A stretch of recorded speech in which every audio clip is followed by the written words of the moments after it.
Chapter 1. Rebirth. Yi Yin struggled to survive, his body broken and degraded. His parents had been turned into zombies, and he had endured endless humiliation. Now, having returned to life, can he alter the course of his fate? Lying on the ground, Yi Yin despaired as he watched the horde of zombies draw closer, mere seconds away from being overwhelmed. 30 seconds. No more than 30 seconds left before he would be consumed by the ravening crowd. His legs, severed cleanly below the knees, lay nearby, blood gushing from the wounds and pooling into a stream on the ground. The sight of his own dismembered limbs mocked him cruelly, a grim reminder of his helplessness. Weak from blood loss, he could barely lift his arms to witness the zombies approaching, their decaying flesh peeling away to reveal even more grotesque versions of their former selves. All he could do was lie there, helpless amid the stench of decay and blood, staring at the grim sky of the apocalypse. Zhang Tianshu. Just the thought of that monster filled Yi Yin with an insatiable rage, ignited a desire to see him torn apart, piece by piece. Yet he was powerless, lacking even the most basic abilities. Not a single star evolutionist, unable to wield any powers, or even hold a job. How could he ever stand against Zhang Tianshu? This was the reality of the apocalypse. Without strength, you were destined to be hunted. If you weren't cruel to others, they would be cruel to you. It was only in the face of death that he truly understood the meaning of those words. As the savage growls of zombies drawn by his blood grew clearer and clearer, Yi Yin's lower body slipped into numbness. After 2 years of clinging to life in this desolate world, was he fated to end as mere food for the undead? Suddenly, Yi Yin opened his eyes wide. Where were the zombies? Where was the smell of blood? What was this ceiling? The sounds of the game? A dorm room? He kicked his legs in disbelief. They were still there. He had been reborn. Beneath him lay the narrow yet soft mattress of his dorm, and the air was tainted with the scent of smoke. The first thing Yi Yin did upon his rebirth was not to consider how much time remained until the apocalypse began, but to remember someone with burning hatred. Zhang Tianshu. In this life, I will make you experience the same fate of having your legs severed and being fed to the zombies. I will make you know the agony of losing those you cherish. Hatred and cold resolve filled Yi Yan's eyes. The brutal torment over the past 2 years had transformed him from the gentle soul he once was into a hardened and twisted figure. You must be cruel to others, otherwise they will be cruel to you. Yi Yin fished out his phone. April 1st, 2025, a day of foolishness. At 11:30 in the morning, only 30 minutes remained until the world was to unleash its terrible joke on humanity. During the apocalypse, the world's magnetic field shifted, causing a spree of mutations and evolutions amongst humans, animals, and plants. In that fateful moment, 80% of humanity would indiscriminately transform into zombies, while the mutations in animals and plants occurred almost simultaneously. Zombies would evolve, gaining increasingly powerful and terrifying abilities, with humans as their favored prey. The animals already feral would become even more savage, hunting relentlessly to further their evolution. Danger lurked everywhere. Humanity faced threats, not only from the continuously evolving zombies, but also the cunning mutated beasts and the dire scarcity of resources. Most terrifying of all were the selfish and malignant humans that the apocalypse had spawned. Yet amidst all the chaos, the world granted humanity a slender thread of hope. The mysterious traitors who appeared around the globe without preamble alongside the apocalypse. Just as no one knew why the apocalypse happened, no one could explain the sudden appearance of these traitors. By encountering these traitors, one could exchange crystals from zombies and mutated creatures for evolution agents, weapons, special professions, and cards. This was the path to human evolution and strengthened opportunity for humans to resist the undead and the newly evolved beings. In his previous life, within the base that had brought him endless nightmares, Yi Yin had heard that a traitor operated near his school. Many had witnessed others' failures only to uncover the traitor's secrets. They successfully engaged in trade and survived the initial dreadful wave of mutations. Now, Yi Yin's immediate goal was to rush to the library. Chapter 2. The Purple Gem. As Yi Yin prepared to leave, his roommate casually asked, "Where are you going?" In his previous life, these two roommates had become zombies the moment the apocalypse erupted, and Yi Yin had fled from the dorm in panic. His rebirth would not alter the fact that they would become monsters. Thus, upon seeing them, he had already given up on their lives. Only the sound of the door closing echoed in response. His gaze was fixed solely on the library. Choosing the nearest route, he dashed through the gym, heading straight for the library. Ignoring everything around him, he brushed past those who greeted him, causing dissatisfaction among many. Inside the gym, a baseball flew towards him. Yi Yin tensed and instinctively dodged, prompting the surrounding individuals to celebrate, bemused by his actions. What was wrong with him today? Did he have a death wish to cross through the gym? Having lived through 2 years of the apocalypse, though not an evolutionist, Ian had fought many zombies and faced numerous life-and-death situations. His battle prowess was beyond complimenting the lethargic college students here. Had it been the Yin from 2 years prior, he surely would have been struck by that baseball. Spotting the arrogant Li Fuyo approaching, Yin frowned. Now was not the time to waste on such trash. In his previous life, Li Fuyo had favored a junior who had taken an interest in him, which fueled Li Fuyo's contempt for Yin. From then on, whenever he saw Yin, he'd make a point to humiliate him. Naturally, Yin had learned to avoid the gym, knowing that Li Fuyo could often be found there. The gym-goers were all watching intently, eager for a potential spectacle. The previous baseball incident had been a deliberate throw aimed at Yin, orchestrated by Li Fuyo. Yin turned away from the approaching group. Li Fuyo laughed, "Huh? Running away at the sight of me? Are you that scared?" One of Li Fuyo's minions swiftly intercepted Yin, blocking his path. "Boss is talking to you. Are you deaf?" Yin stopped, eyeing the heavy baseball bat in the young man's hands. It looked substantial enough to make a satisfying impact on a zombie. One hit could be enough. Without a word, he snatched the bat from the minion's grasp, leaving everyone around him stunned. Stealing the bat? What was happening?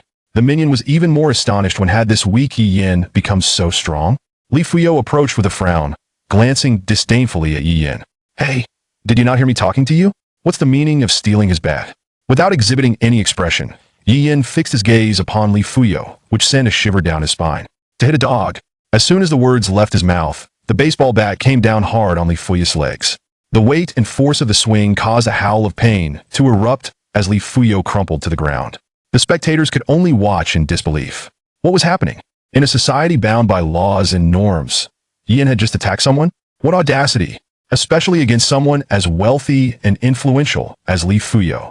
Li Fuyo was sweating profusely, groans mingling with rasping cries, casting a shadow of unease over everyone around. Yin was brutal, wasn't he? Li Fuyo's reaction certainly seemed alarming. With the commotion evident, people hurried to surround Li Fuyo, stunned at the fact that someone was bold enough to break a man's leg. Was he out of his mind? Yin knew his time was limited. Ignoring the growing chaos behind him, he sprinted toward the library. If he couldn't prevent the apocalypse, he would harness the advantages of his rebirth to grow stronger. Suddenly, a loud crash echoed from above, and Yin understood. The apocalypse had arrived. He quickened his pace. The library was right ahead. Abruptly, he stopped. A vision from his previous life flooded his mind, countless white lights beckoning him. Frantically, he glanced down at his chest, where a purple gem shone vibrantly, hanging against him. Chapter 3. In the previous life, the purple hook jade was discovered by Yin during his flight amidst the apocalyptic chaos. The jade emitted an alluring glow in the darkness, and even in his frantic escape, Yin was inexplicably drawn to pick it up.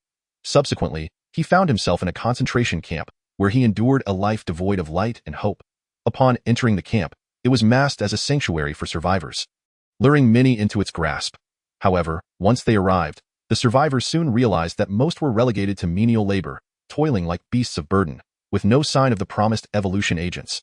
Those unfortunate enough would be used as bait to lure zombies.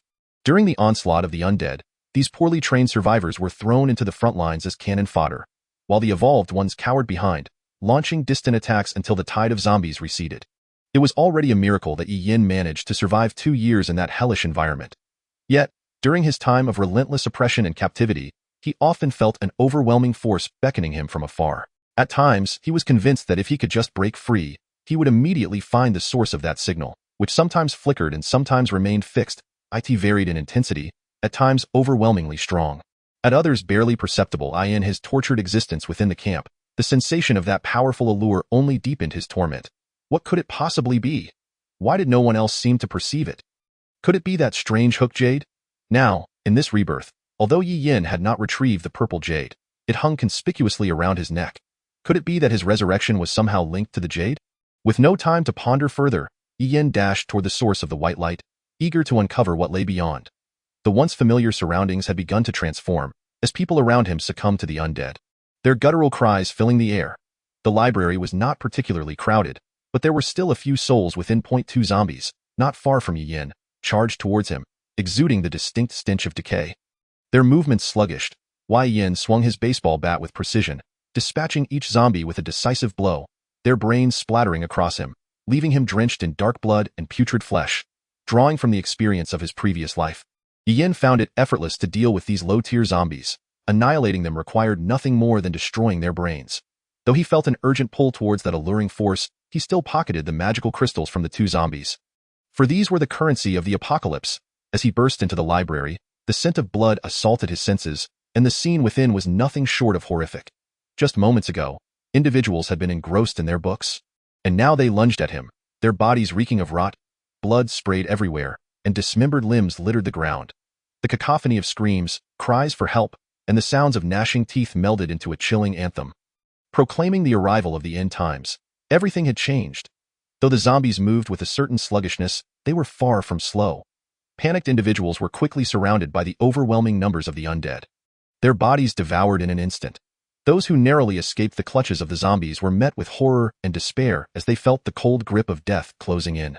Chapter 4. Yin stood at the entrance, momentarily frozen, gazing at the familiar yet alien scene before him. The sight of humanity struggling futilely beneath the jaws of the undead filled him with a profound sense of helplessness. This was the apocalypse, a brutal reality. If one was weak, they would be devoured by the ever-present dangers. This time, he vowed not to be the fish on the chopping block. A fierce resolve, indifference, and hatred flickered in his eyes. He was determined to locate the concentration camp, exact vengeance, and rescue his parents. In this life, he would become the one who dictated the fates of others. Without further hesitation, he gripped his baseball bat tightly and charged toward the central staircase on the first floor. He sensed that the white light emanated from the fourth floor, the gallery of the library. Many who had fled to the entrance were filled with terror as they witnessed Yin daringly venture deeper inside. Was he mad? While everyone else fought to escape, he chose to enter.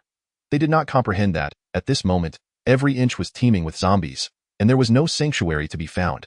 Yin's sole focus was the staircase, and he dispatched any zombies that dared obstruct his path without a moment's hesitation.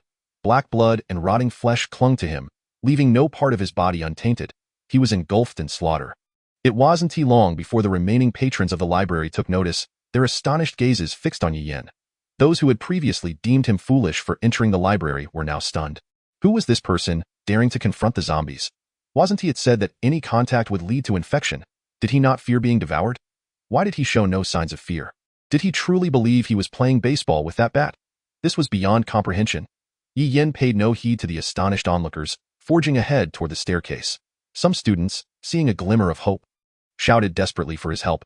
"Classmate, please, save us. Help us." One brave girl dashed past the zombies to reach him, grasping his arm tightly. Jealous and resentful glances were cast her way. "Why wasn't he at me?" Yin frowned and shoved the girl away, swinging his bat viciously at a zombie behind her. The girl, momentarily stunned, looked up at him with gratitude. "Thank you.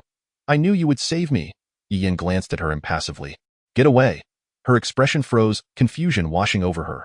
What was happening? Did he not just save her? Yin strode up the staircase with purpose, ruthlessly smashing through the zombies in his path, carving a bloody trail. In the presence of zombies, a hint of hesitation would lead to being overwhelmed and devoured. The girl he had pushed aside was swiftly engulfed by the approaching horde of zombies. The other students watched in fury, casting accusatory glares at Yin. He had the power. Why didn't he save her? They were all human. Why did he choose to let her die? They failed to consider that if they had possessed his strength, would they have carried so many burdens? Would they not have been quicker to shake off the weight of others? Now, it was they who needed assistance, and he who held the power. Yin ignored their enraged shouts, pressing onward toward the staircase, resolving to collect the magical crystals later.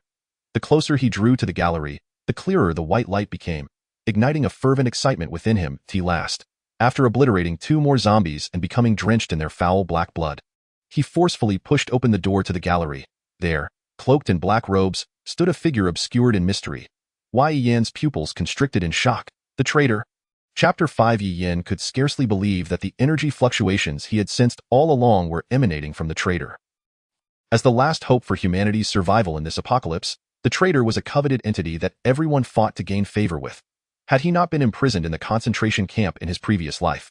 Could he have become a formidable force simply by being able to sense the traitor?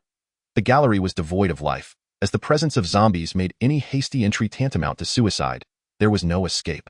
In the chaotic onset of the apocalypse, few would entertain the thought of turning the tide against the undead.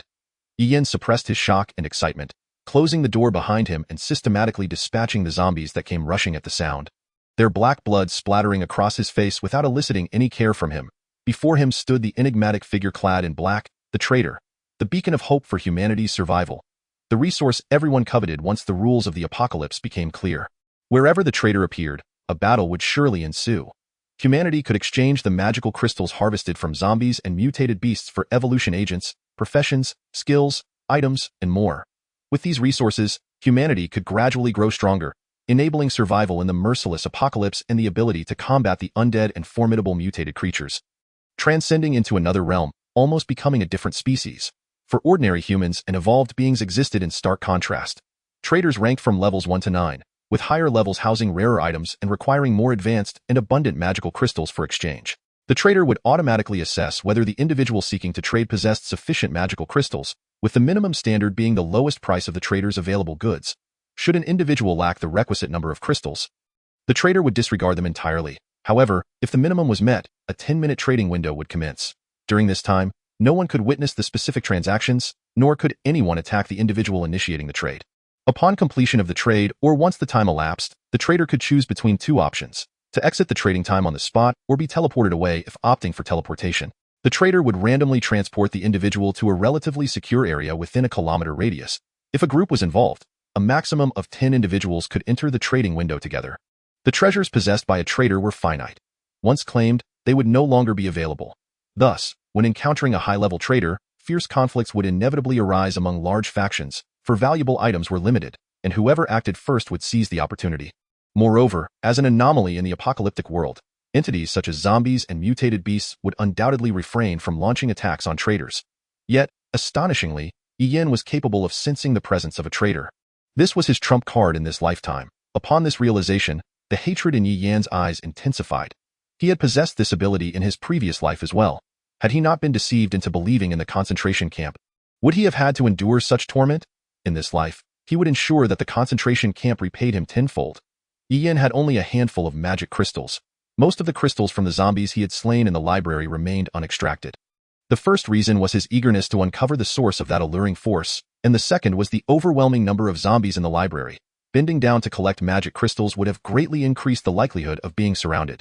Yi Yan directly approached the trader, clad entirely in black, who stood with his back to him by the window in his previous life. Yi Yan had never laid eyes on a trader, only hearing whispers that they donned black robes and possessed faces that were not human. Upon reaching the trader's back, there was indeed no reaction. It seemed the lowest priced item on the trader was worth more than the 10 magic crystals Yi Yan possessed.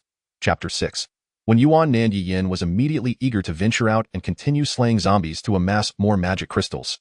He was determined to evolve into an enhancer as swiftly as possible. Hurrying to the door of the art room, his hand had yet to grasp the doorknob when the door was suddenly yanked open from the outside.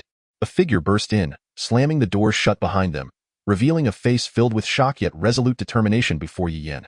His heart seized momentarily. When Yuan Nan? Upon seeing this familiar visage, Yi Yan, who had been tense since his rebirth, felt a fleeting sense of relief. The woman was utterly unkempt, particularly her hands, stained with the vile blood of zombies, making it seem as though she had slaughtered them with her bare hands. When Yuan Nan hastily dropped a handful of magic crystals, wrapped in cloth, onto the ground, gazing at Yi Yan with anticipation. However, the wariness and calculation in her eyes were unmistakable to Yi Yan. I saw you kill the zombies and extract this item from their skulls. So I knew it would be useful to you. When you didn't extract it, I took the liberty of doing so for you. A genuine smile broke across Yi Yan's face for the first time since his rebirth, as if he were greeting an old friend. So, what now? When Yuan Nan was somewhat perplexed by Yi Yan's demeanor and gaze, he seemed nothing like the person he had been when dealing with that girl on the first floor. She did not conceal her intentions, her tone earnest yet not subservient. I saw you dare to kill zombies. Can you take me out of this library? No. Can I follow you? I'm not afraid. I can help you extract those items from the zombies' foreheads. I want to be a burden, Yi Yan asked with interest. How did you manage to come up here alone? When Yuan Nan replied promptly. I discovered that zombies cannot see humans. As long as one does not make loud noises, they want to come this way. The others were shouting, luring most of the zombies away. I quietly followed the trail of the zombies you killed to find you. And I happened to extract this item that seems useful to you. After all, you are the only one daring enough to kill zombies. Yi Yan chuckled inwardly. When Yuan Nan was truly remarkable to have realized this so quickly, he counted the magic crystals on the ground, totaling over 20. Adding those to his own, he possessed 31 magic crystals altogether. Yi Yan gathered all the crystals and once more approached the trader, who still showed no sign of response in his previous life. Yi Yan had heard that some traders roamed while others remained stationary. Sometimes, one might think a traitor was anchored in place, only to discover upon returning days later that they had vanished. Throughout his 2 years, the traitor had remained an enigma. No one knew when or where they would appear. All one could do was riskily approach the traitor with their magic crystals for a transaction. When Yuan Nan, upon realizing the presence of the traitor, felt a jolt of fear. This person had been here all along. How had she not noticed earlier? Moreover, the traitoress' attire was exceedingly peculiar. When Yuan Nan slowly approached the traitor, intending to touch them, but Yi Yan swiftly intervened, preventing her. Observing the warning expression on Yi Yan's face, when Yuan Nan stuck out her tongue. When she had seen Yi Yan kill zombies downstairs, she had found him terrifying yet someone worth leveraging. However, after their brief interaction, the rejection and indifference she had anticipated did not materialize. Although Yi Yan appeared aloof, she could sense an unusual emotion emanating from him. When Yuan Nan was neither particularly beautiful nor well-built, she blended into the crowd as an utterly ordinary individual. Her sole advantage lay in her astute discernment of others' emotions, coupled with her remarkably high emotional intelligence. Being exceptionally sensitive to human emotions, facades, and attitudes, when Yuan Nan felt, albeit vaguely, that the seemingly cold-hearted Yi Yan would indeed assist her and not make things difficult. As she moved to the side of the traitor to glimpse the face of this enigmatic figure, her scream was abruptly silenced the moment it escaped her lips. In an instant, Yi Yan clamped his hand firmly over her mouth, and he witnessed a scene that would forever scar his memory. Chapter 7. The Jade and the Traitor. The black robe enveloped the traitor from head to toe, leaving only an extraordinarily bizarre face exposed. The traitor's visage bore no semblance to human features. Devoid of eyes, nose, eyebrows, and human skin, the lifeless face was comprised of two azure, smooth jade pieces seamlessly connected, emitting a faint glow, forming an intricate pattern reminiscent of the bagua. Such a ghastly and shocking sight left Yi Yan utterly astounded. What astonished him even more was that the jade on the traitor's face was identical to his own purple jade, save for color and size. Could this be the reason he could sense the traitor? Jade, the traitor, the apocalypse, they seemed to intertwine in the shadows. Yi Yan whispered a warning in when Yuan Nan's ear. Keep quiet. It will attract the zombies. When Yuan Nan gazed in horror at the traitor's face and nodded. As soon as Yi Yan's hand lifted, she sprang back, exclaiming, "This isn't a human, is it? What on earth is wrong with its face?" Yi Yan suppressed his astonishment. He had heard that traitors looked strange, but he had never anticipated it would be so eerie. Nonetheless, the most pressing matter at hand was to gather enough magic crystals and initiate a transaction. Yi Yan's eyes gleamed with determination as he evaded answering when Yuan Nan's question. "I need to go out and kill zombies. You wait here for me." He did not wish to put Yuan Nan in danger. He owed her too much from his previous life. Upon hearing this, when Yuan Nan assumed Yi Yan intended to abandon her as a burden and quickly interjected, "I'll go with you. I can help you extract the items from the zombies' heads." After speaking, when Yuan Nan glanced at the nearly lifeless traitor, remaining with this terrifying being felt too chilling. Yi Yan looked at Yuan Nan, and for the first time, sincerity emerged in his typically cold and murderous gaze. "I won't abandon you. You stay hidden here, close to this person. This individual is humanity's last hope. Only with him can humanity grow stronger. Once I have gathered enough magic crystals, I will return. You stay here and do not wander off." Having said this, Yi Yan tightened his grip on the baseball bat and stepped out. His ordinary silhouette radiated unwavering resolve and faith, making him appear immensely imposing. In this chaotic, apocalyptic world, when Yuan Nan felt an unexpected sense of security in his presence, as the door opened and closed. The sounds of biting and screams from outside faded in and out, leaving only faint echoes that violently narrated the horrors of the apocalypse. When Yuan Nan was astute, she could discern that Yi Yan had not deceived her and genuinely intended to protect her. Initially planning to utilize Yi Yan, her heart softened in an instant. Moreover, was the item on the zombies' heads called magic crystals? Did he say that this terrifying, mysterious figure was humanity's only hope? He was going out to slay zombies to gather magic crystals? Did that mean magic crystals were the means to gain strength? When Yuan Nan felt a surge of astonishment. How could he know all this? It felt as if he were aware of the impending apocalypse. As Yi Yan stepped outside, several nearby zombies were immediately drawn towards him. Rather than fleeing, he charged straight ahead, delivering a swift and precise blow to a zombie's head with his bat.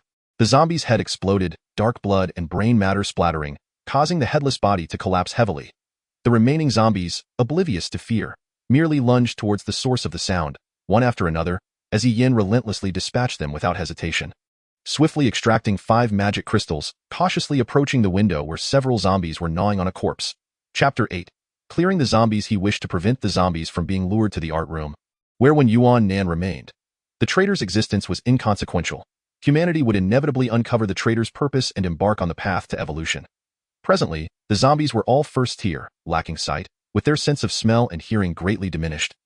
Yet they were exceptionally sensitive to the scent of blood. If one did not create a commotion or spill blood, they would not easily attract the zombies. Yin directed a series of precise and forceful strikes at the heads of the zombies engrossed in devouring flesh, executing each blow with flawless accuracy, devoid of any extraneous movement. The survivors on the fourth floor, witnessing Yan's audacity in confronting zombies, were left astounded amidst their frantic escape. Who was this person? How could he dare to kill zombies alone? Did he not comprehend the horror of these creatures? Did he feel no fear whatsoever? As if to demonstrate to those filled with questions, Ian continued to eliminate the zombies that were drawn to the noise, his hands never ceasing in their relentless assault. Upon hearing the commotion from the battle below, the few zombies on the fourth floor gradually began to converge towards the source of the noise. Although the number of zombies was limited, the simultaneous appearance of several of them compelled Ian to exercise caution to avoid being harmed. Time and again, he narrowly evaded the claws of the undead, retaliating with a heavy baseball bat that shattered their skulls. This body was not the one Yin had honed over 2 years in the apocalypse. After such a brief period, his arms had begun to ache and tremble slightly. Nevertheless, the conviction to survive and grow stronger fueled Yin, enabling him to unleash formidable power. The fourth floor housed a collection of newspapers and journals, typically devoid of visitors, which made the presence of zombies here significantly less compared to the lower levels. Yin had slain over 30 zombies, and the fourth floor was now nearly devoid of them.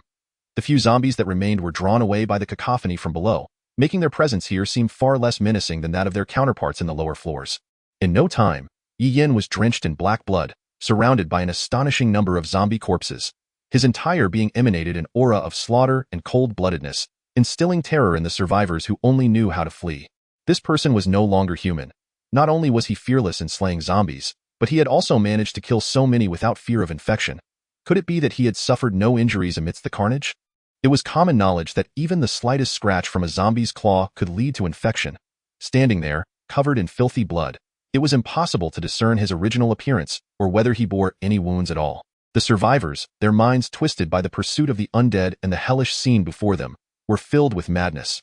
They mocked him, questioning the utility of slaughtering so many zombies, as long as he sustained even the slightest injury. He would be doomed, indeed. What a fool. Why not just run away? Yet, it was fortunate for them that he had nearly cleared the zombies from the fourth floor, granting them a temporary sense of safety. Yes, keep your distance. Who knows when he might turn into a zombie? Their dissatisfaction stemmed from the fact that, unlike them, who had no courage to resist the zombies and could only flee, this individual faced the undead without an ounce of fear and had the audacity to kill so many. Earlier, when they had been on the stairs, they had pleaded for his help, hoping he would lead them, but he had seemed utterly indifferent.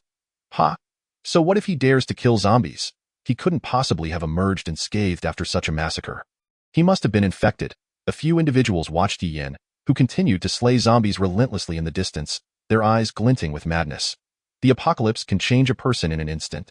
A minor incident, a fleeting thrill, can reveal the most grotesque facets of one's character. What do you suppose he is doing, extracting that crystal from the zombie's forehead? Who knows, he must be out of his mind. Let us not concern ourselves with him. Let us head into the art room. Chapter 9. The heist? When Yuan Nan clutched the magic crystal tightly to his chest, concealing it thoroughly with his clothing. In front of him stood a dozen greedy individuals, both men and women, their eyes fixated on the precious object he was desperately guarding. One woman gazed intently at the crystal concealed beneath the fabric, her eyes brimming with primal greed. She must be hoarding food. Among them, a tall, muscular man licked his lips. It was lunchtime, and he was already famished, especially in these trying times when food scarcity was imminent. We read all classmates. It's not fair for you to monopolize the food. We should share it equally. When Yuan Nan felt a chill as he regarded this group of individuals who openly displayed their intentions. Is this what the apocalypse has wrought? How swiftly humans can change. He endeavored to appear composed, stating, "This belongs to someone else." The man, growing impatient, retorted, "And what does that matter at this point? Outside, zombies lurk everywhere. That person might have already been devoured. It would be better to distribute these supplies among the survivors and make good use of them." With that, he advanced towards Yuan Nan, reaching out to snatch the crystal. When Yuan Nan's pupils dilated in disbelief as he stumbled backward, incredulous at how quickly such blatant theft had become normalized in the wake of the apocalypse. Observing the avaricious gazes of those nearby, he began to grasp a chilling truth. Perhaps the most terrifying aspect of the apocalypse was not the zombies themselves. Just as the man warned and approached him, forcefully tugging at the fabric covering the magic crystal, the door to the art room suddenly swung open. Had the zombies from the fourth floor returned? Panic gripped the crowd, momentarily overshadowing their desire for Wen Yuan Nan's food. Wei Yin, drenched in black blood, stood at the entrance, his gaze icy as he surveyed the unexpected guests. In that instant, everyone froze. They had all seen Yi Yin before, earlier cursing him for being infected by the zombies. However, witnessing him now, up close and covered in the gruesome marks of battle, was a shock that surpassed mere observation. His entire body was a canvas of filth, his clothes completely soaked in the black blood of the undead, rendering their original color unrecognizable. Hair matted against his forehead, it was impossible to discern whether it was sweat or blood. His attire was even smeared with the decaying flesh of zombies, exuding a stench reminiscent of the very creatures he had slain. The baseball bat in his hand was caked with black blood, a testament to the fierce battle he had just endured. His face was obscured by grime, and no one could make out his features. Save for his chilling, piercing eyes, all were left dumbfounded by the sight. Yi Yin appeared as a harbinger of death before them. Fixing his gaze on Wen Yuan Nan, who was cornered, a murderous intent surged within him. He uttered not a word, striding purposefully towards Wen Yuan Nan. The previously aggressive man stumbled backward, terror etched across his face. This individual had the audacity to slay so many zombies, instilling fear in them. And now, witnessing his formidable presence, none dared approach. Wei Yin seized the magic crystal wrapped in Wen Yuan Nan's clothing, disregarding the terrified stares of those around him, and with a palpable aura of violence. He made his way towards the traitor. It was only then that the others noticed the traitor's presence, shock rendering them speechless. Who was this person? How had we not noticed him until now? Good heavens! This is utterly terrifying. Chapter 10. One-star evolution? Yi Yin approached the traitor, and as he did, a radiant white light enveloped him. Trading time. In his previous life, Yi Yin had only heard of the absolute safety during trading time but had never experienced it himself. Surrounded by a sea of white, he found himself in an otherworldly realm, with only himself and the traitor present. Wei Yin struggled to contain his excitement as he gazed upon the translucent rows of items within the luminous glow. White battle knives, immunity potions, handguns, food, and more filled the entire light screen, the most coveted of which was a bottle of one-star evolution potion. As he glanced downward, he was astonished to find that the price for the one-star evolution potion was merely 61-star magic crystals. What was going on?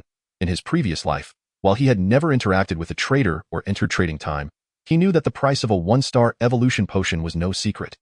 The uniform price set by all traders for evolution potions was immutable. Yi Yin had heard that the price for a one-star evolution potion was 100 one-star magic crystals. Why was it now only 60? Furthermore, apart from the one-star potion, the only other items that caught Yi Yin's eye were a singular white-grade battle knife and 2 bottles of zombie virus immunity potions, priced at 45 and 40, respectively. This was vastly different from what Yi Yin had previously heard. White weapons were typically valued at a minimum of 70 magic crystals, judging by the appearance of this white battle knife. It was certainly not the lowest grade. How could it be worth only 45 one-star magic crystals? As for the immunity potions, he had been informed that in the realm of one-star traders, immunity potions were valued at 71-star magic crystals. Why were they so drastically discounted? This was utterly illogical. Unable to find an answer, Yi Yin promptly exchanged 60 magic crystals for a bottle of the one-star evolution potion, leaving him with only 6 magic crystals to his name. As he held the potion in his hand, a slight tremor coursed through him. The one-star evolution potion he had yearned for in his previous life was now within his grasp on the very first day of the apocalypse. Upon injecting the one-star evolution potion, Yi Yin instantly felt a monumental shift within his body, as though his understanding of himself had been completely upended. A surge of unprecedented power emanated from the depths of his being, sweeping away the fatigue he had experienced from the relentless battle against the zombies, filling him with vigor. His speed, reflexes, vision, and overall physical strength, all aspects of his body had been elevated to a new level. One-star evolution complete. In this moment, Yi Yin had unequivocally transformed into a one-star evolved individual, in less than half a day since the onset of the apocalypse. Meanwhile, the majority of the world remained oblivious to the existence of traders. And even if they were aware, they likely did not comprehend the secrets that traders held. Wei Yin swiftly exited trading time, the white light dissipating as the art room re-emerged in his view. He had not forgotten that these individuals seemed intent on doing something to Wen Yuan Nan. Though those in the art room, Yi Yin had vanished suddenly, only to reappear moments later amidst the chaos. The moment Yi Yin appeared, everyone was struck with shock and fear as they gazed at him. What was happening? How had he vanished just moments ago? How had he reappeared so suddenly? What was even more concerning to the crowd was the murderous intent and chilling aura emanating from Yi Yan's eyes. Chapter 11. acquaintances Lu Peng stared at Yi Yin, unable to suppress a gasp. Was this not the very Yi Yin? The one who had been relentlessly targeted by his boss, Li Fuyu? How could this be possible? He had the audacity to slay zombies. Not just any zombies, but those he actively sought out to kill. This was simply unbelievable. Just moments ago, Yi Yan's face had been smeared with black blood, obscuring his features. Now, upon closer inspection, Lu Peng realized this was indeed the same timid Yi Yan. How could he dare to confront zombies? Yi Yan's sudden disappearance had startled them all, and now his abrupt reappearance defied any description of mere astonishment. In this apocalyptic world, bizarre occurrences were becoming the norm. Lu Peng could not help but feel a surge of defiance. Why Yi Yan, who had always been the butt of their jokes, had previously avoided them at school. Now he dared to be so arrogant, gazing at Lu Peng with such boldness.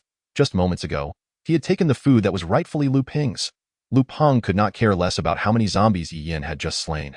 No matter the circumstances, Yi Yan had always been a figure of disdain for him. If this weakling could kill zombies, it meant they were not as terrifying as they seemed, and surely Yi Yan could not match Lu Peng. A member of the athletic department, once he dealt with Yi Yan and claimed the food, he could venture out, slaying zombies at his leisure. If this utterly useless Yi Yan could kill zombies, why couldn't he? During peaceful times, Lu Peng, who had associated with Li Fuyu, had always looked down upon Yi Yan, relishing the opportunity to make his life miserable. It was only natural for him to seek trouble with Yi Yan, attempting to trip him up at every turn. With their wealth and power, Yi Yan had never dared to stand against them. Even if he tried, it would be futile. The fact that such a pathetic individual could kill zombies gave Lu Peng the audacity to believe he could do the same. With that thought, the fear and shock that had previously marred Lu Peng's expression vanished without a trace. Now that he realized Yi Yan was the same coward who had never dared to oppose him, everything became manageable. A mocking grin spread across Lu Peng's face. Fear Yi Yan, this weakling? Nonsense. While others remained enraptured by the wonder of Yi Yan's disappearance and reappearance, Lu Peng's arrogant voice rang out. Yi Yan? Now that the apocalypse has arrived, you no longer recognize your master? Everyone turned to Lu Peng with astonished expressions. Had this man lost his mind? Although Lu Peng was somewhat of a figure of renown during peaceful times, known for his prowess in the athletic department, the individual before them, drenched in zombie blood and exuding a terrifying aura, was evidently not someone he could provoke. This was a person who dared to slay zombies. Meanwhile, Lu Peng was always the first to flee upon encountering one. Yi Yan's gaze toward Lu Peng grew even colder. Initially, he had not recalled who this person was, but upon hearing those words, he remembered. This was the individual who often flanked Li Fuyu, wielding his influence in his previous life. Li Fuyu and his entourage had consistently targeted Yi Yan, even though they were from different departments and had no real interactions. They still managed to create trouble for him. Once, the troubles they caused during peaceful times had brought Yi Yan considerable distress, but after the onset of the apocalypse and the inhumane treatment he endured in the concentration camp, he found their previous tactics laughable. Now that this individual stood before him, Yi Yan had no qualms about teaching him a lesson, especially since he had been relentlessly pursuing Wen Yuan just moments ago. A humorless smile crept across Yi Yan's lips. Do you know what has changed the most since the apocalypse began? Chapter 12. Life has lost its value. Lu Peng was momentarily taken aback. His face then contorted with rage. I'm asking you a question. Do you dare to ignore me? The onlookers regarded the scene with bewilderment. Lu Peng was not devoid of intelligence, so why was he suddenly so impulsive as to provoke someone who appeared formidable? At that moment, Lu Peng was driven mad by Yi Yan's defiance. He looked at him as one might regard a feeble creature. When had Yi Yan ever dared to look at him with such confidence? Lu Peng turned to the people behind him, his face a mask of anger and arrogance. You may not know him, but you've certainly heard of him, right? The infamous Yi Yan, the very Yi Yan who has been oppressed daily by Li Fuyu from the athletics department. He had the audacity to steal Li Fuyu's woman. I'm sure you all heard what happened next. He was targeted by Li Fuyu, yet didn't he utter a single word in his defense. Ha ha ha. You all are afraid of such a person. The crowd began to regard Yi Yan with astonished, inquisitive eyes. He was indeed the Yi Yan who had crossed Li Fuyu. Wow. It truly was him. I recognize his face, though it was so filthy, I failed to notice it earlier. Oh, so it was he? No wonder Lu Peng dared to provoke him. After all, he had often bullied Yi Yan alongside Li Fuyu. Teach, I thought he was someone of great significance. If he can kill zombies, so can we. Listening to the crowd's discussions, Lu Peng's twisted smile grew more pronounced. Indeed, the weak remained weak. In this apocalyptic reality, they would merely become lambs to the slaughter for the strong. The apocalypse would only serve to further diminish the status of the weak. When Yuan, overhearing the chatter, turned pale. She was not concerned that Yi Yan might actually be infected by zombies. Rather, She was worried that he would not be able to contend with these individuals. Compared to these greedy people, Yi Yin garnered Wen Yuannan's sympathy. Although Yi Yin had the guts to slay zombies, they lacked intelligence. The individuals before her were clearly not benevolent. The arrival of the apocalypse had stripped humanity of its conscience. If they united against Yi Yin, no matter how formidable he might be, he would stand no chance. As the crowd regarded Yi Yin with ill intent, his cold voice sliced through the air. What has changed the most in this apocalypse is that human life has lost its value. Chapter 13. Murder. Yi Yan's chilling declaration sent a shiver down Lu Peng's spine, just as a heavy baseball bat, wielded with the ferocity of an evolved being, came crashing down without warning.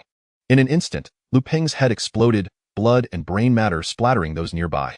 His lifeless form thudded heavily to the ground, leaving all in attendance in a state of shock at the grim scene and Yi Yan's indifferent expression. What was happening? He had killed a man in an instant, without so much as a blink or a word. More terrifying still, all eyes had been fixated on Yi Yin and Lu Peng. They had completely missed how Yi Yin had struck. In the blink of an eye, a gust of wind had swept past, and Lu Peng's head had vanished from its original position, now merely a stain on the ground and on the bystanders. Such speed was beyond that of an ordinary person. Everyone stared at Yi Yin with terror in their eyes. Those unable to withstand the shock found their legs trembling. Just who had they provoked? Those who had previously gossiped, claiming they would wait for Yi Yin to turn into a zombie before slaying him, now wished they could slap themselves. This was not someone they could contend with. Gazing at Yi Yan's calm demeanor, utterly unfazed, they realized the extent of their folly. Whether they dared to confront zombies or not was irrelevant. Yi Yin showed no fear of them, dispatching them with ease. He was equally unhesitant when it came to killing humans. Could they truly confront such a person? Perhaps only in a few days would they grasp the grim reality that life had indeed become worthless in the apocalypse, where one could be murdered over a mere bag of chips or a bottle of water. Only then would they dare to kill with the same resolve as Yi Yin, even if they found the courage to kill now. Could they truly stand against Yi Yin? They had entirely failed to comprehend the swiftness of his movements. They had not even reacted in time. Lu Peng, towering and muscular among them, had been effortlessly slain by the seemingly frail Yi Yin. What hope did they have?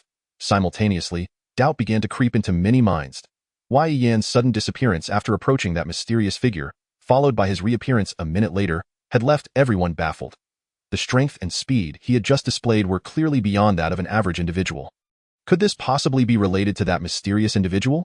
It is crucial to understand that casually smashing someone's skull is not akin to obliterating a zombie's head. For reasons unknown, the flesh of the zombies has begun to rot and fester in large patches, decaying tissue continuously falling away. Apart from their remarkably sharp teeth and fingernails, their bodies are evidently less robust than those of humans, making their heads easier targets. Yet, Yi Yin just effortlessly crushed Lu Peng's skull with a single blow, something that clearly exceeds the capabilities of an ordinary person. Without so much as a glance at Lu Peng's lifeless body and severed head on the ground, Yi Yin stared intently at the crowd, a chilling smile devoid of warmth stretching across his face. Who was it that suggested waiting until I had transformed into a corpse before taking my life? Instantly, everyone gasped in shock. Who would dare utter a word now? Wouldn't that be tantamount to courting death? An air of tension enveloped the group, each person silent and anxious, fearing that they might be the next target for Yi Yan's wrath. Meanwhile, Wen Yuanan remained in a state of disbelief. She was aware of Yi Yan's formidable abilities, his unhesitating dispatching of zombies, yet she never anticipated that he would so easily eliminate a fellow human being. When Yuanan's delicate features were etched with shock and confusion, is this truly the apocalypse? She was not naive. She could surmise what Lu Peng intended to do to her. Had Yi Yin not returned in time, she might have found herself in a dire predicament. But does that justify such wanton killing? Is this what the apocalypse entails? Have all former rules ceased to exist? Noticing the myriad of emotions playing across Wen Yuanan's face, Yi Yin couldn't help but smile bitterly. This was still the early stage of the apocalypse for Wen Yuanan. She bore no resemblance to the astute, ruthless individual he had encountered in the concentration camp during his past life. Yi Yin tossed the garment he had used to wrap the magic crystal onto the stunned Wen Yuanan and, with an impassive demeanor, stated, "We are heading out to exterminate zombies." Instinctively, Wen Yuanan caught the clothing and hurried to follow Yi Yin. The world had irrevocably changed. To survive, she had to align herself with someone like Yi Yin and become as powerful as he was. The onlookers, watching the two prepare to leave, exhibited a myriad of expressions. It was a stroke of fortune that Yi Yin did not hold their earlier words against them. However, with Yi Yin departing, how could they possibly venture out of this library? None among them had the courage to confront zombies. And remaining here without sustenance would lead to certain death. One individual, after much internal conflict, finally called out to Yi Yin as he moved toward the exit. Could you possibly take us with you? All eyes were fixated on Yi Yan's back, filled with a mixture of hope and tension. Yi Yin slowly turned around, a playful smile gracing his face, yet his words sent chills down their spines. I will not take along those who threatened my life just moments ago. Everyone's hearts sank simultaneously, realizing that their hopes of following the powerful Yi Yin had been dashed. After speaking, Yi Yin exited the art room with Wen Yuanan, without a hint of hesitation. His immediate objective was to cleanse the library of zombies and then trade with the dealer for some supplies. Wen Yuanan trailed behind Yi Yin, having regained her composure from the earlier shock. Regardless of the enigmatic figure, the function of the magic crystal, or Yi Yan's sudden appearances and displays of strength, she was certain he would eventually disclose the answers to her. For now, she simply needed to stay by Yi Yan's side. Only in the company of the strong could one hope to survive in this terrifying and abrupt apocalypse. As they stepped out of the art room, when Yuanan's heart, which had begun to settle, was once again seized by astonishment, the entire fourth floor of the library was devoid of any zombies.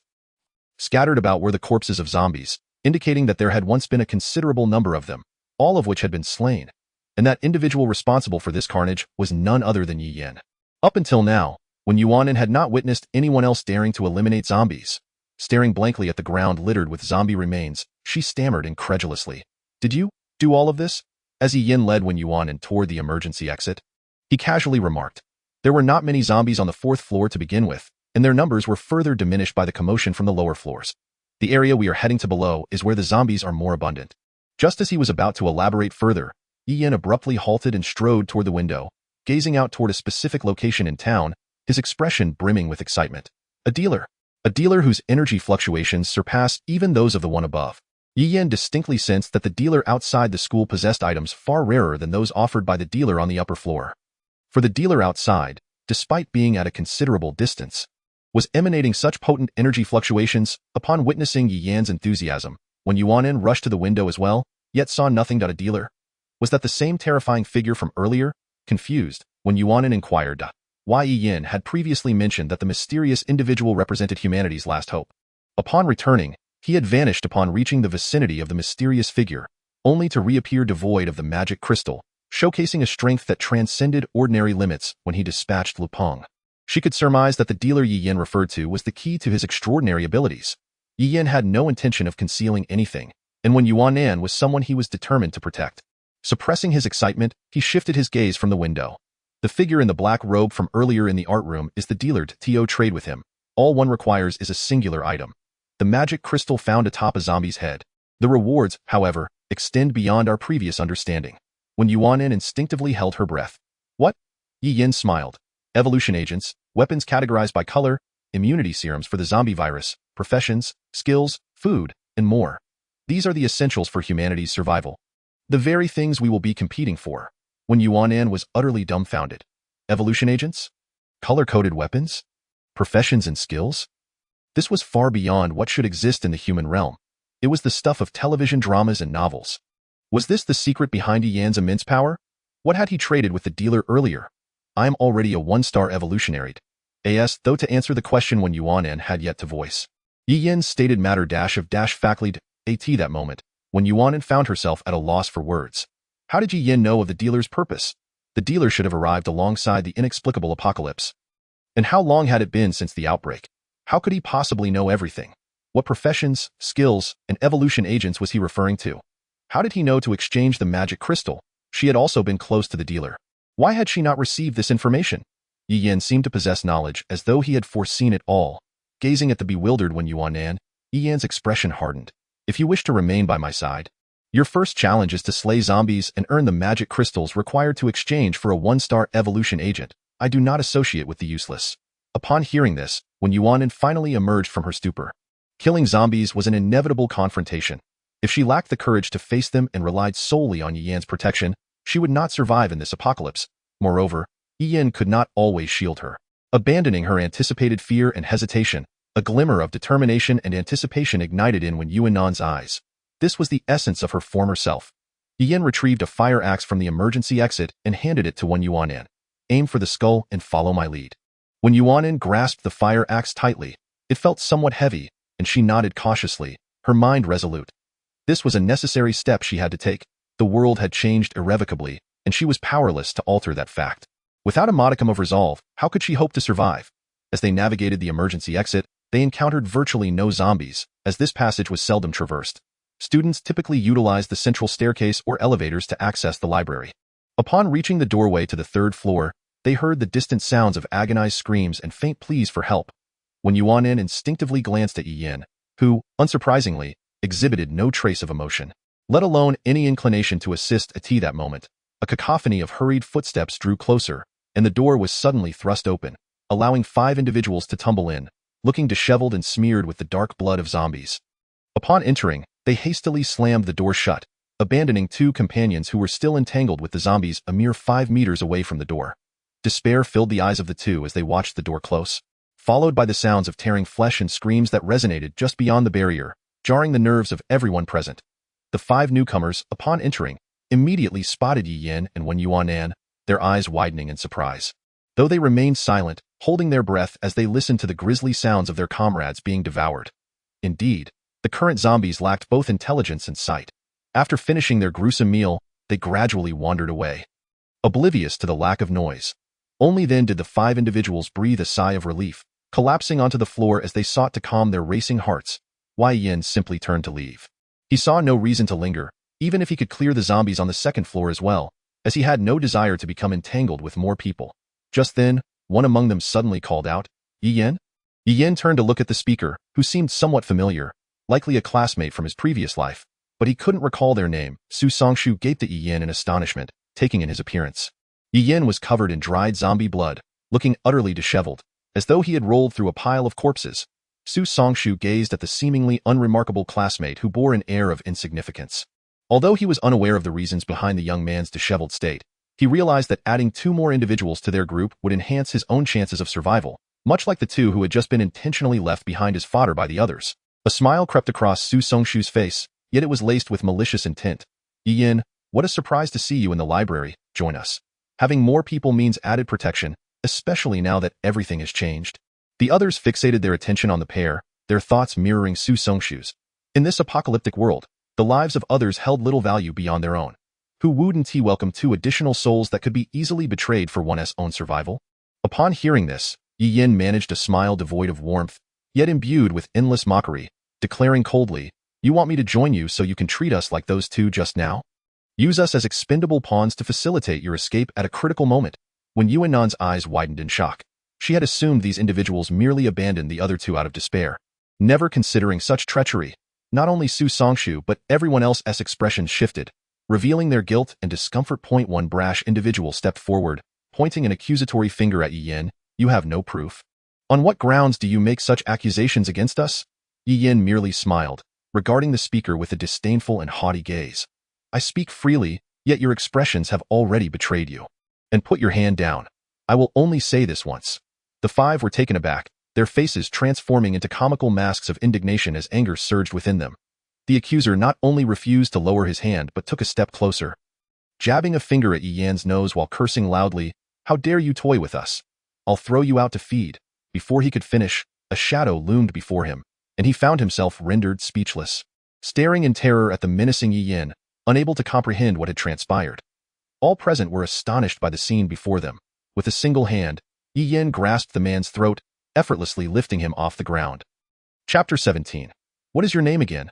For Wen Yuanan, who had previously witnessed Yin's extraordinary strength, the unfolding spectacle was no longer shocking. However, the other 5 were utterly bewildered. The man, suspended in midair by Yin's grip, clawed desperately at the iron-like hand encircling his throat, feeling it unwavering and unyielding as he kicked and flailed in the air. His eyes reflected sheer terror directed at Yin. At that moment, he regretted his foolish decision to stand out as a target. Wasn't he simply reaping what he had sown? The other 4 stood dumbstruck, unsure how to react. Was Yin even human? Could he be a martial arts master, capable of lifting a man of greater stature with such ease? Even those more robust than the man could not achieve such effortless elevation. They had previously contemplated using him as a pawn. How foolish they were! It was a miracle he had not already been thrown out to feed the zombies. Yin regarded the terrified man, a sardonic smile playing upon his lips. "So, were you about to suggest throwing me out to feed the zombies?" The man shook his head in agony, already struggling for breath. With his throat constricted and panic setting in, he was rapidly succumbing to asphyxiation. The others held their breath, afraid to utter a sound. Lest they draw his ire. Yi Yin feigned frustration, pondering aloud, if you lie, I shall not release you. Perhaps I shall let you suffocate instead. The man's face turned a shade of purple, and upon hearing Yi Yin's words, he hastily nodded in a daze. Soon, he saw Yi Yin's expression of satisfaction, which sent a shiver down his spine. Oddly enough, Yi Yin did indeed lower him to the ground, gasping for the foul air. The man felt an overwhelming sense of relief. However, his reprieve was short-lived. No, it lasted only 3 fleeting seconds before he felt the same formidable force grabbing him by the collar and yanking him backward. Dragged by an irresistible power, the others watched in fear, rendered speechless. The man struggled in vain, cursing Yi Yin internally, wishing he could slap him across the face and trample him underfoot. Yet, he found himself utterly powerless to resist. He heard the sound of a door being kicked open behind him. Such noise could easily attract a horde of zombies. Moments later, he was hurled into the library, having barely escaped mere minutes prior. Landing far from the safety of the exit. Until his last breath, he wondered just how strong Yi Yin truly was, capable of tossing him a distance of over 10 meters with such ease. The remaining 4, listening to the man's cries, felt a chill run down their spines. He had merely suggested throwing Yi Yin out to the zombies, and before he could finish his sentence, Yi Yin had actually done it. What astonished them even more was the sheer power Yi Yin displayed, far beyond their understanding. Could an ordinary person truly lift a man of considerable size with one hand? Could one hurl another 10 meters away? Such feats surpassed human capability. What on earth was happening? Their gazes towards Yi Yin were filled with both fear and curiosity. Ordinary individuals could not achieve such things. Who exactly was Yi Yin? Chapter 18. A thick-faced Su Songshu, who had initially harbored ill intentions toward Yi Yin, was the most astonished of all. Yi Yin was his classmate. Until yesterday, they had shared the same classroom. Although Su Songshu was not well acquainted with him and rarely spoke to him, there was no denying that Yi Yin was an ordinary university student, often bullied by the wealthy elite within the school. How could he have transformed overnight into someone so formidable? He bore no resemblance to the person he had known before. Previously, Yi Yin was a model student, compliant and conflict-averse, striving to maintain a low profile. Even somewhat reclusive. Yet today, Su Songshu found himself face-to-face with a Yi Yin who wore a perpetual, sinister grin, capable of killing at a whim. This was an entirely different person. Though the apocalypse had indeed changed people drastically, none had undergone a transformation as rapid or profound as Yi Yin. Su Songshu's brow beaded with cold sweat. He had foolishly considered Yi Yin as a potential pawn. Fortunately, he had not acted as impulsively as that man who had been thrown to the zombies. And he had not offended Yi Yin. Perhaps, through their shared status as classmates, he could cling to Yi Yin for survival. Despite Yi Yin's drastic changes, he surely wouldn't forsake a fellow student. Would he? When Yuan took a moment to mourn the fate of the man now contending with the zombies, then turned her gaze to Yi Yin, her eyes reflecting unwavering loyalty. Yi Yin, however, did not spare a glance for the 4 remaining individuals. Descending the stairs with purpose, and when Yuan promptly followed, Su Songshu, regaining his senses, called out urgently, Yi Yin, take me with you? Yi Yin turned back, clearly irritated. Was it this person again? Hadn't he called out to him twice already? How bothersome! What right did he have to ask for his company? Was he a fool? Upon witnessing Yi Yin's irritable and somewhat volatile demeanor, Su Songshu's heart sank. Still, in a bid for survival, he forced a smile. We are classmates after all. You're so formidable. Allow me to accompany you. The remaining 3 were taken aback.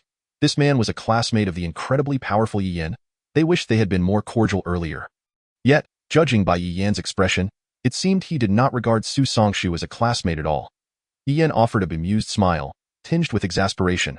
Well, setting aside our status as classmates, to me, anyone without utility is merely a burden. Even as classmates, we hardly know each other well enough for me to take you along. Weren't you the first to propose I join your group? Su Songshu's face shifted through shades of blue and white at Yi Yin's words. He had loudly proclaimed their camaraderie, yet Yi Yin now questioned his very name in front of everyone. A humiliating blow to his pride. The other 3 could barely contain their laughter, nearly bursting into mirth.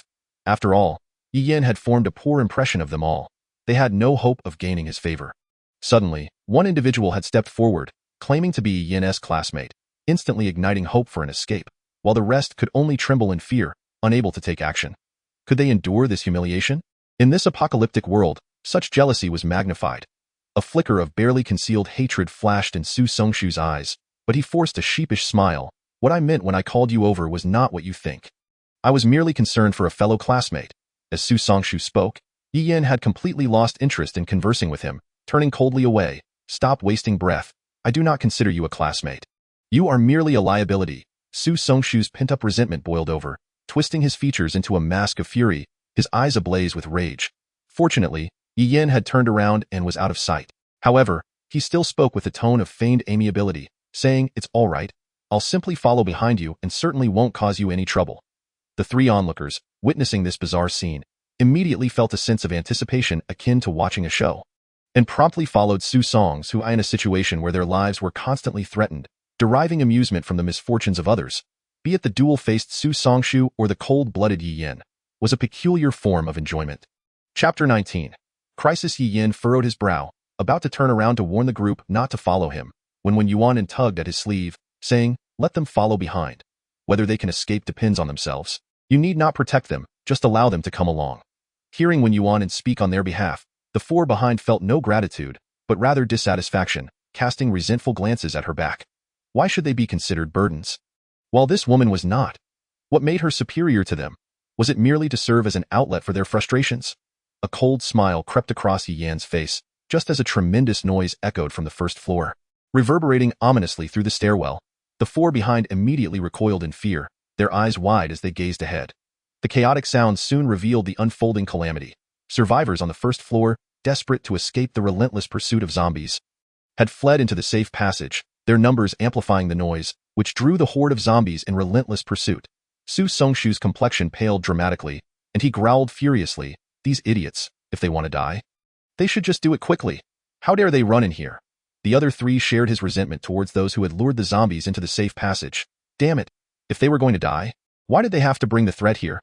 They were currently on the second floor, where the number of zombies was far greater than on the third or fourth floors. There was no chance of escape. Meanwhile, those still unscathed on the ground floor were scrambling desperately upwards, pursued by the zombies, and at least 20 of the undead could be seen at a glance. Yi Yin gestured, and Yuan obediently retreated to stand at the entrance of the safe passage on the second floor. The survivors who had fled from the first floor were astonished to see Yi Yin standing motionless in the stairwell, and they shouted in panic, "Get out of the way! Can't you see the zombies?" One man shoved Yi Yin with all his might, his mind fraying from the fear of being hunted. How could this person dare to block his escape? But in the next instant, he was horrified. Was this even human? Yi Yin stood immovable, like an iron statue. The man had missed his chance to flee. As he turned, zombies surged and overwhelmed him, and in an instant, he was silenced, torn apart, and devoured. Su Songshu and the others paused, curiosity piqued by Yi Yin's stance at the stairway. Would this formidable Yi Yin, known for his prowess in combat, still be as impressive when facing the zombies? Yet, even if Yi Yin was extraordinary, there were over 20 frenzied zombies before him. Was he not overestimating himself? Standing alone at the stairwell to confront the zombies seemed to imply he intended to fight to the death. They eagerly anticipated witnessing Yi Yin being overwhelmed by the horde of undead. A manic gleam flickered in Su Songshu's eyes. "Heh, I didn't expect your demise to come so swiftly." Though Su Songshu muttered this under his breath, Yi Yin, now an evolved one-star being with enhanced hearing, caught every word. A cold smirk appeared on Yi Yan's lips as he turned to cast a mocking glance at Su Songshu. "Once I deal with these zombies, your turn will come." Su Songshu felt a chill run down his spine as he realized that the moment he uttered those words, Yi Yan's gaze had locked onto him. Instantly, his hair stood on end, cold sweat trickled down his back, and his heart raced. Had Yi Yin heard him? It was no surprise, given Yi Yan's earlier display of strength, which had transcended that of an ordinary human. Panic engulfed Su Songshu. Yi Yin's eyes had clearly conveyed that he would not let him off the hook. Escape? Where could he flee? In this safe passage, he dared not enter the library. Outside lay swathes of zombies, and every direction spelled death. Chapter 20. Taking action. The roars of the zombies jolted Su Songshu back to reality. He burst into maniacal laughter, his voice brimming with derision. "Ha ha ha, you think you can kill me? Let us see you deal with the zombies in front of you first. Ha ha ha, standing there like a fool on the stairs, do you really think you're that formidable?" The other three, poised to watch Yi Yin be torn apart, were eager for the moment they could escape upstairs. After all, witnessing the once arrogant Yi Yin become fodder for the undead was a thrilling thought.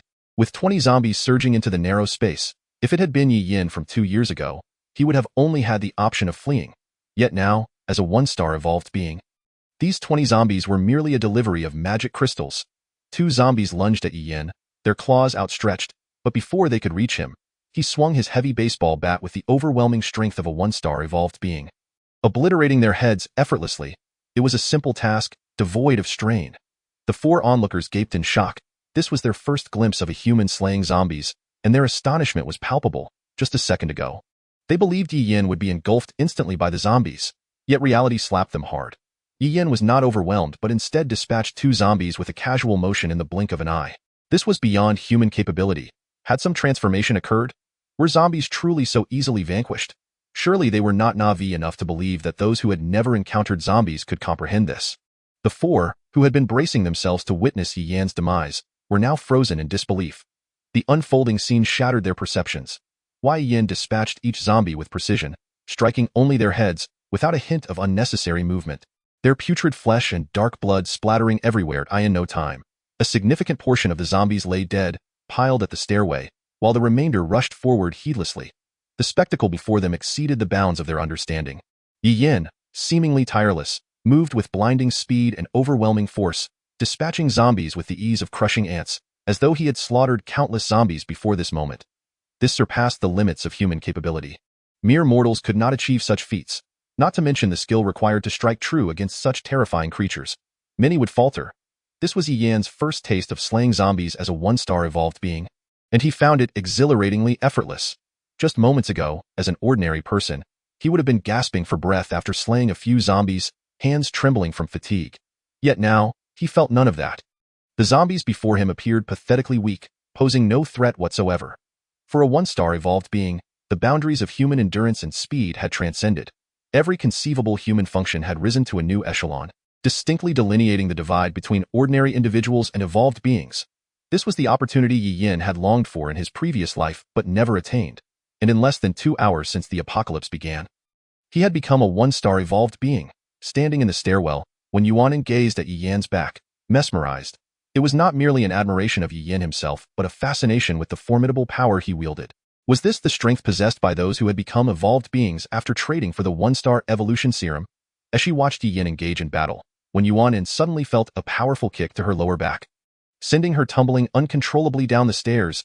Instantly, she was confronted by the grotesque, snarling faces of the zombies, able to see the remnants of flesh and blood clinging to their teeth.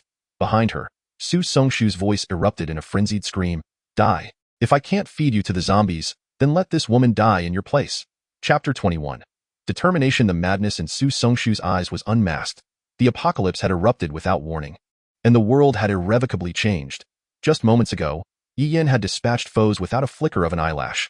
Once he dealt with the zombies, his own demise would be inevitable. Thus, he thought it better to eliminate this woman, who seemed to hold significance for Yi Yin. If he perished, at least he would take someone down with him. The other 3 watched the sudden turn of events with shock, quickly replaced by expressions of glee. This Yi Yin, who had consistently belittled them and refused to take them along, labeling them as burdens. If there was little hope for their own survival, then witnessing Yi Yan's downfall was their greatest delight. As they watched when Yuan tumble into the horde of zombies, their excitement escalated. Yi Yan's eyes narrowed sharply, and a palpable aura of killing intent surged forth, causing the previously gleeful expressions of the 4 to freeze, replaced by an overwhelming fear that rooted them in place. What was happening? Killing intent. How could a single person exude such an aura? At the moment Yi Yan's aura erupted, he unleashed the full speed of a 1-star evolved being, leaping with extraordinary agility into the throng of zombies surging towards Yuan. In an instant, he smashed the skull of the zombie that was about to bite her, shielding her behind him. The 4, witnessing this scene, quickly regained their senses from the shock of Yi Yan's earlier killing intent and scrambled desperately upstairs, heedless of whether they could escape the library or if zombies awaited them above. Their only thought was to distance themselves from Yi Yin. When Yuan crouched in terror behind Yi Yin, watching as the zombies mindlessly surged forward, only to have their heads smashed one by his relentless strikes. Moments ago, she had believed her fate was sealed. The stench of the undead had never been so overpowering, and death had never felt so imminent. In that moment, she truly comprehended the essence of an apocalyptic world and the depths of human nature. Feeling pity for them and wishing to lend a helping hand, she was instead met with their intent to bring about her demise. Gazing at Yi Yin, who, though not tall in stature, resolutely stood his ground against the zombies. When Yuan made a firm decision in her heart, she would follow Yi Yin. No matter what transpired in the future, even if it cost her life, she was willing to pay that price. Were it not for Yi Yin, she would have been torn to shreds and devoured by the zombies. Her life was now in his hands, in this world where humanity had been extinguished. Yi Yin had risked his life to save someone he had known for less than half a day. Regardless of his reasons, when Yuan had already resolved in her heart that her life from this moment onward, belonged to Yi Yin. With this thought, the fear that had once consumed her began to fade, replaced by a newfound determination, shedding her previous naivety and innocence, as she bent down to extract the magic crystal from the corpse of the nearby zombie. The remaining zombies were effortlessly dispatched by Yi and, as he glanced towards the stairwell, the 4 individuals from earlier had long since vanished without a trace. The murderous intent in his eyes was concealed but not extinguished. Merely lying in wait for an opportunity to erupt, panting and breathless, Su Song-shu and his companions reached the 5th floor, relieved to discover that there were almost no zombies present. However, their hearts were still gripped by shock and fear. The sudden aura of death that Yi Yin had unleashed earlier had made them acutely aware of their own mortality, and they deeply regretted their earlier attempts to undermine him. Additionally, the speed he exhibited when saving Wen Yuan was beyond what any human should possess. Leaving them utterly astounded, in such extreme circumstances, Yi Yin not only reacted swiftly but also managed to rescue Wen Yuan without sustaining a scratch, employing a speed that defied all logic. While they marveled at Yi Yin's prowess, they were also left questioning who he truly was and the origin of his extraordinary strength. After collecting all the magic crystals, Yi Yin and Wen Yuan descended to the 1st floor. Wen Yuan had already steeled herself. All she knew now was that Yi Yin had saved her, and she would resolutely follow him from now on. This was not merely a matter of repaying a debt of gratitude, but her sole means of survival in the future. By standing beside Yi Yin, aiding him, and becoming an evolved being, she aspired to grow strong, rather than remain the burden he had referred to as a drag. Through the recent battle, or rather, the slaughter, Yi Yin had come to realize that 1st-level zombies were no longer his adversaries, unless faced with a small horde. Presently, outside the fire exit on the 1st floor of the library lay the area with the highest concentration of zombies. Through the heavy fire door, the distant sounds of zombie growls and human chaos could be faintly heard. Many individuals remained trapped on the 1st floor, unable to escape. Venturing outside would undoubtedly lead to a bloody confrontation. Now a 1st-level evolved being, and armed with his past life's combat experience, as well as extensive knowledge in dealing with zombies, coupled with the presence of numerous people outside attracting the zombies' attention, Yi Yin knew that confronting these zombies would pose no problem to him. The zombies outside appeared as nothing more than plump, glistening magic crystals. He still needed to visit the trader upstairs to exchange for weapons and a 1st-level evolution serum for Wen Yuan. And as for magic crystals, the more, the better. Only magic crystals could empower him. In a world ravaged by the apocalypse, no amount of strength was ever sufficient. In that moment, Yi Yin recalled the memories of his past life and the sensation of being torn apart by zombies. A flicker of madness ignited in his eyes. Zombies? In this life, whether they be zombies or concentration camps, they would all become his minions.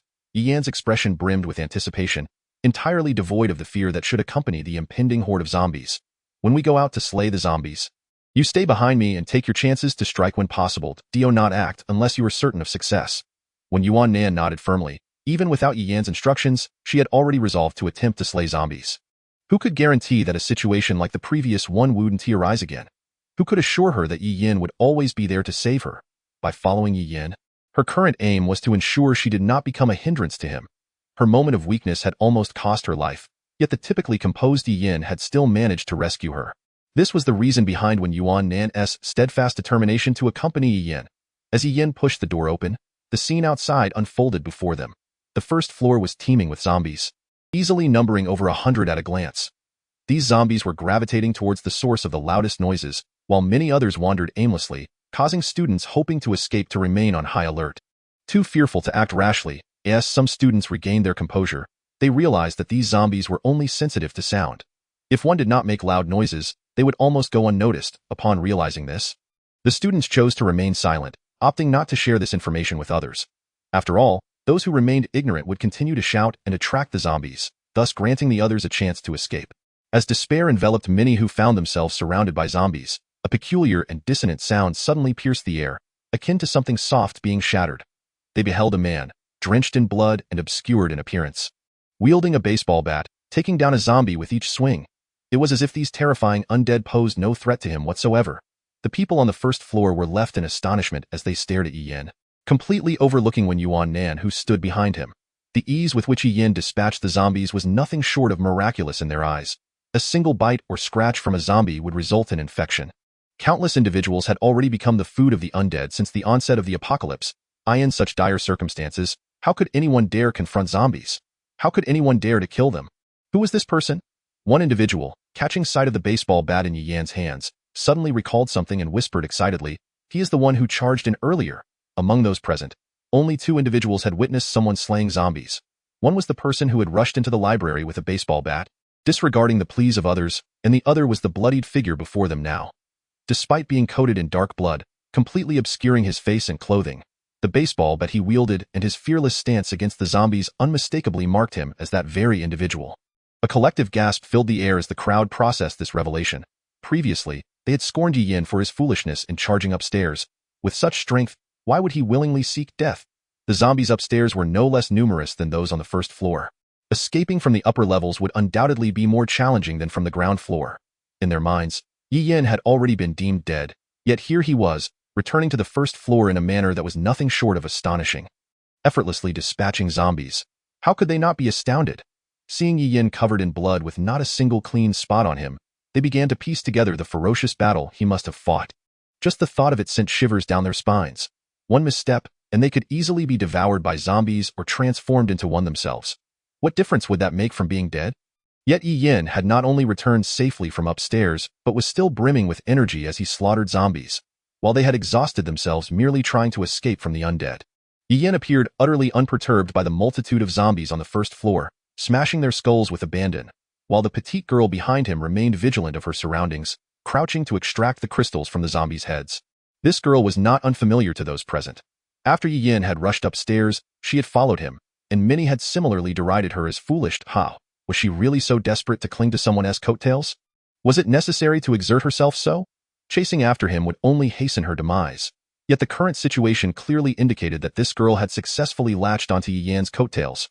Regret washed over the crowd as they realized, had they known, they too would have boldly followed him, though whether they would have escaped being devoured by zombies was another matter entirely. Yi Yin had already slain over 20 zombies without a hint of discomfort. It seemed as though it hadn't even served as a proper warm-up, and now he was dispatching zombies with ease. Only if 5 or 6 zombies surged at once would he need to exercise caution. Meanwhile, when Yuan Nan collected the magic crystals, closely monitoring her surroundings to guard against any zombies approaching from behind, that moment, attracted by the noise of Yi Yin's battle, more zombies converged, and 5 of them rushed towards them. Yi Yin tightened his grip on the baseball bat. Chapter 22. Another familiar face?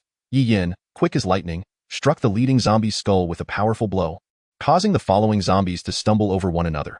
To Yi's surprise, when Yuan Nan, who had been quietly extracting magic crystals, suddenly rose, gripping the fire axe tightly, and delivered a fierce blow to the shoulder of a nearby zombie. The axe embedded itself deep into the zombie's shoulder, slowing its movements, but as it hadn't struck the brain, it failed to kill it. When Yuan Nan's palms grew sweaty as her heart raced, her nerves had caused her to miss the zombie's head, and since she had never before attacked a zombie, the act felt entirely foreign. Realizing she had missed, when Yuan Nan cast aside her previous reservations. Having already swung the axe, everything had changed. She swiftly retrieved the axe from the putrid flesh and struck down upon the zombie's head with greater force. The zombie's decaying flesh was already soft, allowing Wen Yuan Nan to easily extract the axe and finally slay the creature. The zombie collapsed. When Yuan Nan glanced at Yi Yin with a hint of pride, without turning his head, Yi Yin continued to eliminate the zombies before him, his voice cool and detached. You still need 59 more magic crystals. When Yuan Nan's expression darkened, this person, was it too much to ask for a few kind words after her first successful kill? Why the need to pour cold water on her triumph? However, with the experience gained from her first encounter, she has now overcome this hurdle and is capable of confronting zombies, even slaying them. The zombies, once perceived as untouchable and terrifying entities, have transformed into targets for her hunting. Moreover, the magic crystals atop their heads can be exchanged with traders for items that enhance her strength. When Yuanin momentarily set aside her task of excavating magic crystals, dispatching 2 more zombies, only to soon feel the strain of exertion, her breath quickening, Yi Yin, ahead as he dispatched zombies, heard her labored breaths from behind. A faint smile in his voice. I believe you are more suited to collecting magic crystals. When Yuanin, unwilling to accept such a notion, gazed defiantly at the zombie before her. Once she becomes a first-tier evolver, these minor zombies will be trivial. Just look at Yi Yin. He kills zombies without even breaking a sweat. This exemplifies the stark contrast between a first-tier evolver and an ordinary person. Nevertheless, she had managed to collect 3 magic crystals. Realizing her stamina was insufficient, she resumed mining magic crystals, only rising to slay a zombie when one of the few that Yi Yin had deliberately overlooked approached her. In that regard, she had already killed 7 zombies. This was crucial for her first-tier evolution potion, and she remembered it vividly. Meanwhile, The majority of the zombies on the first floor had been drawn to Yi Yin, allowing those who had been quietly waiting in the corners for an opportunity to escape to seize the moment and flee the library. Yet, as they burst out into the open, their hearts chilled once more. Outside awaited an unfathomable number of zombies, albeit in the relatively open terrain. The chances of escaping to a place with fewer zombies and more humans were significantly greater than waiting to perish in the library. However, in the eyes of some, venturing outside might be less favorable than remaining inside the library. Sure, there were many zombies outside, but inside the library, someone was actively slaying them. Just look at that formidable figure. Intent on eliminating every last zombie within the library. You'd think someone so powerful could effortlessly emerge from the library after dispatching a few zombies. Why then does he deliberately choose to kill so many? What purpose does excavating the crystals atop the zombies' heads serve? As the crowd within the library remained stunned and desperate, they watched Yi Yin dispatch zombies with the ease of slicing through vegetables. Their minds filled with questions. This man possesses strength that borders on the unbelievable, far surpassing the realm of mere humanity. And what about that woman, tirelessly excavating the crystals atop the zombies' heads? Amidst the chaos of escape, Yi Yin had already eliminated half of the zombies on the first floor. The visible reduction in zombies left the previously beleaguered survivors in a state of shock. Could humans truly achieve what he has? Could we also slay zombies? A burly man, clearly accustomed to physical exertion, finally mustered the courage to rise. His name was Gong Li. When the apocalypse began, he had been in the library flirting with a girl, only to see her suddenly transform into a zombie. Terrified, he had fled and had been hiding in a corner ever since. Observing Yi Yan's effortless slaughter of zombies, and noting the dwindling number of zombies on the first floor, Gong Li resolved to take action. Grabbing a bench, he swung it down upon the head of a zombie that was approaching Yi Yin, instantly obliterating its skull. Gong Li stood in disbelief, staring at the lifeless body of the zombie. He had actually killed a zombie. Could it really be possible? Such a thought had never crossed his mind. As he stood there in a daze, another zombie charged at him. Reacting swiftly, he dodged, causing the zombie to clumsily tumble to the ground. It was then he realized that these zombies were not nearly as terrifying as he had imagined. Their intelligence was alarmingly low. They seemed incapable of thought, merely drawn towards sources of noise. Gong Li's confidence surged, and he swiftly swung the bench again, dispatching the fallen zombie with ease. Glimpsing Yi Yin in the distance, he pondered thoughtfully before mimicking the action of excavating the crystal from the zombie's forehead. The trembling individuals nearby watched in astonishment as the man, once among the timid, had bravely slain 2 zombies, their expressions shifting to one of determination. Should we also attempt to slay zombies? If they can do it, so can we. At that moment, under Yi Yan's swift cleansing, the once numerous zombies on the first floor had dwindled to mere handfuls. For those attempting to kill zombies for the first time, this was undoubtedly a golden opportunity. As Yi Yin continued to slay zombies, he noticed the burgeoning actions of the crowd. A smile crept into his heart. He had not anticipated becoming a role model, inspiring those who had never before killed zombies to take up arms. When Yuanan also observed this scene, her heart swelling with emotion. Indeed, humanity tends to unite in times of crisis, encouraging and aiding one another. Many individuals were attempting to slay zombies for the first time, some hesitantly. Yet, with the dwindling number of zombies, the threat of multiple zombies attacking at once was virtually non-existent, allowing small groups to join forces to slay a single zombie. After several successes, many had crossed that initial threshold, realizing that killing zombies was not as daunting as they had believed. Zombies were not that fearsome, nor that ferocious. They were merely decaying heaps of flesh, far less resilient than humans. The only caution required was to avoid being bitten or scratched by the zombies. Among the newfound zombie slayers, a few became overly confident and were scratched by a zombie's claws, leading to their immediate binding by the others to prevent any sudden mutations. Before long, the once crowded first floor, teeming with zombies, had become sparse. Yi Yin, witnessing the newfound courage among the people, decided to refrain from slaying the remaining zombies. Allowing them to hone their skills, he too began excavating the magic crystals from the zombies, as when Yuanan could not manage the task alone after having killed dozens of zombies. Just then, an angry roar erupted from Yuanan's vicinity. Yi Yin glanced up to see a burly male student embroiled in a heated argument with her. Gong Li, visibly displeased, exclaimed, "Why should we say these are your kills? Did these zombies come with name tags? Who knows who killed which zombie in this sea of corpses?" A woman approached, casting a disdainful glance at Yuanan's chest before puffing out her own with pride. "Exactly. Why should we claim these zombies are yours? There were so many people on this floor just now. Anyone could have killed a zombie. Why don't they come forward and say those crystals are theirs? The crystals on the ground belong to whoever finds them, understand?" Having experienced so much today, Yuanan was no longer the timid individual she once was. Moreover, with Yi Yin standing less than 3 meters away, she felt no fear. Furthermore, this woman had the audacity to look down on her like that. It was utterly intolerable. When Yuanin glared fiercely, her voice brimming with defiance. Who killed them? Didn't you see with your own eyes? You lot have only killed a handful of zombies. Without us, would you have dared to face them? And now you have the audacity to come and steal our magic crystals? How shameless! Her voice rang out loudly, echoing through the library where the zombies had already been eradicated, leaving only a dozen individuals who all heard when Yuanan's words. Gongli felt his pride wounded and reached out to grab Yuanan's hair. You insolent woman! You're asking for trouble! Just as his hand was about to grasp her hair, he felt a chill at his wrist as a cold hand enveloped Yan's icy gaze locked onto him. This seemingly gentle grip rendered him immobile. He couldn't move forward or retreat. What immense strength this was! Gongli, who considered himself physically fit, realized that this seemingly frail young man possessed a grip that could easily overpower him. No wonder he was so formidable against zombies. It turned out he was incredibly strong. Yan released Gongli's wrist, causing him to awkwardly retract his hand. When Yuanan, emboldened, continued, Now do you understand who killed the zombies? Gongli shot her a glance, his eyes betraying reluctance, yet he remained silent. Initially, he had thought the formidable zombie slayer would never resort to violence against a person. Thus, he had boldly approached to collect some crystals from the zombies. Oblivious to their purpose. Clearly, he had misjudged the situation. Meeting Yi Yan's fierce gaze, he realized that any further provocation would likely result in his demise. The others, witnessing this exchange, gathered around, eager to learn the purpose of the magic crystals atop the zombies' heads. It was obvious to them that these two had been collecting them for a reason. Suddenly, the woman who had previously looked down on when Yuanan's chest gasped in horror. Yan? Chapter 23. Revealing the purpose of the crystals? When Yuanan's eyes twitched, how is it that Yi Yin seems to have acquaintances everywhere? This woman, who had just spoken so dismissively to her, had the nerve to cast such a condescending glance at her chest. It was simply intolerable. While the woman's figure might be striking, her attitude was certainly off-putting. When Yuanin felt a surge of indignation, she was the one who had been by Yi Yan's side all along. So who was this interloper? Yi Yan, seemingly oblivious to the woman, scrutinized her for a moment before, in her awkward silence, finally recognizing her. Oh, it's you?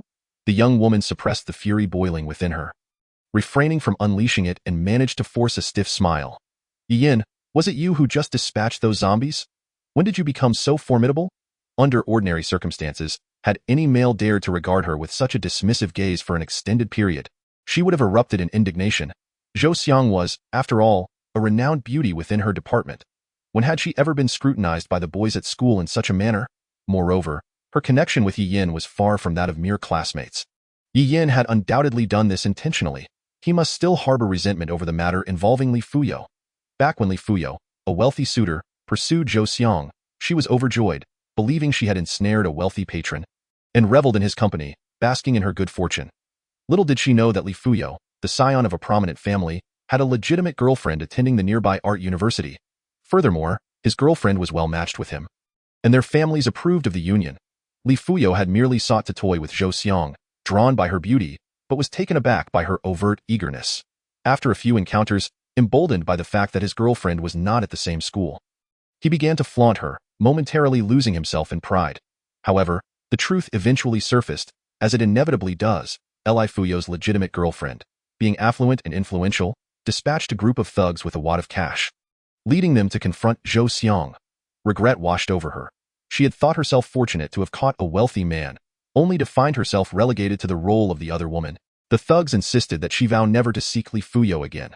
Yet, despite her assurances, they remained unconvinced, leaving her utterly perplexed. In her desperation, Zhou Xiang recalled a quiet, unassuming senior from her major.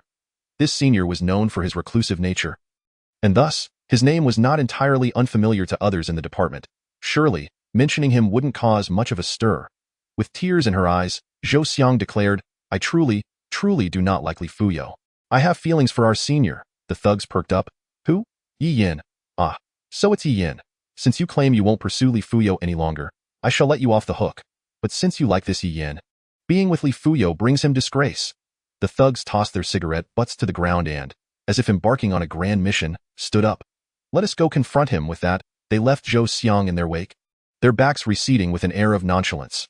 Subsequently, it was said that Yi Yin, from a certain department, had provoked the wealthy heir Li Fuyo and was severely beaten by thugs summoned from off-campus. The reason? Yi Yin had allegedly stolen Li Fuyo's favor junior. From that moment on, Yi Yin gained notoriety, overshadowing Zhou Xiang's predicament as the other woman. After the incident, Zhou Xiang even added Yi Yin on QQ, yet never uttered a single word to him. In her eyes, having lowered herself to the status of a mere footnote in his life was the greatest consolation she could offer. What more could she possibly desire? Upon hearing of these events, Li Fuyo found them amusing and refrained from offering any explanations, instead choosing to derive some entertainment from his otherwise mundane existence by frequently troubling Yi Yin for a while.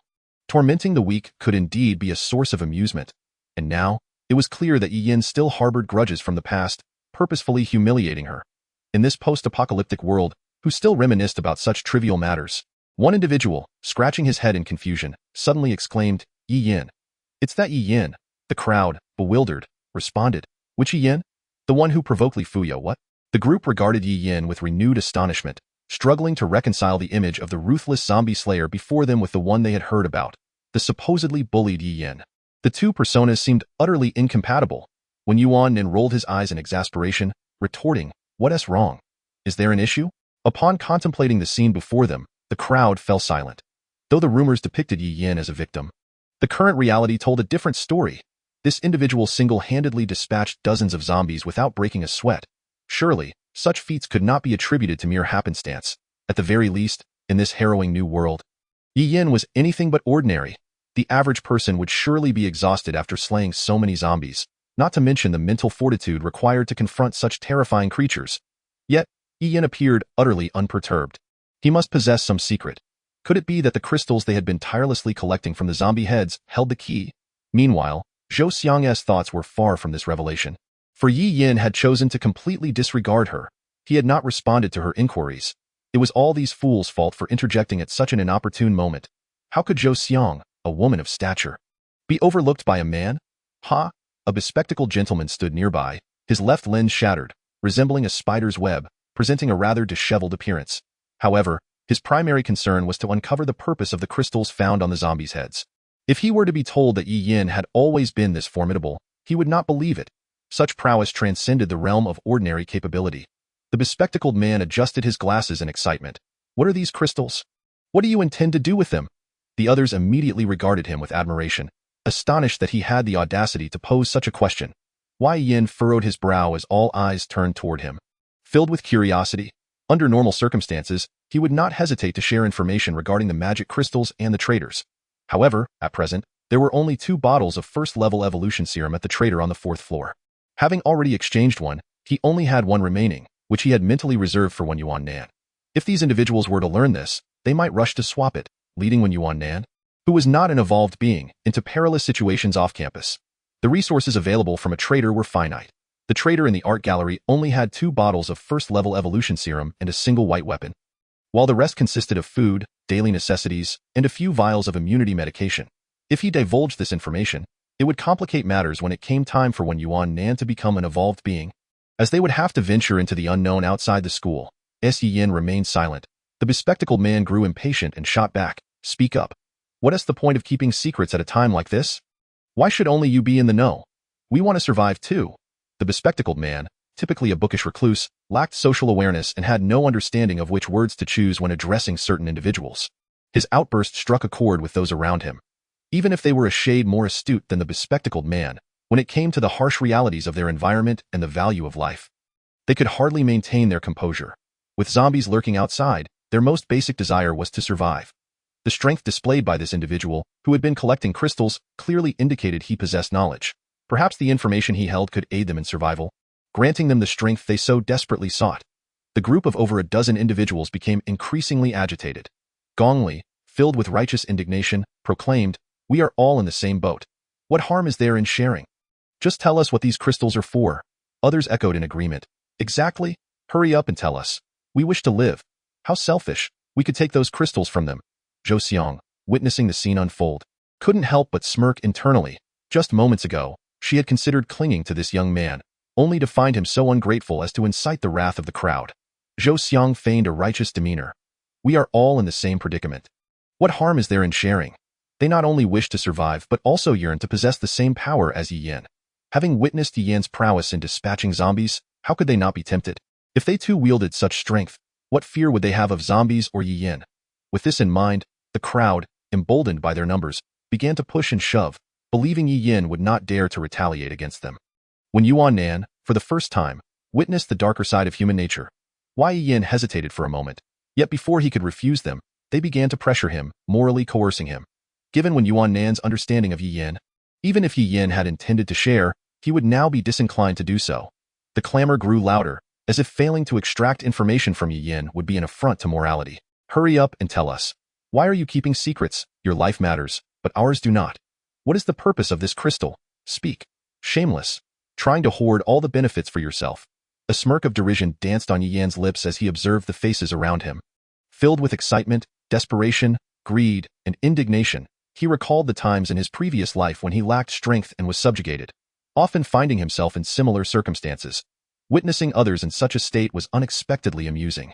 As Yi Yin remained silent, they pressed on, the frontmost individuals on the verge of colliding with him due to the pushing and shoving. In the next moment, the two young men at the forefront, including Gong Li, were propelled backwards by the rapid kick of Yi Yin, soaring 10 meters away, crashing to the ground with a resounding thud. Gong Li felt a metallic taste surge in his mouth, overwhelmed by regret for provoking this man. The others stood in shock, having not anticipated that Yi Yin would actually retaliate.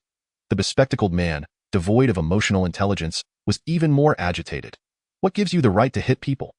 You were once bullied, and now that you've gained some power, you're taking it out on others. The crowd, as if enlightened, began to probe the limits of their own existence. Indeed, if you possess such capability, why didn't you ever stand up to Li Fuyo and his ilk?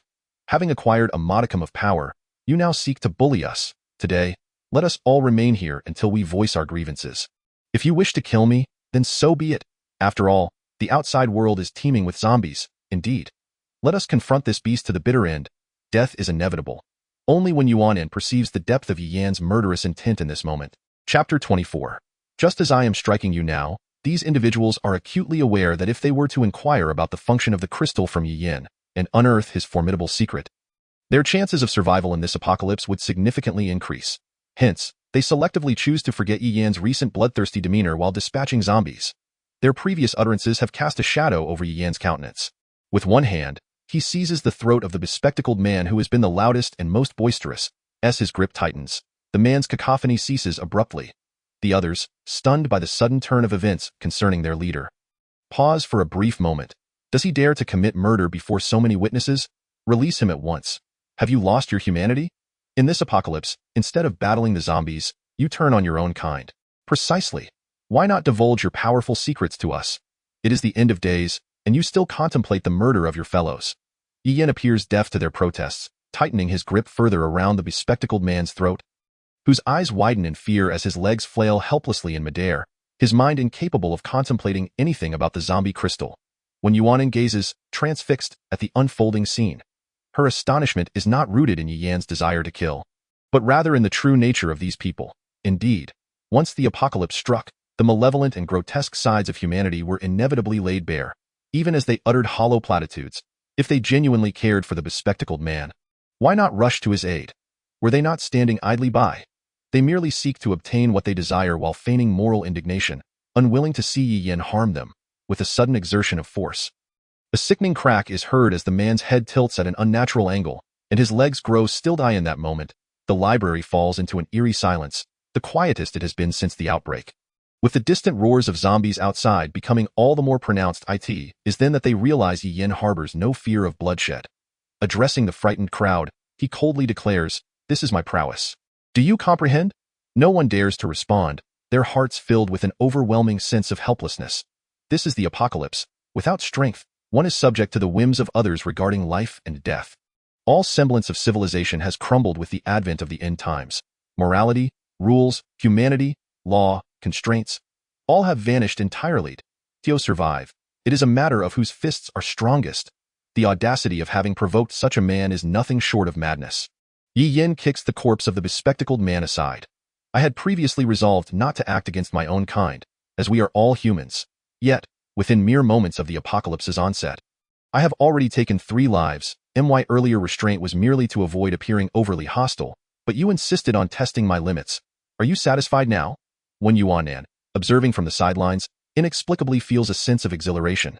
In such a brief span since the apocalypse began, she has witnessed an abundance of wickedness, leaving her devoid of any sympathy for these individuals. Still, none dare speak, as if they have forgotten that the very people who once boasted of their indifference to death are themselves. If death were truly imminent, who would dare utter such words? Though they crave power, they must also cherish their lives, and this Yi Yin before them is not someone they can easily manipulate. The fate of the bespectacled man serves as a stark reminder. Yi Yin observes their silence. He suddenly feels as if time has intertwined, in a previous life, within the confines of a concentration camp. He embodied those who dared not speak or lift their gaze in this life. Within less than half a day of the apocalypse's commencement, he has become a figure of dread, an insurmountable barrier for others. This feeling of being in a position of power, capable of determining the fate of others, is undeniably thrilling. Henceforth, he shall continue in this manner. He no longer wishes to merely survive or remain a weakling. Yi Yin strides toward those bound individuals who have been scratched by zombie claws, without so much as a backward glance. Are you not leaving? Shall I drag each one of you who spoke out just now? The crowd recoils, instinctively preparing to flee, feeling as though their legs are encumbered by the weight of their previous numbness. Yi Yin recalls something. Before you go, hand over the magic crystals. Magic crystals? So this crystal is referred to as magic crystals. Is this a term coined by Yi Yin himself? It is indeed amusing. A group of individuals has been clamoring for so long, yet they ultimately only learned the name of the crystal. Zhou Xiang, upon hearing Yi Yan's words, jolts with realization and promptly turns to a nearby individual. Quick, the magic crystals. The person, bewildered, hands over 2 magic crystals from their person to Zhou Xiang, as they wish to avoid confronting Yi Yin directly. Thus, under Zhou Xiang's eager leadership, all the magic crystals are collected from the group, which she then dutifully hands over to Yi Yin, not forgetting to cast him a flirtatious glance, her large eyes fluttering. When Yuan, witnessing this, feels an overwhelming urge to slap her. Yi Yin merely accepts the magic crystals, not sparing Zhou Xiang a single glance.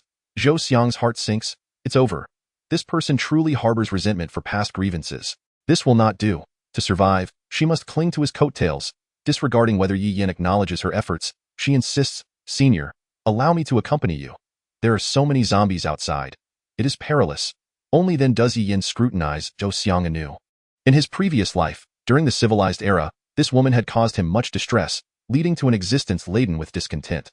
Yet, after the apocalypse erupted, he realized that those trifling worries were insignificant compared to matters of life and death.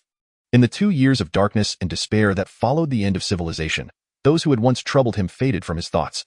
Now, having been reborn, even with the brief experience of 2 years in the apocalypse, he does not immediately recognize Zhou Xiang upon their first encounter.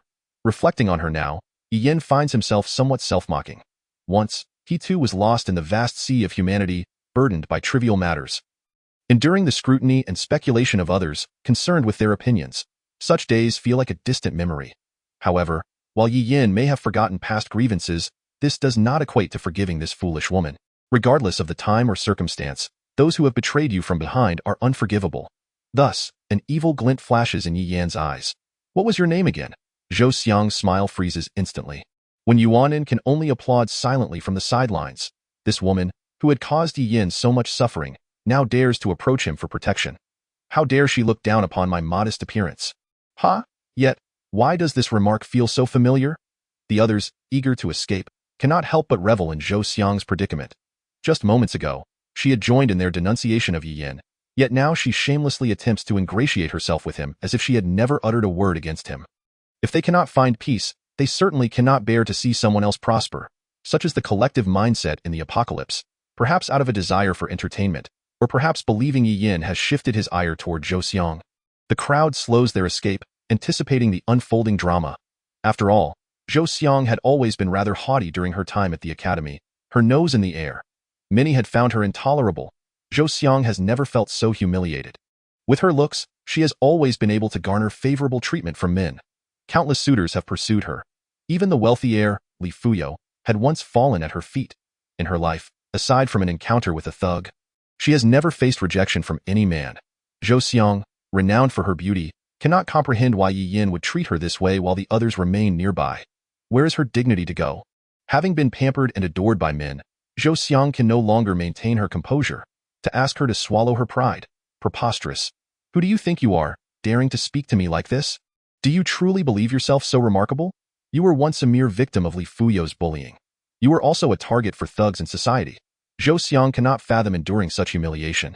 She merely mentioned Yi Yan's name, and he still holds a grudge. Is he even a man? Having vented her frustrations, she is about to unleash another tirade when Yi Yin delivers a powerful punch to her throat. Zhou Xiang, unable to withstand such force, stumbles backward, landing awkwardly on the ground. Her neck and throat burn with pain, akin to fire raging within, rendering her voiceless, reduced to producing only unsightly sounds. She struggles to rise, furious and aggrieved. She is a woman, undeniably beautiful, yet this Yi Yin shows her no regard. How could he strike her so that she cannot even speak? She is determined to retaliate. The onlookers, witnessing Zhou Xiang's outburst, regard her with expressions of incredulity. At such a critical juncture, she still clung to her pride and dared to scold Yi Yin. Previously, they had failed to comprehend the gravity of the situation. But after Yi Yin effortlessly injured Gong Li and calmly dispatched the bespectacled man, they finally recognized the reality and dared not to engage in any more antics. Yet, Zhou Xiang, overwhelmed by her own embarrassment, unleashed a frenzied tirade against Yi Yin. Was she not a fool? Was she not courting death? Did she think this was still a time for carefree romance? For heaven's sake, this was the apocalypse. With Yi Yan's formidable fists, she still dared to speak out for the sake of her own pride. It was utterly the act of a mindless simpleton. After being struck down by Yi Yin, Zhou Xiang felt even more humiliated. Being scolded was rare in her life, and never had she experienced being beaten. That wretched Yi Yin must die. How dare he lay a hand on her? Zhou Xiang had lost the capacity for rational thought. All she knew was that Yi Yin was making her life miserable. She extended her trembling hands and staggered towards him, her disheveled hair framing her face like a madwoman. Emitting incoherent whimpers, in that moment, she saw Yi Yin suddenly move, and then her knee was violently impacted, a dull pain radiating through her body, causing her to collapse onto the ground. Yi Yan's voice cut through the air, icy and unwavering. Li Fuyo, that scum, I have already rendered him incapacitated, just like I did to you now. Chapter 25. The traitor takes action. The onlookers were momentarily stunned. Yi Yin had broken Li Fuyo's leg? What was happening? Yet, given Yi Yan's prowess, it was unlikely he would fabricate such a story merely for the sake of pride. He did not appear to be that type of person. The way he had killed was a testament to his capability. Moreover, in this post-apocalyptic world, taking a life was no longer a matter of consequence. Had he not already killed several? Besides, wealth, status, and other societal constructs held no value in this new era. Zhou Xiang gritted her teeth against the agonizing pain, attempting to rise, only to discover that she could not move. Her legs were broken. She yearned to scream, to unleash a torrent of curses upon the man before her, to drag him down to hell with her. Yet, Yi Yin had rendered her speechless, pushing her to the brink of madness. Even in death, she would not let him off the hook. Yi Yin regarded the despairing figure of Zhou Xiang, who struggled to rise but found herself utterly helpless, and he recalled Li Fuyo from before. It seemed he had finally grasped why he had taken such pleasure in breaking others' legs, because that was how he had met his own demise in his previous life. Powerlessly awaiting death, watching the zombies draw ever closer in that moment of rebirth, Yi Yin vowed to become a formidable force, strong enough that no one could touch him. He would track down those who owed him from his past life and settle the score. And this woman, now maddened and rendered speechless, seemed to owe him something as well. Yi Yin had initially wished to let this matter slide, but whether it was Li Fuyo, Lu Peng, or Zhou Xiang now, they all seemed intent on bringing it up. Fine, since they were at school, there were surely many who were aware of this incident. Yi Yin resolved that if anyone dared to provoke him with this matter again, he would not endure it as he had today. This woman, whether she had instigated this in his past life or was currently flaunting her arrogance, had become the reason for Yi Yin to teach her a lesson. He gazed at her as one might observe an ant, relishing the feeling of having life and death in his hands. The others, realizing Zhou Xiang had provoked Yi Yin, quietly exited the library, fearing they might also incite the wrath of this harbinger of death. Yi Yin coldly scrutinized Zhou Xiang. At that moment, she bore no semblance of beauty, her face a mask of tears and snot. Yet she could not utter a single sound. This is a grudge from before the apocalypse. I had no intention of holding it against you, but now, silencing your wretched mouth serves as a lesson. When Yuanan observed Yi Yin and the nearly deranged Zhou Xiang, and once more recognized that this was indeed the apocalypse, one could kill at will, merely for having been slighted. Yet, this time, when Yuanan felt no discomfort, following Yi Yin, she seemed to adapt to the harsh realities of this new world at an accelerated pace. After speaking, Yi Yin cast Zhou Xiang aside, allowing her to fend for herself, indifferent to her plight. At that moment, the three individuals who had been bound began to emit unclear cries. Upon closer inspection, it was evident that they had begun to transform into zombies, their skin rapidly turning a ghastly gray, slowly decaying into rotting flesh that exuded a foul stench. The magic crystals atop their heads also gradually became visible, when Yuanon, witnessing this, dashed forward with lightning speed, wielding her axe to slay the three bound zombies. She swiftly extracted the magic crystals. Wei Yin observed her with a smile, as when Yuanon, her cheeks flushed with embarrassment, declared, "I now have 10 magic crystals." The bound zombies were merely free magic crystals lying on the ground. "Why wait for Yi Yin to do the killing?" Yi Yin replied, "Let us go upstairs. We already have over 100 magic crystals." Upon hearing this, when Yuanon excitedly followed Yi Yin, asking, "Can I disappear with you this time?" This was her first opportunity to witness a trader after hearing about their function. Previously, when Yi Yin had vanished during a transaction, she had wished to experience it as well. She was eager to understand how trades were conducted and what the evolution agents looked like. Yi Yin smiled, already knowing the answer in his heart. "It depends on my mood." When Yuanon stuck out her tongue, silently thinking, Yes, you're amazing, you call the shots." In truth, the zombies on the second and third floors had already been drawn down by Yi Yan's rampage on the first floor. The numbers of zombies on those floors had dwindled significantly, presenting no danger, so the two of them opted not to use the fire escape and cleared the zombies along their path. When Yuanon encountered countless severed limbs and dismembered bodies, not a single intact corpse in sight, deepening her understanding of the apocalypse. As for Yi Yan, he had grown accustomed to such scenes, completely immune to them. By the time they reached the fourth floor, their collection of magic crystals had neared 200. However, just before they could push open the door, they heard voices from within, loud and boisterous, indicating that there were indeed many people inside. The previous occupants had numbered at most a dozen. Could it be that more had fled inside? When Yuanon's concern grew, with so many people, it was inevitable that some might uncover the secrets of the traitor. And Yi Yan's demeanor suggested he wished to keep this matter under wraps. Sure enough, upon glancing at Yi Yan, she noted a hint of displeasure on his face. Wei Yin approached and forcefully pushed the door open, startling those inside. They were well aware that the zombies outside had diminished in number, but under such circumstances, who would let their guard down? Each of them was on high alert, only to be met with Yi Yan's overwhelming force. Nearly scaring the souls out of their bodies in an instant, someone blurted out, "What the hell? Who's the blind idiot? Are you insane? Damn it, can't you open the door quietly? What if you attract the zombies?" Once the crowd realized it was Yi Yin, their voices quieted considerably, though the grumbling continued. "Can't you be a bit quieter?" Clearly, most of those inside were familiar with Yi Yin, even with the dried blood kicking his body. Yi Yin coldly surveyed the room, noticing those who had previously been in the illustrated book room now lowered their heads, embarrassed to meet his gaze. At that moment, half of the individuals in the illustrated book room had gathered by the window. Where the traitor resided, it was evident that they had been discussing the traitor prior to Yi Yin, and when Yuanon's arrival, Wei Yin strode purposefully towards the traitor, entirely disregarding the crowd, displaying an overt disinterest in their presence. When Yuanon followed closely, cautiously observing the surroundings, she noticed that nearly everyone's gaze towards Yi Yin was filled with jealousy, resentment, and indignation.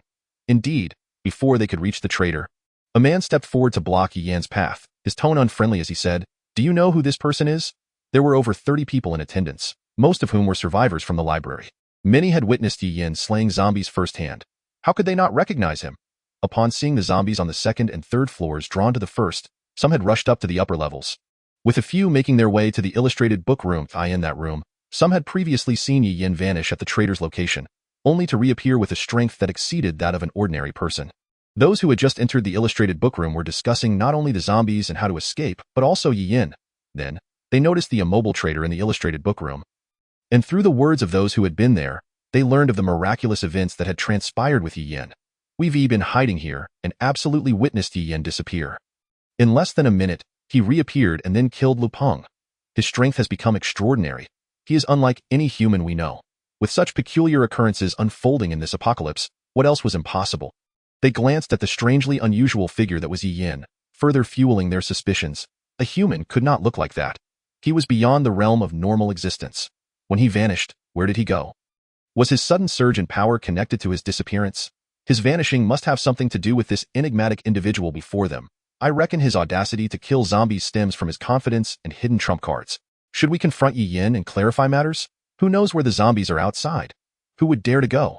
As the crowd fervently engaged in animated discussions, the individual in question returned. Upon arrival, he uttered not a single word but directly approached the enigmatic figure, as if to assert that this was evidence enough. The onlookers exchanged glances, and eventually, one person stepped forward, Wei Yin, after hearing the man's words and observing the expressions of those around him, surmised the situation and smiled. "I know, so what?" The crowd's excitement surged. Indeed, he was aware. The man spoke urgently. What is he? Yi Yin raised an eyebrow. Why should I divulge that to you?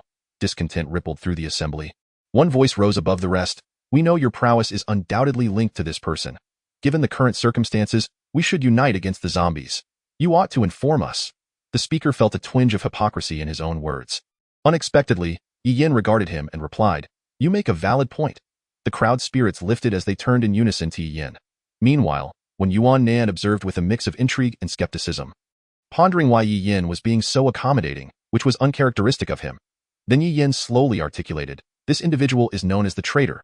We can exchange various weapons and food with him, but the goods a traitor possesses are limited.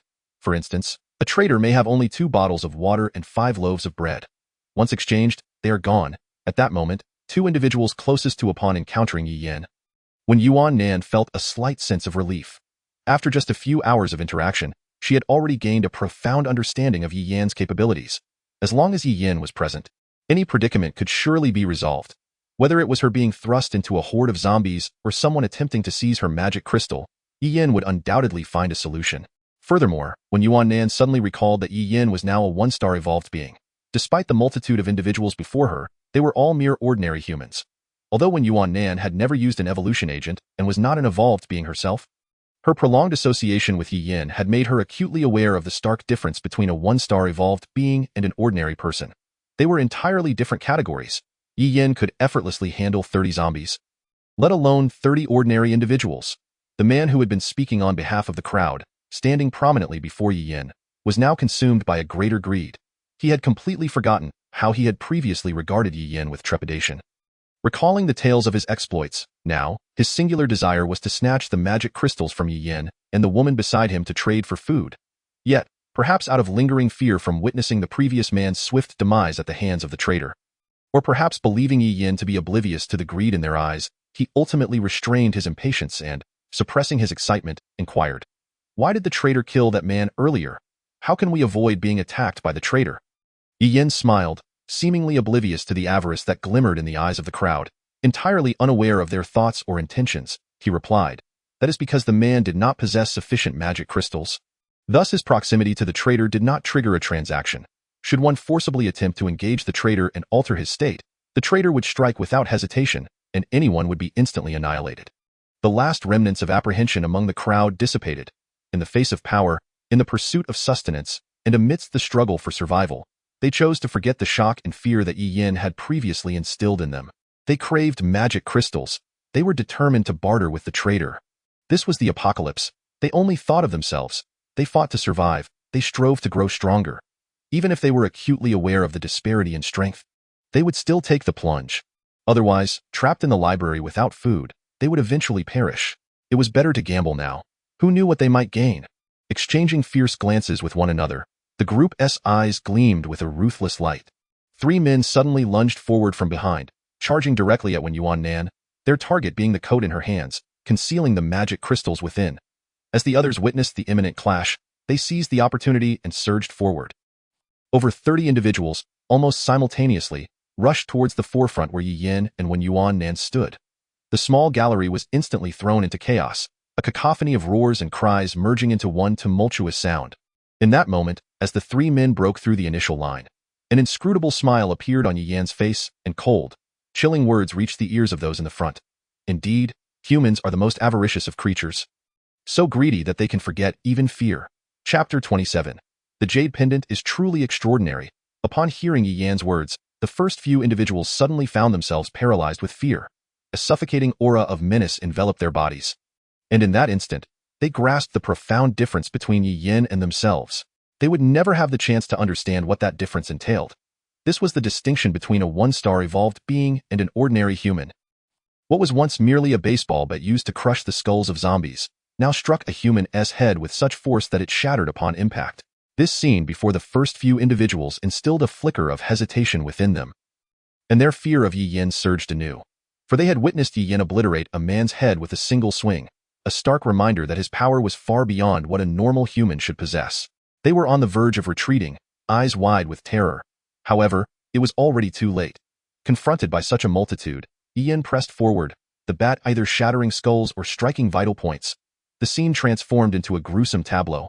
An ordinary person, delivering a full-force strike with a baseball bat to a vital area would be sufficient to incapacitate them, let alone when that blow came from Yi Yan, now a one-star evolved being. The heavy bat, combined with Yi Yan's terrifying strength as an evolved being, struck true, claiming lives with chilling efficiency. In but a moment, before the others could close the distance, Yi Yan had halted the conflict. The spectacle before them was far too shocking. Fear compelled them to halt. They realized that advancing further would lead to their demise. Yet, they remained unaware that even if they now sought to repent and cease their advance, it would still lead to death. Yi Yan's merciless demeanor, his unwavering resolve, and his swift, decisive actions made it abundantly clear that an insurmountable gap in power existed between him and them. All ceased their movements. Staring blankly at the five who had perished in an instant, their hearts filled with terror and regret. Was this not a human? If he were human, how could he face the assault of 30 individuals without flinching? How could he so effortlessly slay 5 in such circumstances? His speed, his decisiveness, his movements, and his mindset were not attributes of an ordinary person. Nor were they characteristics one would expect from someone who had just endured the apocalypse. However, the crowd's thoughts lingered only for a moment, as they soon realized that despite their halt, Yi Yan had not paused at all. With a cold smile gracing his lips, he approached with an inscrutable expression. The very individuals who had just clamored to seize the magic crystals were now retreating in fear, their eyes glued to Yi Yan, terrified that he might make them his next target. Yi Yan wielded a bloodied bat, and now it was stained not only with zombie blood, but with human blood as well. Fear coursed through every heart. They had just comprehended Yi Yan's power and realized that he would show no mercy, possessing not an ounce of hesitance towards taking lives. And yet, they had been deluded enough to think that they could snatch something from him. One trembling individual stammered, I'm sorry, we were wrong, we just... In the heat of the moment, as he spoke, Yi Yan's gaze fell upon him, causing the man to stutter, beads of cold sweat forming on his brow. For Yi Yan's eyes were chillingly cold, as if he were staring at a corpse. Indeed, before the man could finish his sentence, Yi Yan swiftly struck, obliterating his head with a single blow. All held their breath, refraining from uttering another word. Fearful of hastening their own demise, Yi Yan surveyed the faces filled with despair, terror, and regret, and he found a perverse satisfaction in it. Such a fearsome presence delighted him immensely. The lives of these individuals rested entirely in his hands. Contingent upon his whims, truly, it seemed that this time it was his turn to reign supreme. As this thought crossed his mind, a warm smile crept onto his face, though to the onlookers, it resembled the sinister grin of a grim reaper. Sending shivers down their spines, I had no intention of killing you, but you insisted on striking first. Yi Yan paused, suddenly feeling bored. Well, I suppose I simply desire to kill you. Is there any need for justification? With that, one individual, as if driven mad, lunged at Yi Yan. Yet, as he neared, just a meter away, his skull was obliterated by the bat. It must be noted that for Yi Yan, shattering a human skull was as effortless as doing the same to a zombie. Many, upon hearing the death sentence Yi Yan had pronounced upon them, charged towards him one after another, as if seeking their own demise, thereby sparing Yi Yan the effort of pursuing each individually. The cries of despair, desperation, and impending death were truly heartrending. When Yuan Nan, standing aside, felt a wave of physiological discomfort, while Yi Yan had long since acclimatized to such sounds. With little effort, Yi Yan dispatched over 30 individuals. Transforming the gallery into a scene of utter carnage, strewn with blood and bodies, he muttered to himself, "Fortunately, there are no second-tier zombies around. Otherwise, this blood would surely attract them sooner or later." Upon hearing this, when Yuan Nan suppressed her discomfort, her curiosity piqued as she asked, "Second-tier zombies? Do zombies evolve as well?" Yi Yan replied nonchalantly, "If humans can evolve, then zombies can certainly evolve. It's not just zombies. Even plants and animals. At the moment most people transform into zombies, undergo mutations as well. They too will evolve, and they will do so faster and more powerfully than humans." When Yuan Nan's eyes widened in astonishment, a rare glimmer of concern flickered in Yi Yan's eyes. This apocalypse is far more perilous and brutal than you can imagine. Finally, as if to elucidate to one Yuan Nan why he had eradicated all those individuals, Yi Yan stated, "The moment they obstructed my path and cast me unkind glances, their fate was sealed. Remember, in the apocalypse, never leave alive those who harbor ill intentions towards you." Upon finishing, Yi Yan recalled those he had inadvertently spared, the murderous intent in his eyes resurfacing momentarily. When Yuan Nan discerned that Yi Yan was intentionally explaining this to her, warming her heart. Though he was a ruthless killer, he took the time to clarify such trivial matters to her. Now, after half a day's time, when Yuan Nan had completely adapted to the apocalypse, had she possessed power during the earlier events, she too would have eliminated those individuals. This was the apocalypse. Human lives held little value, especially those who posed a threat. When Yuan Nan replied, "I understand." Now, in the gallery, only Yi Yin and When Yuan Nan remained, along with the traitor.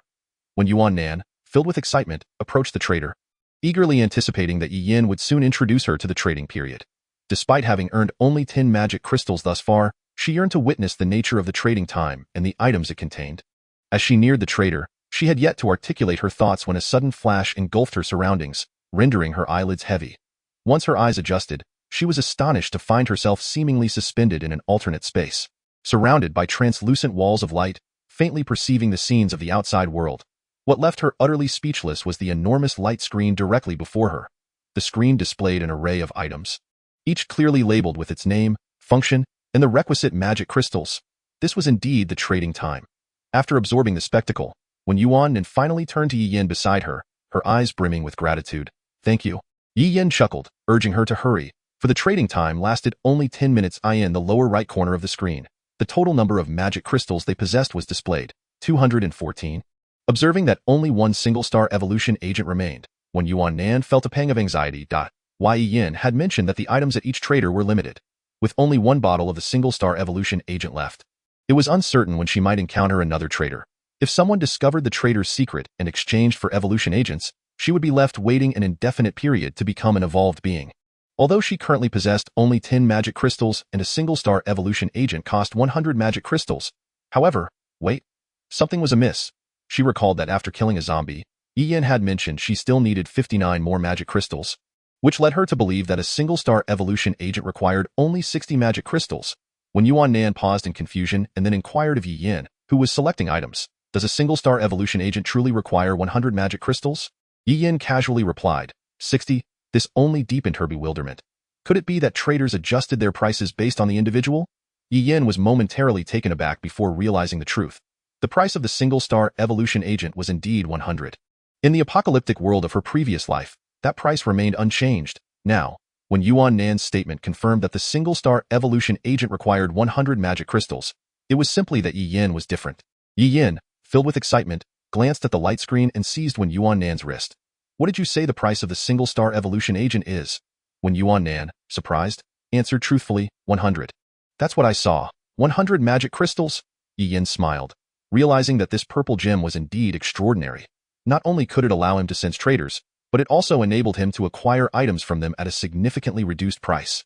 Moreover, the gem on the trader's face, aside from its color and size, was identical to his own. The details were unmistakably the same. Clearly, there was a connection between the two. Otherwise, he wouldn't be able to exchange items at such a favorable rate. If this apocalypse were a game, he felt as if he were cheating. Observing Yi Yan's unusual demeanor, when Yuan Nan curiously asked, "Do we perceive different prices?" Yi Yan smiled without responding, instead focusing on the items above. The remaining magic crystals totaled 214. Only one single-star evolution agent remained, priced at 60.3 bottles of immunity serum, which could render one immune to zombie viruses, unless one was dismembered by a zombie, were priced at 40 magic crystals. A white combat knife, priced at 45, a white-grade weapon. It was undoubtedly far superior to the baseball bat Yi Yin currently wielded. A handgun, priced at 40. At this juncture, the single-star evolution agent and the white combat knife were essential. And next, she would choose between the immunity serum and the handgun. Chapter 28. When Yuan Nan's evolution, Yi Yin selected the items: one single-star evolution agent, one white combat knife, and 2 bottles of immunity serum. Expending 185 magic crystals and leaving them with 29, they could purchase nothing more substantial, save for some food.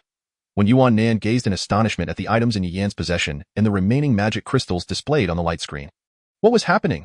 A single-star evolution agent cost 100, and 2 bottles of immunity serum totaled 140, exceeding their total magic crystals, and yet, there was still a white combat knife. How could they have surplus magic crystals? Was this some sort of mockery of her mathematical skills? As when Yuan Nan prepared to question Yi Yin, he promptly pressed the single-star evolution agent into her hands. Silencing her inquiries, it was safer to evolve here. When Yuan Nan stared blankly at the evolution agent in her grasp, somewhat bewildered. Wait, is this for me?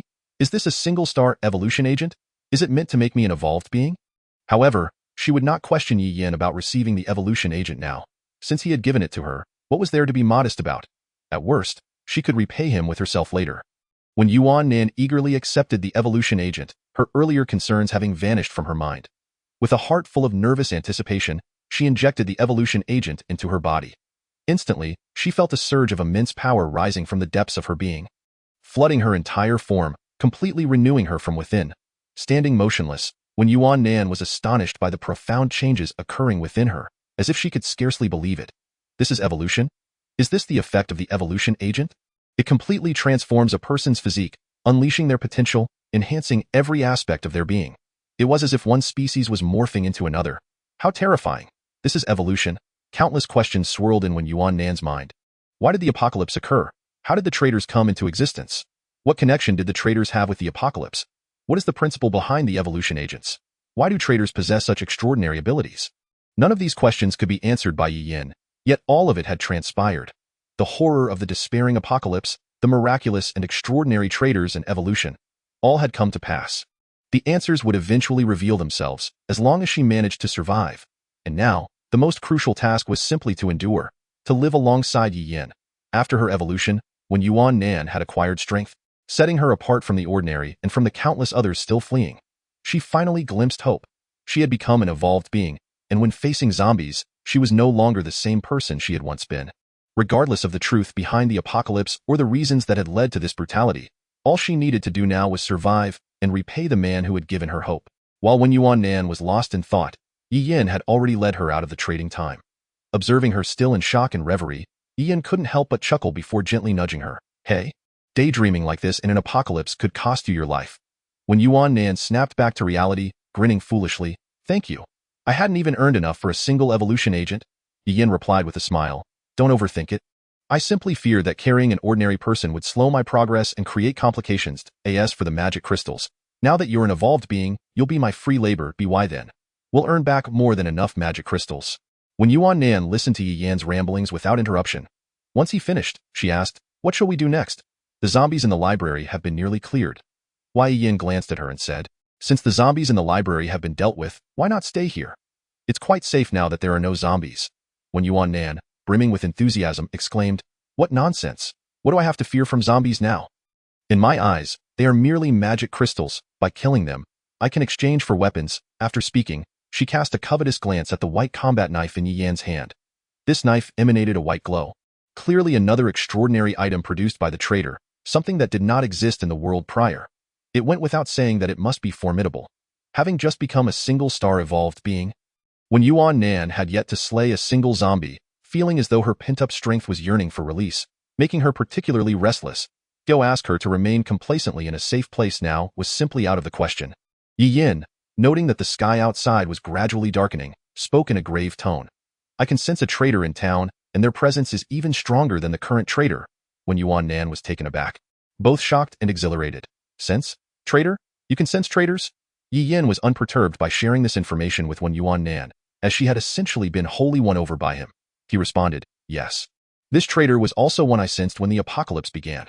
When Yuan had always felt that Yi Yin was extraordinary, as if he harbored no fear of the apocalypse or the zombies. Knowing precisely how to deal with them, being aware of the traitor's existence and how to trade with them, it felt as if he had anticipated the apocalypse and was well prepared for it. However, now that Yi Yin openly stated he could sense traitors, it left Wen Yuan utterly astounded. Observing Yi Yan's demeanor, she sensed he was reluctant to elaborate further, so she refrained from pressing him. Ultimately, she recognized Yi Yin as the man who had saved her in a moment of peril, the one who had transformed her into a single-star evolved being. All she needed to do was follow him and assist him. As for the other matters, she would listen attentively whenever Yi Yin chose to share. Yi Yin gazed out the window, pondering the situation in town. There were likely more zombies than at the school. Let us first make our way to the school's convenience store, where we shall procure some food to prepare for the coming days. After all, exchanging magic crystals for sustenance may seem advantageous to others. But for us, it would be a sheer waste. In truth, both of us are already feeling the pangs of hunger. Since becoming first-tier evolvers, our stamina and energy have multiplied exponentially, consequently increasing our consumption. Having dispatched so many zombies in the afternoon and engaged in considerable physical exertion, it is only natural that we feel ravenous. Upon hearing this, Wen Yuan immediately felt his stomach grumble even louder and promptly headed outside. Then let us go. Which convenience store shall we visit? Yi Yin, trailing behind, observed the invigorated Wen Yuan, brimming with enthusiasm after achieving first-tier evolution, and chuckled quietly. We shall go to the one beneath the teaching building. It is smaller in scale, so there should be fewer zombies. Just be cautious and keep noise to a minimum to avoid attracting a horde from within the teaching building. At this moment, dusk had begun to settle in, casting a dim light. The two strolled confidently to the entrance of the library, as the zombies within had been nearly eradicated by Yi Yin. Standing on the steps outside, they gazed down at the open space below, where a few scattered zombies roamed the playground, amidst the remnants of limbs and pools of human blood. At that moment, when Yuan, who fancied himself acclimated to this post-apocalyptic world, could not help but feel his eyes welling with tears. Had it not been for encountering Yi Yin at the onset of this calamity and taking the initiative to approach him, a part of him would now be among those scattered remains below. Such is the brutality of this new world. Ordinary individuals, devoid of means, unable to find refuge, and lacking the courage to resist, can only become fodder for the undead, losing their lives at the very outset of this apocalypse. Yi Yin surveyed the grim scene, feeling an unsettling sense of familiarity and nostalgia. Had he truly returned to the inception of the apocalypse? Was this a divine opportunity bestowed upon him? Contemplating the whereabouts of his parents, Yi Yin, typically composed, felt a wave of anxiety wash over him. In his previous life, he had not encountered his parents at the onset of the apocalypse. Rather, he had joined a group of survivors who unwittingly led him to a rescue organization, only to inadvertently stumble into a concentration camp. Remarkably, his parents had also found themselves in the same camp a month later due to a series of unfortunate events. Perhaps the only silver lining in his previous existence was reuniting with his parents in that concentration camp, though the eventual outcome, well, it is best left unmentioned. In this life, Yi Yin vowed not to let history repeat itself. He would undoubtedly find his parents and seek vengeance against the concentration camp. However, he knew that at this juncture in his past life, his parents were away traveling. Even if he hurried home, they would not be there. Based on what he had learned from them after their reunion, they had been on the run since the onset of the apocalypse, lacking a permanent refuge, perpetually fleeing. Moreover, the location of their travels was considerably distant from Yi Yin's school. Could it be that he was destined to search for his parents solely within the confines of that concentration camp? With this thought weighing on him, the confidence that had buoyed him since his rebirth began to waver. Noticing Yi Yan's hesitation, when Yuan, concerned by his unusual silence, cautiously inquired, "Yi Yin, what are you thinking about?" Yi Yin took a deep breath, resolving to set aside his worries for the time being. At present, the most crucial task for him was to leverage his advantages to rapidly enhance his strength. Then, he would set out for the location of the concentration camp from his previous life. With this determination, Yi Yin chose not to respond to when Yuan and strode outside. When encountering zombies, strike swiftly, but keep the noise to a minimum to avoid drawing too many of them. Yi Yin had already bestowed the baseball bat he had been using upon when Yuan, and now, in his hands was a white combat knife procured from the trader. The weapons from the trader were categorized by color, representing a level entirely distinct from the weapons that existed in the world prior. This white combat knife was undoubtedly superior to an ordinary knife by several magnitudes. Its mere presence in his hand felt exhilarating, radiating a lethal sharpness that surpassed the baseball bat he had wielded before. When Yuan, undeterred, was eager to test her newfound strength as an evolver through practical experience. Meanwhile, at their destination, the convenience store outside the teaching building, a commotion ensued. "Brother, what do we do about the zombies outside? What else can we do? Shall you go and lure them away? No. Then stop your incessant chatter. There's plenty of food here. You want to starve. Speak another word and I'll toss you out to feed them." Chapter 29. Someone. At the onset of the apocalypse, Li Shuefu and his 3 lackeys were purchasing supplies in this convenience store. His elder brother, Li Fuyo, was training in the gym and had tasked him with fetching some water and snacks. At that moment, there were only a handful of people in the store. The instant the apocalypse erupted, he and his 3 companions did not mutate into zombies, while nearly everyone else in the store did. In a moment of crisis, Li Shuefu kicked one of his companions out to shield himself from a zombie, successfully slowing down the advancing horde. Li Shuefu, along with his 2 lackeys and 2 others who had not been infected, rushed into the door behind the cashier and locked it. This was the convenience store's break room, a cramped space containing a square table typically used by part-time cashiers during their meals. The 5 of them squeezed into this confined area, with the terrifying presence of zombies lurking outside, inevitably leading to a sense of frustration among them. "Hey, I'm starving. Who is going to go out and bring back some food?" Li Shuefu came from a wealthy family, much like his brother, and held a prominent position in school. Countless individuals had catered to him for various reasons, running errands and doing his bidding, fostering an attitude of entitlement in him. However, in this apocalypse, life took precedence. Who would dare risk themselves for a mere request? Neither Li Yin nor Fang Junwen uttered a word. They had clung to Li Shuefu in hopes of enjoying a lavish lifestyle, mingling with the privileged elite, thinking that such connections would prove advantageous in the future. Although they occupied a lowly status among these individuals, the societal structure had crumbled. What use were those connections now? The most pressing concern was to safeguard their own lives. They had witnessed the fate of the individual who had been kicked aside by Li Shuefu. He had been swiftly captured by the pursuing zombies. The sight of someone with whom they had once associated being lost in an instant was unfathomable. They had no doubt that had they been in that position, Li Shuefu would have acted similarly. Thus, the two who usually obeyed Li Shuefu fell into silence, while the other two were even less inclined to speak. Wang Ting and Xia Xian, a couple who had been fortunate enough to avoid mutation, reacted swiftly upon seeing the door behind the cashier and promptly fled inside. As they prepared to lock the door, they noticed Li Shuefu and his companions also making their way over, and hesitated only momentarily before allowing them in and securing the door. However, Li Shuefu showed no gratitude, instead complaining about how cramped it was for 5 people in a space meant for 3.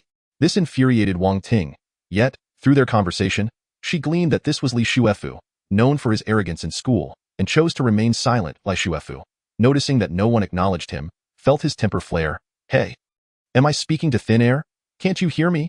Although the apocalypse had altered circumstances, Li Shuefu's domineering presence remained, and Li Yin and Fang Junwen had grown accustomed to being subservient to him. Fang Junwen muttered under his breath, Li Gu, how are we supposed to go out with all the zombies outside? Li Shuefu retorted with unyielding arrogance. If I tell you to go out, then you must go out, do you understand? I don't care how you do it. If it were not for the darkness of the small room, the others would have witnessed the ugly expression of arrogance on Li Shuefu's face. Upon hearing this, Fang Junwen finally snapped. Under normal circumstances, even if Li Shuefu were to berate him in front of 100 people, he would have complied with a smile. But now is the apocalypse. The future was uncertain, and the world could unfold in any manner. Outside, flesh-eating zombies roamed, and their lives hung by a thread. What good was money? What use were positions of power in peaceful times? Previously, he had feared Li Shuefu, but now society had collapsed. The system had crumbled. Money had become worthless. Who still cared about one's past status? As they had entered, Li Shuefu had been incessantly nagging, and he and Li Yin had grown accustomed to it. Merely listening now, he was demanding that they risk their lives to fetch food for him. Dream on. Having come to this realization, Fang Junwen felt emboldened and, recalling the various humiliations and mockeries he had endured at Li Shuefu's hands, his anger intensified. Damn it! Do you still think you're some kind of young master? This is the apocalypse. The money you possess is nothing but worthless paper. And yet you dare to bark orders at me? How ridiculous! Li Shuefu was taken aback by Fang Junwen's outburst. He could hardly believe that one of his subordinates would dare to berate him in such a manner.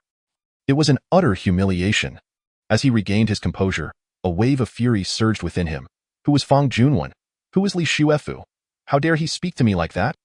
Li Shuefu believes he has suffered the greatest humiliation of his life. How dare you address me in such a manner? Who do you think you are? I could easily extinguish you with a mere finger. After Fang Junwen passionately unleashed those words, he felt an exhilarating sense of release. In this apocalyptic world, who cares about your former status? Beside him, Li Yin was equally astonished as he listened to Fang Junwen's tirade. In his mind, Li Shuefu was still a figure of nobility, untouchable. It was only when Fang Junwen spoke those words that he finally cast aside the remnants of his fear towards Li Shuefu. Meanwhile, Wang Ting and Xia Xian were merely spectators, and witnessing the once lofty Li Shuefu being verbally attacked brought them great satisfaction. Just moments ago, Li Shuefu had taken advantage of the cramped, dimly lit room to harass Wang Ting more than once. Seeing Li Shuefu in such a flustered state filled Fang Junwen with a sense of vindication. You think you can kill me? Have you looked around at the current situation? Your wealth, your family's influence, are utterly meaningless now. Want food? Go fetch it yourself, you fool. Li Shuefu hurled a few more curses, but they were ignored, treated like a fool, which only deepened his sense of humiliation. Moreover, with darkness descending outside, it was likely past 7, and Li Shuefu was already so hungry that his stomach felt like it was touching his back, leaving him too weak to even curse anymore. An apocalypse, is it? Soon, you shall learn that even in the apocalypse, you will heed my words. The small room, with only a tiny window, had lost power the moment the calamity struck.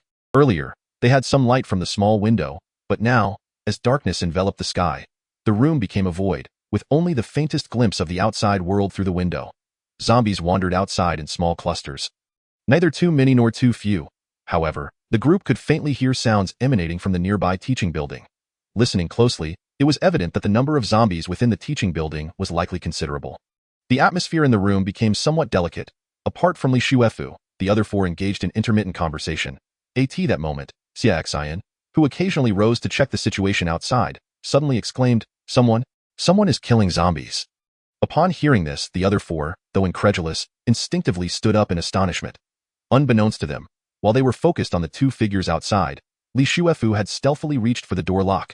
He quickly unlocked the door, creating a sound that was overlooked as the others were captivated by the sight of the two individuals outside. Before them stood a not particularly robust young man wielding an extraordinary white long knife. Skillfully dispatching zombies with ease, the blade in his hand was exceptionally sharp.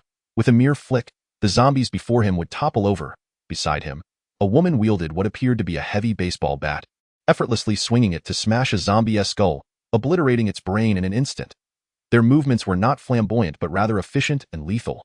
The zombies in their presence seemed like fragile toys.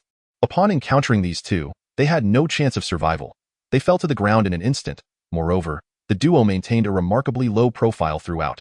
Only the zombies within their immediate vicinity were drawn to them.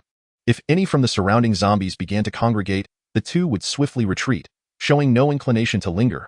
The zombies outside seemed to be toying with them. Sensing commotion, they would pursue, only to find nothing. Those fortunate enough to encounter these two, thinking they had stumbled upon food, were swiftly eliminated. If these first-tier zombies possessed any intelligence, they would undoubtedly lament their encounter with such skilled adversaries.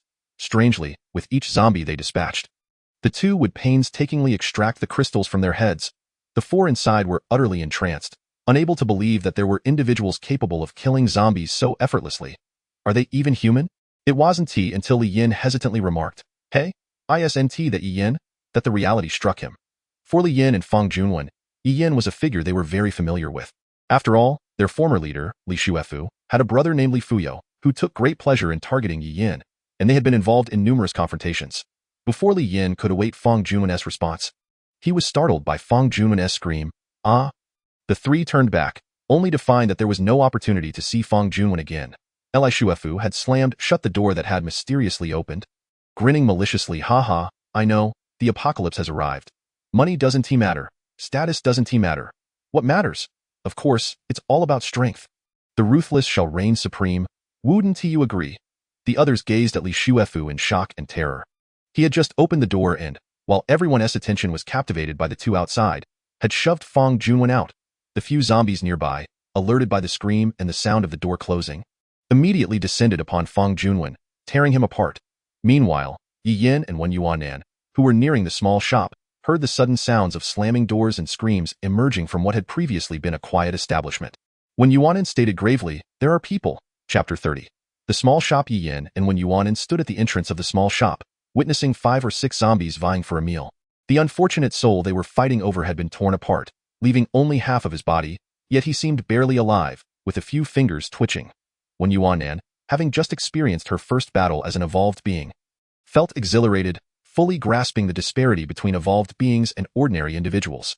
She had slain many zombies and was no longer fazed by such a gruesome sight, having felt the immense power and terror of being evolved. Her determination to repay Yi Yin grew even stronger. Were it not for Yi Yin, she would not have become an evolved being so swiftly, and her survival would have been uncertain. Her desire to grow stronger intensified. Earlier, she had watched Yi Yin wielding the white combat knife acquired from the trader, dispatching zombies as if chopping vegetables, and she yearned for a weapon like that. The only way to obtain one was to follow Yi Yin and slay more zombies. As they made their way, they had discreetly eliminated around 60 zombies. At times, they had to abandon the idea of collecting magic crystals due to the approaching hordes, and now that Wen Yuanan had transitioned into a combat role with a weapon in hand, she could no longer carry clothing to gather the crystals. She had to make do with tying them around her waist, all the while being cautious not to let them fall during battle. As she had quite a collection of magic crystals within, having slain numerous zombies along the way, they had amassed nearly 100 magic crystals by the time they neared the small shop. As they approached, instinctively, they circled the shop to clear out any wandering zombies before finally standing at the entrance, where they witnessed the earlier scene. When Yuanan exchanged a knowing glance with Yi Yin, who remained stoic, his expression unchanged. Thus, they entered, swiftly and decisively eliminating the 6 zombies that were feasting on the remains. These 6 were the only zombies left inside the shop. Most had already wandered outside, and perhaps some of those they had just dispatched had originated from the shop. Meanwhile, in the lounge of the small shop, separated by only a door from Yi Yin and Wen Yuanan, the 3 who had initially planned to berate Li Shuefu fell silent upon hearing the commotion outside. Li Shuefu, who had been about to say something, also grew quiet. astonished at the sounds of slaughter. Slaughter? This is not something zombies could do, right? Someone dares to kill zombies? Li Shuefu had been too preoccupied with dealing with Fang Junwan to realize what they were watching or discussing, nor did he know that two individuals were out there slaying zombies, one of whom was a familiar face. Haha, to risk their lives for food. How bold they must be. While the courage of those outside was commendable, they must surely be fools. With a stroke of luck, one might slay a single zombie. However, the zombies outside are not merely one or two. When he had shoved Fang Junwan out, he had caught a glimpse and noted at least 4 or 5. To dare seek death by attacking zombies? Driven mad by hunger, perhaps foolish, at this moment, Li Shuefu, having avenged himself, felt an overwhelming sense of satisfaction. In peacetime, he had relied on his family's influence and wealth to act with impunity within the bounds of the law. Now, as the apocalypse unfolded, everything had changed. As Fang Junwan had said, the law, order, morality, all had crumbled. He could truly act without restraint. Now, he could kill at will, without facing consequences, unless someone's fists were stronger than his own. Haha, an apocalypse? There's nothing inherently wrong with it. As long as he maintained this decisive and ruthless demeanor, he could thrive even amidst chaos. The other three were momentarily dazed, in such a short time. The impact they had experienced was immense. First, witnessing Yi Yin and Wen Yuanan effortlessly slaying zombies so soon after the onset of the apocalypse, something that seemed impossible. Second, the person they had been speaking with moments ago had been betrayed and killed by one of their own. This is the apocalypse. Both events underscored that in this world, survival depended on either strength or ruthlessness. Those who possessed nothing could protect nothing, not even their own lives. Fang Junwan had met his end in such a manner. Although the others felt discontent towards Li Shuefu, they also harbored sympathy for the minion who had perished at Li Shuefu's hands, as well as the recently departed Fang Junwan. However, in this apocalyptic world, merely being able to protect oneself is the greatest fortune. Who would think of standing up for others? If they possess strength and influence, perhaps they could do something for the two individuals. Yet they are nothing, caught in this end-of-the-world scenario, and all they can do now is guard against Li Shuefu. The three are acutely aware that the people outside are Yi Yin and that girl. After the series of events today, they have come to an unsettling realization. Perhaps the most terrifying aspect of this apocalypse is not the zombies, but humanity itself. Furthermore, they are oblivious to the circumstances of Yi Yin and the girl. If they are like Li Shuefu, venturing outside would be tantamount to seeking death. While they might be able to prevent Li Shuefu from striking from behind, facing two formidable individuals like Yi Yin is a different matter altogether. Thus, the trio opts to wait inside rather than rush out for help. Li Shuefu remains silent, listening intently to the strange sounds outside, his breath barely audible. That moment, when Yuanin notices the tightly shut door behind the cash register and exchanges a glance with Yi Yin, who merely nods in response, offering no further indication. Let's close the door. It's getting late. We'll spend the night here in this convenience store, Yi Yin states. Although he can vaguely sense the presence of a traitor, the distance is considerable, allowing him only a rough estimate of their location. It is already past 7. In this apocalypse, night falls swiftly, and it is better to rest here for the night. When Yuanin glances at the door to the break room, obediently shutting the convenience store door, the entrance consists of 2 glass doors typical of small supermarkets. Once closed, when Yuanin secures the door with a broomstick, ensuring that even the mindless level 1 zombies outside cannot gain entry. Peering through the glass doors, they observe a few wandering zombies in the distance, devoid of any sign of human presence. By this hour, the living should have found refuge. The two locate 2 large travel bags. And Yi Yin instructs, pack plenty of food and fill several bottles with water. Carrying such weight might have felt burdensome to Wen Yuanin 2 hours ago, but for her, now an evolved being, it feels trivial. Therefore, Yi Yin does not hesitate to ask her to fill the large travel bags to the brim. When Yuanin nods, stuffing several bags of biscuits inside, unable to resist the urge to rip open a bag and stuff her mouth. She feels as if she is on the brink of starvation. As an evolved being, her energy needs far exceed those of ordinary individuals. After a day of battling zombies and mining magic crystals, she is utterly famished. Yi Yin, having packed a few items himself, is also unable to withstand his hunger and begins to eat. The 4 inside hold their breath, listening intently, and soon they hear the muffled conversation between the 2 and the sound of a door closing. Now, they hear the crinkling of food packaging. Li Shuefu can no longer contain himself, urgently whispering, "What is going on? Are there no zombies outside?" Xia Xian, hearing the commotion, swallows hard. It must be those 2 who dealt with the zombies outside. Upon hearing this, Li Shuefu finds it unbelievable. Just moments ago, he had heard noises outside and wondered who was so fearless as to kill zombies for food.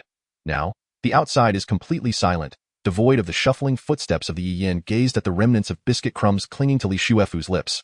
letting out a cold snicker. The zombies surrounding and inside this small shop were all cleared by me.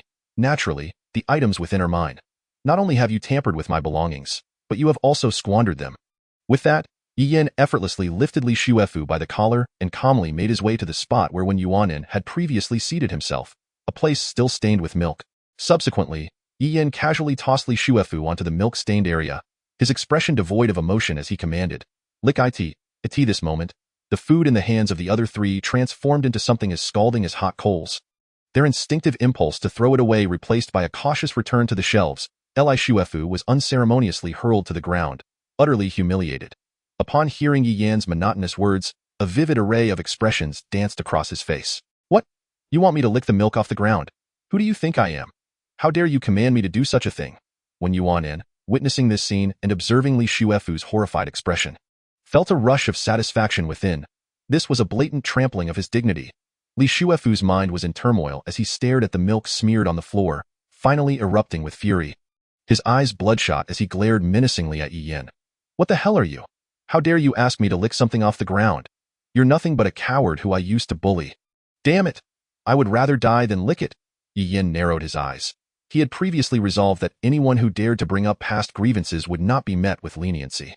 Li Shuefu, having initiated the provocation, continued to dwell on the matter. "Ha! Now that the apocalypse is upon us, even the most insignificant can reign supreme. Let me tell you, in my eyes, you will forever be that weakling we bullied. Too afraid to fight back. Do you remember what my brother and I used to say about you?" Once again, Yi Yan seized Li Shuefu with a single hand, rendering him as helpless as a chick. Li Shuefu's waist had suffered severe injury, causing excruciating pain with every movement.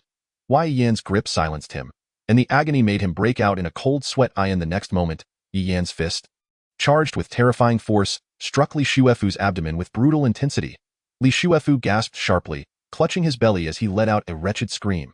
Yi Yan remarked, "Remember, your life is now in my hands. I will do as I please. Also, your brother had his legs broken by me before the apocalypse began. After the chaos erupted, he should have been discarded by those around him, becoming food for the zombies." Li Shuefu was so pained he could scarcely articulate a response, forced to listen to Yi Yan's words. The others, upon hearing this, were in utter disbelief. They understood that Yi Yan and Li Shuefu's current lawlessness was a product of the apocalypse, where no legal constraints could bind them. However, the revelation that Yi Yan had incapacitated Li Shuefu's brother before the end of the world was unfathomable. How terrifying it was that he dared to break the legs of a powerful man in peacetime. Li Shuefu fought to suppress the pain, gritting his teeth as he retorted, "You're just boasting. You? Daring to touch my brother before the apocalypse? Breaking his legs? Ha ha ha. You're just talking nonsense." Without hesitation, Yi Yan delivered another punch, mercilessly striking Li Shuefu's abdomen with full force. Li Shuefu's face turned a shade paler, as he could no longer endure the onslaught of Yi Yan's fist. He emitted a horrific cry, his stomach heaving as he vomited the food he had just consumed. Yi Yan pointed to the baseball bat, smeared with dark blood, lodged at the entrance. "That's your brother's bat, oh? Wait, it should belong to someone beside your brother. Regardless, believe it or not, since you wasted my resources and refused to clean up, I have no choice but to make you expel everything you've eaten."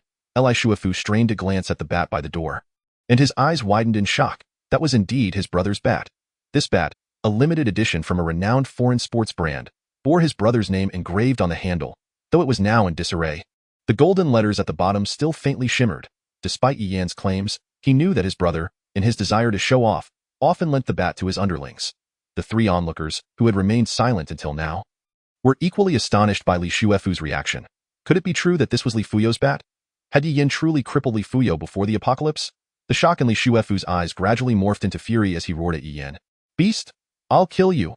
He flailed his arms wildly, resembling a child throwing a tantrum, futilely grasping at Yi Yan. Yi Yan, without hesitation, unleashed another relentless punch to his abdomen. The sound of the fist landing echoed painfully in everyone's ears. Li Shuefu's complexion turned even paler, followed by another bout of violent vomiting, his body drenched in sweat, unable to even scream. Yi Yan looked at the now silent Li Shuefu, a smile creeping onto his face. "Didn't you say you would rather die than lick? Here's your final chance. Will you lick it or not?" The power of a first-tier evolved being was beyond what an ordinary person could fathom. Yi Yan had held nothing back in his strikes, and at that moment, Li Shuefu was rendered incapable of speech, feeling as though death would be a relief. His mind was clouded, overwhelmed by a buzzing in his ears. Yi Yan's fist came crashing down once more onto the nearly unconscious Li Shuefu's abdomen, jolting him from the brink of unconsciousness. Wah? Li Shuefu had expelled everything he had just consumed, now only spewing forth unidentifiable liquid. The area around him was a chaotic mess from his vomit. Yi Yan frowned, noticing Li Shuefu's complete lack of reaction as he stared blankly. He strolled to the entrance of the small shop and opened the door. "You re so fond of playing the part of the big shot. Let us see how you fare with the zombies." With that, Yi Yan forcefully hurled Li Shuefu outside, sending him flying 10 meters away. The sound of his fall echoed like a heavy object crashing to the ground, immediately attracting the surrounding zombies. Yi Yan leisurely secured the door with the baseball bat before standing before the glass door, watching as Li Shuefu was torn apart by the ravenous undead. The biting of the zombies brought Li Shuefu back to his senses. The earlier beating and the final toss had left him incapable of uttering a sound. In his last moments, he cursed Yi Yan with a burning hatred in his heart. "Yi Yan, you bastard. I'll haunt you even as a ghost." After witnessing Yi Yan dispose of Li Shuefu, when Yuan An turned to search for supplies in the break room of the shop, she found a bag containing a few changes of clothes, presumably left by students who had previously worked part-time there. It was still April, and the weather was quite chilly, yet both Yuan An and Yi Yan, now evolved beings, felt little discomfort from the cold. This was the distinction between evolved beings and ordinary people. When Yuan An rummaged through the clothes, changing out of her blood-soaked attire and donning a male sweatshirt, then offering the outerwear and pants to Yi Yan. Upon glancing at the outerwear, Yi Yan thought to himself, "Does she want me to go without anything underneath?" Realizing that Yi Yan had killed far more zombies than she had, his clothes were completely drenched in black blood, making it impossible for him to wear them continuously. When Yuan An quickly stated, "You can wear the sweatshirt. My clothes underneath are clean. I don't feel the cold anyway." Yi Yan chuckled and shook his head, accepting the outerwear as he turned his gaze to the three individuals huddled in a corner. Shivering and trying to diminish their presence, as they sensed Yi Yan's gaze, their legs turned to jelly. "Oh no. Is he going to make us expel our food like that?" Chapter 32. Tier 2 Zombies. The three had just witnessed Yi Yan's methods. Had they been in the same position, they would have had no chance to resist, much like Li Shuefu. All were enveloped in shock. How could Yi Yan possess such immense strength? He did not appear particularly muscular, yet he effortlessly lifted Li Shuefu with one hand while striking him with such power with the other. Just moments ago, he had flung Li Shuefu with a casual motion, sending him flying so far. What kind of astonishing arm strength was required to achieve that? At this moment, as Yi Yan cast a scrutinizing glance their way, panic surged through the three. Had they known, they would have refrained from eating. Now, not only were they at risk of being beaten, but they might also be thrown outside to feed the zombies. Yi Yan looked at the two boys, then addressed Li Yan. "What are you wearing underneath?" Li Yan and Xia Xian quickly raised their heads, realizing Yi Yan was questioning Li Yan. Nervously, Li Yan unzipped his jacket, revealing a long-sleeved shirt beneath, and replied anxiously, "Just a long sleeve." Yi Yan inspected it and said, "Take it off. Consider it compensation for the food you've consumed." Upon hearing this, the three felt a wave of relief, without hesitation. Li Yan stripped off his shirt and handed it to Yi Yan, then donned his outer jacket. He had originally been mixed up with the Li brothers, living in fear of being recognized by Yi Yan. But seeing that Yi Yan seemed to have no recollection of him and no intention of making him expel his food, he felt a surge of relief. After changing into clean clothes, Yi Yan felt significantly more comfortable. He gazed at the three, who were now cautious. "This is my territory. While I do not have the kindness to shelter you, you may rest here temporarily. However, any consumption of food must be approved by either me or Yuan An. Do not cause any trouble, or I will throw you out to feed the zombies." The three hastily nodded and huddled in the corner. By this time, the outside world had plunged into darkness. Yi Yan and Yuan An filled their respective travel backpacks to the brim and selected a spot to settle down for the night. For Yi Yan, today had been a whirlwind of activity, yet it held profound significance. He had reincarnated back to the moment before the apocalypse began, and without delay, he sought out a trader, swiftly becoming an evolved being. Shortly thereafter, he encountered his benefactor from his previous life, Yuan An. In that past life, she had sacrificed herself for him. This time around, upon meeting Yuan An, he vowed to protect her, ensuring she would lead a life starkly different from her previous one. Moreover, today's melodramatic events had seen him repeatedly confronted by familiar faces, each deliberately provoking him by mentioning that incident. Admittedly, Yi Yan had exhibited a rather timid and fearful disposition in his former life. Consequently, when the apocalypse struck back then, he chose to follow the main group for safety, only to ultimately fall into the jaws of danger. Like the countless individuals he encountered today, he had been too afraid to confront the zombies directly. Perceiving them as insurmountable foes, it was only after arriving at the concentration camp, where he was enslaved, trained, and forced to combat zombies with an ordinary human physique, that he gradually transformed in the concentration camp. He witnessed horrors far more brutal than those of today. Over the course of 2 years in the apocalypse, although he did not become an evolved being, he had fought countless times against zombies with his ordinary body. And his ruthlessness and combat experience were undoubtedly on par with those of evolved beings. The inhumane torment in the camp, the unfulfilled promises, the despair of being trampled upon, and the resentment of forever being one step behind the evolved beings all contributed to a significant change in Yi Yan's character, especially the final incident. After the first day of the apocalypse, just as Yi Yan was closing his eyes, lost in memories, a sudden jolt made him spring up. The others in the small shop, who had not been fast asleep, jumped up at the sound, fearing an enemy or a zombie, their spirits half sapped by fright. When Yuan Nan also scanned the surroundings, her vigilance peaked, but upon realizing there was no immediate danger, she turned her attention to Yi Yan. The other three gazed at him with concern, eager to know what had transpired. Outside, the night had fallen completely, shrouding everything in darkness. Yi Yan cast a fierce glance at the trio, signaling them to move aside. However, in the pitch black, they could not discern his glare, only sensing a faint aura of menace. Yi Yan instructed, "Go hide in the back and remain silent." The three quickly huddled together. Moving to the opposite side of the shop, it was then that when Yuan Nan spoke up, "What's going on?" The vision of evolved beings had evolved beyond that of ordinary humans. Though they could not see as clearly in the dark as during the day, it was still sufficient. Yi Yan's eyes sparkled with excitement as he suppressed his exhilaration, saying, "The traitor from outside the school is coming this way." When Yuan Nan gasped softly, her mood instantly shifting to excitement, "Shall we go?" Yi Yan replied emphatically, "Not going would be foolish. We are now evolved beings. We stand apart from regular humanity. In this post-apocalyptic world, those who discover the secret of traitors are few and far between, and evolved beings are even rarer. 2 teamed-up first-star evolved beings can crush everything." Most zombies had yet to evolve, remaining at the first level. They had already tested this today. First-level zombies were laughably weak against first-star evolved beings. Unless swarmed by a horde of zombies, or if the evolved beings were careless, a first-level, mindless zombie would struggle to defeat a first-star evolved being. In a hushed voice filled with fervor, Yi Yan urged, "Grab your things. We might not return here. I can sense the traitor is getting closer. I can now pinpoint his exact location. He is near the river across from the school street." Upon hearing this, when Yuan Nan wasted no time in grabbing 2 travel backpacks, tossing one to Yi Yan before pulling out the baseball bat propped at the door. The 3 behind them felt a surge of tension upon seeing when Yuan Nan opened the door. Shocked by the sight of their backpacks, they were puzzled. "Where are you 2 going at this hour?" Xia Xian rushed forward, mustering the courage to ask Yi Yan, and when Yuan Nan ignored him, proceeding onward. Xia Xian stood there in confusion until Wang Ting pulled him back. Although they dared not eat freely with Yi Yan around, his strength was reassuring. With Yi Yan present, they feared no number of zombies, for he was their protector. Now that he had left, the long night loomed ahead, and zombies would not rest. The duo raced forward, witnessing zombies attacking one another, yet they kept their voices low. Though the traitor outside constantly tempted them, trading required magical crystals. Presently, they only possessed 100 crystals, and Yi Yan sensed that this traitor emitted a far stronger aura than the one at the library.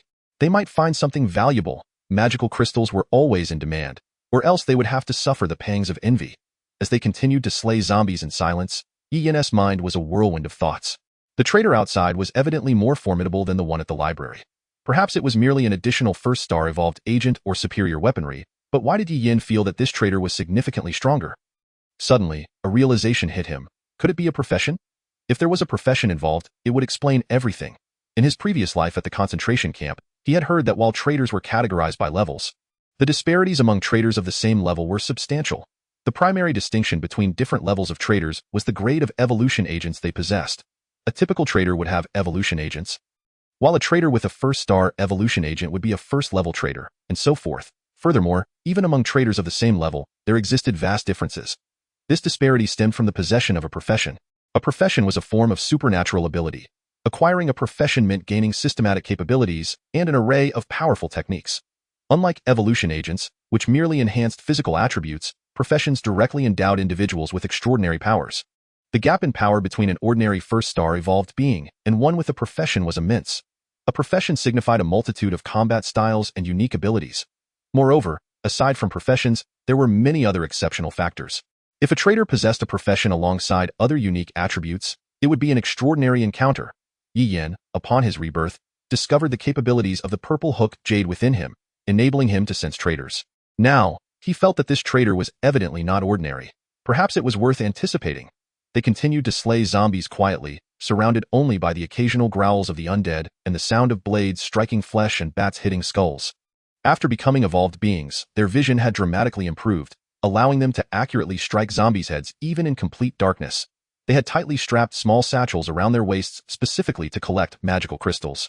Each carried a large travel backpack filled to capacity with water and other supplies, weighing heavily upon them. For an ordinary man, carrying such a load would be a formidable challenge, let alone while running and slaying zombies. But for Yi Yin and Wen Yuan-nan, now evolved beings, it hardly posed any difficulty. They fought their way to the school gate, collecting about 60 more magical crystals along the way.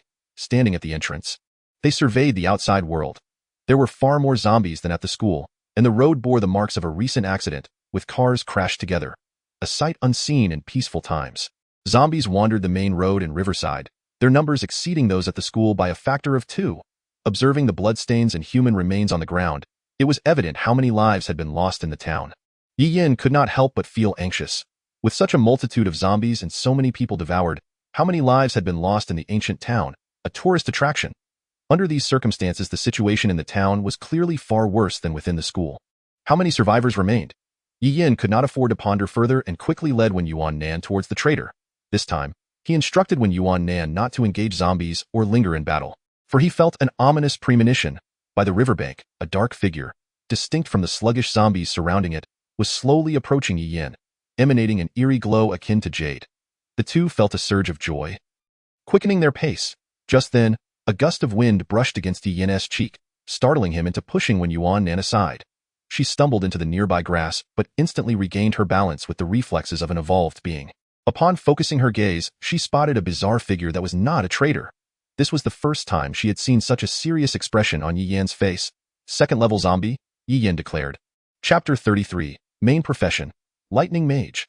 The ink-black sky was intermittently veiled by clouds, casting an even more desolate shadow over the already terrifying first night of the apocalypse. Yi Yin cautiously regarded the second-level zombie before him, which appeared almost indistinguishable from an ordinary human, his heart racing in disbelief. The apocalypse had not even reached 12 hours, and a second-level zombie had already emerged. This underscored the staggering number of lives lost in the town. How many zombies were there, truly? The speed of evolution occurring within such a short span was terrifying. The second-tier zombie represents an existence that transcends its first-tier counterpart. In contrast to the first-tier zombies, which exhibit a grotesque decay, the second-tier zombies possess a semblance of intelligence akin to that of a 5-year-old child. Their classification as second-tier stems from a significant evolutionary advancement in their physical form. Unlike the first-tier zombies, whose putrid flesh readily falls away at a mere touch, second-tier zombies exhibit a much more resilient constitution, with their bodies now resembling muscular tissue rather than decaying matter. If the first-tier zombie can be easily dispatched with a baseball bat wielded by Yi Yin, the second-tier zombie demands the use of specialized weapons crafted by traders for any hope of confrontation. Some second-tier zombies may even display extraordinary enhancements in specific areas or attributes. The one before Yi Yin was no exception, charging towards him with an alarming speed that bordered on the terrifying. Even with Yi Yin's keen eyes as an evolved being, he could barely catch a fleeting glimpse of the pale yellow magic crystal atop the zombie's head in the darkness.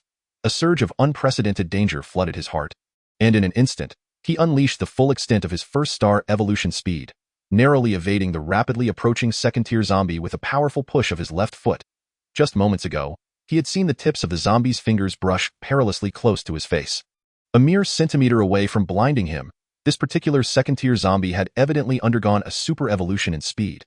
Otherwise, an ordinary second-tier zombie would not possess such terrifying swiftness. Beside him, Wen Yuan gasped in astonishment upon witnessing the disparity in speed between the two tiers of zombies. The gap between the first-tier and second-tier zombies was staggering. She realized that even if she and Yi Yin joined forces, they would likely be unable to defeat this formidable second-tier zombie.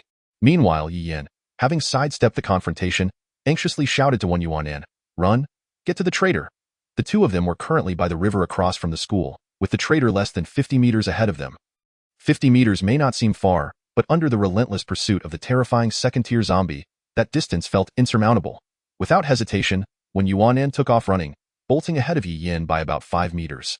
She could clearly see how the horrifying zombie advanced and understood the sheer terror of facing an enemy that even Yi Yin was unwilling to confront directly. Yi Yin sprinted behind her. The sound of his rapid footsteps was soon accompanied by another, more ominous sound. The pursuing second-tier zombie. A glance back revealed Yi Yin only 2 meters behind her, while the second-tier zombie was rapidly closing the gap. Almost reaching him, they were still 20 meters away from the traitor. Everything transpired in the blink of an eye. When Yuanin had previously believed that her speed as an evolved being could rival anyone else's. However, upon witnessing the second-tier zombie's terrifying velocity, she understood that she was still woefully inadequate and required further strength. Seeing the second-tier zombie gaining on him, Yi Yin drew a white combat knife produced by the traitor and instructed Wen Yuanan. You go ahead to the traitor. As soon as I catch up, enter the trading time. With that, he swiftly removed the satchel from his waist and the backpack from his back, both filled with magic crystals. Tossing them towards Wen Yuanan, she caught them, glancing worriedly at Yi Yin before dashing towards the traitor, now only a few meters away. In a moment of desperate urgency, as the zombie's claws loomed perilously close to tearing into his flesh, Yi Yin abruptly halted and turned, swinging the white combat knife with force to block the zombie's razor-sharp claws. The collision erupted in a flash, as if sparks ignited from the contact, due to its own incredible speed. The second-tier zombie was knocked back 10 meters by Yi Yan's powerful strike. Yi Yin, too, was propelled backward by the recoil, landing at the traitor's feet, remarkably even faster than Wen Yuanan by half a second. He gasped for breath, feeling a surge of pain in his chest and spitting out blood, yet disregarding the discomfort, he sprang to his feet. Cursing inwardly, he lamented, "Damn it. I just gave all my magic crystals to Wen Yuanan. If I inadvertently obstruct the traitor in this situation, it would be tantamount to a death sentence." Infuriated by Yi Yan's resistance, the second-tier zombie let out a furious roar, lunging at him with even greater speed. Wen Yuanan quickly activated the trading process, preparing to enter the trading time alongside Yi Yin. Meanwhile, the terrifyingly fast second-tier zombie surged towards them, its claws poised to strike, ready to rip the flesh from its prey. It sensed that these two humans were distinctly different from its previous victims, realizing that devouring one of them could be worth a feast of 10. No, 100 ordinary humans, in a split second. The surroundings transformed into the unique, translucent white space of the traitor's time, leaving the second-tier zombie to crash into nothingness. Confused by the sudden shift, it roared in frustration, attracting a horde of first-tier zombies to its side. When Yuanin collapsed onto the ground, in that fleeting moment, she had felt death was so close. Had they not entered trading time just in time, she shuddered to think of the consequences. Even Yi Yin, who had been so adept at evading the zombie's wrath, was indeed terrifying. At that moment, she caught a whiff of blood, a scent that had become synonymous with the apocalypse since the onset of the end times. This odor had lingered in her nostrils, however. When Yuanin swiftly rose, pulling Yi Yin closer, she gasped in horror at the sight of his back, which was a gruesome mess of blood and flesh. The clean clothes he had found earlier were now tattered and soaked, with remnants of fabric mingling with his blood. A truly harrowing sight. Taking a deep breath, her eyes brimmed with tears as she recalled the details. Yi Yin had been standing just half a step behind her. Yi Yan's face was pale, having sustained significant internal trauma from the recoil, causing him to spit blood. Just a moment ago, the claws of the second-tier zombie had grazed his back the instant he entered trading time. Had he not acted swiftly, his back would have suffered far worse than mere bleeding. It could have been torn to shreds, revealing bone. As when Yuanin prepared to speak, she heard an unusual sound escape Yi Yan's lips. Alarmed, she thought, what would she do if Yi Yin collapsed? Yi Yin, are you all right? Please rest for a moment, she implored, her voice tinged with worry. Yet Yi Yin interrupted her, his voice filled with an excitement that belied his pale complexion. Profession. When Yuanin turned her gaze to the luminous screen, at the very top, a sphere of purple light shimmered, inscribed with the words, Main Profession, Thunder Mage. A profession, a mage. Had she entered a game world? She noticed the price beneath the Thunder Mage designation. 300. Far beyond her means. What should she do? Recognizing Yi Yan's reaction, she understood that this Thunder Mage profession was something exceptional, capable of stirring such excitement in the usually composed Yi Yin. However, 300 was exorbitant. They barely had over 180 magic crystals remaining. Yi Yin, meanwhile, was overwhelmed with astonishment.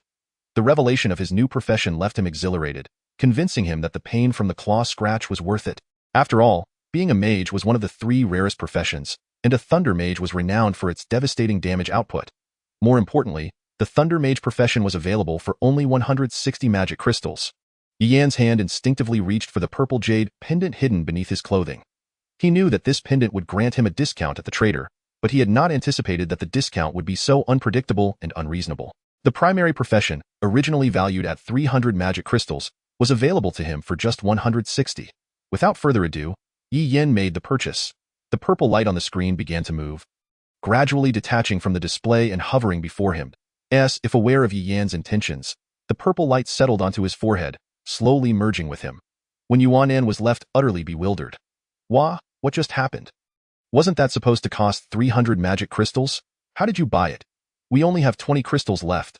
It suddenly struck her that this had happened before. Yi Yan was truly extraordinary. Even in the face of the apocalypse, the trader seemed to have an unusual connection with him.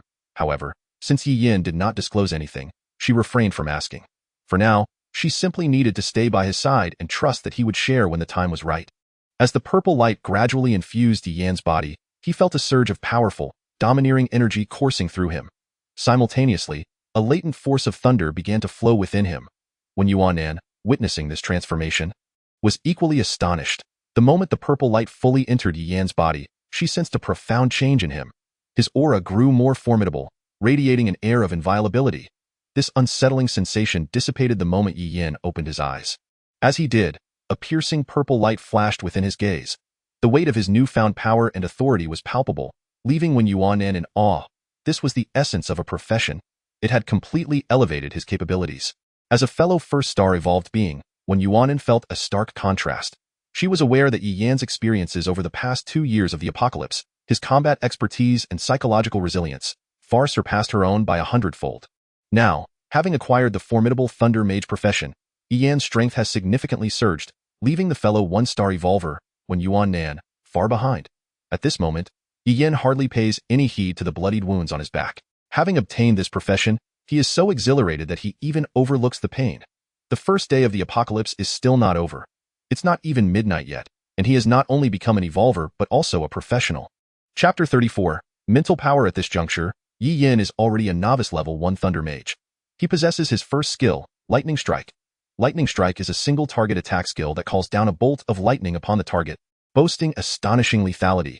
Even the most resilient evolvers would find themselves temporarily incapacitated and numb all over after enduring this attack. For ordinary people and level 1 zombies, a single hit would be fatal.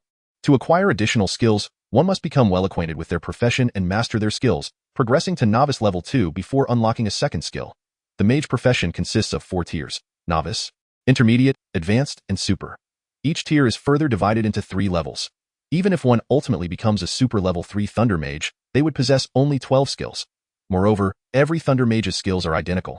Under such circumstances, to enhance one's strength and keep their methods hidden from others, one must exchange with traders for special skills that align with their profession's attributes. These special skills can be procured at the cost of 2 or 3 regular skills, often equating to the price of a primary profession. However, to attain greater power and expedite the advancement of one's profession, one must exchange for special skills with traders. Given their special nature, their potency and rarity are undoubtedly exceptional. Many individuals would not forego such valuable skills merely due to their high price. After all, if a mage's skills were to upgrade methodically, with a little investigation, everyone would eventually learn that a mage's inherent skills are limited. On the other hand, special skills often encompass a broader array of techniques, with far superior damage potential, rendering them incomprehensible to opponents. Yet, the trader before Yi Yan does not possess any special skills. However, he does have 2 items that make Yi Yan's mouth water even more: Special Profession, Junior Artisan, Spatial Crystal. Finally, Yi Yan comprehends why he senses such a powerful aura emanating from this trader. In this post-apocalyptic world, which had already been developing for 2 years prior to Yi Yan's arrival, the mere existence of these 2 items would undoubtedly incite a tremendous uproar. A special profession. A profession dedicated to crafting weapons. A spatial crystal, an object capable of storing items in an alternate space. The junior artisan profession requires 300 magic crystals, while the spatial crystal demands 500 magic crystals. In Yi Yan's eyes, this seems reasonable, but for one Yuan, the perception is quite different. She too has discovered an array of evolution agents, medicines, and food, along with the extraordinary special profession and spatial crystal. What leaves her utterly astonished is that the junior artisan profession requires 500 magic crystals, while the spatial crystal astonishingly requires 1,000 magic crystals. That is exorbitantly expensive.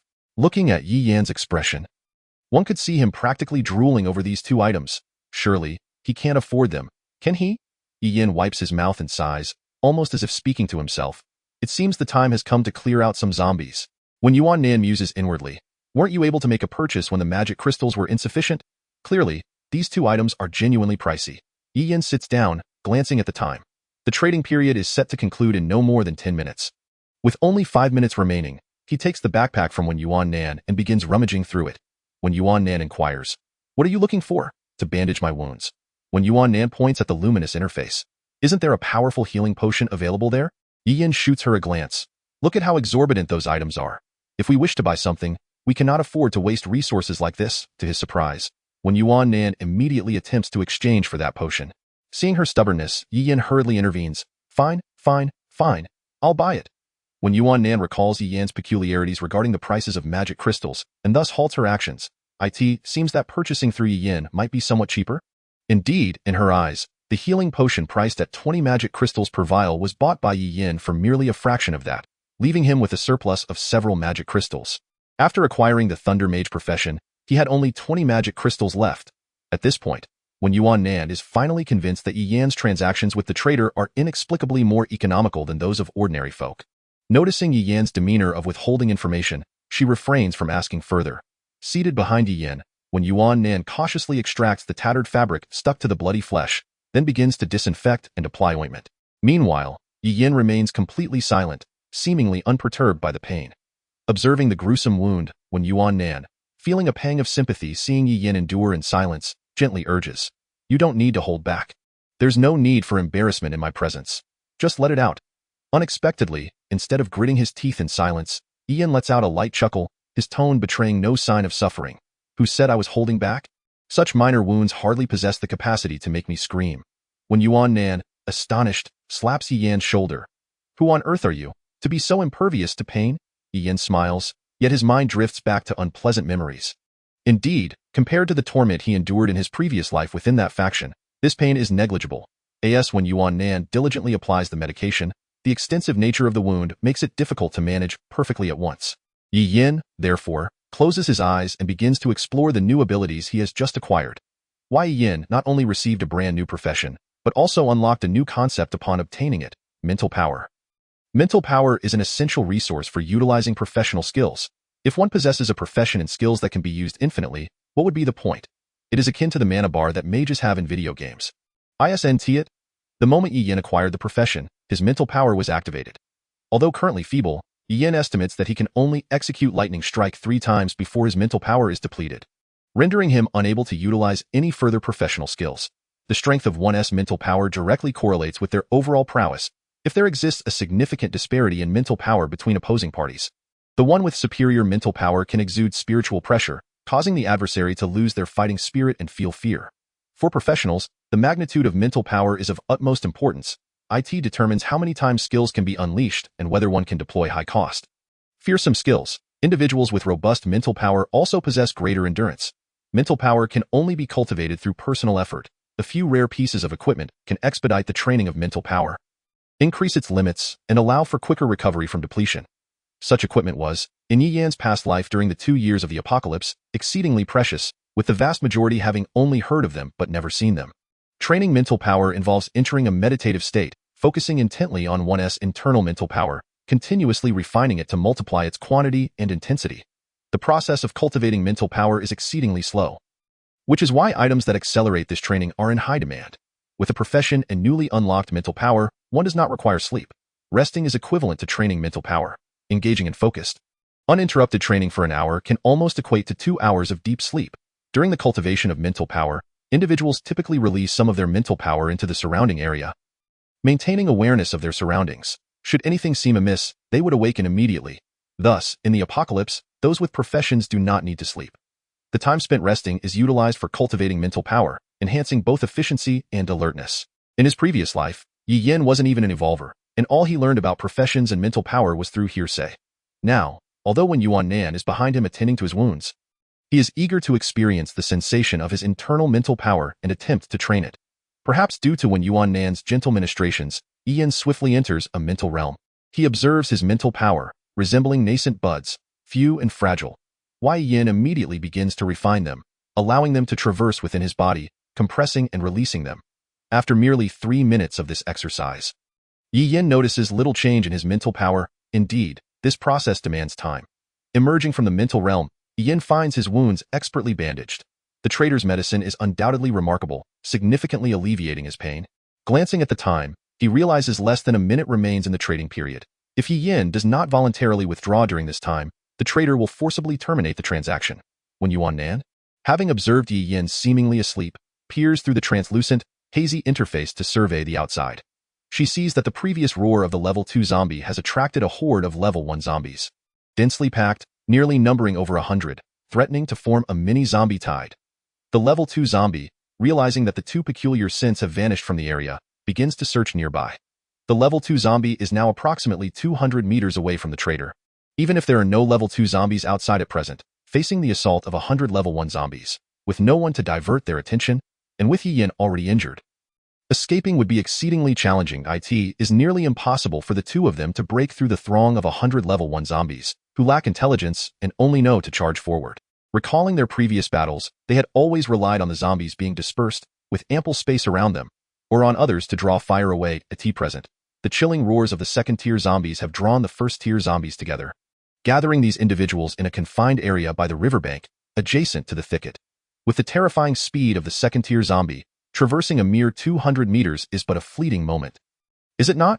When Yuan Nan, feeling a surge of panic, gazes apprehensively at the outside world and exclaims, "Yi Yin, what should we do? We are surrounded by zombies." Yi Yin rises, surveying the 30 seconds that remain, yet remains unperturbed. Upon noticing his composure, when Yuan Nan cannot help but think, could it be that Yi Yin has another plan? Indeed, he has guided me through every ordeal thus far. Is it possible he possesses a trump card? It is only natural for someone who can procure items at a bargain from the trader to be capable of such feats. Yi Yin flashes a mysterious smile and strides toward the light screen. Curiosity piqued when Yuan Nan approaches, anticipating that Yi Yin intends to acquire something that would aid their escape from this perilous predicament. However, all she sees is the countdown displayed on the light screen. In the next moment, this man unexpectedly grasps her hand. "Hey, while I have resolved to repay you with my life, I have yet to confess my feelings.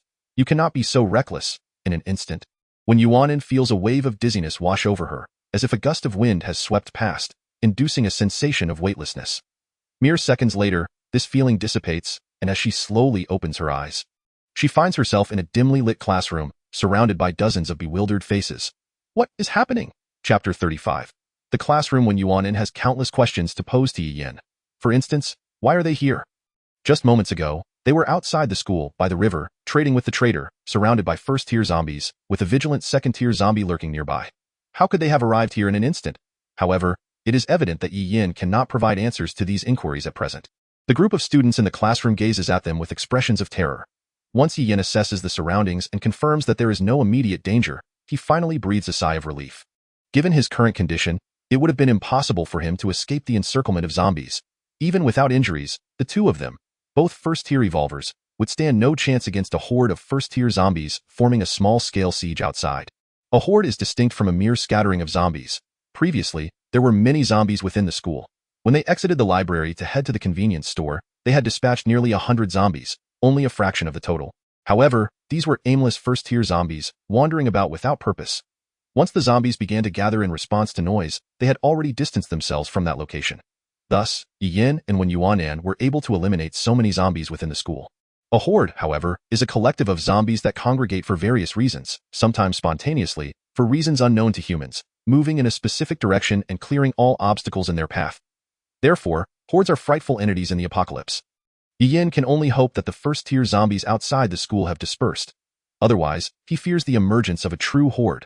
If a horde were to erupt in this small town, even he would be powerless to intervene. As for how they arrived in this classroom, it is due to the trader's abilities. When Yi Yin first traded with the trader, he discovered this particular functionality. Although he had heard of it in his previous life, he had experienced it firsthand. When initiating a transaction with the trader and wishing to exit the trading period, the trader presents two options. First, to exit the trading period at the current location. This was the method Yi Yin had chosen during his previous two transactions in the school library. Second, to opt for random teleportation. The teleportation range is centered around the trader, spanning a radius of 1 kilometer, with the destination being a randomly selected, relatively safe location within that area. This time, although when Yuan Nan initiated the trade, she was unaware of these two choices since she had never attempted to exit the trading period before. As the apocalypse has progressed, everyone has become aware that after a transaction, individuals may compete for entry privileges. Times. Entering does not guarantee luck, as a throng of greedy individuals may be waiting for you to emerge and seize what you have just acquired. This setting by the traitor likely serves to prevent such situations from becoming rampant. At this moment, the classroom is relatively safe, but in a sense, it is also unfortunate, as there are too many people within. Yen observes nearly 20 students, along with 2 older individuals who appear to be teachers. Many students stare blankly at the 2 who have materialized before them, some desperately covering their mouths to stifle any noise that might attract the multitude of zombies lurking in the teaching building. Yet, it is already the apocalypse. With zombies roaming the earth, what other impossibilities can there be? At this juncture, one of the teachers, a woman, trembles slightly as she inquires, Who are you? How did you get in? When Yuan offers an awkward smile and replies, It's nothing. You will find out soon enough. Although she too is uncertain as to how they arrived here, Yin disregards the crowd and walks over to the classroom door. They have barricaded it with the podium, preventing the zombies outside from entering. However, should anyone attempt to leave, it would create a significant commotion. The only escape route is through the window. The windows connecting the classroom to the corridor are rather high, and jumping down would certainly produce noise in the open corridor, attracting zombies. Nevertheless, since an exit is possible, drawing a few zombies might not be a problem. After all, Yin currently requires magic crystals. However, he knows he needs to rest for a night. His wounds are somewhat severe. Yet, the recovery rate of evolvers differs greatly from that of ordinary individuals, especially since Yin has utilized the powerful healing potion provided by the traitor, which is worth 20 magic crystals. How could it not be effective? Yin estimates that with a night's rest, his injuries will heal significantly. Fortunately, he had also exchanged for 2 bottles of immunity potions from the traitor in the library, and both he and Wen Yuan had used them, which prevented him from contracting the zombie virus. Yin finds a corner of the classroom and sits down. Seeing this, when Yuan approaches him, the others dare not speak, as the arrival of these 2 is exceedingly bizarre. In the classroom, a flashlight, brought by an unknown individual, casts a light bright enough to illuminate the space without being overly blinding. Yin cannot help but smile. Soon, they will realize how wasteful their current actions are. In 2 years of the apocalypse, humanity has been devoid of light sources, forced to rely on fire at night or scouring the abandoned supermarkets for flashlights and batteries. When Yuan retrieves a bottle of water from her backpack and kindly offers it to Yin, stating, Finish this, and it can be disposed of. Yin accepts it and drinks the remaining half in one go. The others, noticing the large backpacks the 2 carry, have already speculated about their contents. Now, as they witness the 2 producing water, their eyes are glued to them. They possess food. Under the eager gazes of the others, Yin finishes the water. At this moment, the older male teacher approaches, bending slightly and cautiously imploring, Could you possibly share some food or drink with us? We haven't had a drop to drink all afternoon and night. Yin glances at the teacher, his expression impassive, and replies, If I give you food, what will I eat? The teacher is taken aback, then awkwardly chuckles, the wrinkles on his face accentuated by the flashlight's glow. Making him appear even older, he realizes that Yin is unlikely to part with his provisions easily. After all, the current circumstances differ vastly from those of peacetime. In this apocalypse, eating one meal does not guarantee the next. Who would be so kind-hearted? Some students, upon hearing Yin's blunt remarks and feeling the pangs of their own empty stomachs, cannot contain their discontent and speak out. Aren't we all classmates? Is this how you behave? You won't even share your food with us. One brave soul initiates the outcry, prompting others to join in. Exactly.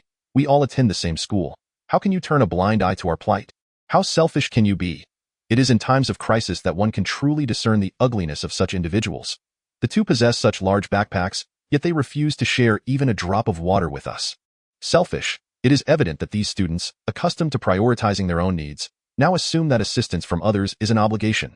Yin listens with a stoic expression, then lets out a cold laugh. Closing his eyes, he has now learned to harness his mental energy. Practicing for just 1 hour is equivalent to 2 hours of deep sleep.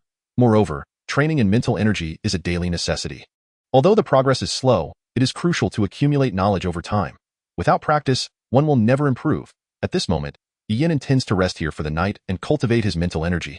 Noticing Yin's closed eyes, when Yuan too decides to ignore the others and shuts her eyes, preparing for sleep. However, the students, realizing they have neither received food nor been acknowledged, become incensed and refuse to relent. Hey, why aren't you talking? Why do you get to have food? Exactly. Shouldn't everyone help each other in times like these? This is outrageous. If that is the case, you should leave. This is our space. Yes, we set this up so the zombies can't get in. If you refuse to share your food, then you have no right to stay here. Hearing the student's remarks, the older male teacher intervenes, urging everyone, stop. For some reason, he feels that Yin is no ordinary individual. The aura emanating from Yin is suffocating even to someone of his age, instilling a sense of apprehension. It is a feeling of maturity, of fearless resolve, like a person who has endured numerous trials, having gained insight into all things, and now stands apart from the fray. Meanwhile, the students, their minds clouded by hunger and frustration, show no signs of halting. The food lies tantalizingly close within their bags. Why not partake? Indeed, if one wishes to remain safe within these confines, then surrender your rations. Otherwise, we shall be compelled to expel you. Yes, hand over your belongings. If not, we shall throw you out. Yin slowly opened his eyes, casting a cold gaze upon the performers before him. That moment, a clear, cool voice interjected. Enough. If they refuse, do not press the matter. Everyone is simply seeking self-preservation. If they choose not to share, so be it. Yin turned to see the speaker, a girl of striking beauty, so enchanting that he felt a sense of familiarity. Having lived through 2 years of apocalyptic turmoil, Yin found little impression of those from peaceful times. All the boys immediately turned their attention to the girl. She was Lu Wan, the campus belle of this university, known by nearly everyone. Her beauty, illuminated by the flickering lights, appeared even more delicate, igniting fervent admiration in the eyes of many boys. One girl, seizing the opportunity, sought to embarrass Lu Wan. "Oh, Lu, the campus beauty. You speak so lightly. Do you think this is still the past, where one could simply dine at the cafeteria? We are in the apocalypse now. If something is scarce, one must resort to theft." Lu Wan shot a furious glare at the girl with the mocking tone, her lovely face contorted with rage. Though undeniably beautiful, her temperament was anything but mild. She possessed a fiery spirit, not the spoiled demeanor of a rich girl. Yet, Lu Wan dared not lash out at this moment. Why? Because being trapped in this classroom for an entire afternoon and night, in a lawless apocalypse, she had noticed several boys eyeing her with a predatory glint. It felt as if they were eager to pounce. Were it not for her cousin, Ji Wenyu, in the presence of 2 respected teachers, she could only wonder what fate might have befallen her.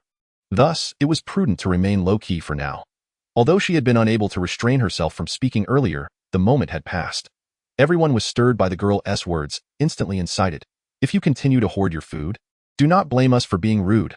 We are more than 20 strong. This is your final chance. Surrender your provisions, or we shall take them by force." Desperation drives people to madness. This was only the first day of the apocalypse, and already they were crumbling. How would they endure the days ahead? When Yuanin maintained her seated posture, coldly observing the scene before her.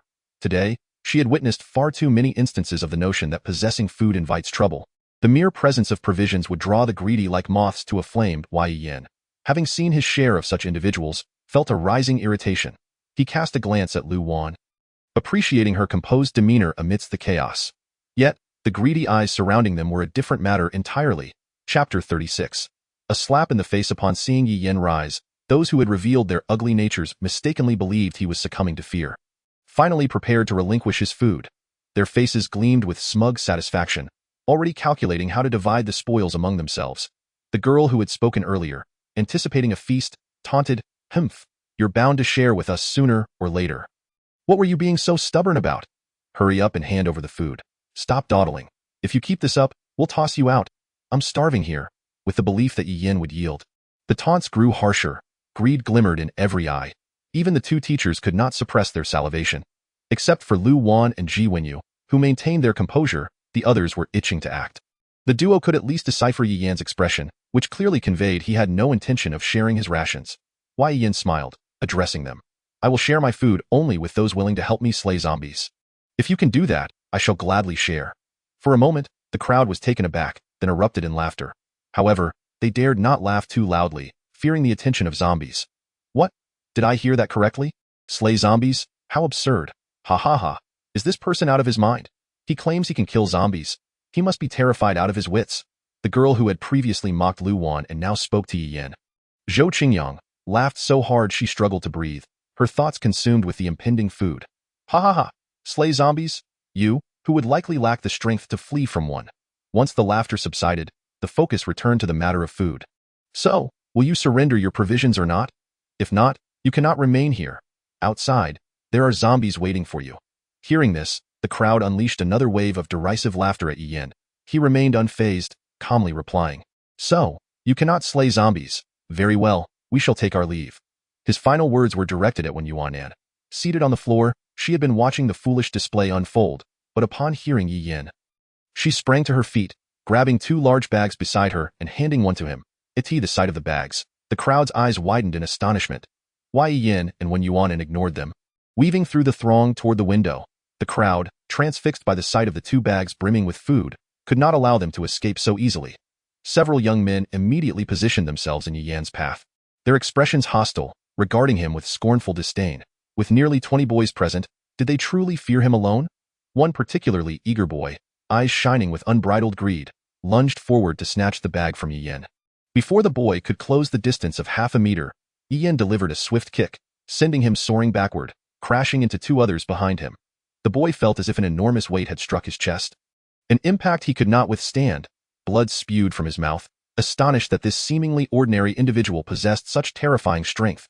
Simultaneously, when Yuan faced her own predicament, two boys, believing her to be an easy target, charged at her to seize her bag. Growing impatient, she tossed the bag to the ground, landing a punch squarely on one boy's temple while delivering a swift kick to the other's groin. Both boys cried out in agony, collapsing to the floor. In a sense, their plight was even worse than that of the boy Yi Yan had dealt with. The three fell almost simultaneously, leaving the onlookers momentarily stunned.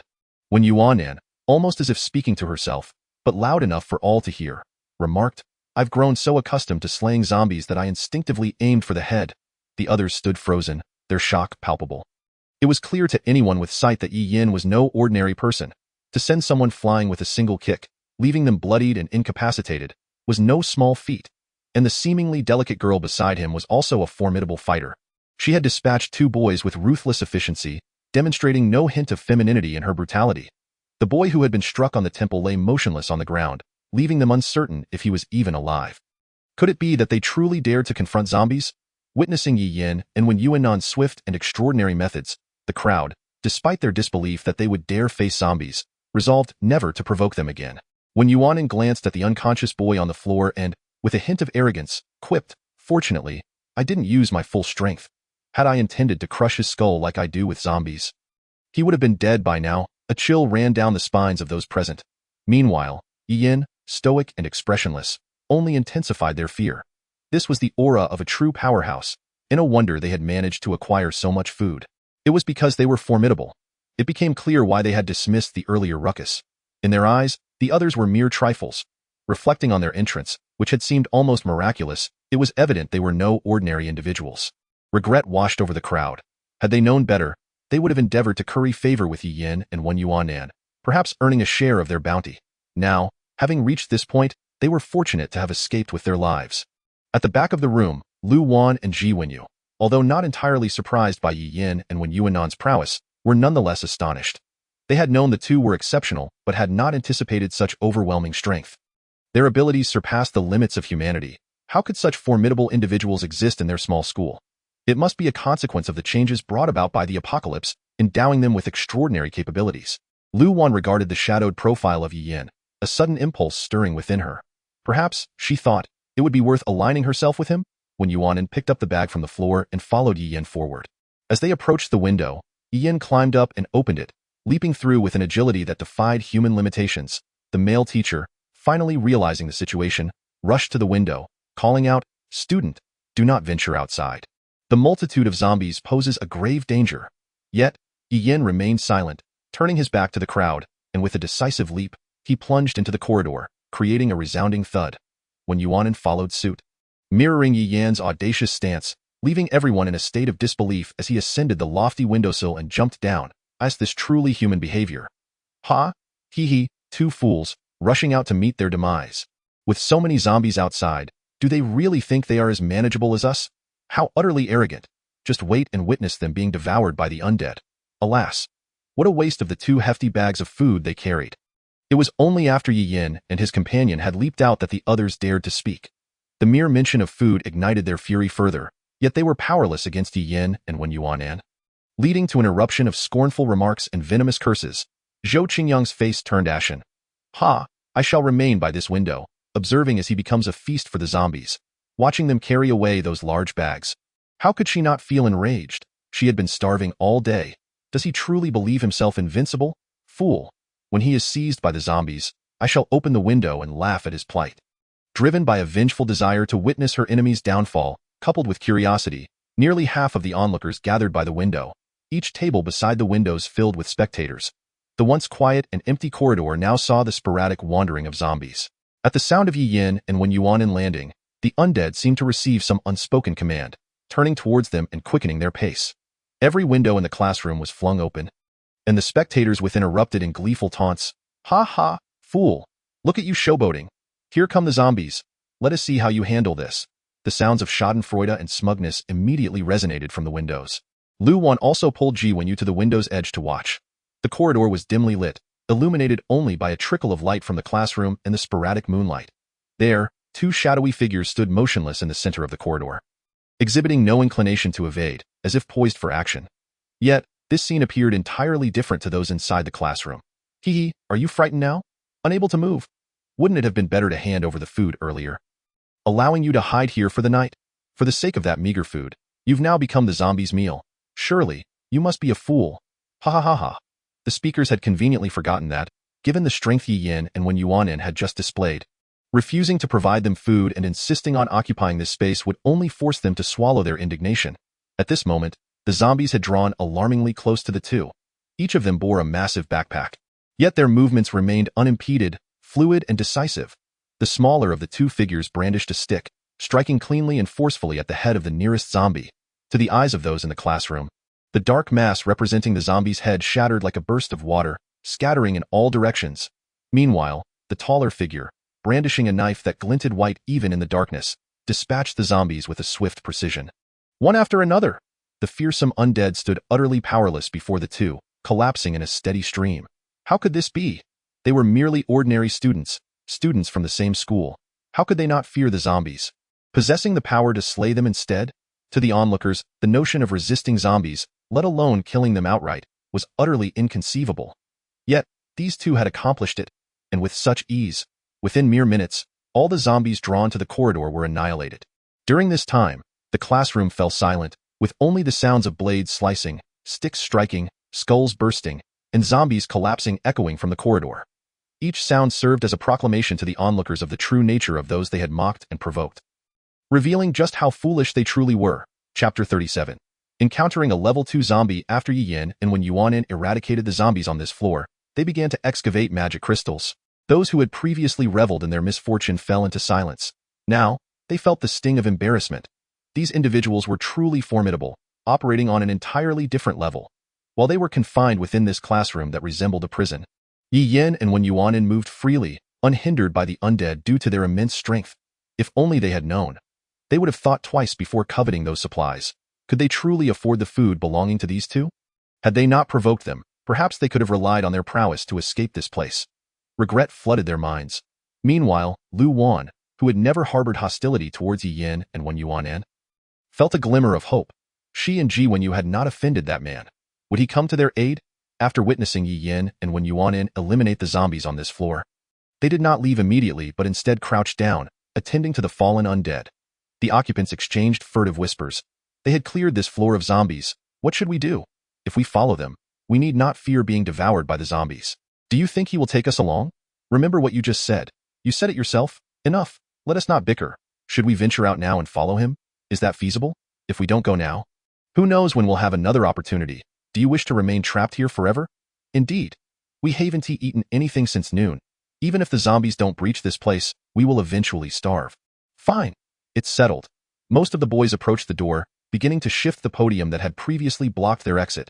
At this point, they were unperturbed by the noise they created. After all, the zombies on this floor had already been dispatched. As for whether other zombies might be lured by the sound, they were beyond caring. Their sole desire was to cling to the coattails of the person outside. At this moment, Yi Yin and Wen Yuanin, having reached the stairwell, heard the commotion. Wen Yuanin frowned in discontent. What are they doing? Wouldn't it be better for them to stay quietly in their coffins? Creating such a ruckus at this hour is bound to attract zombies. Yet, Yi Yin was unfazed. Instead, he smiled. Perfect. Let the zombies come. We can slay them. To grow stronger, we require more magic crystals. Upon hearing this, Wen Yuanin immediately concurred. Agreed. Yi Yin listened to the slow, dragging footsteps of the zombies below, grinning at Wen Yuanin. Can you endure? You've hardly rested all day. Wen Yuanin's voice revealed no hint of fatigue. The thought of exchanging the magic crystals for goods from the trader invigorates me. Yi Yin laughed heartily.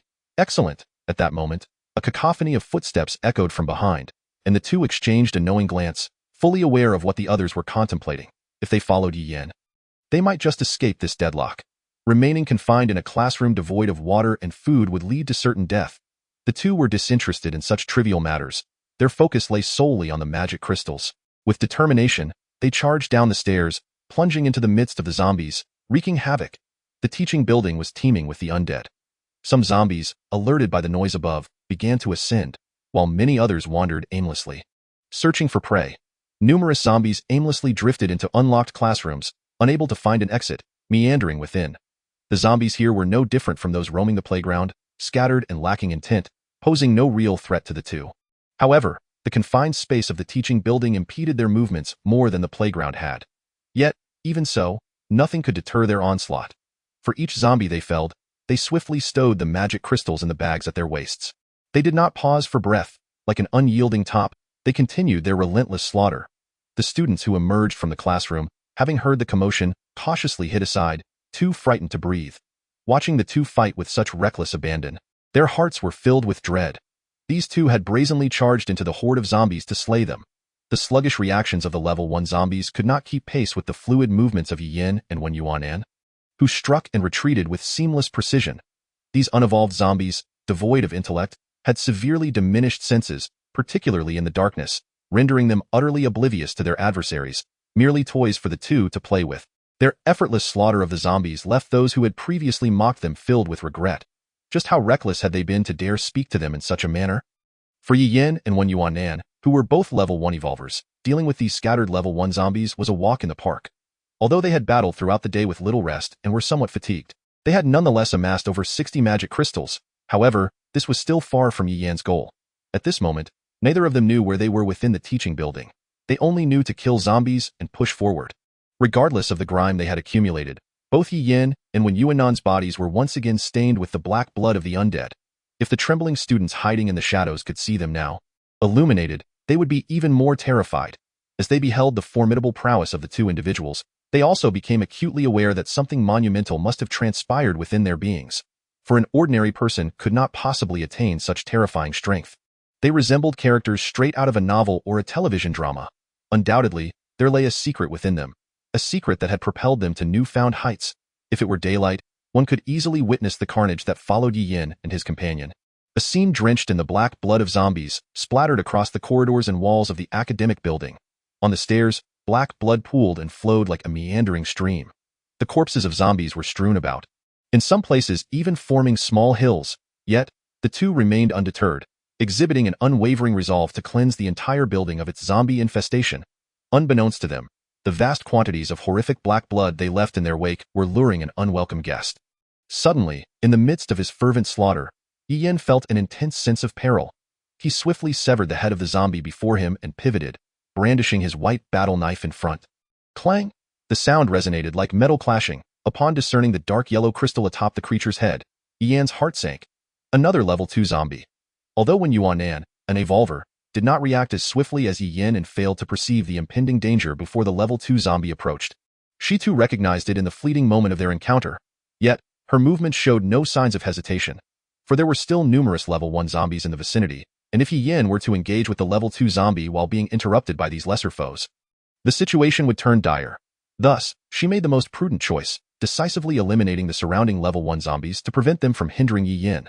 Moments after the emergence of the level 2 zombie, the 20 or so students who had been watching from the sidelines finally caught sight of the creature. What on earth is that? When did it appear? It startled me. What the hell?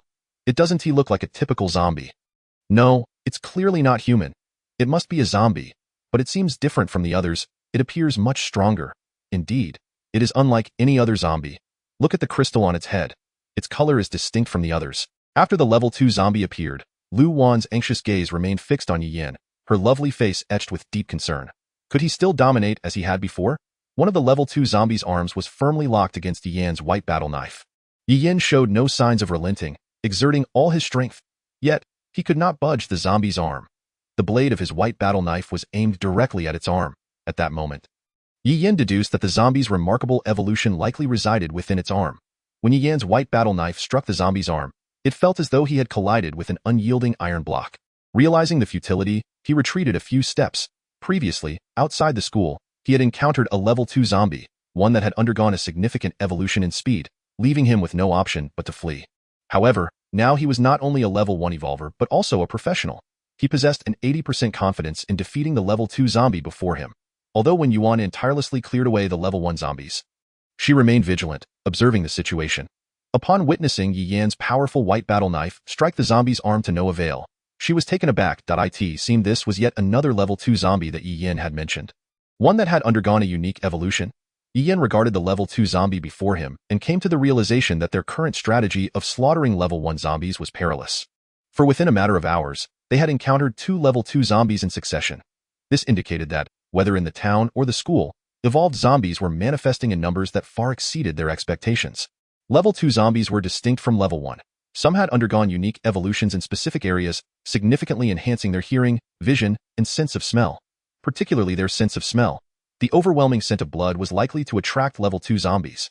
It was precisely the multitude of zombies that he and Wen Yuanin had slain that had drawn this level 2 zombie. Yet, in that moment, Yi Yan felt no fear. On the contrary, he yearned to test whether, as a thunder mage, he could overpower a level 2 zombie.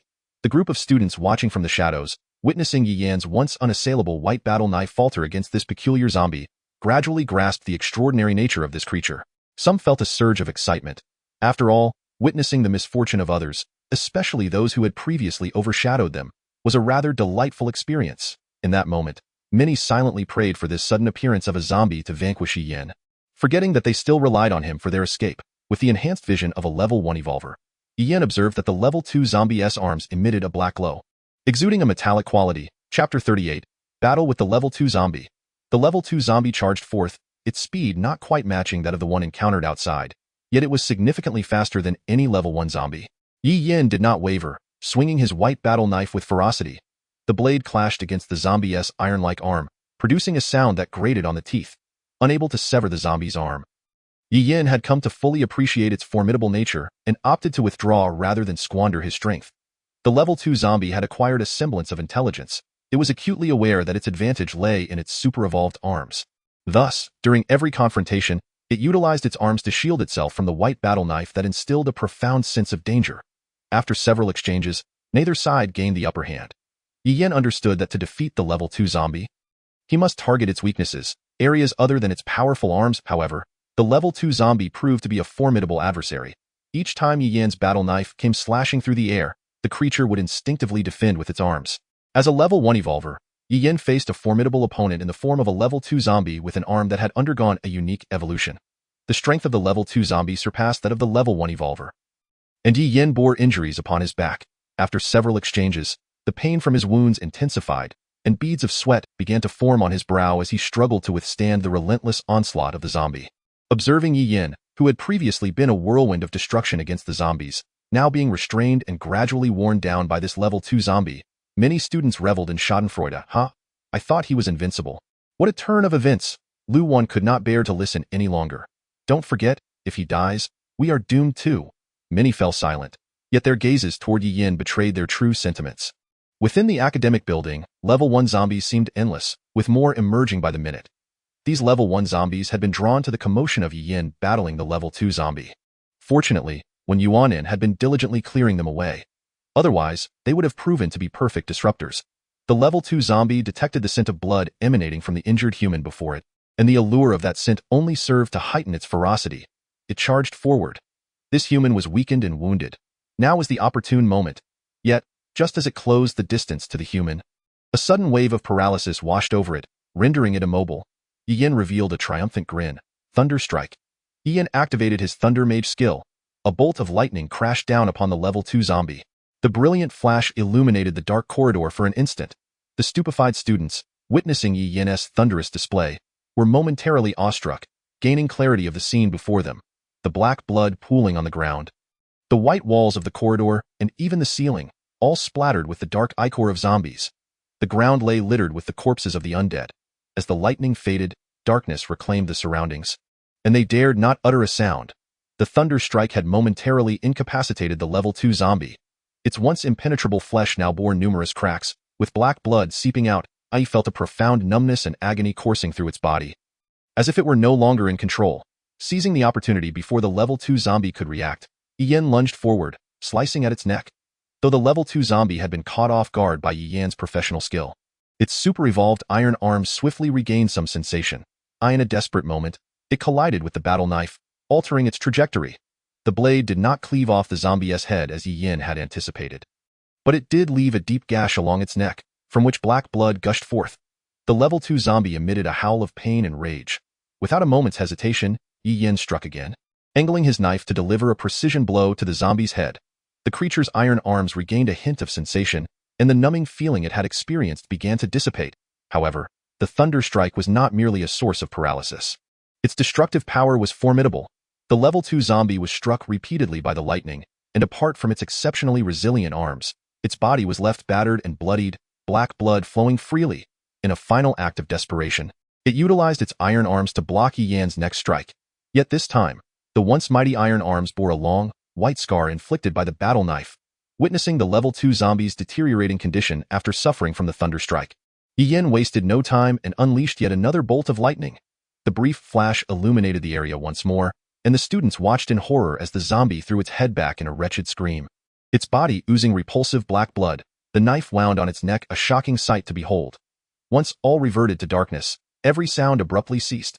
The second-tier zombie was struck once more by a bolt of lightning, rendering its entire body immobile. Even its remarkably resilient iron arm was unable to move. In an instant, Yi Yan severed the head of the second-tier zombie, bringing this battle to a conclusion. In the shadows, the dark silhouette representing the second-tier zombie fell heavily to the ground. When Yuan Nan, witnessing the defeat of the second-tier zombie, continued tirelessly to eliminate the surrounding first-tier zombies. Yi Yan sank to the ground, a profound fatigue washing over him. Having unleashed 2 consecutive bolts of lightning, his mental energy was nearly depleted. Should he attempt to summon another bolt, he feared he might collapse into unconsciousness. The exhaustion of mental energy was a truly terrifying ordeal. Seated upon the ground, Yi Yan entered his mental realm, gauging his dwindling reserves of mental strength. At this moment, every bit of recovery was invaluable. The number of first-tier zombies had significantly diminished, posing no threat to Yuan Nan. However, they needed to vacate this place swiftly. There was no telling if another second-tier zombie lurked within the school, drawn by the horrific scent of blood. Yi Yan concentrated on replenishing his mental energy. He was astonished to discover that it was gradually recovering. Typically, after an intense battle, one would require not only meditation to restore their energy but also time. Yet now, he could feel his mental power slowly revitalizing. Compared to normal circumstances, the speed was remarkably accelerated. Could it be due to the purple hook jade? With this thought, Yi Yan tugged at his collar, revealing that the usually dull purple hook jade was now emitting a faint glow. I truly have stumbled upon a treasure. Yi Yan rose, realizing he could not linger here. When Yuan Nan, relieved by Yi Yan's victory over the second-tier zombie, continued her relentless assault on the remaining zombies, now also seizing the opportunity to collect magic crystals. Moments ago, the cacophony of their battle had attracted an overwhelming number of first-tier zombies, preventing her from gathering the crystals. Now that the fight was over and the area had quieted, the zombies had finally ceased their approach. She feared that if she attempted to excavate the magic crystals, the zombies might find a way to breach their defenses and rush towards Yi Yan. Moreover, should she crouch down, she risked being engulfed by a relentless tide of zombies. Yi Yan approached, ready to excavate the previously untouched magic crystals. Hurry and gather the crystals. We must leave immediately. When Yuan Nan nodded, dispatching a few more zombies before beginning her excavation. At that moment, the students who had been observing Yi Yan's battle from a distance gasped in shock, sensing something amiss. Yi Yan swiftly glanced below. He saw that the zombies within the school were gradually converging towards their location. The thunderous sound from Yi Yan's earlier skill, lightning strike, had not only been powerful but also extraordinarily loud. Imagine the noise of thunder cracking just a few hundred meters away. In the moment, the zombies within the teaching building had been significantly reduced by Yuan Nan and Yi Yan. Preventing a large gathering, however, the zombies outside, not far from this teaching building, had heard the 2 resounding booms and were now surging towards their direction. At this point, a small horde of zombies was unmistakably forming. Yi Yan's expression turned grave. We must leave immediately. The 2 dashed into the nearest classroom on the 2nd floor. From this vantage point, they could leap down without sustaining any injuries, and then escape along the path with fewer zombies. The students, having never witnessed such a scene of zombies moving en masse, were paralyzed with fear. If this was the extent of the horde, even the classroom in which they had hidden would offer no protection. Upon seeing Yi Yan and Yuan Nan enter the classroom, they instinctively rushed in after them. When they noticed the 2 preparing to leap from the window, the students surged forward, faces etched with terror and despair. Take us with you. You must ensure we won't be harmed when we jump. Yes, you're so powerful. Protect us as we leap. The zombies below are drawn by you. You must save us. When Yuan Nan had already leaped down, surveying the escape route, just as Yi Yin was about to jump, a student suddenly seized his arm. You can't abandon us. Yi Yin shrugged them off, his expression cold as he retorted, get lost. With that, he leapt down, witnessing the two strongest individuals abandon them. A wave of despair surged through the remaining students, and they erupted in curses at the window's edge. Meanwhile, the two below paid them no mind, swiftly choosing a path with the fewest zombies and fleeing. At that moment, within the security room at the school entrance, 5 security guards, clad in uniforms, trembled in a corner, scarcely daring to breathe. They feared that any noise would attract the zombies. Moments ago, they had heard the chaotic footsteps of zombies gathering from outside the school, moving inward. Previously, they had occasionally complained about their hunger, but now they dared not utter a word as the footsteps gradually faded. One guard rose to peer outside the school. The sight before him left him utterly astounded. He beheld throngs of zombies slowly ambling towards the first teaching building. Having survived until now, it was his first encounter with such a multitude of zombies, nearly causing him to lose control of his bladder. Old Five, what do you see? Inquired a burly middle-aged man. The one referred to as Old Five could not tear his gaze away from the distance. Stuttering, zombies, too many zombies. We know there are many zombies. The sound of those footsteps was certainly overwhelming. Another guard chimed in, curiosity piqued. But then, his expression shifted dramatically. No. You all need to come take a look. The group immediately gathered around. The scene before them deeply shocked all 5. These mindless zombies were spontaneously converging towards a single point. No, there must be a reason. I understand. It was the colossal sound earlier. After that thunderous noise, the zombies began to gather. The 5 security guards looked back toward the area outside the security room, where there had previously been a few wandering zombies at the school entrance. There were now nearly none. Their faces lit up with joy. Boss, an opportunity has arisen. Let us make a run for it. Yes, let us find some food. Since the zombies were all rushing towards that teaching building, they would wait for them to pass before heading to the school's supermarket. Chapter 39. Hell on Earth. The first night of the apocalypse was the most terrifying night. The majority of those who had managed to survive struggled to find peace and sleep. Haunted by the events of the day, they had experienced the most harrowing day of their lives thus far. Why say thus far? Because every subsequent day could bring forth even more despairing and frightening events. On the first day of the apocalypse, witnessing their closest loved ones transform into zombies, or seeing their dearest ones torn apart by the undead, or during moments of peril, being the very one to push them away. The descent into inhumanity coincided with the onset of the apocalypse, burning, killing, and violation. These horrors would not improve, only worsen. On this first day, those who had managed to survive could not find a moment's sleep. Starving and thirsty, they worried that the wandering zombies might discover their hiding places at any moment. They found a concealed refuge, only to be startled by a sudden zombie emerging. Unable to sleep, they were consumed by thoughts, questioning how the world had suddenly transformed. What had transpired? Why had everything changed so drastically? Social order had collapsed, and the law had become mere parchment, as there was no one left to enforce it. In a sense, the mindless, decaying first-tier zombies were perhaps slightly more endearing than those who had forsaken their humanity and morality. At this moment, Yi Yin and Yuan Nan were hidden within a restroom. This was in the school's teaching building, merely 2 buildings away from the one surrounded by zombies. Yet here, the number of zombies was scarce, compared to the sleepless night experienced by ordinary people. Those who had survived within Yi Yan's school faced an even more grueling ordeal. Outside, a small horde of zombies was erupting. The previously scattered zombies within the school were now converging towards the first teaching building, their howls piercing the air and causing those hidden throughout the school to tremble in fear, unable to relax their vigilance.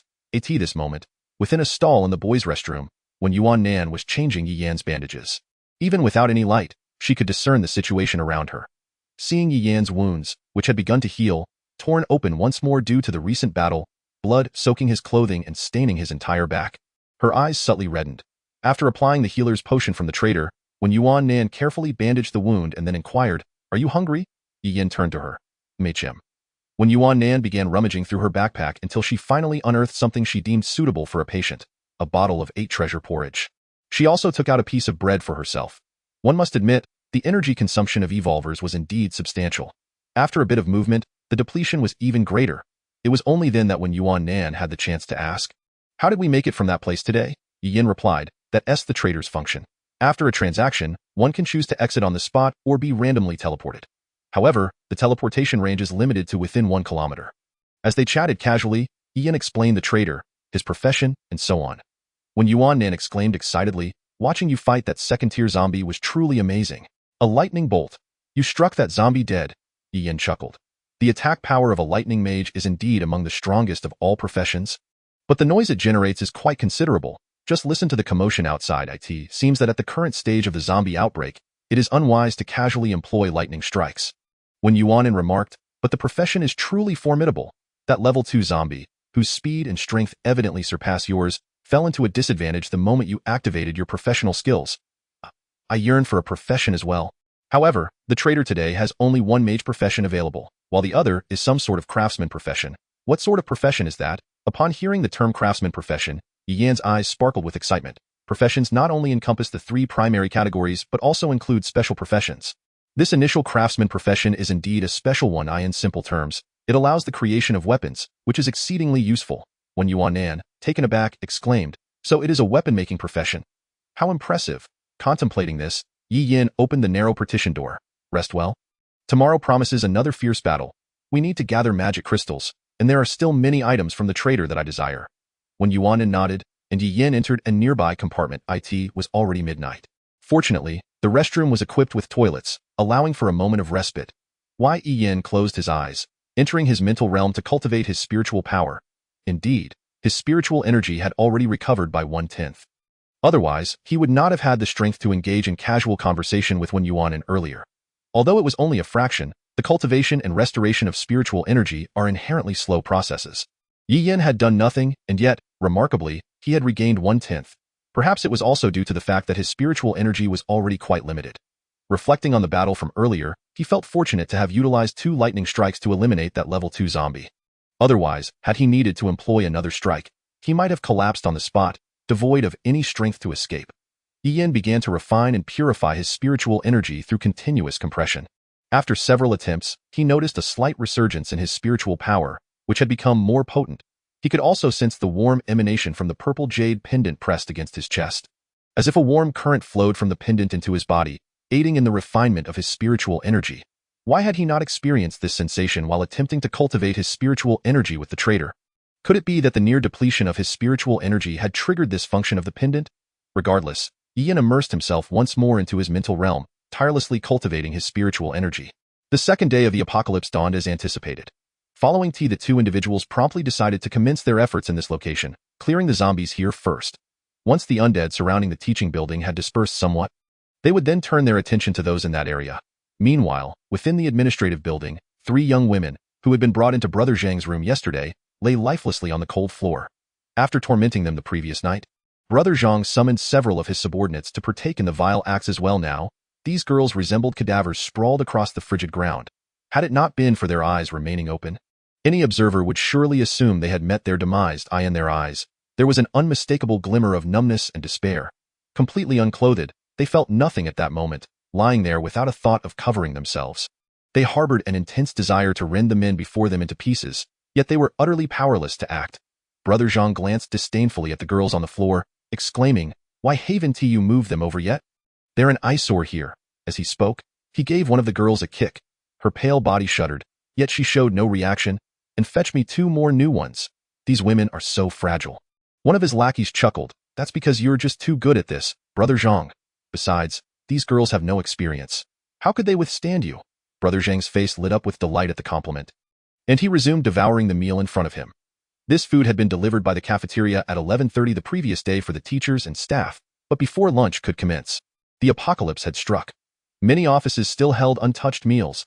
The men, treating the girls like carcasses, dragged them into another room, callously tossing them onto the floor alongside the others they had tormented the day before. This room contained students held captive by this gang, both male and female, with more than 20 individuals present. Yet, these 20-odd souls dared not resist or condemn the beastly actions of their captors. Armed with knives, the thugs were intimidating, and the students, lacking any means to defend themselves, stood no chance against those who frequently mingled with the police. Wu Wu shut her eyes, unwilling to witness this abominable scene.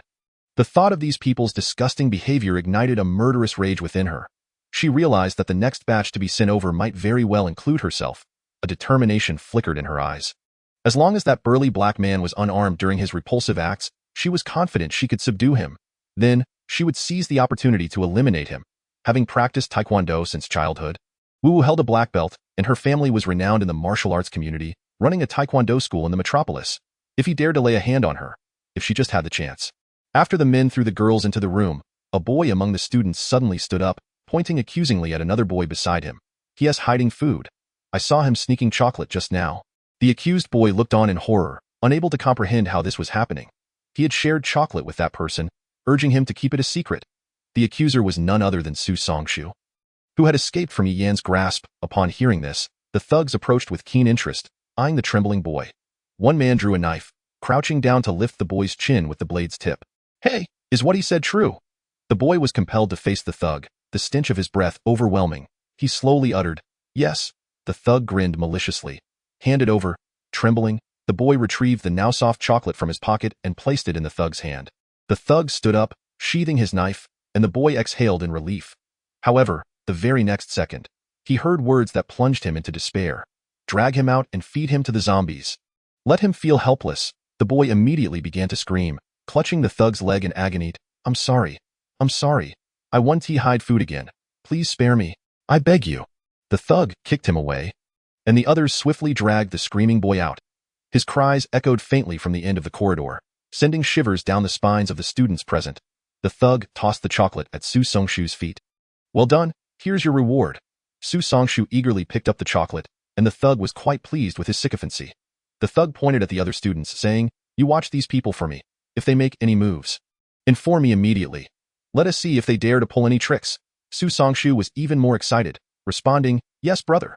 The thug nodded in satisfaction, then shifted his gaze toward the girls present. The girls understood what the thugs intended and all lowered their heads deeply, trembling in fear of being singled out and taken to the adjacent room.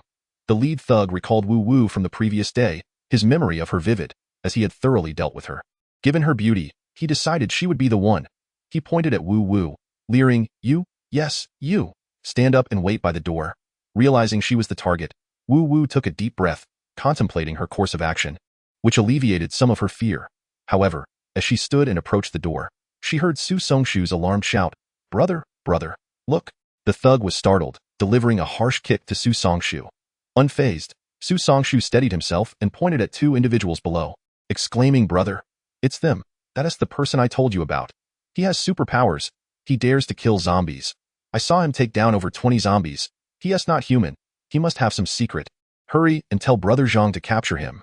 The thug scoffed dismissively. What superpowers? I think you've been spooked by the zombies. Su Songshu, remembering his previous humiliations at Yi Yan's hands, felt his rage rekindle upon seeing his nemesis. He nearly lost his mind, disregarding everything else as he directly pulled the lead thug over, shouting, look, they're killing zombies. The thug, about to explode with fury, glanced down at the scene below and found himself speechless. He stared in shock at the two individuals, as though he had seen a ghost. The other thugs, upon witnessing the spectacle, quickly gathered around. Silence fell over them all. A few bolder students cautiously rose to see what was happening. Below, a man and a woman, equipped with large bags, wielded a stick and a machete, respectively, as they engaged the zombies with remarkable ferocity. Though the number of zombies below was not substantial, the duo's fearless demeanor as they pursued and dispatched the undead was astonishing. What on earth was happening? Someone actually dared to confront zombies. Moreover, their movements and techniques were extraordinary, beyond what an ordinary person could achieve. Perhaps they truly possessed some secret, just as Su Songshu had claimed. In this apocalypse, it was no longer surprising for extraordinary events to unfold.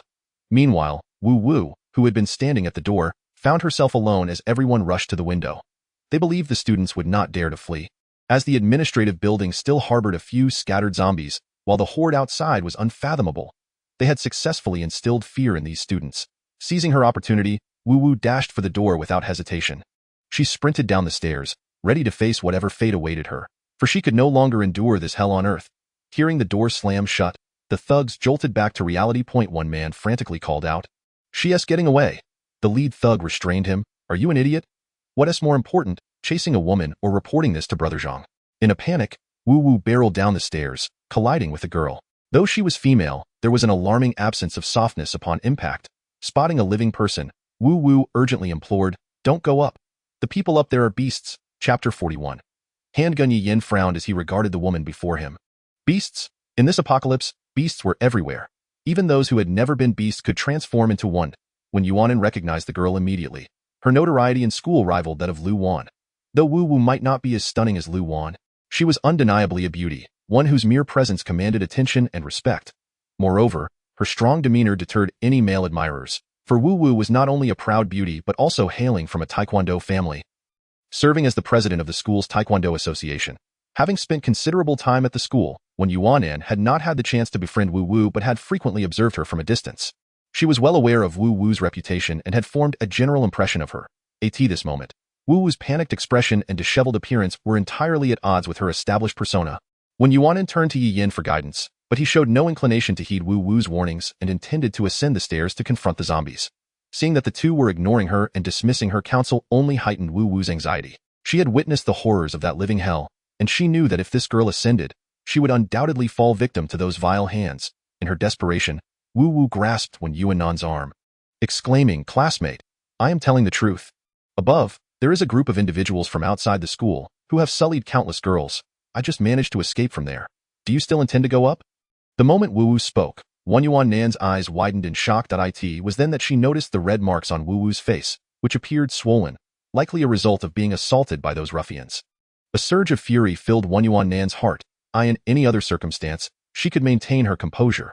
However, the thought of coercing and defiling girls, of subjecting others to a fate worse than death, made her feel utterly revolted and enraged. Wen Yuanan turned her gaze towards Yi Yin, who was typically indifferent to the plight of others, yet now exhibited a rare display of anger. His countenance was dark, the temperature in his eyes frigid. As if he were suppressing something within. During the 2 years of the apocalypse in his previous life, Yi Yin had witnessed far too many similar atrocities, many of which were even more harrowing than what transpired today. For after the onset of the apocalypse, this world was rife with beasts. In other matters, he could remain apathetic, detached from the chaos. Yet, there was one transgression he could never forgive: the defilement of women. In his previous life, he had witnessed firsthand the horrors within the concentration camps. Yi Yin coldly inquired of Wu Wu, "Are they upstairs?" Wu Wu looked at the two before her and quickly understood their intent. However, the numbers were against them, with no less than a dozen ruffians armed with bladed weapons. How could two individuals, one male and one female, possibly stand a chance? Are you out of your minds? Two people cannot rescue anyone. There are over 10 of them up there. They are just outside ruffians, inherently nefarious, and with the apocalypse upon them, they have only become more brazen, capable of committing any atrocity. Despite Wu Wu's frantic attempts to dissuade them, her words fell on deaf ears as Yi Yin resolutely ascended. Wu Wu paused for a moment, then hurried up to grasp Wen Yuanan's arm. "Listen to me. You cannot go up there." The girls, yet Wen Yuanan interrupted her with a smile. "Trust us. We will make those people kneel and beg for mercy." With that, Wen Yuanan followed Yi Yin upward. Wu Wu stared in disbelief as the two vanished up the staircase, muttering to herself, "They are insane. They must be mad." However, recalling Wen Yuanan's words reignited her earlier resolve.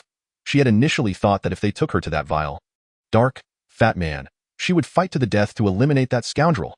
She had escaped, but the plight of the girls upstairs haunted her thoughts, discarded like dead pigs after being toyed with no one to shield them. Wu Wu gazed at the zombies outside the administrative building. She had resolved that even if she were to be devoured by the zombies, she would not fall into the hands of those brutes. Those two are too foolish. They have no idea what awaits them. Yet, how could she simply allow those beasts to go unpunished?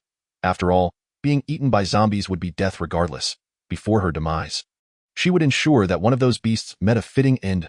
Wu Wu pursued them, her determination unwavering. As they reached the second-floor corridor, a nauseating odor permeated the air, while Yi Yin continued forward with unwavering focus. Faint voices could be heard. Upon arriving at the door of an office, the cacophony from within grew louder. Yi Yin's gaze turned icy, devoid of fear, as he forcefully kicked the door open. As the door swung wide, the first thing to capture their attention was the sight of 5 or 6 girls' bodies, pale and lifeless, discarded like refuse. They were not dead, merely ravaged and left to languish here, their faces devoid of expression, marked by the heinous acts committed against them. Even upon hearing the door crash open, they did not open their eyes. They wished only to believe themselves dead. Inside the room stood over a dozen outside ruffians. Among them a particularly conspicuous black, fat man with a scarred face. All the students crouched quietly on the ground, except for one Su Songshu. The room fell silent for a moment, taken aback by the sight of the bloodied pair. Before casting hostile glances in Yi Yan's direction, upon seeing Su Songshu, Wen Yuannan's eyes narrowed, but she suppressed her emotions.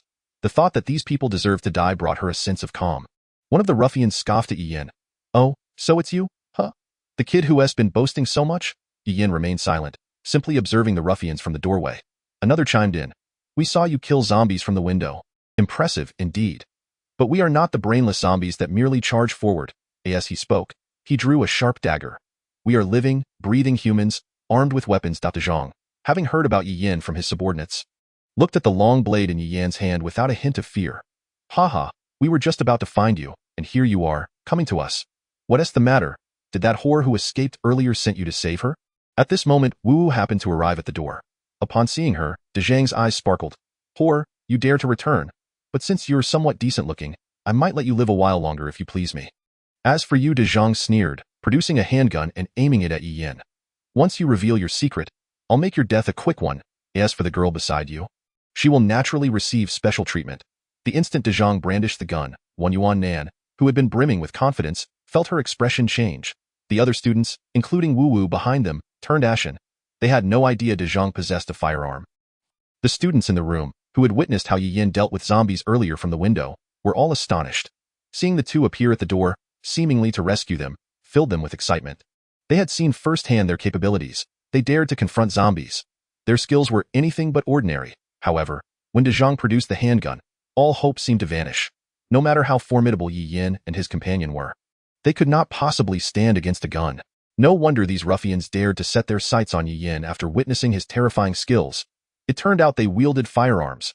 Remembering Yi Yan's prowess, Su Songshu, who had initially harbored reservations about him, now displayed a frenzied look in his eyes. De Zhang, I saw him slaughter zombies as if they were mere vegetables.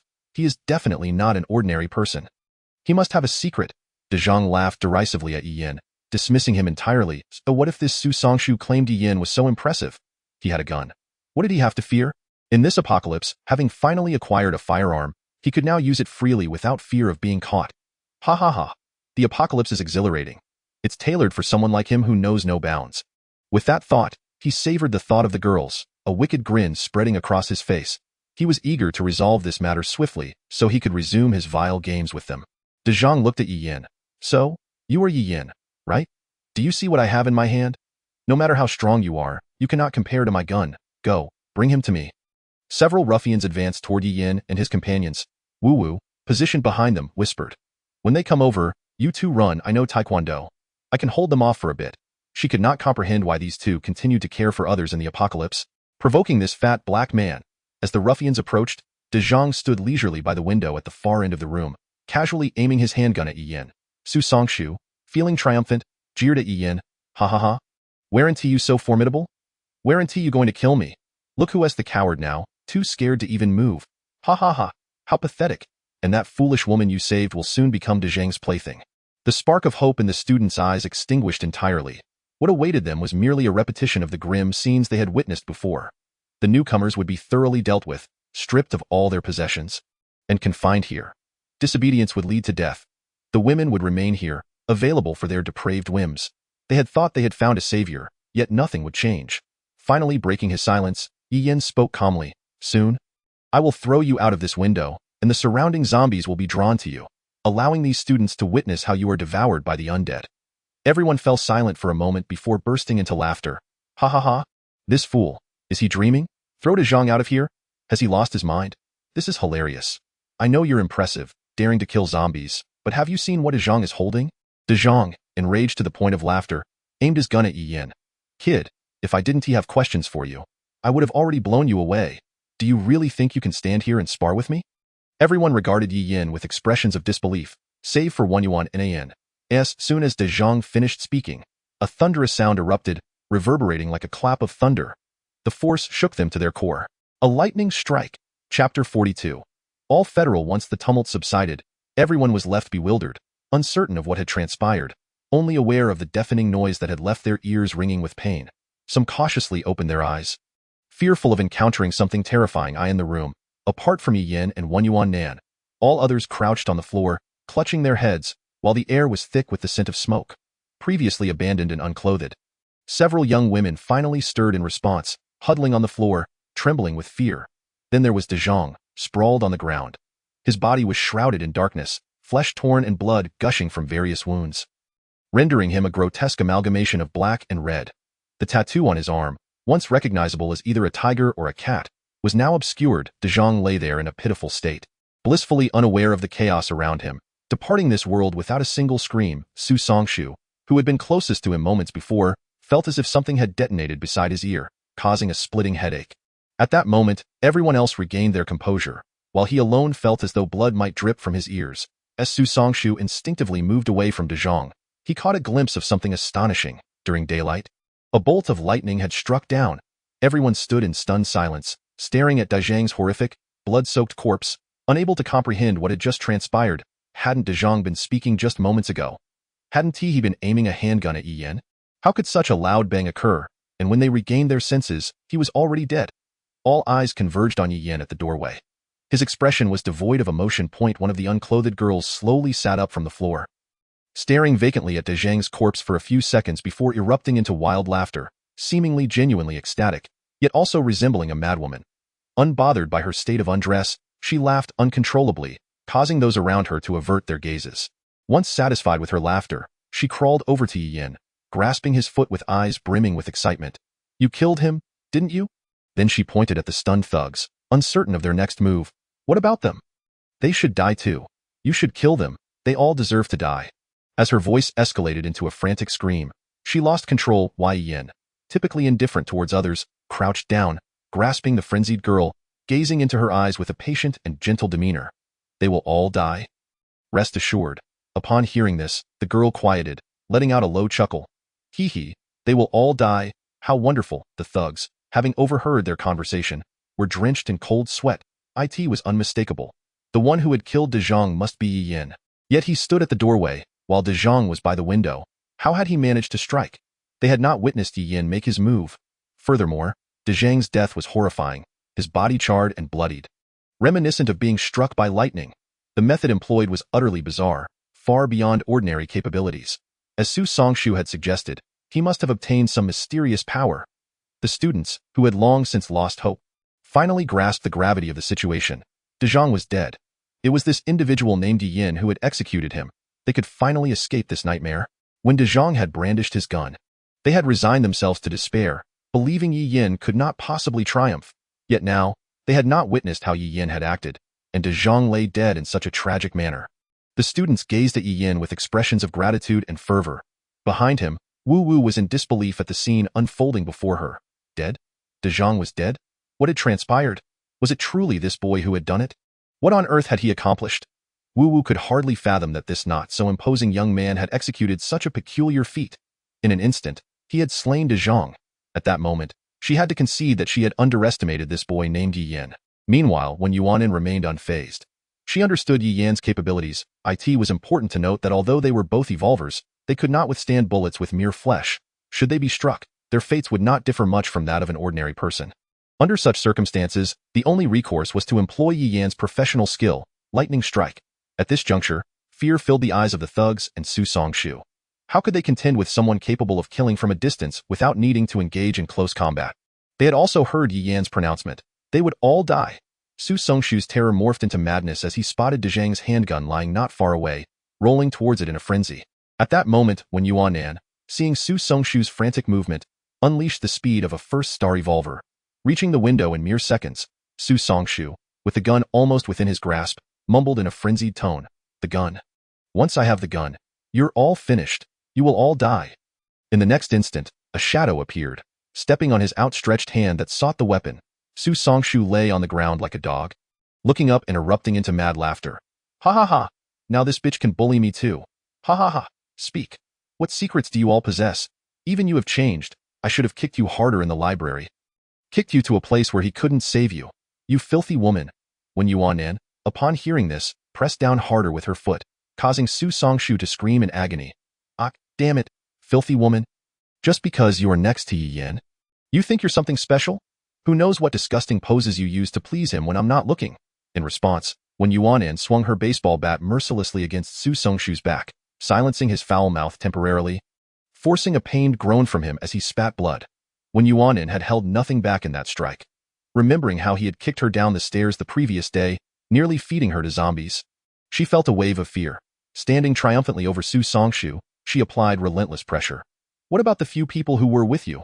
You scoundrel. Did you push them to the zombies at the first opportunity to save yourself? Su Songshu, in a pitiable state, lay on the ground, his hand pinned down and his back bruised, feeling as if his very organs were being crushed. This wretched woman had become one of those possessing supernatural abilities. He chuckled bitterly. So what? When Yuanin retorted. So what?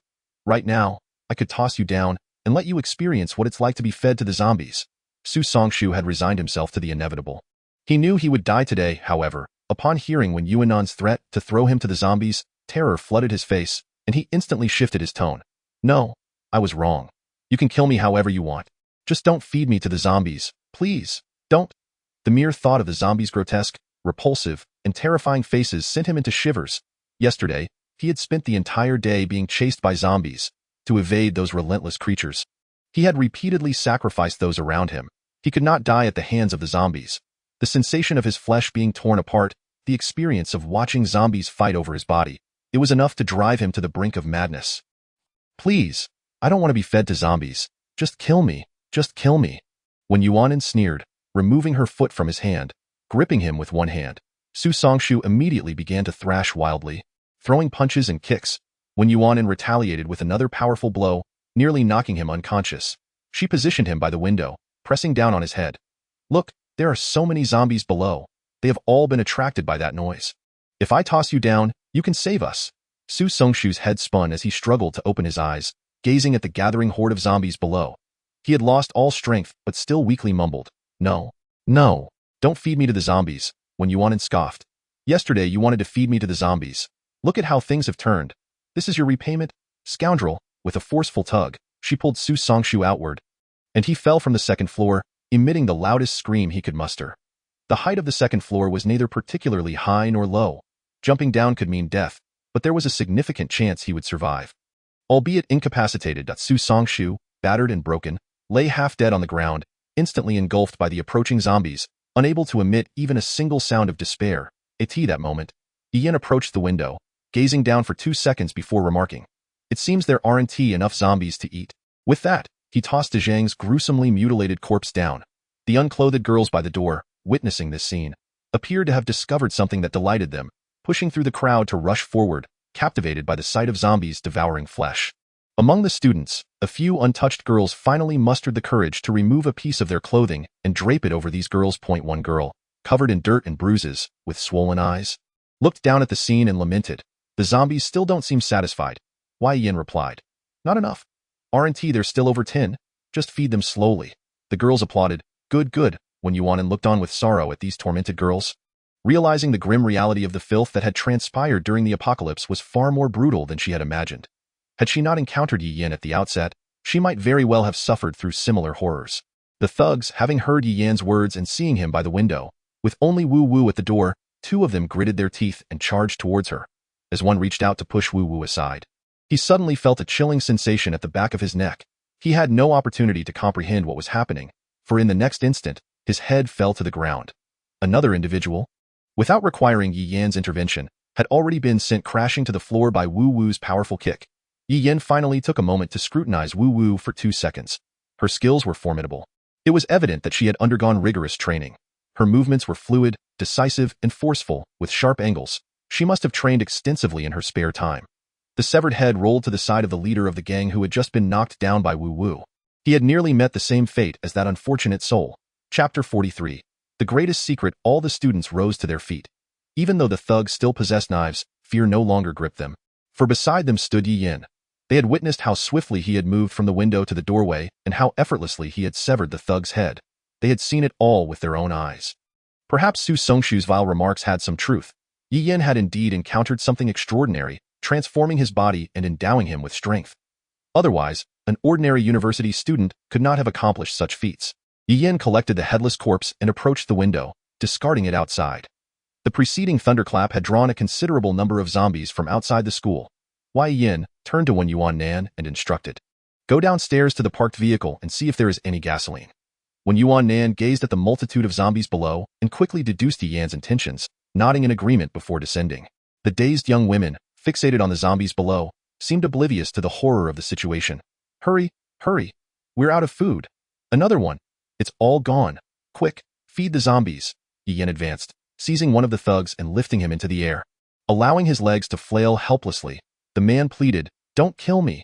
I never touched them. I absolutely never touched them." One girl, who had previously been watching the zombies below with glee, turned upon hearing the man's voice. Her expression morphed into one of sheer rage, as if she had encountered a long-standing enemy, and she spat a mouthful of water onto his face before lunging at him, clawing at his face and gouging his eyes. Screaming incomprehensibly, only she could replay the horrific and revolting scene in her mind that had driven her to madness. The man's visage had become an inextricable part of that memory. Ultimately, in a frenzy, the girl gouged out the man's eyes, held them in her hands, and crushed them, shouting at the bloodied, nearly broken man, "I told you to look at me. I told you to look at me. I will gouge your eyes out. I will kill you." The man's anguished screams likely echoed throughout the administrative building. Throughout the girl's outburst, Ian held the man aloft, standing by the window and allowing her to vent her fury. In that moment, she charged forward and shoved the man, and Ian followed her momentum, casting the man out of the window. The girl stood at the window, staring blankly as the zombies tore him apart, and then collapsed to the ground in a daze. All present fell silent, witnessing the scene unfold before them. Those who had not experienced such horror could scarcely imagine what had transpired within the girl that had led her to this state. Not only her, but all the other girls who had been stripped of their clothes and discarded at the door had descended into madness, their sanity shattered. Wu Wu's gaze fell upon the deranged girl. Her eyes becoming moist, she felt utterly powerless, helplessly observing the atrocities occurring before her eyes. She herself had nearly become one of them. Wu Wu's attention shifted to the leader of the thugs at her feet. It was always him, the one who came to this room to select girls to be sent to the rotund man. It was he who, under the pretense of inspection, had violated each girl. He had been the one to call upon others and directly assault the girls when they resisted, discarding them afterward. It was his hand that had struck Wu Wu and lingered longest upon her chest. Upon seeing the leader, memories of hell resurfaced in Wu Wu's mind, recalling the feelings of violation and helplessness. The thug sensed something amiss in Wu Wu's demeanor and abruptly rose. "What are you going to do?" He brandished a knife from his bag, brandishing it before him. Witnessing the relentless deaths occurring around him, his fear of death escalated to its zenith. Yet Wu Wu, observing the tragic girls, recalled the events of the past few days. She slowly approached the leader, her eyes ablaze with fury. Realizing the precariousness of his situation, the thug waved his dagger. "I couldn't handle him, but you think I can't deal with you?" However, Wu Wu seemed oblivious to his threats. Charging forward to strike, the thug lunged with his knife towards her, but astonishingly, she did not evade. Instead, she pressed forward. Wu Wu sidestepped, her left leg delivering a powerful kick that narrowly grazed her cheek as the dagger swept past. The thug fell to the ground, bewildered.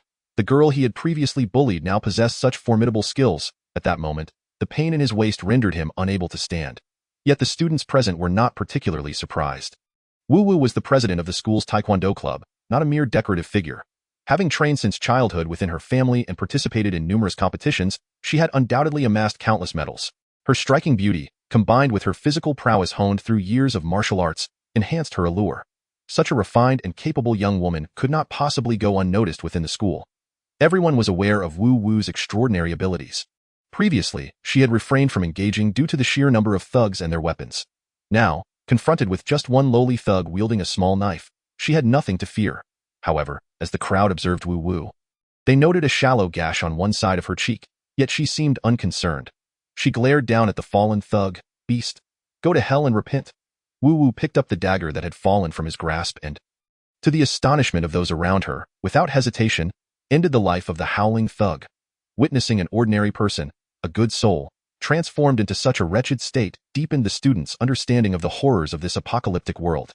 Yen approached without a word, discarding the thug's corpse out the window to feed the zombies. Below, a horde of over 100 zombies had gathered, drawn by the thunderous sounds from earlier. As bodies continued to be thrown from the window, chaos erupted among the zombie throng, attracting even more of the undead. At that moment, when Yuan Nen returned, carrying 2 barrels of gasoline. Passing by Wu Wu, she noticed her blood-stained attire and surmised what had transpired. When Yuan Nan placed the gasoline at Yi Yan's feet, glancing at the ashen-faced thugs who had yet to be sacrificed to the zombies. "I've collected quite a bit of gasoline. It should suffice." Yi Yan responded coolly, "Then it's time." With that, Yi Yan and Yuan Nan began tossing the sobbing and pleading thugs out one by one. Some landed directly amidst the dense throng of zombies, sustaining no serious injuries, even crushing a few zombies upon impact, perceiving only the sensation of landing upon something soft and foul-smelling.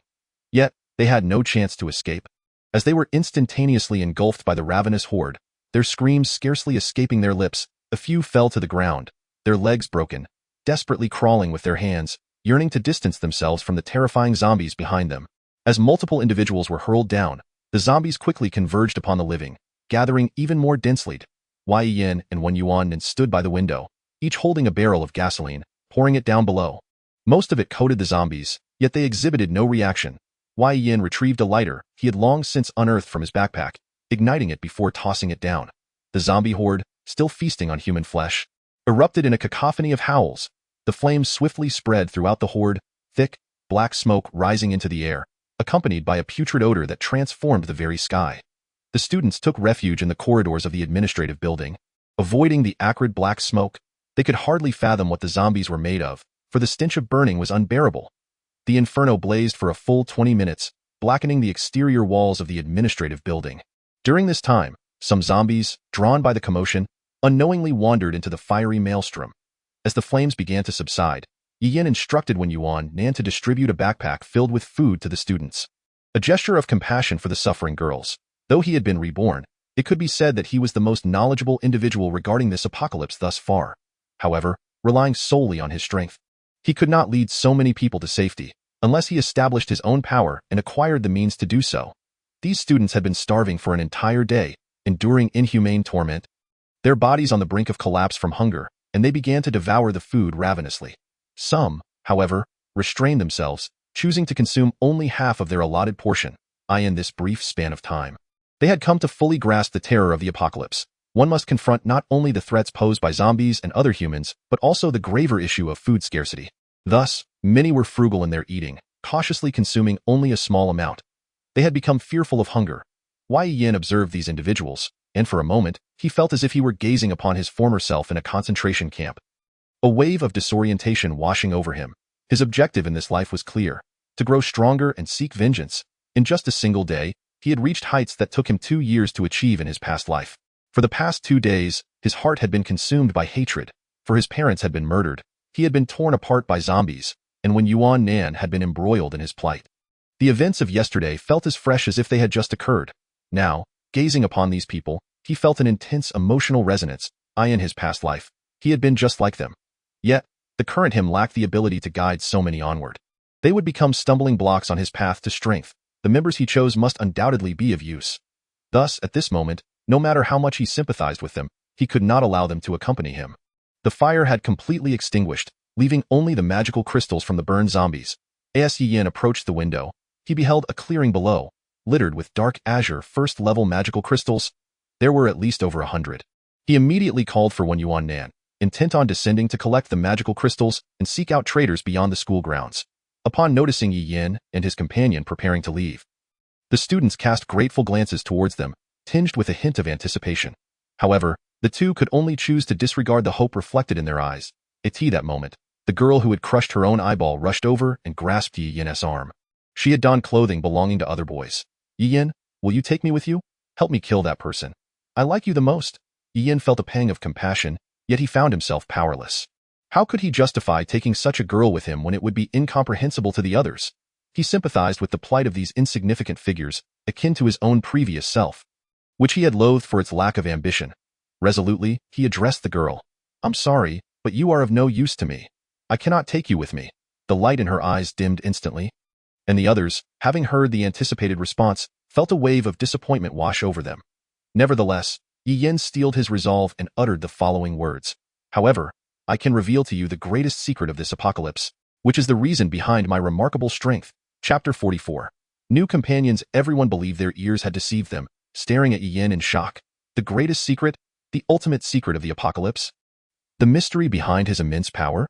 When they realized that Yi Yin spoke the truth, their gazes toward him brimmed with even greater gratitude and respect. Over the past 2 days, they had gained a clear understanding of the nature of this apocalypse.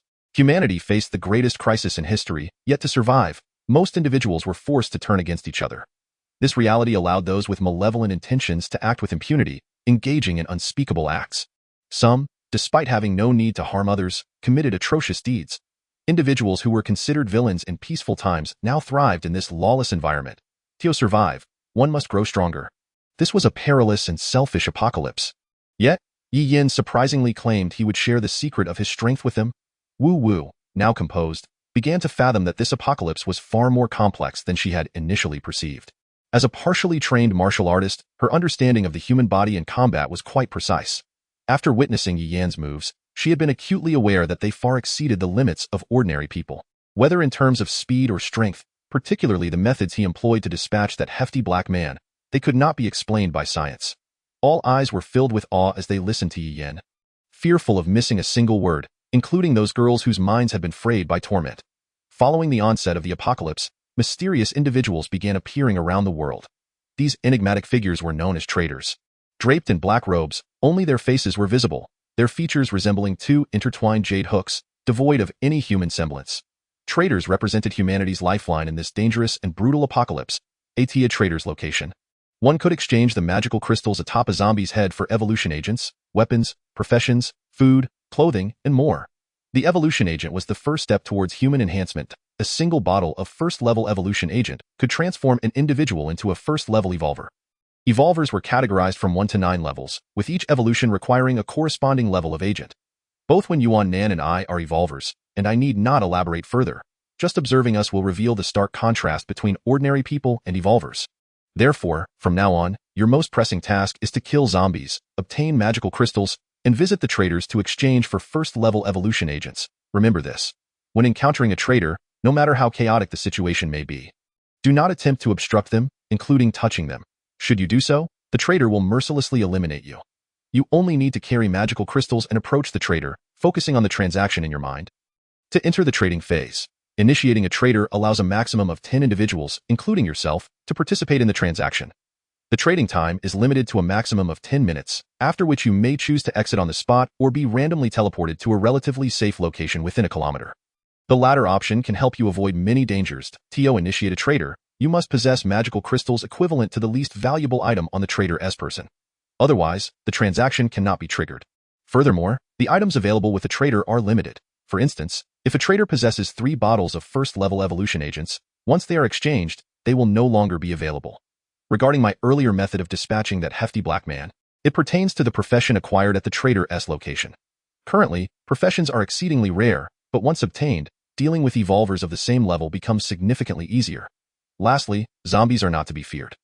It is only by mustering the courage to confront them that you can slay them and procure magical crystals. In order to kill zombies, the most crucial aspect is to destroy their brains. Before injecting the immunity serum, be sure not to let a zombie scratch you. Otherwise, even divine intervention will be futile. The price of a first-level evolution agent is 100 magical crystals, meaning you must slay 100 first-level zombies to obtain one. That is all I have to say.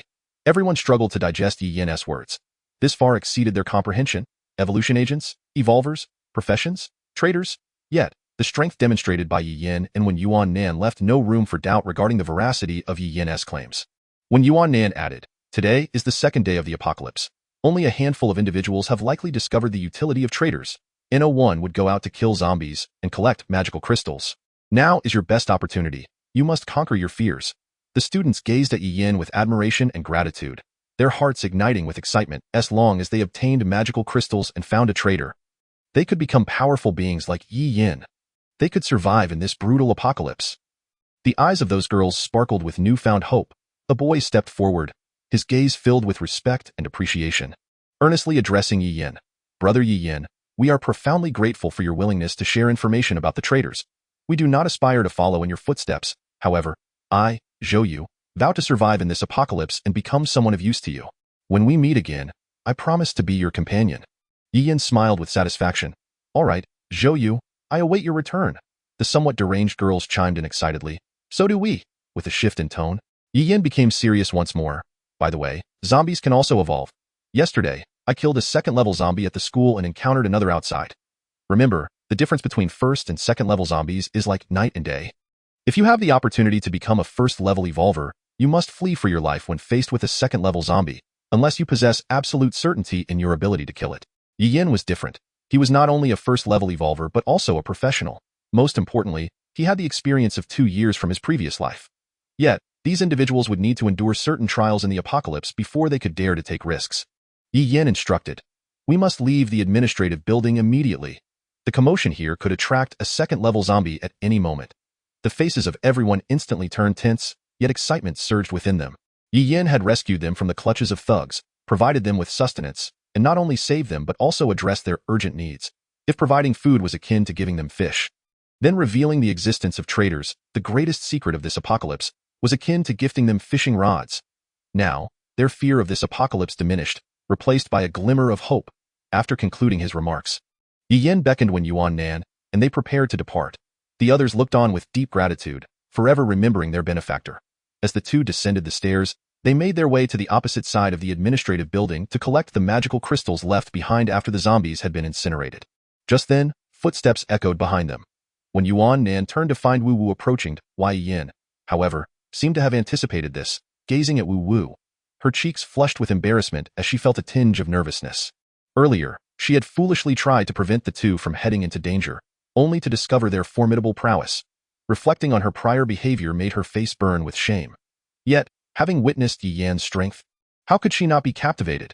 Moreover, even though she was not an evolver yet, she was significantly stronger than an ordinary person and would surely be of assistance to Yi Yan. Above all, Yi Yan's actions today instilled in Wu Wu immense admiration and gratitude. Had she been alone, she would have been incapable of rescuing those students or defeating a single thug in this perilous, treacherous apocalypse. Aligning oneself with a strong ally was undoubtedly the wisest choice. Wu Wu gazed at Yi Yin. My name is Wu Wu. I wish to join you. Rest assured, I will be of value. I have practiced Taekwondo since childhood, and there hasn't been a single day without training. Yi Yin, having gleaned her capability from her encounter with the lead thug, recognized her strength. In terms of daily training, she far surpassed him. Thus, Yi Yin readily agreed. Then you may join us. Wu Wu's eyes widened in disbelief at Yi Yan's swift acceptance. She immediately leaped up in excitement, and when Yuan Nan shared in the joy of adding a new member to their ranks, 3 individuals ventured forth, making their way directly towards the rear of the administrative building, where they spotted Zhou Yu and his group departing from the opposite side. Fearing the approach of second-tier zombies, the trio swiftly gathered magic crystals and vacated the vicinity of the administrative building. Yi Yin resolved to first procure some supplies from the small supermarket they had previously visited. One of the 2 large backpacks they had carried had been partially distributed, while the other had already been consumed halfway. With an additional person now in their company, it was prudent to gather as much as possible while they had the chance, for the timing of unforeseen circumstances remained uncertain. As they traversed the path, dispatching zombies along the way, they headed towards the small convenience store near the teaching building. At this moment, Wu Wu was a stark contrast to her former self. Having endured a hellish experience, witnessing unspeakable brutality, she had unhesitatingly taken a life, growing in ways she had not realized. Now, her yearning was for power, desiring strength akin to that of Yi Yin. Trained from a young age, she had never missed a day of exercise. Her physical prowess surpassed that of the average person by an immeasurable margin. The years spent mastering Taekwondo were not in vain. Her extensive experience in competitions rendered her combat ready, especially against the mindless first-tier zombies before her. As an unevolved, ordinary human, Wu Wu was surprisingly adept at dispatching zombies with notable speed. Unlike Wen Yuan Nan, who would wheeze after slaying just 2. Her relentless training bore fruit, and her heart surged with a fervent desire to excel. Matching the pace of Wen Yuan Nan, Yi Yin, while eliminating zombies, kept a watchful eye on Wu Wu. Witnessing her current state and prowess brought a smile to his lips. This version of Wu Wu, already formidable as a mere human, would undoubtedly become a tremendous asset if she were to evolve. They had truly struck gold. Meanwhile, in a building adjacent to the teaching block, where Yi Yin had previously triggered a minor zombie tide, a dance studio on the roof housed over 20 students, including Lu Wan, Ji Wenyu, and 2 teachers. However, 5 additional individuals had joined them, specifically, the 5 security guards encountered earlier at the school gate. Each of them now sported a backpack brimming with provisions.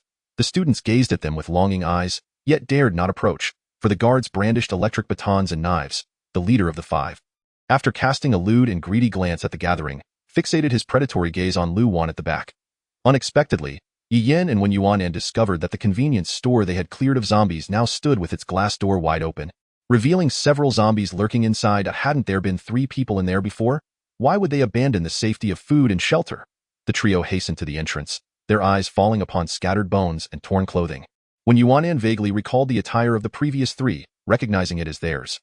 Uncertain of the events that transpired, they noted that the glass door remained intact, yet zombies had somehow infiltrated, leading to the demise of the 3 individuals. After clearing the zombies, Yi Yin and his companions secured the door. Upon closer inspection, they noticed that the food within the store had been rummaged through, with a considerable amount missing. Clearly, someone had visited. And perhaps the three had unwittingly opened the door for them, leading to their tragic fate. It remained a mystery whether their deaths were caused by humans or zombies. Yi Yin dismissed such concerns. He was not one to meddle in others' affairs, nor was he particularly inclined to be overly sympathetic. His assistance to the girls today stemmed from having witnessed too many women suffer at the hands of such events in his past life, including those who were very dear to him. Even in his selfishness, he found it impossible to remain indifferent in the face of such injustices. In the apocalypse, without strength, one was relegated to the lowest tier. Subject to the whims of anyone, women lacking power often faced fates far worse than those of men. Had he not encountered situations that crossed his bottom line, he would have refrained from intervening. In this grim reality, death and murder had become commonplace. Each of the trio shouldered a backpack filled with food and water, ready to embark on their journey, on their way from the administrative building to the convenience store. They had dispatched numerous zombies, coupled with those burned in the administrative building and those slain the previous day. Yi Yin now possessed nearly 400 magic crystals. This was sufficient to exchange for the initial artisan profession. Yi Yin sensed that the peculiar first-tier trader remained in town, albeit at a distance and with a changed position. If it had been earlier, he would never have dared to venture out given the trader's considerable distance from the school. However, knowing that the trader possessed a unique profession and spatial crystals, he felt compelled to take the risk. Furthermore, he was no longer merely a one-star evolver. He was now a professional equipped with lightning abilities. With Wu Wu's impressive combat strength added to their ranks, if she were to evolve, their team's overall power would significantly increase. This alleviated some of Yi Yan's burden. He feared that if he delayed, someone might discover the trader's secret. If the items he sought were exchanged away, he would be left regretting his inaction. Thus, the trio set off without delay. Along the path, they engaged zombies, killing them while keeping noise to a minimum. Should any gather in large numbers, they would swiftly retreat. During this time, Wu Wu's experience in slaying zombies progressed rapidly. Though her combat prowess was exceptional, her prior training had been solely in Taekwondo. Leaving her inexperienced in confronting zombies, Yi Yin had previously advised her that to eliminate zombies, one must thoroughly destroy their heads. Coupled with her insights gained from defeating a dozen zombies, she now found the task considerably easier. Upon hearing Yi Yin mention seeking the traitor, Wu Wu felt a surge of excitement. She was eager to discover what the mysterious traitor wielding extraordinary power was like and what the evolution agents and professions entailed. Upon reaching the town outskirts, Wu Wu realized that the number of zombies in the small town was double that of the school. The trio advanced in a tighter formation, dispatching zombies while seizing magic crystals whenever possible. Retreating at the slightest hint of danger. Upon exiting the school gates, Yi Yin distinctly sensed the direction of the traitor. They were located in a marketplace just a street away from the school. With their destination clear, the trio ceased their zombie hunting, only engaging when zombies approached too closely to evade. They quickly reached the entrance of the marketplace, which, in peacetime, had been a crowded and cramped space. Now transformed into a veritable paradise for zombies post-apocalypse. The marketplace was perpetually bustling with people. During the outbreak, even if half of them had mutated into zombies, the remaining populace had little chance of escape. Consequently, the density of zombies within the marketplace exceeded that of the streets in the town. Yi Yin and Wen Yuanan, as one-star evolvers who had injected immunity agents, were not particularly concerned about the throngs of zombies. However, Wu Wu remained an ordinary person. Should she be bitten or clawed, there would be no hope of survival. The immunity agent was effective only if administered before infection by a zombie. Yi Yin surveyed the two-story supermarket directly opposite the marketplace entrance. He could distinctly sense that the traitor was inside. However, the dense throng of zombies posed a significant challenge. If it were just Yi Yin and Wen Yuanan, sustaining minor injuries would be acceptable. Yet, they now had Wu Wu among them, who could not afford to be touched by zombies. Wu Wu observed Yi Yan's serious demeanor and took a deep breath, declaring, "Yi Yin, don't mind me. Just go in. I promised I wouldn't hold you back, and I absolutely won't." Yi Yin regarded Wu Wu, then turned to Wen Yuanan, saying, "When we go in, be sure to protect her." Wen Yuanan nodded earnestly. Armed with a baseball bat, Wen Yuanan, wielding an axe, and Yi Yin with a white combat knife. The trio charged in, Yi Yin leading, Wen Yuanan following, with Wu Wu sandwiched between them. Yi Yin moved with utmost speed. Striving to eliminate as many zombies as possible, Wu Wu swung her axe with all her might, severing the zombies that charged towards her. She soon realized that the dense horde of zombies in the marketplace was vastly different from those encountered at the school. Here, the zombies clustered tightly, and the confined space facilitated their gathering. The sheer volume of zombies felt as if they were endless. Gradually, despite her relentless training, she felt the strain in her arms, growing heavier with each swing.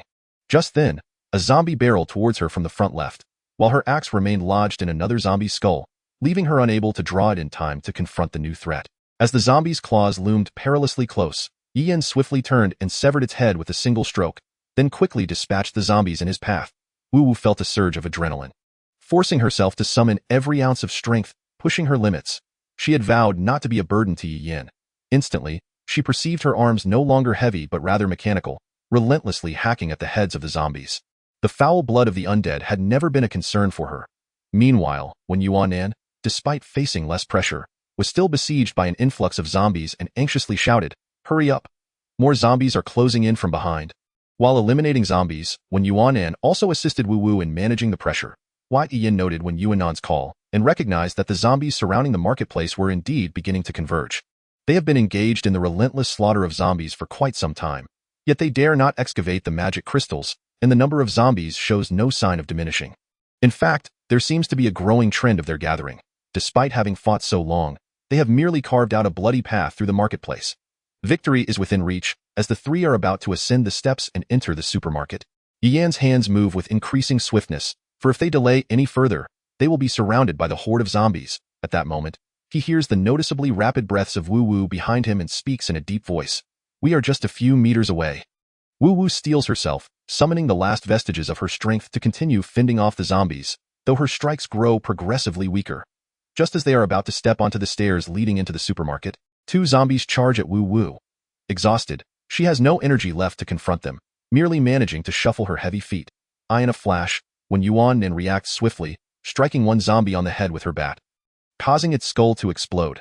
Without pausing, she pivots the bat and delivers a powerful blow to the other zombie's head. Meanwhile, Ian takes precautions, ensuring Wu Wu is not grazed by the zombies. He lifts her with one hand and hurls her toward the entrance of the supermarket. Inside, there are fewer zombies than outside, but a few still wander about aimlessly. After tossing Wu Wu inside, Yi Yin quickly follows, dispatching two zombies that come rushing toward them. When Yuan swiftly enters the supermarket as well, skillfully striking down the few zombies that pursue them, Wei Yin pulls down the roller shutter, bringing this perilous battle to a close. Even Yi Yin and Yuan, both of whom are evolved beings, find themselves sitting on the ground, gasping for breath, let alone Wu Wu, an ordinary person. She is now collapsed on the ground, utterly immobilized. Having exhausted all her energy, she is unable to muster a sound after being unceremoniously thrown into the supermarket by Yi Yin, leaving her body aching all over. At this moment, when Yuan notices a ghastly wound on her left arm, a result of saving Wu Wu and dispatching the two zombies when she was clawed by another, Wei Yin, concerned, asks, "Does it hurt?" Hearing this, Wu Wu, who had previously felt utterly drained, sits up abruptly upon seeing the horrifying wound on Yuan's arm. With a pale complexion, when Yuan shakes her head, Yi Yin promptly rummages through his bag for healing ointment and begins to tend to Yuan's injury. Wu Wu crawls over, her face etched with concern and guilt, murmuring, "I'm so sorry. It's all because of me that you got hurt." When Yuan smiles reassuringly, "Not at all. I've already considered you my companion, which is why I would do this for you. You've done exceptionally well. Don't forget, you're still an ordinary person. Had I been in your situation before becoming an evolved being, I would have been devoured by the zombies long ago. Once you become an evolved being, you'll surely surpass me. At that time, you'll be the one rescuing me." Wu Wu, wiping away her tears, smiles brightly and takes the ointment from Yi Yan's hand, saying, "Let me apply it. Boys aren't as meticulous as girls." Yi Yin feels a hint of teasing in her words and retorts, "Hey, I just threw you in to prevent you from being harmed by the zombies. If you had any strength left to evade their attacks, would I have thrown you like that?"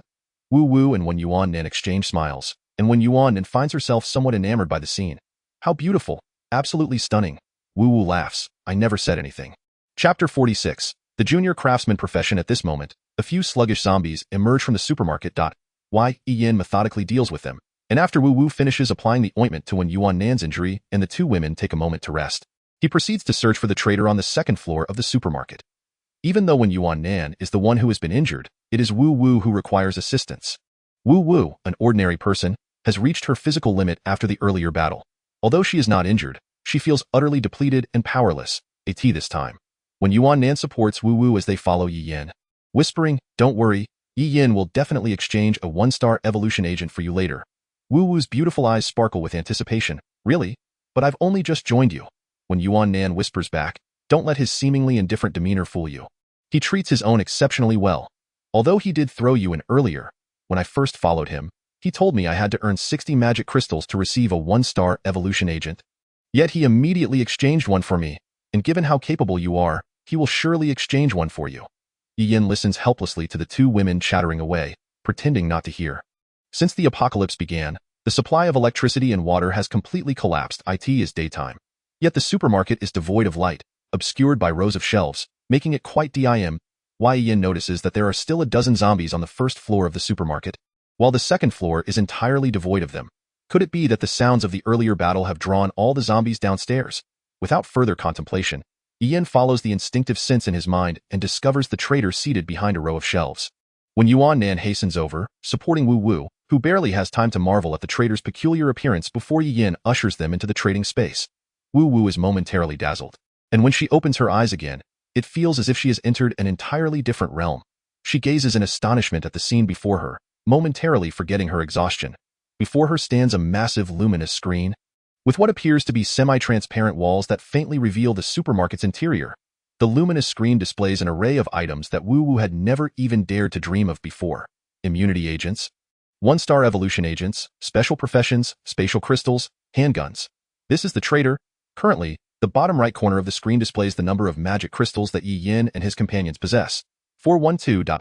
Yi Yin quickly spends 300 magic crystals to purchase the special profession, junior craftsman. He then exchanges 60 magic crystals for a one-star evolution agent. Upon seeing that he has over 50 magic crystals remaining, he also acquires an immunity agent. Wu Wu is bewildered by Yi Yan's actions. Wait a minute, they only have 400 magic crystals, and that special profession requires 500. Moreover, Yi Yin not only acquired that junior craftsman profession, but also a one-star evolution agent and an immunity agent. Both of those items are quite expensive. Yi Yin first exchanged for the special profession and still had magic crystals left for other purchases. How is that even possible? When Yuan Nan, already quite familiar with Yi Yan's prowess, realizes that Wu Wu is still in the dark. So, she quietly explains to Wu Wu, "This is our leader's skill. Just don't ask too many questions. Look, he got you a one-star evolution agent." At this moment, Yi Yin is overwhelmed with excitement, a special profession. Moreover, it is a crafting profession. One must understand that in the apocalypse, as all life evolves, the weapons that once existed in the world gradually lose their efficacy. Only those produced by traders, classified by color, retain their value. The white combat knife in Yi Yan's possession originally cost 70 magic crystals from the trader. Just imagine, in the later stages of the apocalypse, those well-established factions would require each member to possess at least a white-level weapon to form a competent team. Is the quantity of magic crystals not staggering? It could almost fund an entire squad of evolved beings. Thus, it is evident how crucial and costly weapons are in the apocalypse. Therefore, special craftsmen related to weapon manufacturing are coveted talents that every faction vies for. And Yi Yin, on the second day of the apocalypse, has acquired such a profession capable of sustaining an entire faction. Furthermore, encountering a trader who possesses one of the three primary professions, a special profession, and the elusive spatial crystal is an exceedingly rare occurrence. In Yi Yan's previous life during 2 years of the apocalypse, merely having a trader with a special profession could be considered a unique encounter. The odds of Yi Yin meeting this trader are beyond mere luck. Observing Yi Yin, usually composed, now brimming with excitement, the two women realize just how rare and precious the junior craftsman profession he has acquired truly is. Yi Yin approaches, handing Wu Wu the one-star evolution agent and immunity agent, saying, "Using the one-star evolution agent should heal the injury from your fall, and your stamina will also be restored. After using the immunity agent, you won't have to fear zombies approaching you anymore." Wu Wu excitedly and cautiously accepts the 2 vials, her eyes filled with gratitude and exhilaration. Yet at this moment, she finds herself at a loss for words, unsure how to express her gratitude for Yi Yan's kindness. Thus, she resolves to remain by Yi Yan's side, unwavering and without regret. Yi Yin steps aside, and the radiant light gradually merges into his being. The junior craftsman profession. In his previous life, Yi Yin had heard much about the 3 primary professions, naturally having a greater understanding of the mage. However, in the apocalypse, no 2 special professions are identical. At most, they may share similar large-scale applications. Moreover, the leveling of these special professions differs from that of ordinary professions. Relying solely on the characteristics of the special profession itself, the junior craftsman profession that Yi Yin is now learning possesses 4 skills: refining, homogeneous reinforcement, forging, and enchantment. Only when all 4 skills are mastered to a certain level can the junior craftsman profession be upgraded. Among these 4 skills, each one is undeniably coveted by every individual in the apocalyptic world. The art of extraction allows one to refine materials from specific objects, serving as the foundation for crafting. The technique of homogeneous enhancement enables the combination of 2 items with similar attributes, focusing on one to amplify its properties and skills. Forging requires a blueprint of a particular weapon to create a formidable armament. In the absence of such a blueprint, one can still forge various weapons based on their understanding of weaponry, albeit with less potency than those detailed in specialized designs. Enchantment, on the other hand, involves applying certain materials to imbue a weapon with enhanced power, potentially bestowing additional attributes and skills upon it. Yi Yan's eyes sparkled with excitement. This entry-level craftsman profession is highly sought after even 2 years post-apocalypse. Crafting weapons means that with blueprints and materials in hand, one can produce astonishingly powerful weapons at minimal cost. In comparison to the ready-made weapons held by traders, it is a veritable windfall. At this moment, having mastered these 4 skills, Yi Yan was eager to put them into practice. Upon acquiring the entry-level craftsman profession, his mental acuity surged, doubling in capacity. Gaining a profession automatically elevates one's mental base. The more professions one possesses, the greater the mental prowess. Moreover, mastering a special profession grants an even larger reservoir of mental strength compared to ordinary ones. In the current apocalypse, 99% of the populace is unaware of what a trader is, let alone professions, special professions, or mental strength. Yi Yan had already advanced far ahead of the crowd. He estimated that his prior mental strength allowed for 3 lightning strikes. Now, with all his might, he could unleash 10. Beside him, Wu Wu, with Wen Yuannan's assistance, eagerly injected a 1-star evolution agent along with an immunity serum. The moment the evolution agent coursed through her veins, Wu Wu felt as though her body was reborn. A surge of power awakening within her, leaving her invigorated. Simultaneously, the fatigue and pain she had previously endured vanished instantaneously, replaced by an indescribable lightness. Wu Wu marveled at the transformation within her body. As someone who tirelessly trained her physique daily, she was intimately familiar with her own physical capabilities and functions, making her astonishment all the more profound. It was precisely this understanding that left her utterly shocked. This evolution agent, remarkably, bore no adverse effects. It forcibly unlocked the deepest potentials of the human body, enhancing its various functions. Because she was so acutely aware of her own condition, Wu Wu comprehended the stark contrast between an evolved individual and an ordinary person. This was merely a first-level evolution. What would higher levels of evolution entail? In a world where most remain oblivious to the existence of traders, she had become an evolved being thanks to Yi Yan. In the future, those who first attain 2-star and 3-star prowess will undoubtedly be from her group. Wu Wu, sensing the potent energy within her, felt a realm of existence distinctly different from before. And reflecting on her experiences from the previous night and this morning in the administrative building felt surreal. She had once been just another girl, vulnerable and at the mercy of others. Yet now, she found herself standing ahead of the majority as an evolved being, embarking on the path of evolution. In her eyes, the apocalypse had lost much of its terror.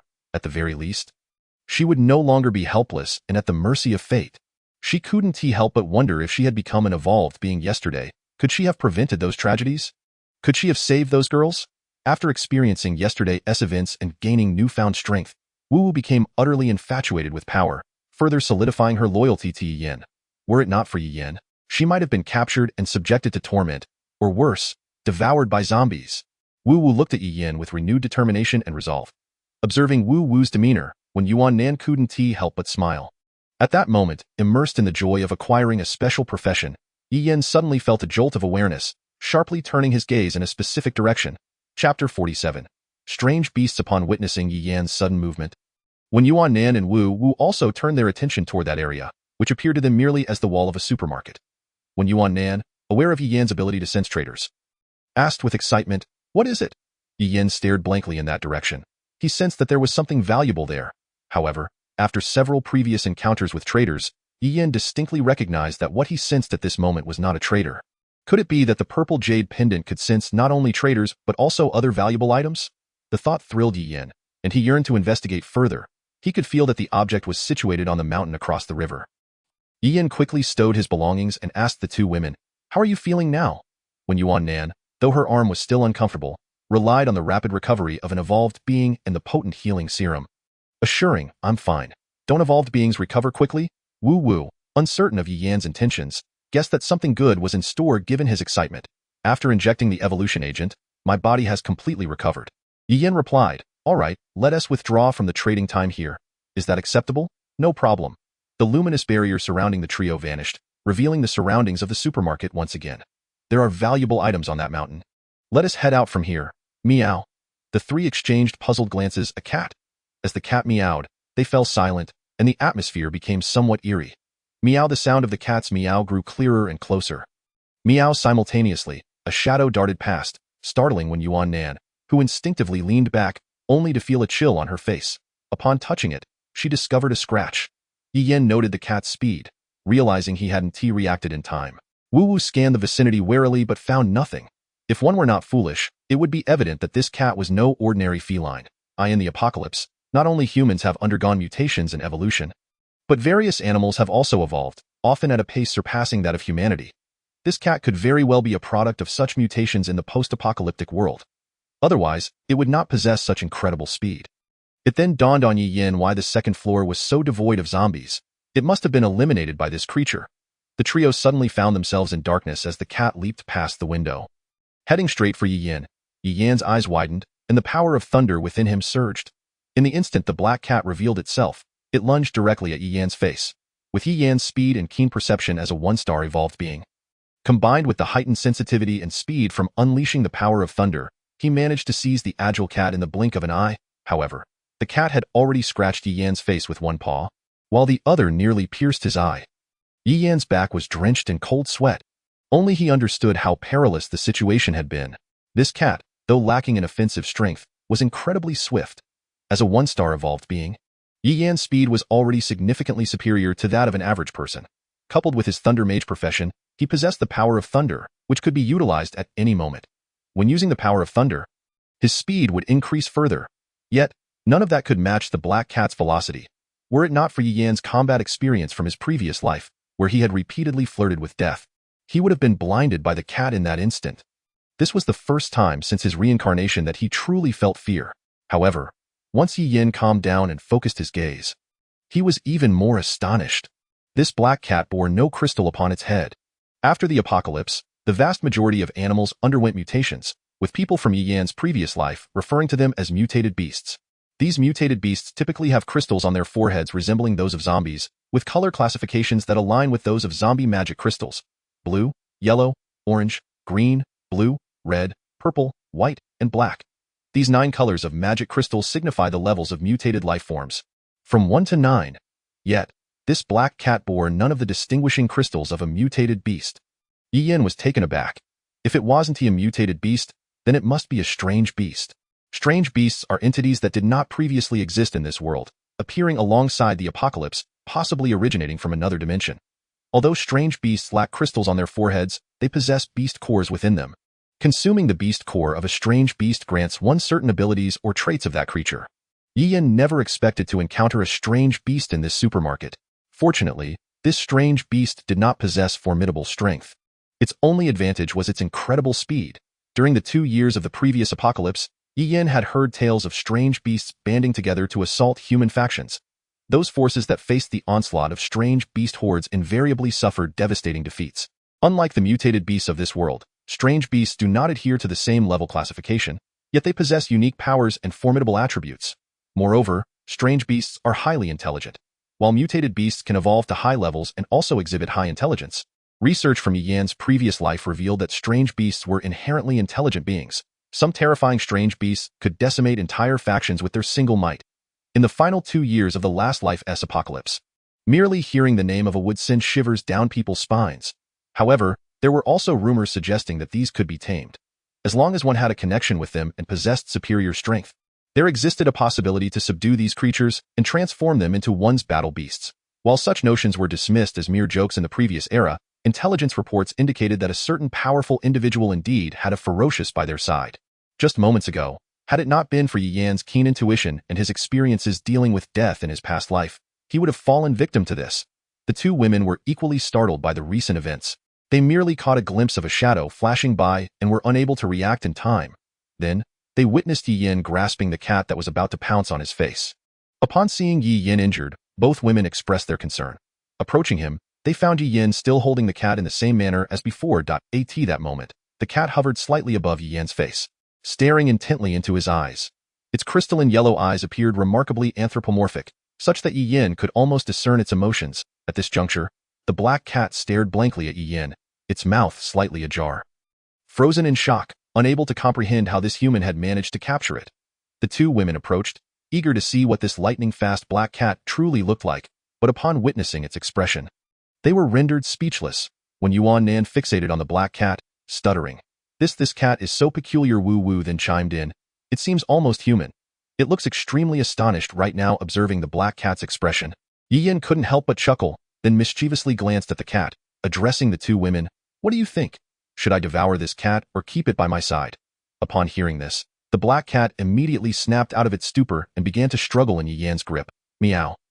The two women were perplexed, thinking that eating cat meat was a rather extreme notion. When Yuan Nan questioned, why would you want to eat it? Yi Yin replied with a grin, eyeing the black cat that was feebly writhing in his grasp, pondering that perhaps it was better to consume it, given that he couldn't see any merits beyond its swiftness. You see, although it lacks a magic crystal on its head, it is a creature not of our world. While it may not possess a magic crystal, it harbors a beast core within.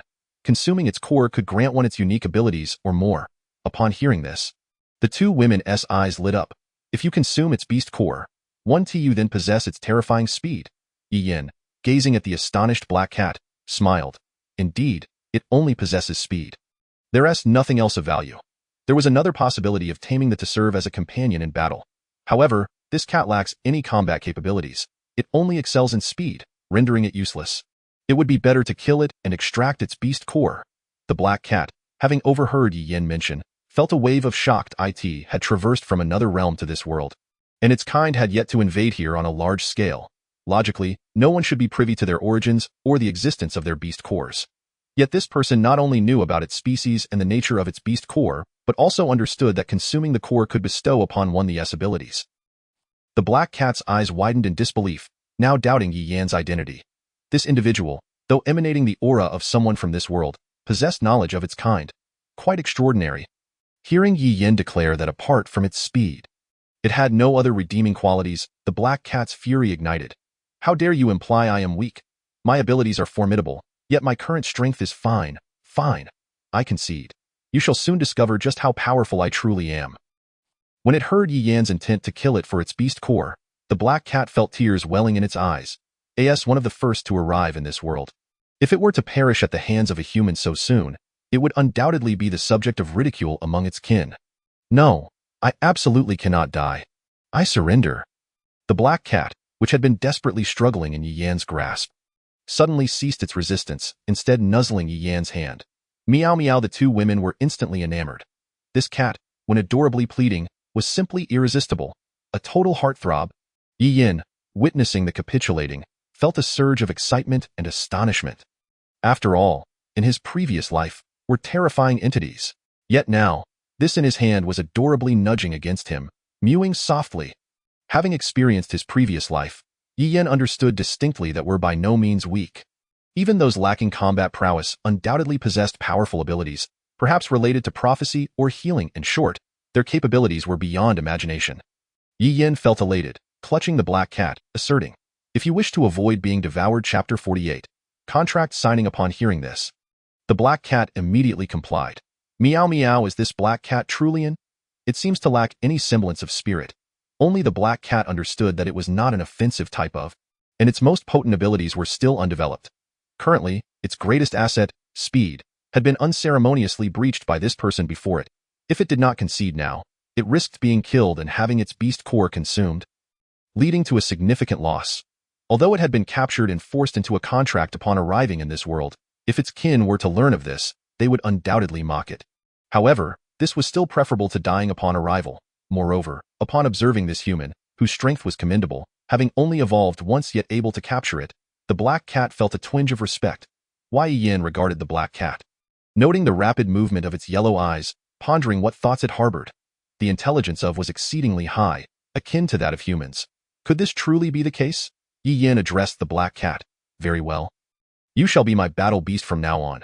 The black cat, in a display of utmost obedience, conceded in order to avoid having its beast core extracted. Meow. At that moment, the black cat, firmly grasped by Yi Yin, suddenly illuminated with a bright gleam in its yellow eyes, emitting a dark radiance. Yi Yin was taken aback. Upon sensing that the black cat bore no ill intentions, he permitted it to approach him as the dark energy surged into Yi Yan's mind. He was instantly engulfed in dizziness, releasing the cat and clutching his head. Nearby, when Yuan Nan and Wu Wu immediately readied themselves, Yet the black cat made no aggressive moves. It merely landed and began rubbing against Yi Yan's feet, persistently mewing. Meanwhile, Yi Yan's mind was in turmoil. It felt as though he had acquired an additional soul or a doppelganger. His gaze oscillated uncontrollably between himself and the black cat, accompanied by excruciating headaches. At times, he could sense the black cat's feelings, confirming that its intelligence was on par with that of humans. For the black cat was genuinely concerned for him. This was its first experience with a contract. Amidst this transformation, Yi Yan gradually gleaned some truths. This black cat did possess abilities. It merely had yet to mature. Its power was illusion. Such illusions, once fully developed alongside the black cat's growth, would undoubtedly serve as a formidable yet intangible weapon of terror. He vaguely understood that the black cat hailed from another world, one that starkly contrasted with Yi Yan's own. He could have continued exploring, for there seemed to be secrets regarding the apocalypse's origins lurking there. However, upon contemplating such an endeavor, he felt a wave of pain coursing through him. Reluctantly, he abandoned the pursuit, gasping for breath on the ground. Upon opening his eyes, he found the two women and the cat encircling him. When Yuan Nan and Wu Wu's eyes were reddened, upon seeing Yi Yan regain consciousness, they sighed in relief. Had anything happened to him, they would have been at a complete loss. When Yuan Nan anxiously inquired, "What happened to you? You were rolling on the ground." "We were terrified," Wu Wu echoed her concern. "Indeed, we almost killed that cat." The black cat, overhearing this, innocently mewed beside them. Meow had had no idea that contract signing could be such a painful ordeal. The one who had merely instructed them on how to form contracts had not mentioned that it was akin to telling them they could run rampant here or oppose humans. Yi Yan rose, gently stroking the black cat beside him. Now, he could perceive its emotions, but he could no longer discern its thoughts as he had moments ago. Perhaps he would gradually learn more in the future? Earlier, he had been able to interchange perspectives with the black cat. Now, attempting to do so felt exceedingly strenuous. However, after the contract was signed, Yi Yan was thoroughly convinced that once a contract was established, and would remain loyal to its master, never harboring thoughts of betrayal or self-interest. As for the other world he had sensed from the black cat, it was likely what people in his previous life speculated to be a parallel dimension. Though this black cat lacked significant offensive power, its abilities were incredibly potent, capable of creating illusions. Currently, the black cat could ensnare only one person in an illusion, and the duration would not exceed half a minute. Yet that half-minute could decisively alter the course of life and death. The reason the black cat had not unleashed its illusions upon the trio was that it had underestimated them. Presuming they were mere humans of this world, inherently weak, however, after the black cat's attempt to toy with them failed and it found itself captured by Yi Yan, it discovered that its illusions had no effect on this individual. It was then that the black cat finally sensed a familiar aura emanating from Yi Yan. That is the aura possessed solely by the bearer of the jade pendant. This is also the reason why the black cat willingly entered into a contract with Yi Yan. Had it not been for the illusion it cast on Yi Yan, which met with the resistance of the jade pendant, it would not have realized that Yi Yan was the jade bearer. Consequently, when it encounters its kin in the future and they mock it for being so easily tamed by a human, it can regain some dignity by pointing out Yi Yan's status as the jade bearer.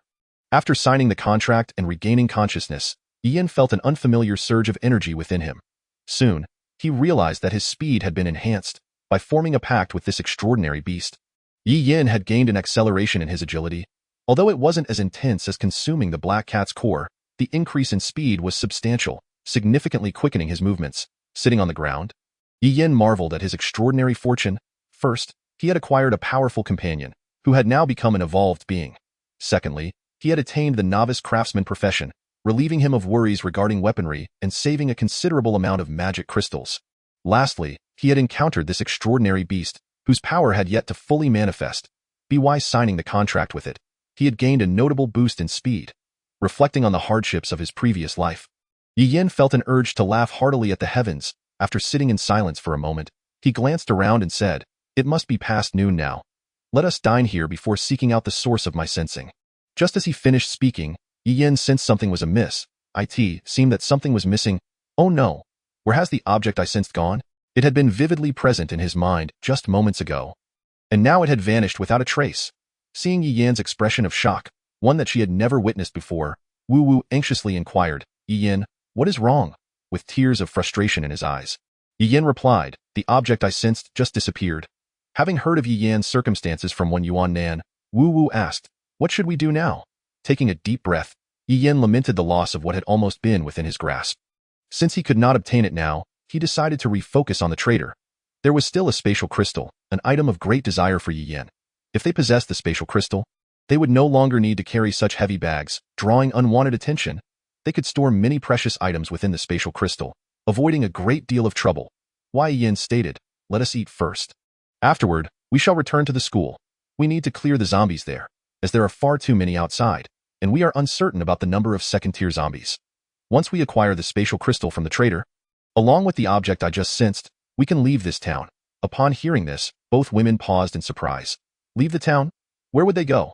They understood that they would eventually leave this place. But what had become of the outside world?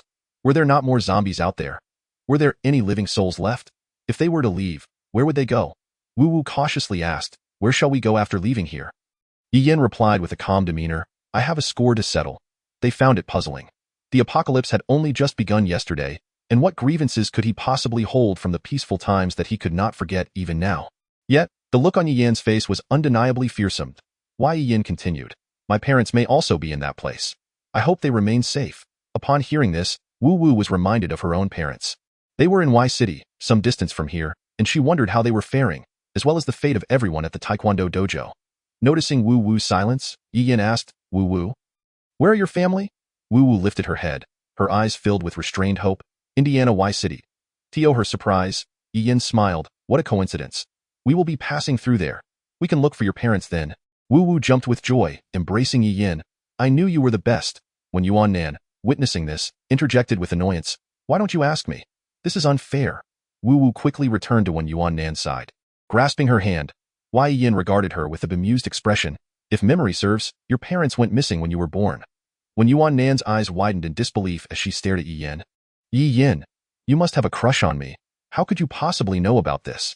Of course, it was information he had learned during his previous life in the concentration camp. Yi Yan feigned disdain as he glanced at Wen Yuan Nan, then deliberately paused for 2 seconds at her chest. "What do I have to crush on?" When Yuan Nan was exasperated, "You are belittling my small chest." Wu Wu watched the two with a concealed smile. Who would have thought that amidst such a perilous apocalypse, such delightful moments could still exist?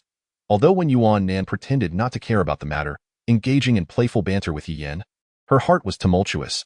She had never revealed her family situation to anyone in this school. Absolutely not. Yet, Yi Yan's earlier expression suggested he already knew everything. How strange. It was also peculiar that, despite her doing nothing more than picking up magic crystals to meet Yi Yan, he agreed to let her join and even rushed into a horde of zombies to protect her. If he were merely acting out of pity, then those other girls today were far more deserving of sympathy. Why didn't he take them along?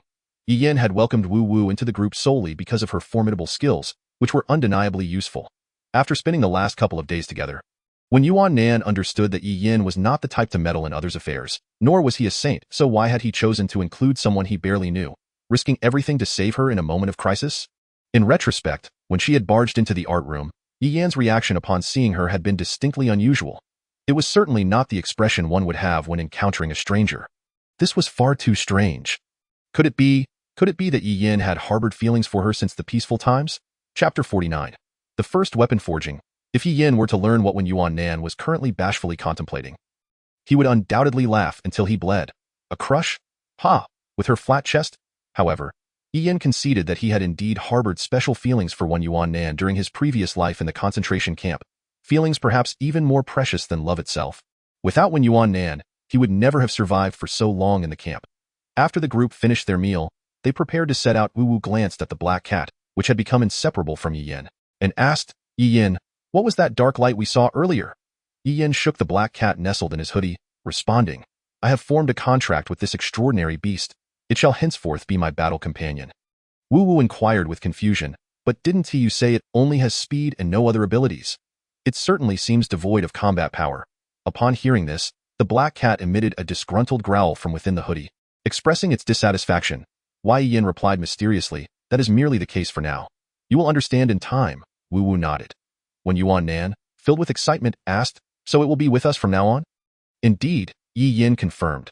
"Then we should give it a name. Meow meow meow." At that moment, Yi Yan remembered that this little creature had yet to be named. The black cat, upon realizing that these foolish humans intended to name it, began to protest vocally with its meows, yet no one paid it any heed. "Let us call it Guai Guai. That's what I named my pet rabbit when I was young," Yi Yan suggested. "Guai Guai? How ordinary. It would be better to call it Xiaoku AI." Yi glanced at the items on the nearby shelf and thought of a fitting name. Let us call it Xiaozongzi. The two women agreed, finding the name both creative and endearing. Thus, Xiaozongzi expressed its dissatisfaction by mewing from within Yi's hoodie. As they peered out the window, they finally grasped the sheer number of zombies infesting the marketplace. No wonder they had taken so long to traverse merely a few dozen meters while fighting their way in. The zombies showed no signs of dwindling.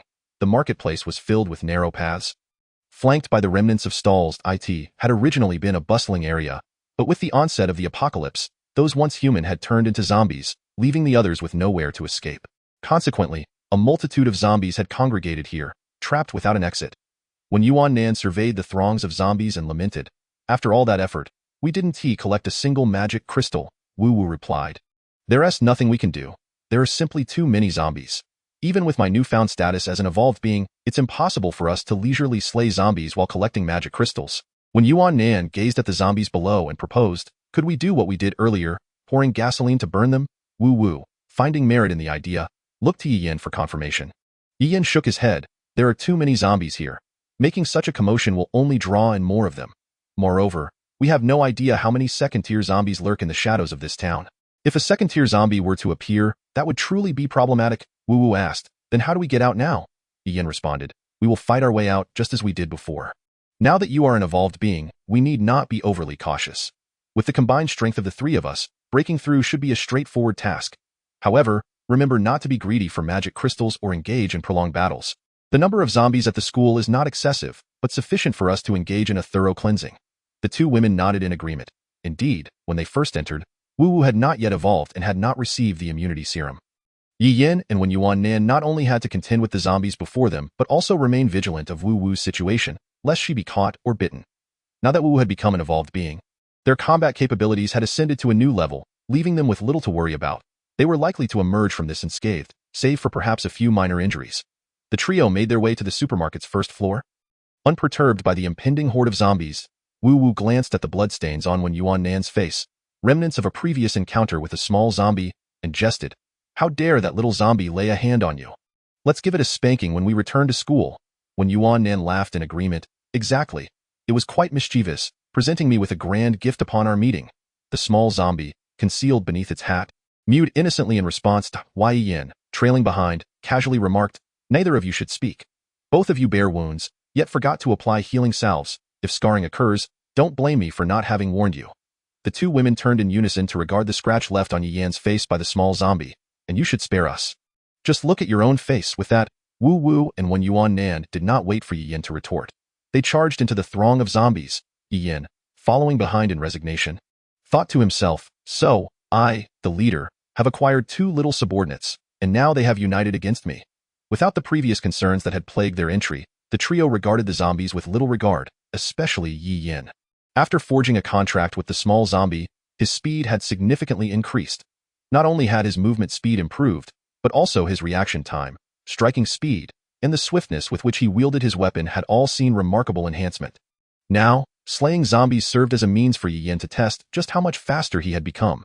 He effortlessly wove through the zombies, his blades slicing down foes left and right, causing them to collapse en masse in his wake. Were anyone to witness this, they would scarcely believe that a mere human could traverse the horde with such speed, for it was indeed unnaturally swift in the eyes of ordinary people. Meanwhile, when Yuan and Wu Wu's combat, while not as overwhelming as Yi's, was nonetheless ferocious. Although when Yuan bore an injury to her arm, once she entered the fray, all distractions faded away, and she focused solely on the carnage before her.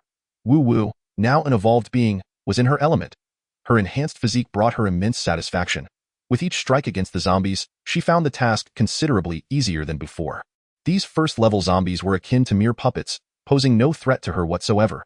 Having trained daily, her physical abilities far surpassed those of an ordinary person, and now as an evolved being, her athleticism exceeded that of most. While her taekwondo skills were of little use in combating zombies, her fervor and determination rendered her foes utterly incapable of standing against her. Both Yi Yin and Wen Yuan noted Wu Wu's remarkable progress. Wen Yuan couldn't help but feel a twinge of envy, while Yi Yin reveled in the addition of such a powerful ally to their ranks. Just then, a zombie lunged at Wen Yuan from the side, and as she turned to defend herself, Wu Wu swiftly brought down her axe upon it. The two women continued to strike down the zombies before them, occasionally shifting positions or alleviating each other's burdens. Once the trio finally emerged from the market, They were drenched in the foul blood of the zombies, their original appearances nearly unrecognizable. They hurried back to the school, finally exhaling a sigh of relief. Upon inspecting their injuries, both Wu Wu and Wen Yuan found only minor scrapes, entirely inconsequential, with no fear of contracting the zombie virus. As for Yi Yan, he bore no injuries at all. With his astounding speed, he could navigate through a horde of zombies with ease. However, he still bore the remnants of previous wounds. One inflicted by the small zombie in the supermarket, and another from a speedy second-level zombie he had encountered the night before. Reflecting on that second-level zombie, Yi Yan couldn't help but compare his current speed to that of his foe. Should he encounter that second-level zombie again, would he still be at a disadvantage in terms of speed? Yi Yan recalled the numerous vehicles parked beneath the administrative building, all belonging to the school's faculty. Now, he wished to attempt utilizing his newly acquired primary craftsman profession to forge two weapons. After all, relying on a fire axe and a baseball bat was not a sustainable solution. With the purple hook jade in his possession, although he had used it once to summon lightning today, he still had ample mental energy left, further augmented by his newfound profession, greatly enhancing his total mental capacity. Upon returning to the school, Wu Wu and Wen Yuan's previously tense nerves finally began to relax. The sheer number of zombies in the market had been overwhelming, and they still had to be wary of any second-level zombies that might appear at any moment. Now back at school, upon seeing the wandering zombies, they felt as though they had returned to paradise. Upon hearing that Yi Yan was about to experiment with his newly acquired profession to forge weapons for each of them, the two women eagerly followed him. Arriving at the administrative building, they found a variety of vehicles parked outside, all belonging to the faculty. Yi Yan approached one of the cars, placed his hand upon it, and activated the refining skill from his primary craftsman profession. As the two women looked on in astonishment, a seemingly normal car gradually melted into a pool of molten metal. Yi Yan swiftly initiated the forging technique, and to their amazement, the molten metal began to coalesce, slowly taking the shape of a blade. Wu Wu and Wen Yuan watched intently, afraid to miss a single detail. Ultimately, a significant amount of metal was left behind his waist. But the most durable and useful materials were forged into the now forming gray battle blade in Yi Yan's hands.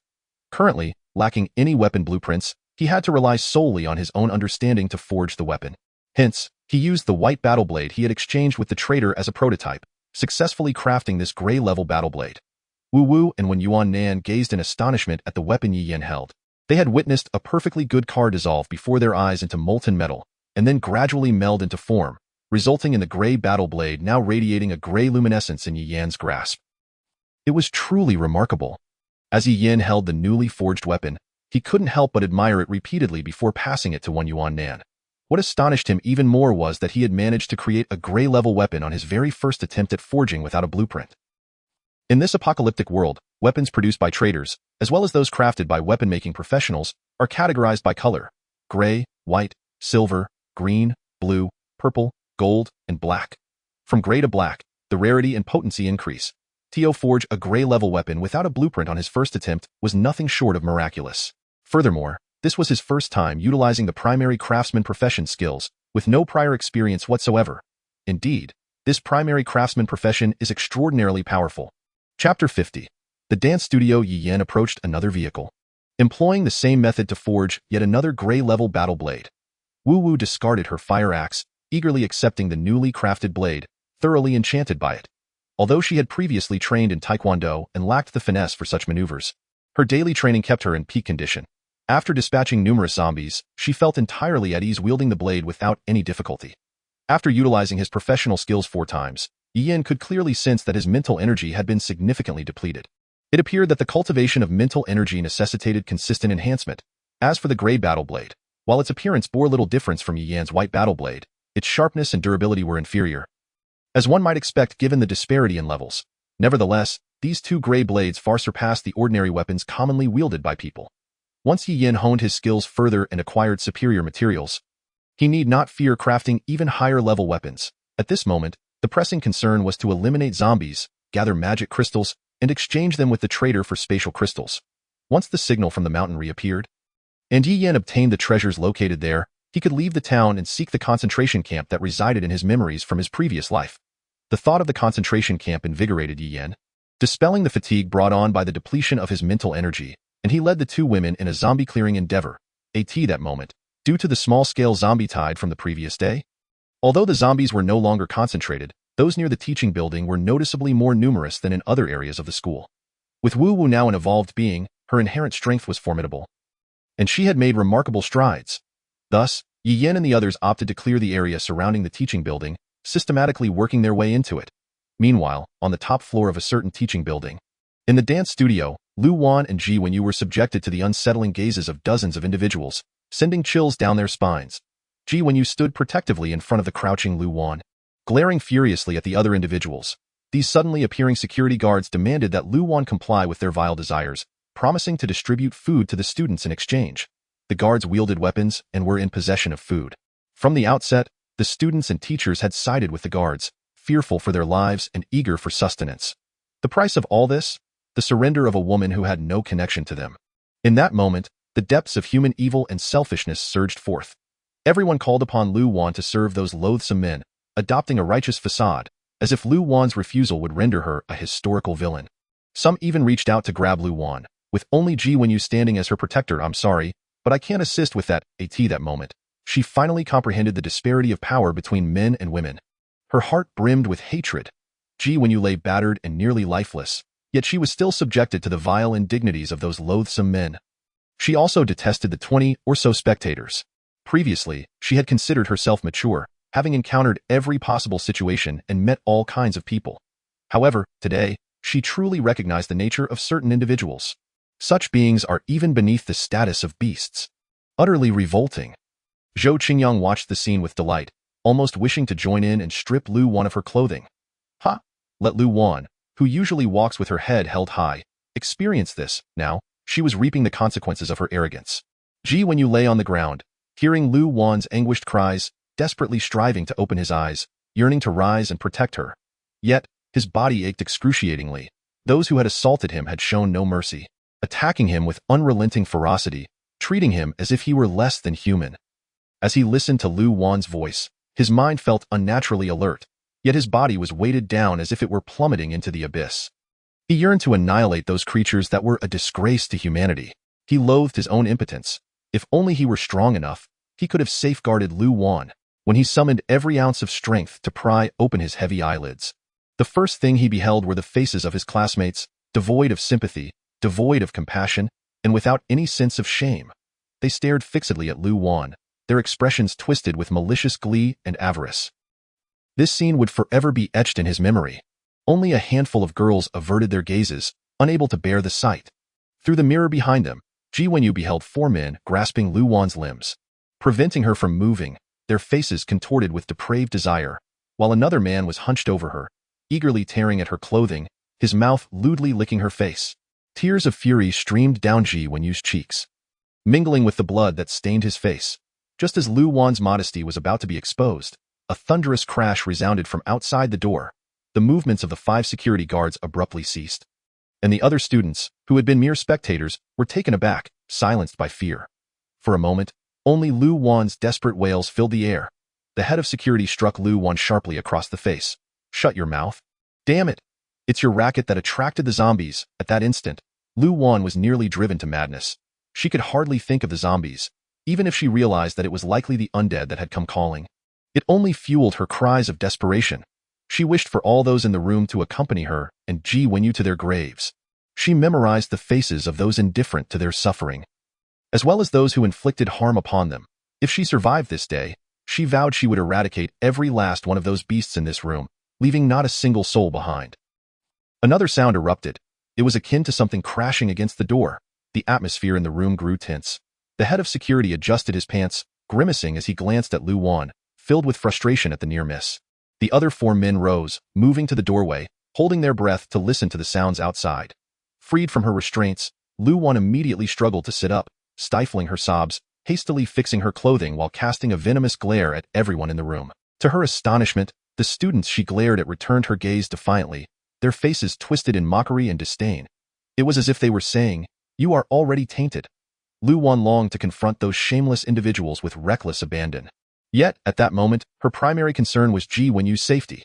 She rushed to his side, initially believing he was unconscious, only to be met with the wild intensity in his eyes. In that instant, Lu Wan realized Ji Wenyu had not lost consciousness. He had witnessed everything. Grasping his hand tightly, she leaned close to his face, unable to contain her tears. "Wenyu, are you all right?" Ji Wenyu could not utter a single word. The depths of his fury, the desire to kill, were known only to him. Yet, the more he felt this way, the more he despised his own helplessness. If only he possessed the strength, how could such a calamity have befallen them today? Meanwhile, the 5 security guards, cautiously listening for any unusual sounds outside the door, had not heard anything strange for a while and were about to relax when the noise erupted again. This time, it was unmistakably a forceful impact against the door.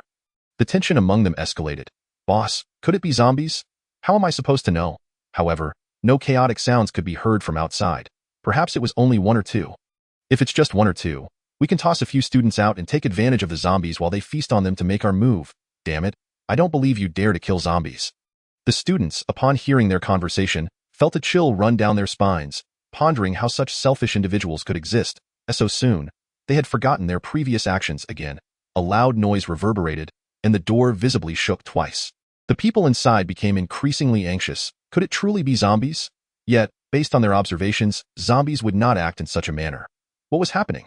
Simultaneously, just a few meters away from the dance studio, Yi Yin and his companions were fixated on their prey at the door.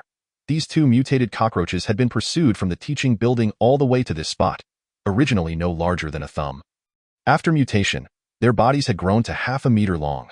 Their mandibles had evolved into sturdy, sharp appendages, capable of easily shredding prey and breaking through barriers. Their exoskeletons had also become incredibly tough. Yi Yin had his sights set on the mutated features of these cockroaches, as acquiring them would provide ideal materials for weapon enchantment.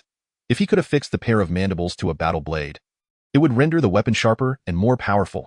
If the durable exoskeleton were attached to a weapon, it would enhance its resilience, making the blade even more enduring. He had initially intended to slay zombies and collect magic crystals, but unexpectedly stumbled upon this windfall. Just as Yi Yin prepared to strike the 2 cockroaches, they suddenly sensed something and fled. Yi Yin immediately called for the 2 girls to pursue them into the teaching building. Upon reaching the 5th floor, they realized that the cockroaches had not fled from Yi Yin's impending attack, but rather had heard a commotion and arrived here. As they approached the 5th floor, the trio heard a tremendous scream emanating from somewhere. The sound was filled with despair and madness.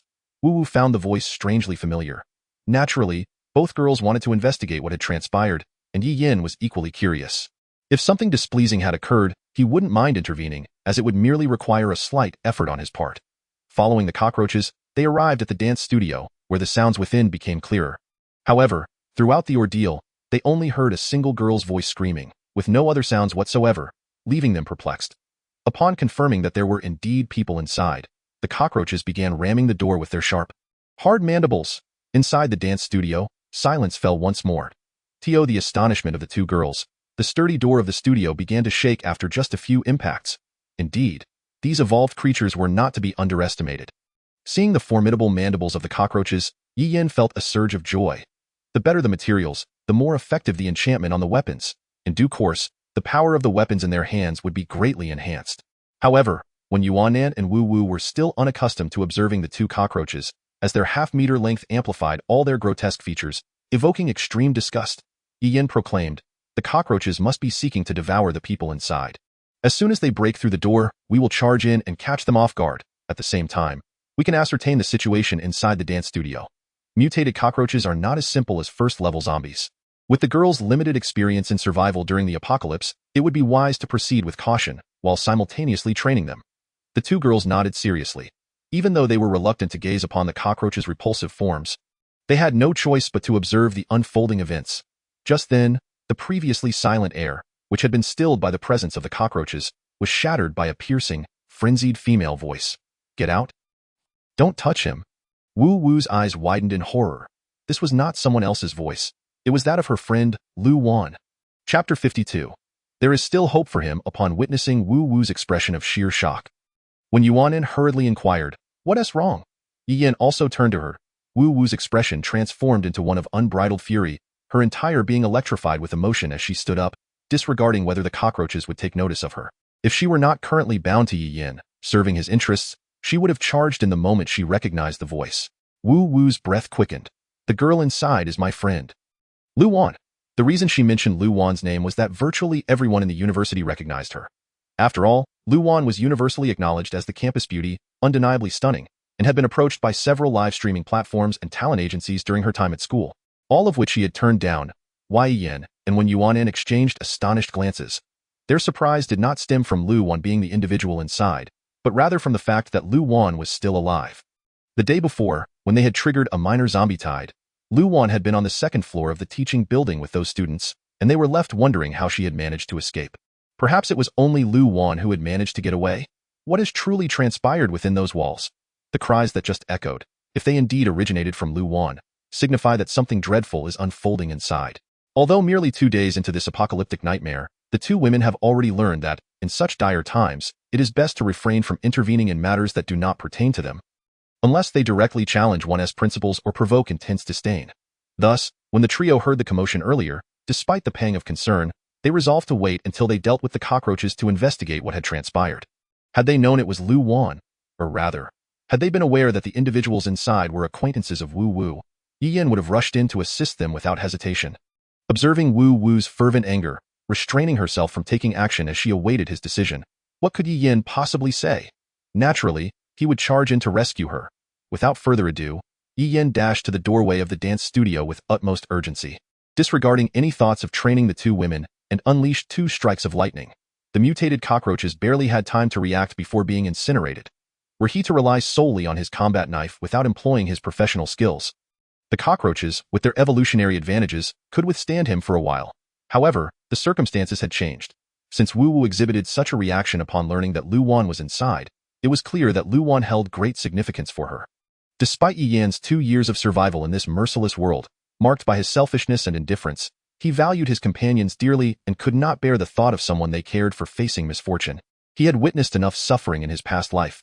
Now that he possessed the power to prevent such tragedies, why should he allow them to recur? Fueled by rage, Wu Wu trailed closely behind Yi Yin, while Wen Yuan Nan mirrored her fury and solemnity.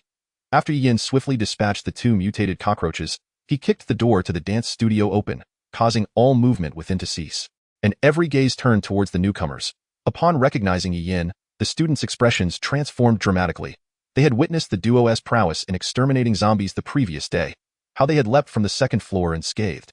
It was also Yi Yin and Wen Yuan Nan who had instigated a minor zombie tide, nearly leading to their demise.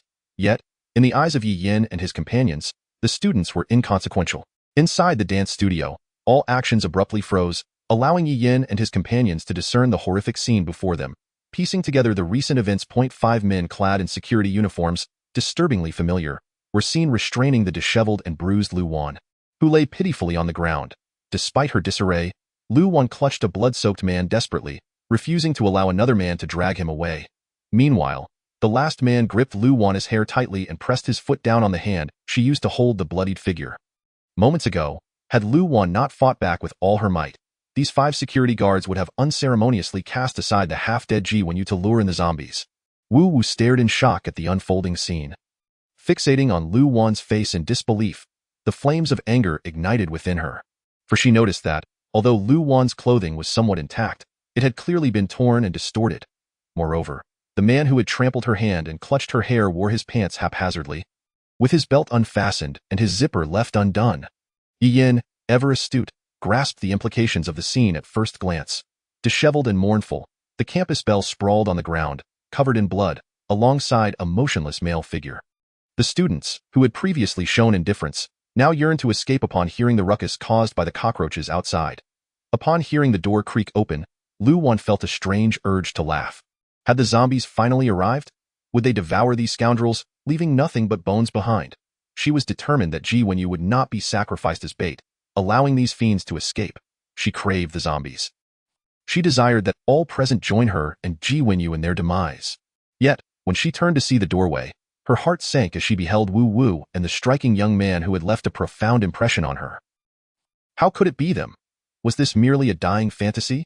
Yes, that extraordinary individual could not possibly appear alongside Wu Wu to rescue her.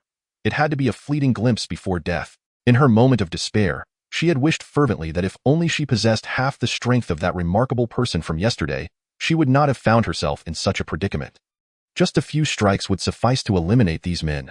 Thus, as death loomed, she envisioned not only her soul friend from university, but also the boy she had met for the first time yesterday. She had heard them refer to him as Yi Yin. He seemed to possess a certain notoriety within the school. Yet, in the next instant, the boy from her hallucination appeared before her in a dazzling flash. And she felt the force gripping her hair vanish, replaced by a wash of crimson as warm liquid cascaded down her face. That revolting voice she would never forget erupted into a cacophony of screams. With a sickening thud, the weight upon her hand dissipated, and another liquid splattered onto her palm, intensifying the horror of the cries. It was then that Lu Wan jolted back to reality. This was no illusion. He had come to save her. Frantically, she wiped her face, finally clearing her vision, and beheld the scene before her. The beast that had tormented her moments ago now writhed on the ground, pallid and bleeding profusely, far more than Ji Wenyu had lost. One of his hands and one of his feet had vanished. His severed limbs lay beside her, yet she felt no fear. The space around her and Ji Wenyu instantly cleared. As the remaining 4 security guards, beholding the carnage, cowered behind the students like frightened ghosts. Those students, who had earlier turned a blind eye to their suffering, now screamed in terror at the gruesome tableau before them. How laughable! Was this scene truly terrifying? How could they not find it frightening when Ji Wenyu had been brutally beaten just moments ago? Did they now find blood so horrifying? Had Ji Wenyu's blood not been plentiful enough? Witnessing Yi Yan's actions filled them with a profound dread. It was an aura only someone who had endured countless slaughters could exude. Cold-blooded, resolute. Many students who beheld Yi Yan again were still reeling from shock when he darted forward with lightning speed to confront Lu Wan. Severing the hands and feet of her assailant, his swiftness was beyond that of an ordinary human. Such decisive brutality was not something an average person could accomplish. The lead security guard, oblivious to the unfolding chaos, lost his limbs in an instant. He merely caught a fleeting glimpse of the intruder before he felt an agonizing sharpness. His hands and feet vanished before he could fully comprehend the situation. The remaining 4 guards, now fully aware, recognized that these newcomers were there to rescue Lu Wan, and among them, this man was terrifyingly powerful. Not merely powerful, but astonishingly beyond human capacity. Had they known Lu Wan's formidable backing, they would never have dared to perpetrate such heinous acts. At this moment, Ji Wenyu, no longer supported by the guards, collapsed to the ground. Though he clung to life by a thread, he had witnessed every detail of how Yi Yan had entered and how he had severed that scoundrel's hands and legs. He had not blinked throughout the ordeal. The man who had rendered those guards powerless appeared like a deity, arriving to alter the course of events in an instant. Wu Wu yearned to check on Lu Wan. Yet Ji Wenyu's condition was far more dire. She rushed forward to carefully support him, but no matter how gentle her touch, he winced in pain, drawing sharp breaths. When Yuan Nan hastily retrieved the remaining half-bottle of healing potion. Crouching down, uncertain of where to start, faced with Ji Wenyu's battered form, Ji Wenyu, half reclining on the ground, disregarded Lu Wan, whom he had been worried about, as well as when Yuan Nan and Wu Wu, who were tending to him. His gaze was fixed intently on Yi Yan, revealing a tumult of emotions, gratitude, relief, admiration, and the bitter resentment of impending death, unable to repay Yi Yan's kindness. He longed to plead with Yi Yan to take Lu Wan away. Yet, no words could escape his lips. His injuries rendered him mute. When the guards had stirred upon hearing the commotion outside, Lu Wan had seized the opportunity to seek him out, and he had realized he was beyond saving. Unable to utter a word to her, Lu Wan, observing Ji Wenyu's torment, then turned to Yi Yan, who wielded a combat knife, her eyes pleading. I beg you, save him. I implore you. I would do anything you ask. If it were Yi Yan, she would comply with any request. Yi Yan crouched down, gazing at the barely living Ji Wenyu. Ji Wenyu struggled to speak, yearning to implore Yi Yan to take Lu Wan away. He endeavored to shape the words with his lips, desperate to articulate even a single syllable. He wished to thank Yi Yan for saving him, even when he was beyond salvation, granting him the chance to witness the inevitable downfall of those vile men. And that Lu Wan had not fallen into their hands. Yi Yan surveyed the plight of the two. A tempest raged within him. Though he believed himself to be cold-hearted, consumed by thoughts of vengeance, he could not deny that the remnants of his former self, the person he had been before the apocalypse, still lingered within, evoking the emotions of an ordinary person. There was still hope for him. Chapter 53. Another ability. Upon hearing those 4 words, Lu Wan felt as though she might faint. Yi Yan, disregarding the astonishment of the crowd, stated directly, the only thing that can save him now is the evolution serum. Thus, Wu Wu recalled her earlier state of utter exhaustion, miraculously restored after administering a vial of the evolution serum. Although Ji Wenyu's injuries were dire, she believed that the wondrous evolution serum could certainly save him. She had personally experienced the serum's extraordinary potency. Just moments ago, while clearing zombies beneath the teaching building, the trio had displayed remarkable efficiency, dispatching over 100 zombies in a brief span, visibly diminishing the horde surrounding them. Yi Yan immediately rose. I shall seek out the traitor at once. You two wait here for me. Though Lu Wan had never heard of a traitor or an evolution serum to her, Yi Yin now appeared as a deity. She believed whatever he claimed without a shred of doubt. With eager anticipation, she gazed at Yi Yin. Please, save him. I am willing to do anything. Yi Yin offered her a comforting smile but suddenly recalled something. His expression shifting to one of alarm. No, we must leave this place quickly. I just used Thunderstrike. The zombies will be drawn here. Both Wu Wu and Wen Yuanan's faces paled, and they swiftly grabbed Lu Wan and Ji Wenyu to flee. The other students, upon hearing this, erupted into chaos. Thunderstrike. Wasn't that the technique they had witnessed Yi Yin employ that fateful night? The thunderous sound that had nearly cost them their lives by provoking a minor zombie tide. However, as they processed Yi Yan's warning, they felt a twinge of confusion. Wait, they had all previously experienced Yi Yan's Thunderstrike. Had he used it nearby, they would have surely heard it. Yet, they had heard nothing before he had burst in. Yi Yan rushed to the corridor to look down. A peculiar phenomenon unfolded before him. Instead of being drawn to the raucous noise of his Thunderstrike, not a single zombie had approached. The area beneath the teaching building remained unchanged, with several zombies roaming aimlessly, showing no signs of converging towards them. Wu Wu and Wen Yuanan noticed this oddity as well. At that moment, the little dumpling nestled within Yi Yan's hood let out a sound. And a flash of realization struck him. It was the dumpling's unique ability. Previously, Yi Yan had formed a pact with it, only vaguely aware of its illusionary powers. Now he understood it also possessed spatial manipulation abilities. When Yi Yan unleashed Thunderstrike, the dumpling had utilized its powers to momentarily sever that area from the outside world, preventing the massive sound from reaching beyond. Yi Yan stared in astonishment at the dumpling, which was now meowing triumphantly, seeking praise. Earlier, it had linked its consciousness with his, allowing him to grasp what had transpired. Indeed, the powers of illusion and space complemented each other.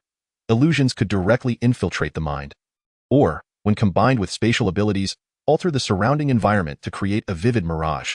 When Yuanan, perplexed, asked, "Why are the zombies not reacting?" Yi Yan gently patted the dumpling and smiled. "It's the dumpling's ability. Enough of this. Since we are safe here, you both stay put and keep an eye on those people. When I return, we will settle the score." The two women nodded. As evolved beings, they were no longer afraid of mere ordinary humans. Lu Wan watched Yi Yan's retreating figure, silently vowing that regardless of whether Ji Wenyu survived this day, she would steadfastly follow him from now on. Her body and life had been saved by Yi Yan. The group re-entered the dance studio. Lu Wan glared hatefully at the people, wishing fervently to slay them immediately. Ji Wenyu finally closed his eyes in silence.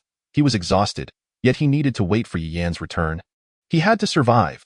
The world was far too perilous and wicked, and he could not bear to leave Lu Wan alone. Moreover, how could he depart knowing that the beasts in this room remained unharmed? He owed Yi Yan far too much and must repay him. They were complete strangers to Yi Yan, only familiar with Wu Wu, yet he had come to their aid. Now, he was even risking himself to procure evolution serum to save Ji Wenyu's life. If he survived today, he would dedicate his future to repaying Yi Yan. Yi Yan ventured out with the dumpling. In truth, navigating outside the school alone was far easier than doing so with the two women. His current speed, enhanced by the pact with the extraordinary creature, had become remarkably swift. Had he brought the two with him, he would have to synchronize with their pace and ensure their safety. Now, as he moved alone, with only a small beast hidden in his hood, he felt an unparalleled sense of freedom. Yi Yan possessed roughly 100 magic crystals, having decided to save Ji Wenyu and transform him into an evolved being. Ji Wenyu would undoubtedly become his companion, as would Lu Wan. Thus, with this endeavor, he might as well slay a dozen or so zombies and retrieve the evolution serum for Lu Wan. In doing so, his team would boast 5 one-star evolved beings. The rate of zombie extermination would increase exponentially. The thought of his expanding team and the growing number of evolved beings ignited a fierce excitement within Yi Yan. 5 one-star evolved beings. On the second day of the apocalypse, he had assembled a small squad, all of whom were on the brink of becoming evolved beings, while most had yet to even encounter a traitor. Such a head start was exceedingly rare in this new world. Yi Yan unleashed his full speed, swiftly eliminating zombies beneath the teaching building until he amassed 120 magic crystals. Then he hurried towards the outside. This time, he engaged no unnecessary battles, only dispatching zombies that charged directly at him. He understood that Ji Wenyu was on the brink of collapse. He could only imagine the depth of hatred festering within Ji Wenyu after being brutally beaten by ordinary humans. Perhaps, should Ji Wenyu survive this ordeal, that hatred and experience would become a potent weapon for his future. Yi Yan only delayed slightly upon entering the supermarket, overwhelmed by the sheer number of zombies present. Yet, he spent less time than before, as he was now alone and significantly faster. Upon locating the traitor, Yi Yan swiftly exchanged for 2 vials of 1-star evolution serum and made a hasty return to the school. Meanwhile, in the dance studio from which Yi Yin had departed, the head security guard, who had lost an arm and a leg to Yi Yin, had succumbed to blood loss. His corpse lay in the center of the room, his blood mingling with Ji Wenyu's previous spillage. Throughout his agonizing struggle, Lu Wan and Ji Wenyu had merely watched with smiles, uttering not a word. Initially, Lu Wan had contemplated borrowing Wu Wu's knife to methodically carve into him, torturing him mercilessly. Yet now, with Ji Wenyu on the verge of death, she dared not leave his side. If Ji Wenyu perished while she was absent, she would endure a lifetime of torment upon witnessing their boss's tragic end. The remaining 4 security guards were consumed by terror. They could not comprehend who Yi Yin truly was or how he possessed such formidable strength. His methods were utterly bizarre. However, at this moment, Yi Yin had already exited, and while the 2 women he had brought appeared formidable, they were still more manageable than Yi Yin. Let's go, brothers. They can't stop us. We'll only truly perish when that man returns. The group, unable to contain their panic, rose to flee through the door. Wu Wu's eyes glinted with cold light. With the speed of an evolved being, she blocked the entrance. Where do you think you're going? She glared icily at the 4-MEN. Lu Yuan had already conveyed the gist of the prior events, yet Wu Wu, having only heard fragments and not witnessed the entirety of the ordeal, felt her anger boiling over. Once Ji Wenyu had recovered, she would ensure he and Lu Wan avenged this grievance. The 4 were instantly paralyzed by fear. This woman was also incredibly swift, while perhaps not as fast as that man. Compared to ordinary people, she was nothing short of monstrous. The second security guard pointed at Wu Wu, feigning bravado. You filthy woman, get out of my way, Before the second guard could finish, he clutched his face and collapsed to the ground, howling in agony. Wu Wu had swiftly swung her knife, striking his face. However, she had restrained her strength. Had she not, she would have ended his life in an instant. You think your mouth is foul? Can you still speak now? The wound on the second guard's face slashed diagonally from his chin, splitting both lips apart, exposing the interior of his mouth, grazing his nose, and blinding one eye. The other guards and students gasped collectively, feeling phantom pains on their own faces. The second guard covered his bleeding face, crimson seeping through his fingers and staining his clothes, dripping onto the floor. He could barely articulate a coherent scream, only managing to emit disjointed sounds that sent chills down the spines of those present. Wu Wu stood proudly at the door, a cruel smile playing on her lips as she regarded the remaining 3. Are you still planning to leave? The men, terrified and trembling, crawled back in retreat. It was horrifying. That man was not only terrifyingly ruthless, but even the woman beside him was a lunatic. Lu Wan watched this scene, utterly transfixed, yet she felt no revulsion at the bloodshed. The sight of Ji Wenyu's blood had rendered her immune. Now, witnessing the fate of these beasts, she could hardly contain her laughter. Simultaneously, she realized that Wu Wu had transformed into someone extraordinary, akin to Yi Yin. Was this the effect of the evolution serum Yi Yin had spoken of? Watching Wu Wu effortlessly exact vengeance upon those who had previously assaulted her, she could not help but wish for such overwhelming power for herself. Thus, from this moment forth, no one would dare to bully her or harm Ji Wenyu again. At this juncture, the students in the dance studio could clearly discern that Wu Wu shared a remarkably close bond with Lu Wan. And today, she was here to avenge her. Reflecting on their prior remarks and actions, an overwhelming sense of terror and regret washed over them. One brave boy mustered the courage to stand and stammered. I want to leave. I have never laid a hand on Ji Wenyu nor done anything to Lu Wan. The others quickly followed suit, exclaiming, Yes, this has nothing to do with us. Lu Wan gazed at them in disbelief, then erupted into laughter. Ha ha ha, you shameless lot. In a sense, you are even more despicable than these 5. Zhou Qingyang immediately retorted, Did we lay a finger on you? Why should we be held accountable? Just as Lu Wan was about to respond to Zhou Qingyang's audacity, a chilling voice echoed from outside the door, Who wishes to leave? Chapter 54. New members of the team. A collective shiver coursed through everyone, and the students hastily crouched back down, too intimidated to respond to Yi Yin. Wu Wu and Wen Yuanan, upon seeing Yi Yin return, rushed forward in excitement. Lu Yuan looked at Yi Yin with anticipation, while Ji Wenyu, who had persevered until now, felt waves of exhilaration surge within him. Everyone awaited Yi Yan's words. He glanced at the prostrate figures of Lu Wan and Ji Wenyu, producing 2 first-star evolution agents. These are for you. Lu Yuan's eyes widened in disbelief as she stared at Yi Yin. She had just gleaned some information about evolution agents and evolvers from Wu Wu, leaving her utterly astonished. Witnessing Wu Wu's extraordinary strength, which was unlike anything before, she comprehended the might of an evolver. They were truly on an entirely different level compared to ordinary individuals. Faced with Yi Yan's terrifying prowess and the transformed Wu Wu, how could she possibly harbor any doubts? And now, Yi Yin was not only going to use a first-star evolution agent to save Ji Wenyu, but also bestowed upon her a vial of it. At this moment, Ji Wenyu could only move his eyes, his entire body otherwise immobilized, yet his gaze still radiated a spark of life. Anyone observing his current state, with injuries so severe, would presume he was beyond salvation. However, that singular moving eye now sparkled with excitement and longing. He was not dead. Not only would he survive, but he would also evolve into a powerful evolver, akin to Yi Yin. Even Lu Wan would too. Wu Wu and Wen Yuanan exchanged knowing smiles, realizing that their leader possessed a compassionate heart, which signified that Lu Wan and her brother would now belong to Yi Yin. Even if Yi Yin could not save Ji Wenyu this time or enable them to become evolvers, it was likely that Lu Wan would willingly follow them. Noticing Lu Wan's stunned silence, Wu Wu took the evolution agent from Yi Yin and handed it to her. Stop daydreaming. If Ji Wenyu succumbs, it will be your fault. Regaining her composure, Lu Wan promptly injected the first-star evolution agent into Ji Wenyu's body. The other students whispered among themselves. What exactly was this evolution agent? They had been discussing it since earlier. Was it truly the miraculous substance that rendered Yi Yin so formidable? Was it not referred to as an evolution agent? They claimed that this agent could save Ji Wenyu. Could that really be possible? They were eager to find out. But if Ji Wenyu survived and he and Lu Wan received the evolution agents, would they not become as powerful as these individuals? Oh no. Would that not spell disaster for them? They hoped such a scenario would never come to pass. Lu Wan meticulously observed Ji Wenyu's expression.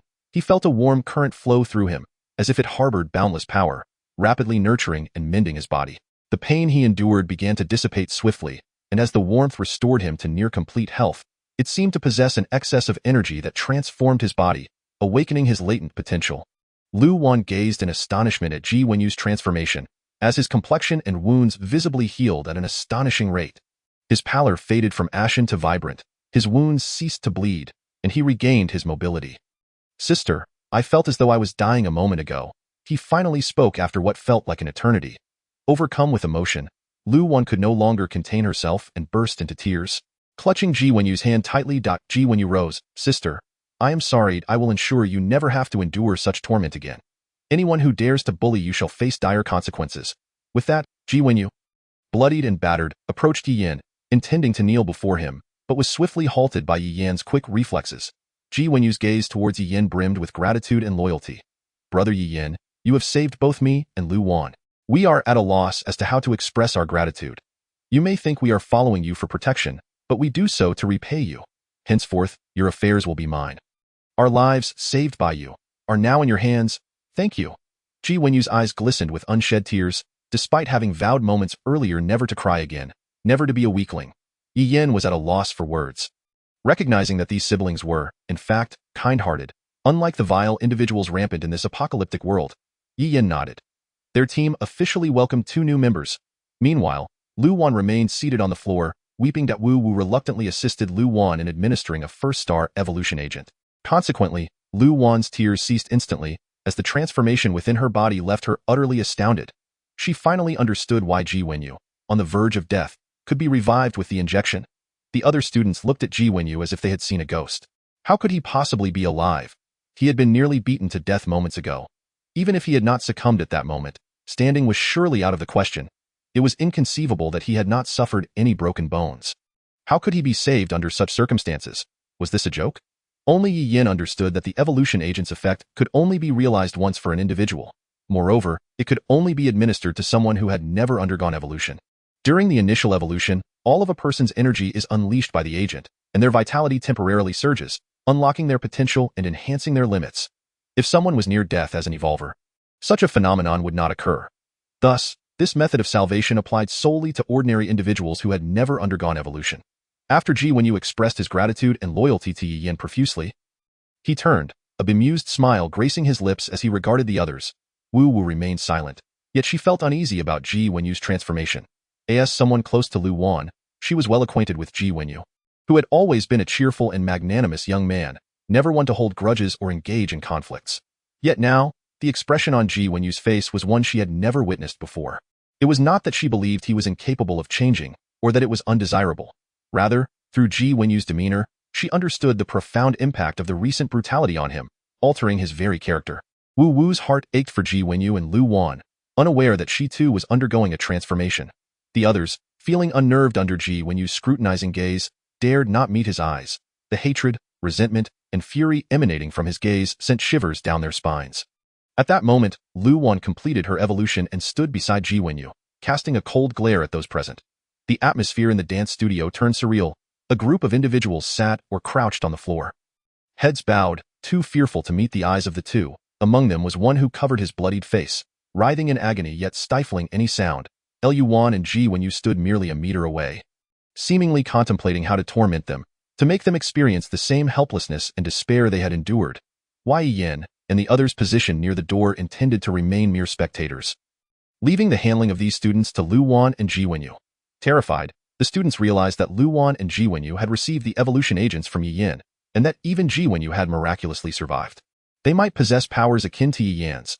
How could they possibly dare to provoke them now? Feeling bored, Yi Yin brandished his battle knife and approached the entrance of the dance studio. Severing the useful parts from two roaches, the little Zongzi, who had been languidly resting in his hat, suddenly sprang forth, beginning to claw at the flesh of the roaches, with Yi Yin having removed their toughest exoskeletons and mandibles. The little Zongzi could easily feast upon their flesh. Ultimately, under Yi Yan's curious gaze, the little Zongzi excavated two small, tender morsels from the two mutated roaches, quickly shoving them into its mouth as if fearing Yi Yin might snatch them away, and devoured them with delight. After forming a contract with the little Zongzi, Yi Yin felt as if he had gained a second self. He could sense the little Zongzi's physical condition and emotions, occasionally even experiencing a psychic connection that allowed him to accurately discern its thoughts. For instance, earlier, the little Zongzi had used its spatial powers to help Yi Yin muffle the sound of thunder, isolating their surroundings from the external world, preventing any noise from escaping and thereby avoiding attracting zombies. Subsequently, Yi Yin noticed that the little Zongzi appeared somewhat weakened, too lethargic to meow and assert its presence. Now, after consuming the two special morsels, Yi Yin felt the little Zongzi's energy had been restored significantly in a previous life. Yi Yin had heard that otherworldly beasts were significantly stronger than ordinary mutated creatures, save for a few that had achieved exceptionally high levels of evolution. However, there also existed otherworldly beasts with formidable abilities, surpassing even those advanced mutated creatures. The otherworldly beasts invading this realm had a particular taste for mutated creatures. Followed closely by humans, Yi Yin finally understood why the little dumpling had looked so disdainful when he fed it ham sausages in the supermarket. Now, he possessed 2 pairs of jaws, 2 pieces of carapace, and 3 weapons that were on the brink of an upgrade. Returning to the classroom, Yi Yin disregarded the eerie atmosphere and instructed Wu Wu and Wen Yuan Nan to hand over the weapons, immediately commencing the enchanting process on 2 grade-tier weapons. His white battle knife had been procured from a trader, and he could not ascertain whether it could be further refined. Upon seeing the materials in Yi Yan's hands, the 2 women realized his intentions and eagerly gathered around, filled with curiosity and excitement. Wei Yin first took out one of the jaws and activated his enchanting skill. A glimmer emerged from the jaw in his grasp before vanishing, enchanted upon the surface of the gray battle knife. Simultaneously, a strange radiance flashed across the blade, emitting an aura distinct from its previous state, significantly enhancing its power. The gray of the battle knife became increasingly pure. Yi Yin gazed with exhilaration at the battle knife, now transformed through enchantment, acutely aware of its sharpened edge and amplified potency. Wu Wu and Wen Yuan Nan promptly seized the newly enchanted gray battle knife, eagerly swinging it a few times to experience its remarkable transformation. Wei Yin then produced another piece of carapace, enchanting it onto the second gray battle knife. This weapon too underwent a transformation, albeit different from the first. The gray of this knife deepened, becoming darker, and instead of gaining sharpness, it became more resilient and durable. This demonstrated the varied changes that could occur when enchanting weapons with different materials. Undoubtedly, the enchanted weapons had grown more formidable, with the enhancements linked to the intrinsic properties of the materials used. Wei Yin contemplated his white battle knife and the remaining materials, feeling a surge of desire. Chapter 55. Retribution. After a discussion between Wen Yuan Nan and Wu Wu, the resilient gray battle knife was designated for Wu Wu, while the sharper one was allotted to Wen Yuan Nan. Although Wen Yuan Nan had become an evolver a day earlier than Wu Wu, her agility and dexterity paled in comparison to Wu Wu, who had honed her skills through relentless training. Thus, the sharper weapon was entrusted to Wen Yuan Nan. The 2 women, elated with their brand new battle knives, could not refrain from practicing their moves. Meanwhile, the atmosphere in the dance studio was charged with fear and regret among the students who had buried their heads in the sand. Had they known Yi Yin would intervene, they would never have dared to treat Lu Wan and her brother in such a manner. Lu Wan glanced at the bag Wu Wu had left on the ground and suddenly smiled eerily. Approaching it to open the bag and spill its contents onto the floor, food and water scattered everywhere, the packaging stained with blood, instantly capturing the attention of those present and momentarily distracting them from the looming crisis. They fixated on the heap of food, salivating and yearning to pounce upon it. They had not eaten since the onset of the apocalypse. Now, faced with this bounty, they felt nearly driven to madness. Had it not been for Yi Yan's oppressive presence, they would have rushed forward without a second thought. Observing the ravenous and greedy gazes directed at the food, Lu Wan couldn't help but smile. Just moments ago, they had demanded her body be offered up, allowing those beasts to have their way with her. Lu Wan addressed the crowd. "Do you wish to eat?"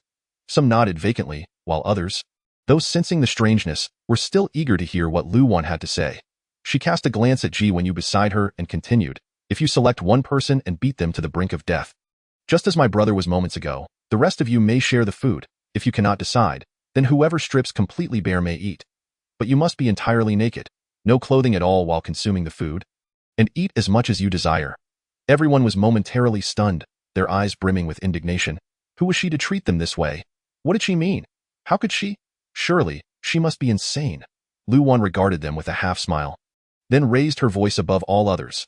"Anyone who dares to insult me again shall face death this very moment." The students were struck with terror, realizing that Lu Wan had genuinely acquired power. Yet, some remained unconvinced, their focus solely on the food that could satiate their hunger, viewing Lu Wan as the greatest obstacle in their path. Zhou Qingyang immediately voiced her discontent. "Are you out of your mind? What gives you the right to kill us?" Zhou Qingyang harbored an intense dislike for Lu Wan. In their class, Lu Wan was always the center of attention for the boys in the dormitory. She conspired with other girls to ostracize Lu Wan, yet Lu Wan remained unfazed, showing no regard for them. When Zhou Qingyang sought to provoke her, she expected Lu Wan to cower like a pushover. As all the girls stood by her side, united in their disdain for Lu Wan, however, when she accidentally knocked Lu Wan's shoes off the windowsill and offered a half-hearted apology without any intention of retrieving them, Lu Wan retaliated by throwing all of Zhou Qingyang's clothes and bedding out the window. From that moment on, her hatred for Lu Wan intensified, yet she dared not make further moves against her. Today, when the men specifically called for Lu Wan, Zhou Qingyang felt exhilarated, as if this were the most thrilling moment of her life. She even thought, perhaps the apocalypse wasn't so bad after all. At least it offered a chance to punish someone as arrogant and domineering as Lu Wan. As she watched Lu Wan pinned beneath those men, her clothes being gradually stripped away, Zhou Qingyang was elated. When she witnessed Ji Wenyu being beaten to within an inch of his life, she felt no sympathy, believing he deserved it for protecting Lu Wan. Had they sent Lu Wan away sooner, she would have already feasted. What was so special about such a woman? Yet all of this was shattered by that detestable man named Yi Yan. Lu Wan's clothing remained intact, and Ji Wenyu was not dead. She was on the verge of losing her mind. Watching her nemesis about to receive punishment, only to be thwarted, drove her to the brink of insanity. It was akin to standing before a banquet of food yet being unable to partake.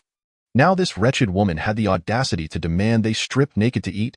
Had she developed a psychological trauma from earlier events, rendering her this deranged? When Zhou Qingyang uttered her previous words, she caught a glimpse of the chilling malice in Lu Wan's eyes. In that instant, she realized that Lu Wan had transcended her level, belonging to a different realm altogether. Regret was too late. Lu Wan, moving with an extraordinary speed beyond that of an ordinary person, swiftly approached Zhou Qingyang and delivered a resounding slap to her face. This strike was unlike the previous one Lu Wan had dealt her. It felt as though a hammer had crashed into her face. Zhou Qingyang's world spun, her thoughts muddled, her vision blurred, and her ears ringing. She felt as if her head might be knocked off by Lu Wan's slap. Her neck throbbed, as if it might snap at any moment. How could a woman possess such immense strength? Everyone was stunned, witnessing the transformation of Lu Wan, who had just moments ago been on the ground, nearly reduced to a pawn, now standing as the one who could dictate their fates. And all of this was thanks to Yi Yan. Yi Yan had rescued both of them, allowing them to become evolvers, completely altering the dynamics in this space. Zhou Qingyang lay on the ground, blood dribbling from the corner of her mouth, her face swollen beyond recognition, blood streaks marking her visage, rendering it hard to believe that the one who had struck was a girl. Zhou Qingyang finally comprehended that she could no longer contend with Lu Wan. While in the past she could have exchanged barbs, now she could barely muster the courage to glance at Lu Wan. She had personally experienced the terror, the overwhelming strength. Lu Wan now had the capacity to easily take her life. Lu Wan looked down from her lofty position at the now silent Zhou Qingyang, feeling only disgust and a profound sense of vengeful satisfaction. She turned to Wu Wu, who was intently observing her. "What are you staring at? Lend me your knife for a moment." Without hesitation, Wu Wu handed over the knife to Lu Wan. Zhou Qingyang curled up on the ground, unable to utter a word, devoid of the strength to plead for mercy. That slap had been more than enough for her. Now she cursed herself for her own insolence, for continually crossing paths with Lu Wan. Wu Wu would not intervene against Lu Wan, nor would she harbor even a shred of sympathy for these individuals. She too yearned to personally eliminate them. Had it not been for Yi Yan's timely arrival downstairs during their encounter with the mutated cockroaches, she shuddered to think what might have transpired. What Lu Wan would have endured, and what fate awaited Ji Wenyu. And these people had stood by, watching, even encouraging Lu Wan to submit to the security guards from the outset. They were utterly unforgivable. Each one of them was despicable beyond measure. Lu Wan, wielding the gray battle knife, had no time to marvel at its uniqueness as she gazed coldly at Zhou Qingyang on the ground. I was aware of your disdain for me, your constant undermining behind my back, yet I refrained from retaliating. At most, I merely warned you in kind. But today, you have truly provoked my ire, not just you, but everyone present. Had Yi Yin and the others not intervened, I would likely be standing here naked before you, subjected to humiliation. Ji Wenyu would probably not have survived either. In the end, we survived, but I shall never forget the despicable actions you all just displayed. The most profound impression you left on me, Zhou Qingyang, is indelible. I witnessed the gleam in your eyes. You were elated. You took pleasure in my downfall, and your malice knows no bounds. Just how much do you detest me? Did I unearth your ancestral grave? I am at a loss as to what has caused you such discontent that you would treat me this way. However, I now realize that I truly harbor a deep-seated hatred for you, to the extent that I could wish to exhume your ancestors and desecrate their remains. Perhaps you should also experience the taste of despair and death. With that, Lu Wan raised her knife without a moment's hesitation or fear, cleaving Zhou Qingyang in half. She did not have time to utter a single sound. Yi Yin and the others observed the scene with cold detachment, feeling not a shred of discomfort, let alone a hint of sympathy. Zhou Qingyang was not incapable of such deeds. In this apocalyptic world, human morality is laid bare, revealing its more sinister nature. It was merely her misfortune that events did not unfold as she had wished. Lu Wan not only escaped unscathed but also gained power. Her retribution was well-deserved. Ji Wenyu regarded Lu Wan with a contemplative gaze. After all, was it not beneficial for Lu Wan to have transformed in such a ruthless manner? They had both experienced the brutal and bloody nature of this apocalypse, nearly losing precious things because of it. Ji Wenyu preferred Lu Wan to be this cold-hearted, especially since they now possessed strength and had Yi Yin backing them. Did they not? And these individuals before them, they all deserved to die. Others watched in horror as the scene unfolded, far more gruesome than when Ji Wenyu had been assaulted earlier. The once vibrant Zhou Qingyang now lay in grotesque pieces on the dance studio floor. Her entrails spilled forth, a mixture of blood and unidentifiable liquids pooling around her. Many were overwhelmed, retching at the sight, unable to bear another glance. At that moment, the dance studio bore witness to two horrific corpses, one belonging to the head of security and the other to Zhou Qingyang, along with the blood Ji Wenyu had previously shed, creating a veritable river of blood, a sight too ghastly to endure. After slaying Zhou Qingyang, Lu Wan approached Ji Wenyu. As a first-time killer, she felt no fear.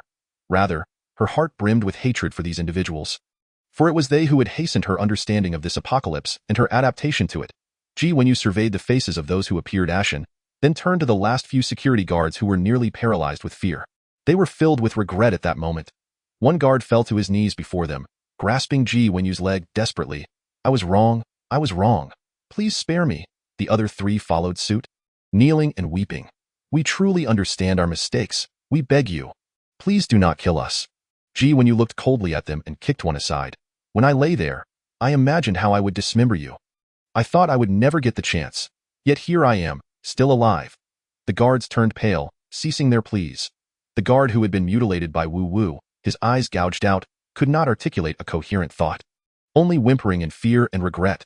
One even, in a fit of madness, venomously pointed at Lu Wan. It's this filthy whore, not knowing that but he was silenced mid-sentence as Ji Wenyu severed his head from his body.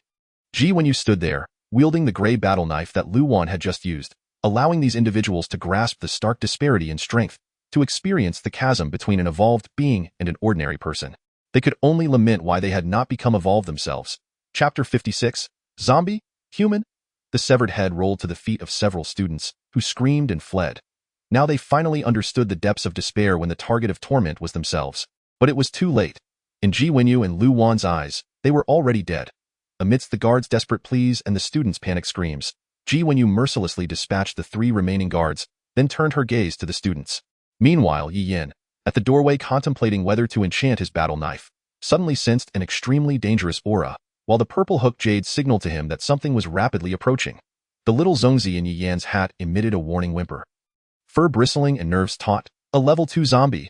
The overwhelming stench of blood from the many corpses in the dance studio had attracted the level 2 zombie. Yi Yin had no time to warn his unresponsive companions and was about to rush out to confront the level 2 zombie when, before he could move, he caught sight of a shadow darting through the door, heading straight for Lu Wan and Ji Wenyu. At the moment the level 2 zombie entered the doorway, Wu Wu and her companions, as one-star evolved beings, finally reacted, springing into alertness. Ji Wenyu yanked Lu Wan to safety, her heart racing with alarm. This terrifying creature was heading straight for them. However, as Ji Wenyu pulled Lu Wan closer, she was astonished to see the shadow bypass them entirely, charging towards the unevolved students instead. Without a second thought, Ji Wenyu grabbed Lu Wan and retreated to Yi Yan's side. Having become a one-star evolved being, his senses were now heightened beyond that of an ordinary person. He understood that these students posed no threat to him. He could easily overpower them, just as he recognized the imminent danger posed by the shadow. After becoming a one-star evolved being, he felt utterly powerless in the presence of this shadow. It seemed the path of evolution was still long, with many dangers lurking beyond the zombies, after all. This was the unknown apocalypse. The students were utterly oblivious to what was transpiring, barely able to see the shadow that had dashed in an instant. They only noticed the expressions on Yi Yin and his group's faces suddenly shift to one of grave concern. One student wondered why Ji Wenyu, who had initially aimed to attack them, suddenly retreated with Lu Wan the next moment. He realized the world had spun upside down, for his head had been severed by the sharp claws of the zombie. At that moment, everyone present finally discerned the true nature of the shadow. Even Yi Yin was left stunned, struggling to comprehend. This zombie radiated the unmistakable aura of a level 2 zombie, and a dark yellow magic crystal adorned its head. Yet, if one overlooked the magic crystal atop its head, it could easily be mistaken for a human. This instinctual perception led Yi Yin to unconsciously consider the zombie as a potential ally rather than a foe. The others were equally bewildered. Was this truly a zombie? Aren't zombies typically rotting flesh? Even if a level 2 zombie had developed muscle tissue, it could not possibly resemble this creature. When Yuan Nan had encountered level 2 zombies before, while they had evolved significantly compared to level 1 zombies, they were certainly not represented by the one before them. This zombie wore neatly fitted human clothing, its skin a pallid shade compared to normal humans, with slightly enlarged pupils and sharp fingers and teeth. Yet, there were no signs of decay or festering on its skin, and its gaze lacked the ferocity and emptiness characteristic of zombies, instead revealing a glimmer of humanity. However, the yellow magic crystal atop its head clearly indicated its undead status.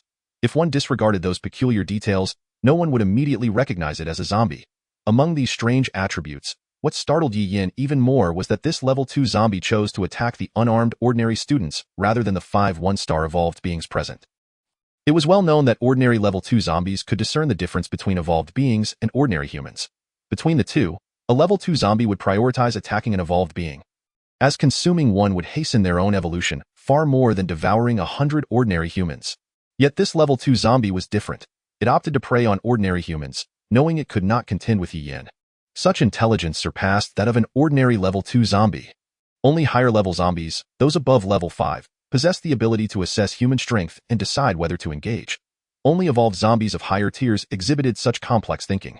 The creature before them, strikingly human-like, had intelligence far exceeding its classification as a level 2 zombie. In Yi Yan's previous life during the apocalypse, he had never heard of such phenomena. Never had he encountered a level 2 zombie possessing such remarkable intellect. Since his rebirth, Yi Yan felt the unfamiliarity of the apocalypse for the first time, realizing just how little he truly knew. As the level 2 zombie swiftly dispatched one student, it wasted no time devouring the victim's brain. At that moment, the dazed students finally reacted, unleashing earth-shattering screams. They beheld a figure that appeared somewhat peculiar before them. Before they could scrutinize it further, the figure had already severed a student's head and was feasting on the brain. All of this transpired in less than 10 seconds. It was only then that the stunned and shocked students noticed the crystalline structure atop the figure's head, resembling that of a zombie. This was not a human, it was a zombie. As the students began to scream and scramble to escape, the zombie swiftly killed 5 more individuals, devouring their brains. Yi Yin and his companions stood by, wide-eyed in disbelief. This zombie targeted the weak and defenseless. It showed no intention of engaging them at all. Amidst the astonishment of Yi Yin and his companions, there was also a cat. The diminutive rice dumpling was taken aback. Yet its astonishment did not stem from the high intelligence of this second-tier zombie, which exhibited human-like behavior in certain aspects. Instead, it was bewildered by the rapid arrival of these entities into this world. At that moment, the unique second-tier zombie, witnessing the vulnerable ordinary humans on the verge of escaping, was about to pursue them when it suddenly trembled, its gaze fixating on Yi Yin for the first time, the man it was uncertain it could conquer. From Yi Yin, it sensed an aura reminiscent of their own world, a presence of otherworldly beasts. Seizing the opportunity while the second-tier zombie was momentarily stationary, the remaining dozen or so students erupted into a cacophony of screams as they fled. Indifferent to the potential presence of zombies outside, in the room, only Yi Yin and his companions remained, along with this peculiar zombie and the diminutive rice dumpling nestled within Yi Yan's hat. The little dumpling leapt from Yi Yan's hat, standing on the ground, its back arched high as it emitted a warning growl towards the zombie. Upon seeing the little dumpling, the zombie's astonishment deepened, causing it to take a step back. Through the connection with the little dumpling, Yi Yin vaguely grasped the message it sought to convey, that the zombie before him, resembling a human, was not a true zombie but rather a being from the same otherworld as the little dumpling. Yi Yan's heart surged tumultuously. Another world. If creatures from a different realm were invading after the apocalypse, it was highly probable that the end of the world was linked to that realm. Yet, what perplexed Yi Yin was the palpable hostility emanating from the little dumpling towards this otherworldly entity. It was an instinctive animosity between species, as if something deeply embedded in their genes could not be altered. Although Yi Yin understood from the little dumpling's message that this entity was not strictly a zombie, by the standards of his world, it undeniably qualified as a second-tier zombie. Whether it was the yellow magic crystal on its forehead signifying a second-tier zombie, the aura it exuded, or its propensity for carnage, it was without doubt a second-tier zombie. Perhaps in that unknown world, such a being was not classified as a zombie and possessed remarkable intelligence. Yi Yin also gleaned from the fragmented and unclear messages transmitted by the little dumpling that it harbored a desire to consume this second-tier zombie. The zombie, startled by the appearance of the little dumpling, initially registered shock, only to erupt with hostility moments later. However, in the next instant, to the astonishment of all present, it decisively leapt out of the window. Prior to its arrival, it had sensed a formidable presence within the dance studio, realizing it had only a minuscule chance of overcoming it. Nevertheless, the overwhelming scent of blood compelled it to charge in and slaughter the ordinary humans, deliberately sparing the other four evolved ones, for its intellect was high. It was not a zombie, nor a creature of this world. It understood that those four evolved individuals were companions of that powerful being, and attacking them would provide the strong one with an irrefutable reason to eliminate it. Thus, from the very beginning, it refrained from signaling any hostility towards the evolved beings present, clearly designating the ordinary humans as its targets. It had patiently waited not far off, well aware that a quarrel was unfolding within, destined to escalate into a massacre, recognizing that the five evolved individuals constituted one faction while the weak ordinary humans formed another. Deterred by Yi Yan's intimidating presence, it dared not act hastily, yet the scent of blood incessantly beckoned it, igniting its craving for fresh human brains. Time was of the essence. If it delayed until the evolved beings had eradicated the ordinary humans, the brains would no longer be fresh. These evolved individuals were already intent on slaughtering the ordinary humans. Should it intervene to eliminate them, it would not incite any hostile sentiments from Yi Yin. Hence, it struck, opting for a strategy to appease Yi Yin. That is to say, it demonstrated clear respect for the strong. It emitted no aura of malice, nor did it harbor any enmity towards the evolved beings. Charging directly at the ordinary humans without so much as glancing at Yi Yin and his companions, in its world, this was a gesture of acknowledgement and submission. Yet, it had underestimated the situation, never anticipating the presence of an otherworldly beast. Chapter 57. A new ability now. Yi Yin could only refer to this creature from another realm as a second-tier zombie. From the moment this second-tier zombie appeared to the instant it vanished through the window. No more than a minute had elapsed. Yi Yin had no intention of pursuing it, but the little dumpling conveyed a powerful signal to him, expressing its desire to consume the creature by devouring it. The little dumpling's abilities would be enhanced. Yi Yin, no longer hesitating, hastily instructed his companions. Do not concern yourselves with those people. They will be devoured by the zombies outside. The scent of blood here is too overwhelming. Head to the supermarket in the school and wait for me. Before I return, clear out the zombies in the vicinity of the supermarket. The group was uncertain of Yi Yan's intentions, yet they complied with his directives. They understood that his request to eliminate the zombies was a means of honing their skills, especially for Lu Wan and Ji Wenyu, who had just recently become evolved beings. However, Wen Yuan felt a twinge of anxiety. Since joining Yi Yin, she had scarcely ventured away from his side, developing a strong reliance on him. Nevertheless, her dependence did not imply a lack of capability. She had already slain far more zombies in the past 2 days than Wu Wu. The group nodded in unison and followed Yi Yin down. Yet, Yi Yan's speed was unmatched, and he swiftly disappeared from sight. Guided by the little dumpling's indications, Yi Yin pursued in a specific direction. Soon spotting a shadow ahead, the second-tier zombie was vexed. It had no desire to be adversarial with Yi Yin, yet it had not anticipated the presence of an otherworldly beast by his side. Originally intending to feast upon the humans, it found itself unwittingly on the verge of becoming prey for that very beast. Having endured 2 years of the apocalypse, Yi Yin understood the formidable nature of otherworldly beasts and recognized that as the little dumpling matured, it would evolve into an immense powerhouse. At this moment, the opportunity for the little dumpling's swift growth lay before them. He could not let it slip away. As a first-tier evolved being, Yi Yan's speed was already impressive. Yet the second-tier zombie was no slouch either. Had Yi Yin not acquired the little dumpling's extraordinary abilities, relying solely on his previous first-tier evolved speed, he would have found it impossible to catch up to the zombie. Moreover, it was generally accepted that a first-tier evolved being could not hope to match a second-tier zombie, whether in terms of physical evolution or the unique enhancements possessed by the second-tier zombie. Although humanity had access to professions, weapons, and so forth, at the onset of the apocalypse, merely becoming an evolved being was a stroke of luck. Securing a profession would come later. However, Yi Yin was different. He bore the experiences of his past life, fueled by hatred and ambition, relentlessly urging him to grow stronger, leaving him no moment of reprieve. Thus, he not only ascended to the rank of a first-tier evolved being within 2 days, but also acquired 2 professions and even gained an otherworldly beast. The second-tier zombie was no longer a match for him. Yi Yin had become vastly superior to the average first-tier evolved being. At that moment, he was nearly upon the male dormitory, closing the distance to the second-tier zombie. Sensing the proximity, the little dumpling leapt from Yi Yan's hat and, with remarkable speed, lunged at the zombie's neck. Its claws tore into the flesh, leaving it bloodied and mangled, eliciting an enraged roar from the second-tier zombie as it turned to retaliate with a claw aimed at the little dumpling. Yet, the little dumpling's innate speed enabled it to nimbly evade, landing safely by the roadside. Realizing that escape was futile, the zombie prepared to fight with all its might, fully aware that the odds were slim.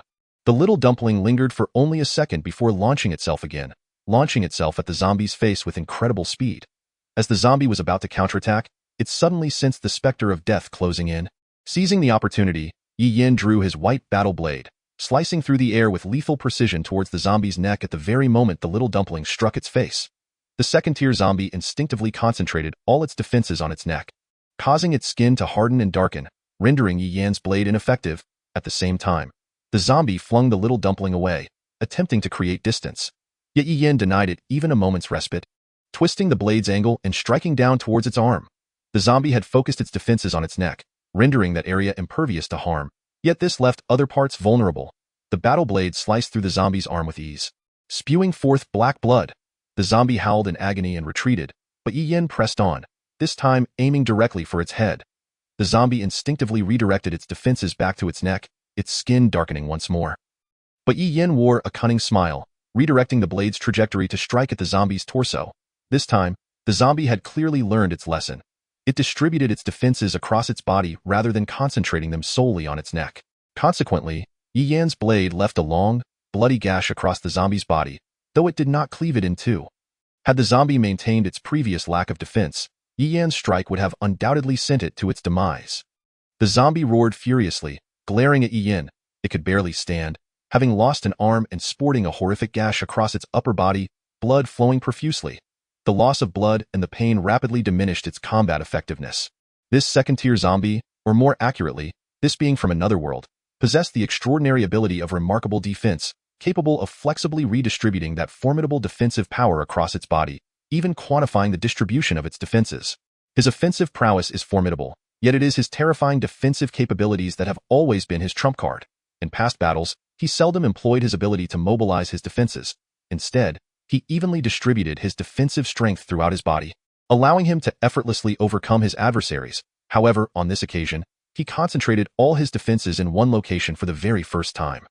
The sheer might of his opponent instilled a palpable sense of dread within him, and he swiftly focused his defenses around his neck, even at the cost of sacrificing one of his arms. Should he continue to evolve, his extraordinary powers would only grow stronger, rendering ordinary attacks utterly ineffective against him. Yet today, he found himself thoroughly dominated by this human. The moment Yi Yin made his move, he realized that this individual was far more formidable than he had initially anticipated. In response to Yi Yin's first strike, he had no choice but to expend all his energy on defense. This, however, solidified his passive position. He was destined to be defeated by both this human and the otherworldly beast today. Observing the inevitable outcome, the little Zongzi continued to harass the zombie at an astonishing speed, depleting its stamina. Yi Yin, wielding his blade, relentlessly struck, while the zombie, devoid of any strength to retaliate, could only defend itself. Ultimately, Yi Yin delivered a decisive blow to the neck of the battle-scarred zombie. And this time, he concentrated all the nearly exhausted remnants of his defensive power, but it was futile. The zombie's head was severed, and the little Zongzi immediately rushed over to consume its brain. Yi Yin then bent down to collect the second-tier magic crystal. A zombie with formidable defensive strength and intelligence was laid bare before him. After the little Zongzi devoured the zombie's brain, Yi Yin distinctly felt that it had grown significantly stronger, and it had acquired a new ability. This was the very power used by the zombie moments ago. Yet that was not the crux of the matter. The most astonishing revelation was that Yi Yin himself had also manifested this ability. His defensive capabilities had noticeably surged. Now, the claws and teeth of a first-tier zombie could no longer leave any marks upon his body. Although he had yet to master the art of seamlessly shifting his defenses to evade fatal blows, he could now at least concentrate his defenses in a single area. This was nothing short of a delightful surprise. Yi Yin had initially believed that by slaying the zombie, only the little Zongzi would reap the benefits, but unexpectedly, he too had gained extraordinary powers.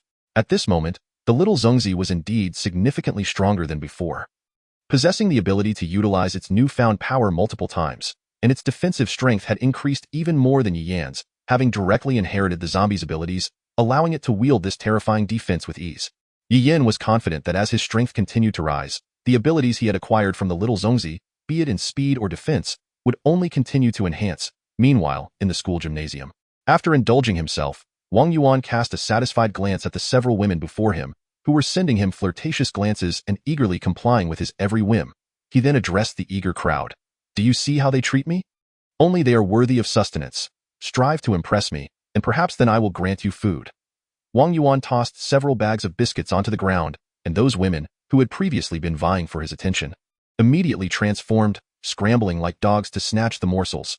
The others watched hungrily as the women devoured the food, swallowing hard, feeling disgruntled yet powerless. After all, Wang Yuan was an evolved being. Although the title was one he had claimed for himself, they had witnessed firsthand his terrifying prowess, which had already transcended that of an ordinary human. They had contemplated rebellion, considered seizing the food, but Wang Yuan had swiftly dispatched a man, quelling any further thoughts of defiance. Wang Yuan regarded the lowly creatures before him and erupted into uncontrollable laughter.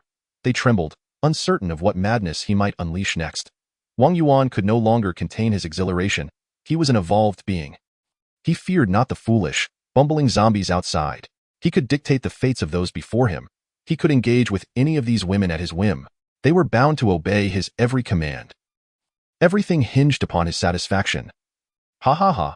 Is this the apocalypse? It is nothing short of paradise. To act as one pleases, to stand above all, possessing immense power, becoming a distinctly different existence. When the apocalypse erupted, Wang Yuan was training in the gymnasium. While most around him had transformed into zombies, initially, he could only hide, having witnessed too many escapees who, despite their successful evasion, ultimately succumbed to infection and transformed into zombies. He soon realized that the number of zombies was multiplying, with some individuals being devoured and others infected, leading to a drastic decrease in numbers. He was filled with terror and confusion. What has happened to this world? How did it suddenly become like this? Has the apocalypse arrived? As he observed zombies drawing closer, he could no longer restrain himself. After all, death awaited him regardless, and he had to fight for his life. He swung a metal rod at one of the zombies, only to be astonished to find it fell to the ground with a single strike. The decaying flesh of the zombie splattered everywhere, exposing its fragile bones. He hesitated for a moment as another zombie lunged at him. This time, he struck with even greater ferocity, and while the zombie did not perish, it crumpled to the ground, unable to rise. He brought the rod crashing down upon the incapacitated zombie's head, shattering it instantly. Wang Yuan could hardly believe it. The zombies were so easily vanquished. Chapter 58. The evolved being those around Wang Yuan looked on in disbelief that a human could slay a zombie. In truth, most of those present in the gymnasium were students of the physical education department, or at the very least, fitness enthusiasts. Wang Yuan, observing the horde of zombies, knew he could not face them alone, and he called out to the others. Killing zombies is not difficult at all, I assure you. As he spoke, another zombie charged toward him, yet this time, Wang Yuan felt neither fear nor anxiety. He simply struck the zombie's head with the metal rod, and it fell lifelessly to the ground. The others exchanged incredulous glances. Were zombies truly this easy to handle? Many began to ponder their options. As the number of zombies continued to swell in the confined space of the gymnasium, they had witnessed far too many individuals becoming meals for the undead, and now that they understood zombies were not as formidable as they had believed. Why not take a chance? However, the majority clung to their previous sentiments, viewing zombies as terrifying entities beyond human capability to combat. Even with the realization that zombies could be slain, the fear of being bitten or scratched remained. Leading to transformation. What difference would that make to death? Many were on the verge of taking action, while others still chose to hide and flee. At that moment, numerous zombies, drawn by the commotion, began to converge toward Wang Yuan. And he instantly sensed peril. Although the zombies were not particularly strong, facing such a multitude was overwhelming. Thus, he swiftly made the decision to run toward the crowd. Those who saw Wang Yuan drawing the zombies toward them widened their eyes and shouted in outrage. Are you insane? Why are you running this way? If you want to die, go away. Don't come here. Yet Wang Yuan remained unfazed, even calling out as he ran. Quick, fight them. I told you, zombies are not to be feared. Many of the boys, upon seeing the zombies approach, had already found weapons nearby, clutching them tightly. Meanwhile, a portion of the zombies in the gymnasium followed Wang Yuan, charging toward the group. They had no choice. Escape was impossible. After all, Wang Yuan had just proven that zombies were not as terrifying as they had imagined, and they could indeed be slain. Thus, everyone picked up their weapons, and for the first time, they struck at the zombies. At that moment, Wang Yuan was not their leader, and many continued to curse him for attracting the zombies. However, when faced with no other options and rising up to resist together, they discovered the truth. These zombies were indeed incredibly frail. As long as they avoided infection from the virus, there was nothing to fear. Their bodies were far weaker than those of humans. Although they lost some students in the process, their initial encounter with the zombies could be deemed a victory. After clearing out the previous horde of zombies, the students grew emboldened and took the initiative to rid the gymnasium of the remaining undead. By the following night, they had successfully exterminated all the zombies within the gymnasium, sealing the doors to prevent any from entering. That time, over 50 students remained in the gymnasium, although many had been captured and infected during the cleanup. Leading to their transformation, these students were mercilessly slain by their own peers. As the first night of the apocalypse descended, the gymnasium was secured, yet the ground was strewn with zombies and dark blood, a testament to the fierce struggle that had transpired. The nights of the apocalypse were shrouded in darkness, and the first night was a sleepless one for the majority. However, for those students in the gymnasium, having slain numerous zombies, they were exhausted and famished, and with the threat of zombies temporarily eliminated, many drifted into a half-sleep. Wang Yuan, fearful of what might transpire during the night, forced himself to stay awake. But just as he was on the verge of succumbing to fatigue, he suddenly caught sight of a dark silhouette standing before him. All sleepiness vanished. His heart raced, and his breathing quickened. It was then that Wang Yuan became an evolved being. He uncovered the secrets of the traitor. He initially found the mysterious figure quite odd, but with the onset of the apocalypse, even the strangest occurrences became commonplace. The apocalypse, beyond the zombies and the enigmatic individual before him. What else could there be? Ah, yes, the crystals atop the zombies' heads. The students had discussed the crystals more than once, pondering their purpose. Wang Yuan mused, could there be a connection? At that moment, the gymnasium was strewn with the corpses of zombies. And of course, the magical crystals were scattered everywhere. When Wang Yuan collected a dozen or so crystals and returned to the trader, a prompt appeared in his mind. Would you like to enter trading time? He was astounded and exhilarated. He immediately entered trading time and uncovered the secrets of this world, the secrets of the trader. The cheapest items available were mere foodstuffs, requiring only a handful of magical crystals. Wang Yuan learned of evolution agents and evolvers. To become an evolver, only 100 magical crystals were needed. Outside, there were far more than 100 crystals lying on the ground. Wang Yuan stifled his excitement, exchanged several crystals for food to satiate his hunger, and then exited trading time. His movements grew lighter as he feared awakening someone, alerting others to this treasure. That night, Wang Yuan quietly transformed into an evolver. In that fleeting moment of becoming an evolver, he realized his life had irrevocably changed. He was no longer an ordinary individual. The surge of power coursing through him revealed that the apocalypse brought not only zombies and despair, but also evolution and a new world. The following morning, He eliminated those who had previously insulted him and those who had coerced him for the secrets of evolution, thus firmly establishing his authority. He made certain that everyone in the gymnasium witnessed his formidable strength. To survive, they all had to align with him. The students, upon witnessing Wang Yuan's terrifying and superhuman prowess, were left in shock. They could not help but believe in the existence of evolution agents and evolvers. He disclosed information about the traitor, evolution agents, and evolvers to them, yet withheld specific details. Nevertheless, many deduced, upon seeing the vanished crystals on the ground, that obtaining evolution agents undoubtedly required the crystals from the zombies' heads. They had slain over 100 zombies in the gymnasium the previous day, and all the magical crystals had been collected by Wang Yuan in exchange for a basic evolution agent. With the remainder hidden on his person for a bit of food, the traitor remained in the gymnasium, warned by Wang Yuan to keep his distance. During this time, one individual, seizing an opportunity when Wang Yuan was distracted, rushed towards the traitor but was instantly killed by him. Thus, all thoughts of illicit schemes were extinguished, and they could only heed Wang Yuan's words. In the gymnasium, everyone began to flatter Wang Yuan, acquiescing to his every command in hopes of receiving some food. Wang Yuan even promised to select a few of his most favored individuals to become evolvers. This undoubtedly further solidified their obedience to him.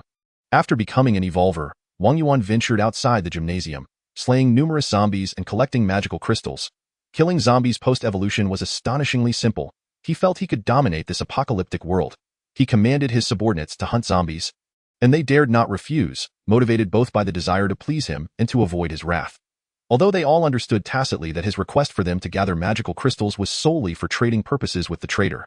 Fortunately, these ordinary individuals had already taken their first steps in zombie hunting on the first day of the apocalypse, having gained experience and lost much of their fear. At that moment, in the school's large supermarket, when Yuan Nan and his companions had found new clothes to change into and were packing supplies into their backpacks, the surrounding zombies had been eradicated, as had those within the supermarket. Meanwhile, 3 men cautiously dispatched a few zombies around the gymnasium and glanced over in their direction. "Hey, look over at the supermarket. What is up?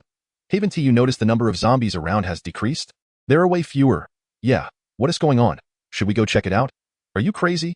If Wang Yuan finds out we're doing something outside of our assigned tasks, he'll kill us." "You re the fool. With so few zombies around, the 3 of us together would be unthreatened even if we encounter 1 or 2. We could not only feast inside but also bring food back.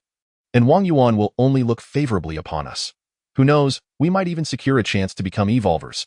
The other 2 immediately brightened at the prospect, and indeed, the number of zombies around the supermarket was noticeably low. If they approached quietly without causing a stir to attract the zombies, they would be just fine. Thus, after much deliberation, the 3 set off. By now, it was dusk, yet the sky was dark, hinting at an impending downpour. Inside the supermarket, Lu Wan excitedly shared her experiences and insights from killing zombies with Wu Wu. As previously, zombies had seemed invincible in her eyes. Now, those first-level zombies were no match for her, provided she remained cautious enough not to be injured. Ji Wenyu smiled as she listened to the 3 women chattering animatedly, feeling as though the events of the day felt like a distant memory. At that moment, a faint sound from outside brought the 4 to a sudden hush, their senses heightened. Before long, the sound drew closer, revealing 3 men conversing quietly as they approached. Upon entering the supermarket, they were nearly overwhelmed with excitement at the sight of the shelves brimming with food.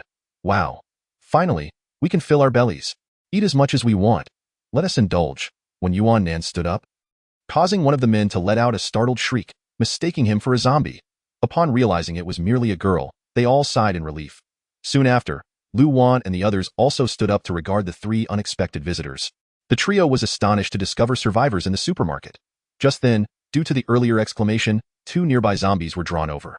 The 3 men skillfully dispatched the 2 zombies and then turned back to the 4, smugly declaring, "See, this is our strength. Those who know what's good for them should leave quickly. We claimed the food here. Leave the supplies in your backpacks behind. You won't be taking anything with you." Chapter 59. Performance. The 4 exchanged speechless glances at the 3 men. Was it truly impressive that 3 of them had combined to slay 2 zombies? While these men were ordinary, their courage to confront zombies was commendable. Furthermore, their movements indicated that this was not their first encounter with zombies. They were evidently quite familiar with the task. Clearly, these individuals were not simple. There was something amiss. The 3 men, seeing Ji Wenyu and her friends standing there without any reaction, scrutinizing them with blank expressions, were immediately infuriated. They marched over, displeased, and one of them said, "Hey, did you hear me? Didn't I tell you to put that stuff down?" Wu Wu frowned, and Lu Wan was on the verge of exploding. At that moment, Lu Wan was experiencing the exhilaration of newfound strength, feeling as though she had boundless energy, and these men were foolishly attempting to bully her. Was she still someone who could be easily intimidated? But before Lu Wan could unleash her anger, the three men froze in place, one of them exclaiming in shock, Lu Wan. It was no surprise that she was recognized. After all, she was the campus belle, and very few could claim ignorance of her. Lu Wan regarded the three men with impatience, while another one stared in astonishment at Wu Wu. Wu Wu! The expressions of the three men shifted dramatically upon seeing the two women. A stunning beauty, the kind of beauty that one could only admire from afar even in peaceful times. And looking at the other unknown girl beside them, while she might not be as renowned as Lu Wan and Wu Wu, she was nonetheless a clean and charming young lady, sure to attract numerous admirers in ordinary circumstances. When Yuan Nan noted the lewd glances from the three men and couldn't help but reflect that sometimes being of ordinary appearance had its advantages, as it spared one from such disgusting stares, Wu Wu, displeased and ready to retaliate, was interrupted as one of the men hastily said, "Ladies, please don't be angry. I didn't realize it was the campus flowers Lu Wan and Wu Wu. This food is nothing. If you want to eat, just take it." Upon seeing the two beauties, the three men simultaneously hatched a plan. They intended to take these individuals back and present Lu Wan and Wu Wu to Wang Yuan, who would surely be delighted, bringing them closer to obtaining evolution agents. Perhaps they could even savor the other little beauty's charm. Another one quickly added, "By the way, it's not safe for you to stay here alone. Why not come back with us to the gymnasium? It's very secure. Not a single zombie in sight." The four exchanged subtle glances at this. No zombies in the gymnasium? Seeing Lu Wan and Wu Wu remain silent, the man eagerly continued, "Not only are there no zombies, but there is also our leader to protect us. I assure you, our leader is an evolver. You must know what an evolver is, right? They are beings beyond the ordinary. These zombies pose no threat to our leader at all. If you go there, you'll never have to worry about being devoured by zombies again." The man thought triumphantly, "So, what do you think? Are you tempted? In this perilous world teeming with zombies, who wouldn't relish the prospect of being free from such threats?" When Yuan Nan and his three companions had not been strangers to the malevolent and grotesque apocalypse. Observing the expressions of the three men before them, they could already discern the thoughts swirling in their minds. What left the four of them astounded was the unexpected emergence of another group of evolved beings within the confines of the school. The men, noticing the silence among the group, grew increasingly impatient. In their eyes, they were seasoned zombie slayers. Although not evolved themselves, they were certainly more formidable than ordinary humans. Among the four, three were women. Did they truly think they would be intimidated? They could simply abduct the three women if conflict arose. "Hey, I've said quite a bit. Care to express your stance?" One of the men demanded. "What does your silence imply? Let me be clear. We intend to take you back to meet our leader. Our leader is no ordinary individual. He is an evolved being. Killing you would be a matter of mere seconds. I suggest you cooperate and spare us the trouble of resorting to violence." When Yuan Nan smirked disdainfully, poised to respond, when a voice suddenly resonated from the doorway. "Evolved beings? What are they?" The four recognized Yi Yan's familiar voice, their faces lighting up with joy, though they had been apart for less than an hour. Yi Yan's absence had left them feeling unmoored. They had complied with his instructions but were uncertain about their next steps. As Yi Yan entered, clad in the same garments from before, they were horrified to see them smeared with the dark blood of zombies, a distressing sight. The three felt their hearts tighten. The blood on Yi Yan's clothes bore witness to the countless zombies he had slain. He was undeniably formidable. Yet, the moment he appeared, an icy aura enveloped him, exuding an air of lethal intent. However, that sensation vanished as quickly as it had come, leaving the three feeling a sense of foreboding as they regarded Yi Yan, whose depths seemed unfathomable, as evidenced by the blood staining his attire. It seemed that Lu Wan and the others were indeed allied with this man. This posed a dilemma. A person who could slay so many zombies and remain unscathed was undoubtedly a force to be reckoned with. Nevertheless, they were determined to take Lu Wan and Wu Wu back to Wang Yuan. If Wang Yuan were pleased, he might even grant them evolution, rendering them impervious to Yi Yan's past accomplishments. No matter how many zombies he had slain or how audacious he appeared, the chasm between ordinary humans and evolved beings is not something to be underestimated. Yi Yan approached with measured steps. When Yuan Nan extended the fresh clothes he had selected for Yi Yan at the supermarket, "Hurry and change. It must be uncomfortable to wear such grimy attire." Yi Yan accepted the clothes and then turned to the three bewildered men. "What exactly is this evolved being you mentioned?" When Yuan Nan silently scoffed, thinking, "What an act. He plays his role exceedingly well." One of the men quickly caught on, adopting a smug demeanor. "Humph, you clearly don't know. Our leader, Wang Yuan, is an evolved being. An evolved being transcends ordinary humans. They can kill at will and fear no zombies. Aligning with our leader guarantees your protection." Yi Yan chuckled. Are evolved beings really that impressive? The three inwardly mused, we thought he was formidable and terrifying. It must have been an illusion. They felt a wave of relief. If he were merely a fool, what was there to fear? Don't believe it? I can tell you've faced zombies before. Let me enlighten you. Everyone in our group has slain zombies, so don't think you're superior. Our leader is in dire need of subordinates, those willing to confront zombies. If you join us and help our leader, he might even make you an evolved being. Yi Yin feigned excitement. Really? So we can accompany you back. The three were elated, not merely at the prospect of recruiting someone to slay zombies, but because they could present the three women to Wang Yuan. This way, they would have a chance to become evolved beings themselves. How could they let this fool take precedence? Ji Wenyu and the others behind Yi Yin could only smile wryly, utterly perplexed by their leader's thoughts. Only Yi Yin himself understood that on his way back, he had been attempting to sense the powerful commotion he had detected earlier on the opposite mountain. Yet to no avail, however, he had an inkling that something was amiss at the gymnasium, which happened to be the rendezvous point he had arranged with his companions. Thus, upon hearing the three men's words, he decided to play along and investigate. Perhaps it was a traitor or something entirely different. In any case, Yi Yin was determined to seize every opportunity to bolster his strength and expand his team. The three men did not forget to instruct Yi Yin and his companions. The food in your 5 backpacks will be presented to our leader. You belong to him, so naturally, these provisions are for his distribution. Yi Yin and the others remained silent, but before departing, Yi Yin remarked, I'll change my clothes before we leave. The three felt a twinge of annoyance. How could he prioritize changing into clean clothes at such a time? Yet, strangely, they all acquiesced. Perhaps it was the overwhelming impression Yi Yin had left upon his sudden entrance that rendered them hesitant to challenge him, even if they now considered it an illusion. Consequently, the three men gladly carried nothing, opting instead to fill their stomachs before leading the 5 food-bearing individuals toward the gymnasium. Unbeknownst to them, in the eyes of Yi Yin and his companions, this food was their own sustenance. There was no way they would relinquish it to others. They were also oblivious to the fact that each of the 5 trailing behind them was, in their eyes, a rare evolved being of exceptional caliber. As they approached the vicinity of the gymnasium, the 5 indeed noted the sparse density of zombies in the surrounding area. Upon nearing the gymnasium, they observed several small teams of 3 to 6 individuals cautiously clearing away scattered zombies. Upon seeing the 3 men return with 5 unfamiliar faces, the teams expressed their dissatisfaction. Hey, we told you 3 to clear zombies. You've been slacking off, and now you bring back 5 deadweights? What are you trying to accomplish? The boss is already aware of your laziness. Let us see how you explain yourselves later. Are you out of your mind? Do you think there's an abundance of food? Why bring these freeloaders along? Can they even kill zombies? In the eyes of these individuals, Yi Yin and his companions, dressed neatly and devoid of any wounds or signs of combat, appeared utterly incapable, merely a group of moochers. The more people there were, the less food each would receive, and the more competitors there were for the chance to become evolved beings. Hence, everyone regarded Yi Yin's group with disdain. One of the 3 men quickly boasted, You lot don't understand a thing. Do you see the backpacks on them? They're filled with food.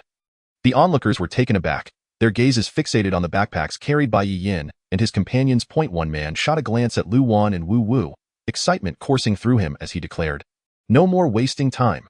We're heading in to claim our reward. Chapter 60. The gymnasium. The sky had nearly darkened completely, and a torrential rain was imminent. Such was the unpredictable weather of the apocalypse.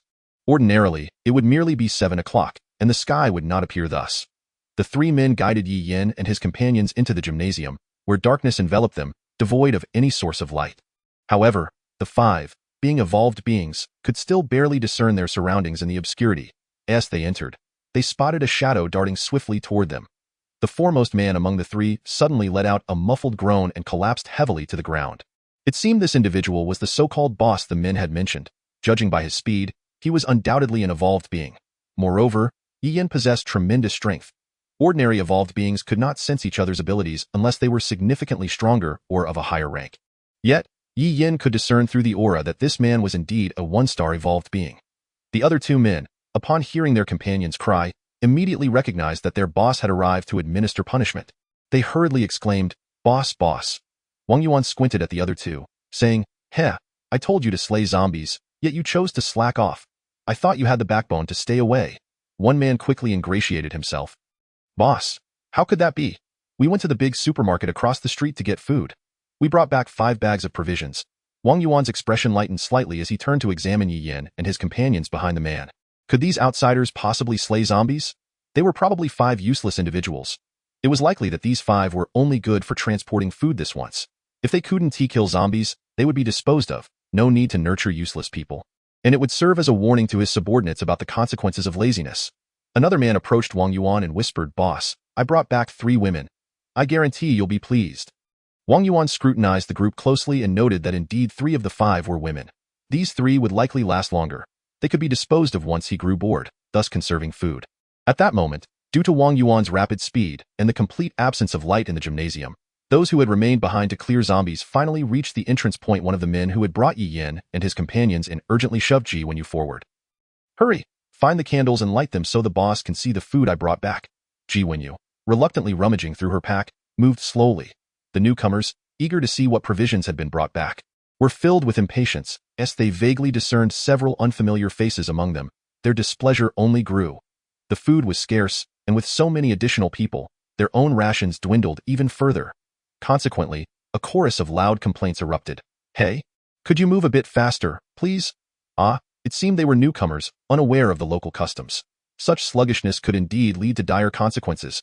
When Yuan Nan silently prayed that these individuals would refrain from acting out immediately.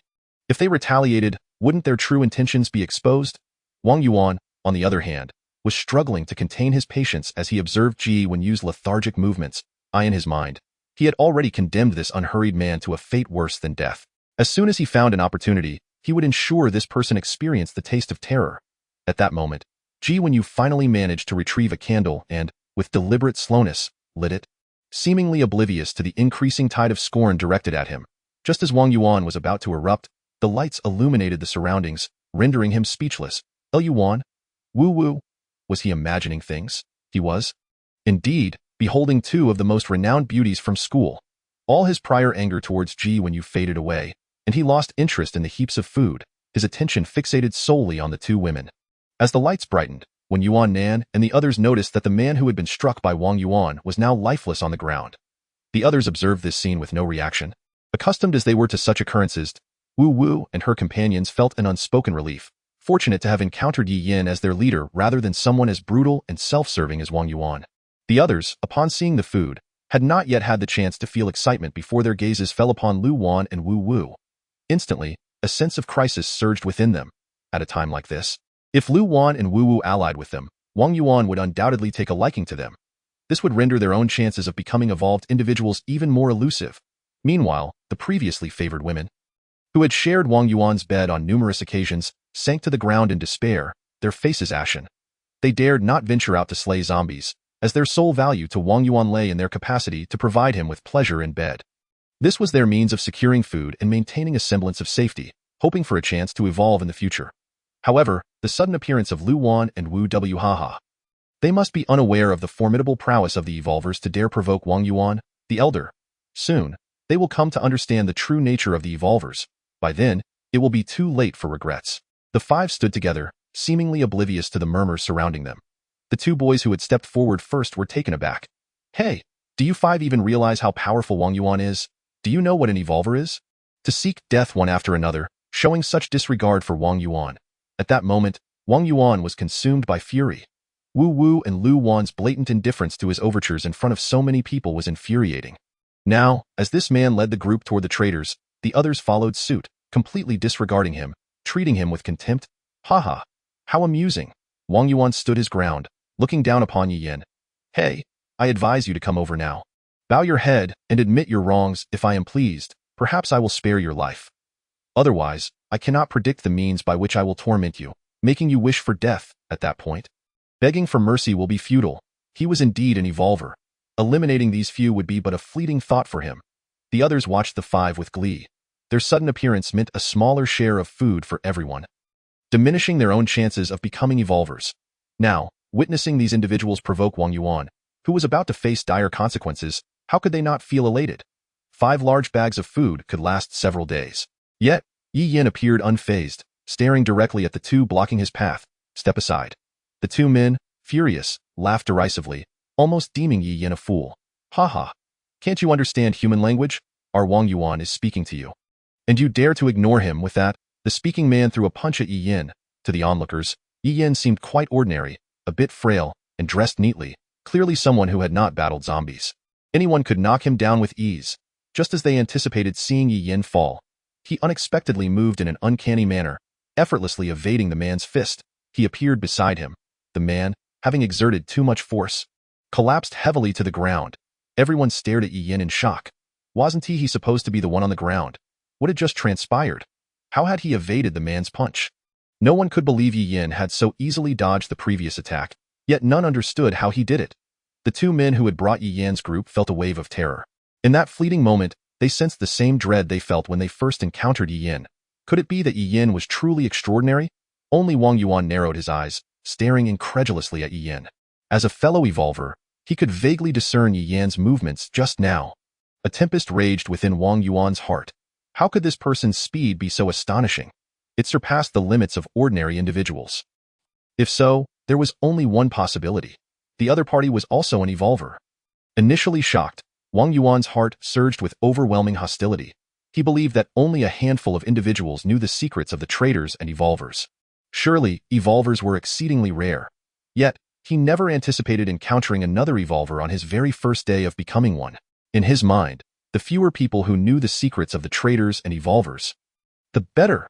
This way, he could amass countless resources to enhance his abilities. Now, to discover a second evolver within this school was absolutely intolerable to him. He must be the strongest, and anyone privy to the secrets of the traders had to die. After his initial shock, Wang Yuan regained his composure. He had to eliminate this person. All evolvers were his enemies. He would not allow anyone to surpass him. He would not permit anyone else to disseminate the secrets of the traders. The others, witnessing Yi Yin effortlessly evade the man's attack, began to whisper among themselves. What was happening?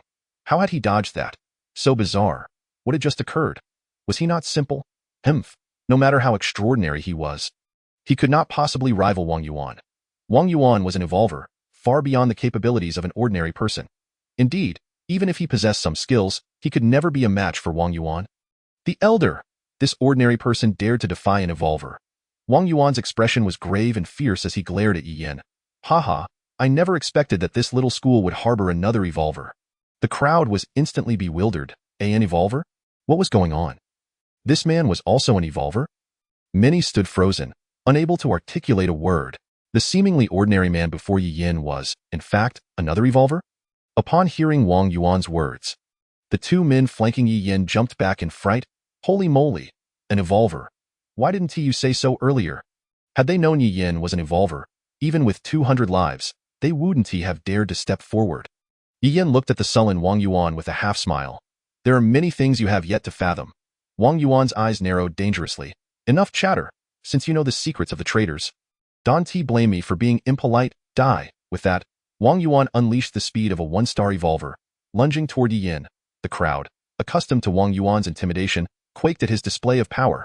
So what if Yi Yin was an evolver? Wang Yuan was a physical education major. He was robust and imposing. Look at Yi Yin. While he was indeed a one-star evolver, he appeared utterly unimpressive. His physique was frail. How could he possibly be Wang Yuan's opponent? Moreover, Wang Yuan was known for his ruthlessness, having killed many in just a day.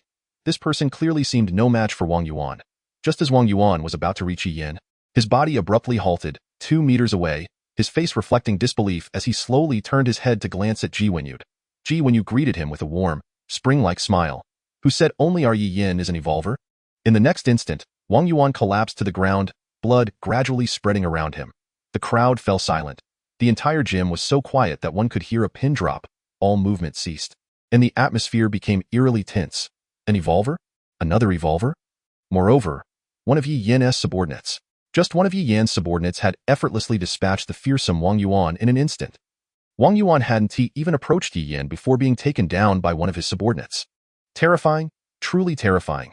They understood that evolvers were rare, but never had they anticipated that among Yi Yin's group of 5, there were not 1, but 2 evolvers. What an astonishing level of power! The 2 men who had escorted Yi Yan's group were nearly unable to stand upon witnessing this. Yi Yin and Ji Wenyu were indeed evolvers. They had previously spoken to them with such disdain. They had even smugly boasted about the might of evolvers. Yet, they themselves were evolvers. They felt like fools. Evolvers, 2 evolvers. Among the 5, there were actually 2 evolvers. How terrifying. Hearing the crowd's comments, Wang Yuan immediately felt displeased. What do you mean, 2 evolvers among 5? We are all evolvers. Okay. Don't underestimate the girls. Yi Yin smiled helplessly and continued toward the traders. After hearing Wen Yuannan's words and seeing Yi Yan's expression, the crowd was left breathless. What? All 5 of them are evolvers. Holy moly! Aren't evolvers supposed to be exceedingly rare? Could it be that they had been deceived by Wang Yuan, and are there now evolvers everywhere? They had previously spoken to Yi Yan's group in such a manner, clearly tempting fate. The 2 men who had brought Yi Yan's group simply collapsed to the ground. All 5 of them are evolvers. Their previous actions had been tantamount to seeking death. Thankfully, Yi Yan had no time to settle the score with them. The crowd watched as the 5 confidently made their way toward the previously forbidden area, where the traitors resided, feeling an overwhelming sense of helplessness. This was the stark contrast between evolvers and ordinary people. When Yuannan's group had cleared out the zombies around the supermarket and its vicinity, so they had at least 100 magic crystals on them and proceeded to enter the trading time. Chapter 62. Spiritual Source. Gazing at a simple necklace displayed at the top of the light screen, Yi Yan's eyes widened. That Wang Yuan, lacking discernment, did not understand the concept of spiritual power, nor did he grasp the value of this treasure, only knowing to scoff at its price. This unassuming yet exceedingly rare and mysterious necklace was called the Spiritual Source. Once worn, the user's consumed spiritual power would recover rapidly, continuously regenerating their spiritual energy, and would enhance the efficiency of their spiritual power cultivation. For Yi Yan at this moment, this spiritual source could be described as a timely solution to his urgent needs. He had acquired 2 professions in a short period, and while his total spiritual power had significantly increased compared to an ordinary person or one with a single profession, the demands of his multiple professional skills meant that forging weapons and enchanting them consumed vast amounts of spiritual power. Today, he had forged 2 gray daggers, enchanted both, and even utilized lightning several times. Although he longed to enchant his white battle knife immediately, the exertions of the day had nearly depleted his mental energy. Utilizing his professional skills would result in a significant drain on his mental reserves, potentially causing him to faint and placing a considerable burden on his body. While Yi Yan's purple hook jade did enhance the recovery of his mental energy, its effect was primarily evident during the cultivation of mental strength. Conversely, the essence of the mental spring was that it accelerated the natural recovery of mental energy when it was not at full capacity. Yi Yan gazed fervently at the mental spring above him, which was originally priced at 600 magic crystals, but could be acquired for merely 300 magic crystals in his possession. Despite the fact that they currently had only a little over 100 magic crystals, Yi Yan felt a sense of satisfaction as he beheld their quantity. Today, in his efforts to enable Lu Wan and Ji Wenyu to become evolvers, Yi Yan had expended all his magic crystals. Remarkably, within just over an hour of his absence, the 4 had managed to slay more than 100 zombies. It appeared that Yi Yan's investment had indeed been prudent. 5 individuals could dispatch zombies far more swiftly than 3. At that moment, Lu Wan and Ji Wenyu were experiencing trading for the first time, their mouths agape in astonishment. They gazed at the shimmering display of magic crystals, weapons, evolution agents, and food, witnessing a world distinct from the orderly existence of peace and the brutal reality of the apocalypse. When Yuanan and Wu Wu, already seasoned in such matters, understood that expensive items were invariably of superior quality, the object before them, known as the mental spring, appeared to be an ordinary necklace yet held a staggering value of 600 magic crystals. Observing Yi Yan's eyes, it was evident he desired it. Outside, a torrential downpour had commenced, transforming the previously tranquil night of the apocalypse into a cacophony of chaos. At this juncture, Yi Yan felt a sudden tension as the vibrations from the mountain resonated clearly in his mind. Unlike the vague sensations he had previously experienced, promptly, he withdrew from the trading time with his companions. Seeing Yi Yan fixated on the mountain once more, when Yuanan eagerly inquired, "Yi Yan, have you sensed something again?" Yi Yan nodded gravely and turned to the 4, instructing, "The weather outside is unpredictable. You must not accompany me to the mountain. Stay here and eliminate the zombies within the school. Tonight, we must gather at least 400 magic crystals to exchange for items from this trader. At least 2 of you should remain near the gymnasium to keep an eye on the trader and ensure no one else takes the items inside. I will return here by dawn." The group nodded solemnly, fully compliant with Yi Yan's directives, and recognizing the urgency in his demeanor, they refrained from questioning him further. In the distance, onlookers watched in astonishment as the 5 vanished upon approaching the trader, only to reappear moments later at the same spot. This was indeed the trader that Wang Yuan had spoken of, capable of transforming individuals into evolvers.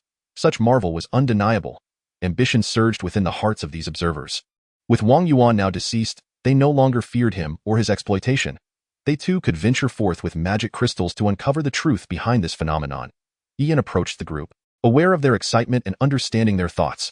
The trader was under his control, and until he acquired what he desired, anyone daring to interfere with the trader would face his wrath. Instantly, the crowd felt as though cold water had been poured over them, chilling them to the bone. Indeed, though Wang Yuan was dead, a far more formidable Yi Yin had emerged.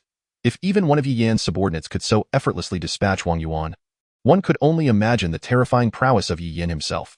He had warned that until he had procured what he sought, a brave man mustered the courage to ask, "If you obtain what you desire, will we then be able to approach the traitor?"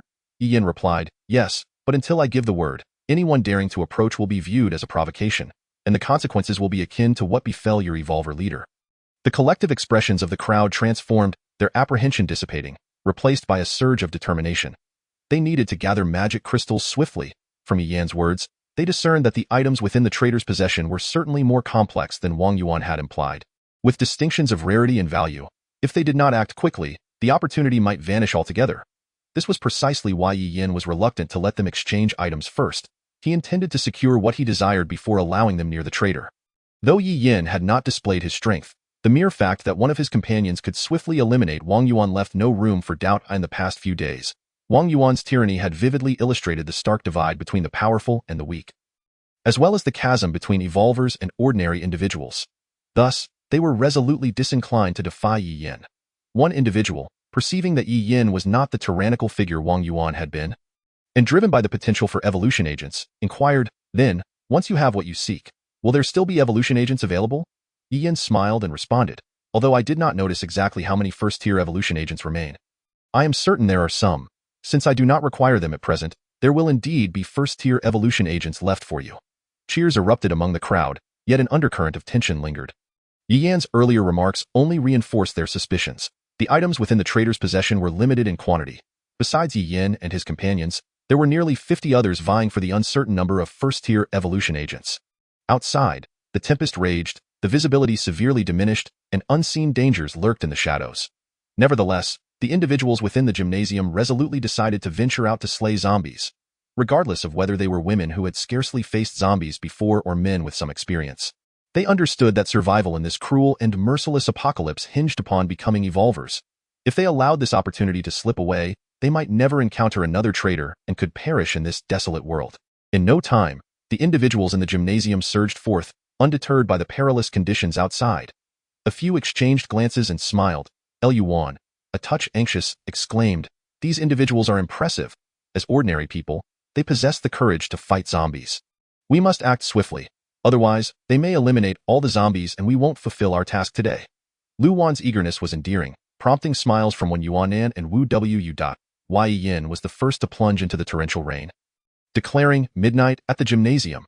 When Yuanan observed Yi Yan's retreating figure, and only after it disappeared did she pursue Lu Wan and the others, Yi Yin raced through the downpour, acutely aware of the dangers that lurked in the dark of the apocalypse. Many mutated beasts favored nocturnal activity, and the rapid growth of mutated plants occurred during the night as well. Numerous mutated plants, harmless by day, revealed their true nature under the cover of darkness. Yi Yan's destination was a mountain teeming with vegetation. At the moment the apocalypse ignited, both flora and fauna underwent mutation. Yet, since it was still only the second day of the apocalypse, many plants and animals had not yet transformed into terrifying forms. The sensation in Yi Yan's mind was markedly different now. It was not the vague awareness of the daytime, but rather a potent clarity. Having grasped the abilities of the purple hook jade, he had never encountered such a situation before. The sensations would fluctuate based solely on his proximity to the traitor and whether the traitor was in motion. This consistent presence, yet with intermittent clarity, was an entirely new experience. Moreover, this time, Yi Yin had an inkling that what he sensed might not be the traitor. As he continued, Yi Yin dispatched several zombies, hastening towards his destination, the rain cascading down upon him without concern. Yet the sticky sensation was bothersome. En route, he mused that water mages must truly thrive in such weather, impervious to the rain, finding it an ideal battleground. Upon reaching the mountain and treading upon various plants, Yi Yin felt a distinct vitality emanating from the flora beneath his feet. These plants were undergoing mutation. The night, compounded by the torrential rain, represented the optimal period for mutated plants to absorb energy. However, they posed no significant threat to Yi Yin and could scarcely inflict harm upon him.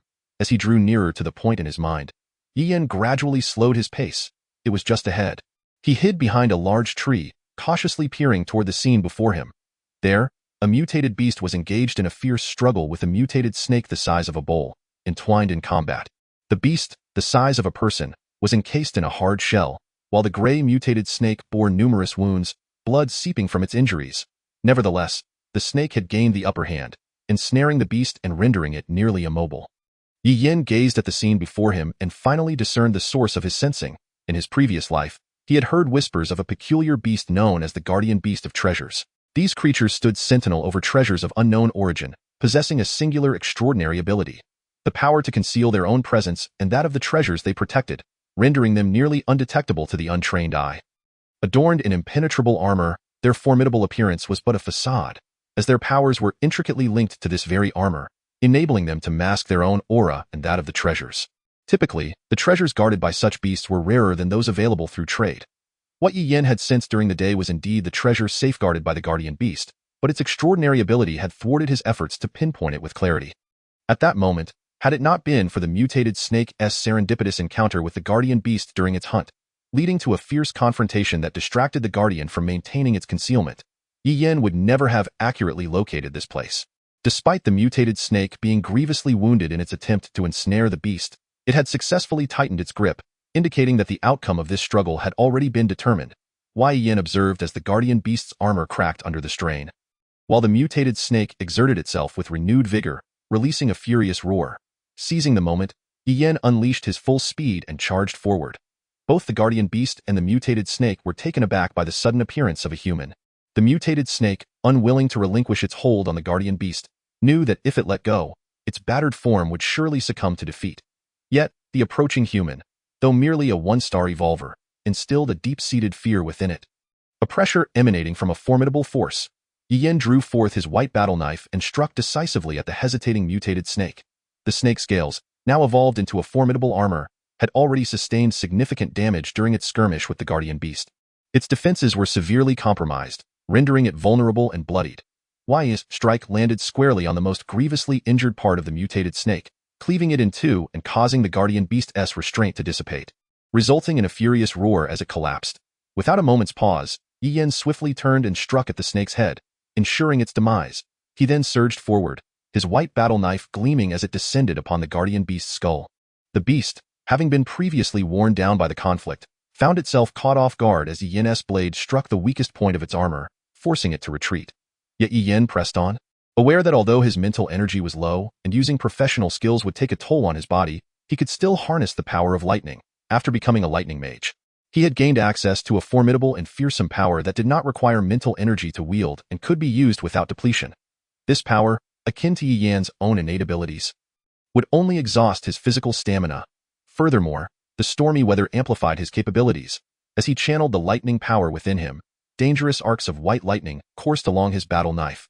He struck down upon the guardian beast with tremendous force, breaking through the already weakened armor at its head, causing blood to flow freely. With another decisive strike, he finally vanquished the beast. Yi Yin felt an overwhelming sense of gratitude. Had it not been for the prolonged struggle between the two mutated beasts prior to his arrival, both sides would have been too exhausted for him to seize such an advantage. The guardian beast's armor was notoriously resilient. Without employing his professional skills, he would have found it nearly impossible to claim victory over it. Filled with excitement, Yi Yin approached the lair of the guardian beast. With its death, his sensing became ever more pronounced. He cleared away the rapidly growing grass that had flourished over the past 2 days. Revealing a damp scroll within as he grasped it, astonishment flooded his heart. This was, astonishingly, a professional prefix, and by an incredible stroke of luck, it corresponded precisely to the prefix for the lightning mage profession. The prefix for the lightning mage profession was violent. Upon acquiring this prefix, all lightning-based skills would see a significant enhancement in potency, surpassing that of an ordinary lightning mage. Henceforth, every skill Yi Yin obtained, whether it was a fixed skill associated with leveling up or a special skill acquired through trade, would bear the violent prefix, exponentially increasing their effectiveness. With this prefix, Yi Yin would dominate fellow lightning mages of the same level. In his previous life, Yi Yin had heard tales of professional prefixes, each one exceedingly rare and unique. With no duplicates, variations in prefixes could lead to distinct skill alterations within the same profession. Undoubtedly, professional prefixes were incredibly precious, even more so than specialized skills. At this moment, Yi Yin felt an immense gratitude towards the violet hook jade. Without it, he would never have made his way to this mountain and discovered the prefix. Upon acquiring the prefix, Yi Yin began to process the remains of the guardian beast and the mutated snake. Both beasts were laden with treasures, particularly valuable to someone like Yi Yin, who possessed the craftsman profession. He carefully extracted the first-level magic crystal from the mutated snake's head, meticulously skinning its intact scales with his battle knife. Meanwhile, The small Zhongzi was not idle, devouring the essence of both the mutated snake and the guardian beast. After consuming the essence of the guardian beast, it acquired the extraordinary ability to conceal its presence. It could even assist a few nearby individuals in doing so. Moreover, having formed a bond with the small Zhongzi, Yi Yin indirectly gained access to this powerful ability. This newfound power was immensely formidable. When one was significantly stronger than their opponent, intentional concealment would render them undetectable. However, when facing an equally matched adversary, this level of suppression would not apply. Nevertheless, with this ability, Yi Yin could now mask his aura even against foes of comparable strength. This bountiful harvest was not only a rare professional prefix but also an acquired extraordinary ability. Yet, Yi Yin could sense that the small Zhongzi, even after consuming the beasts, did not fully inherit their powers.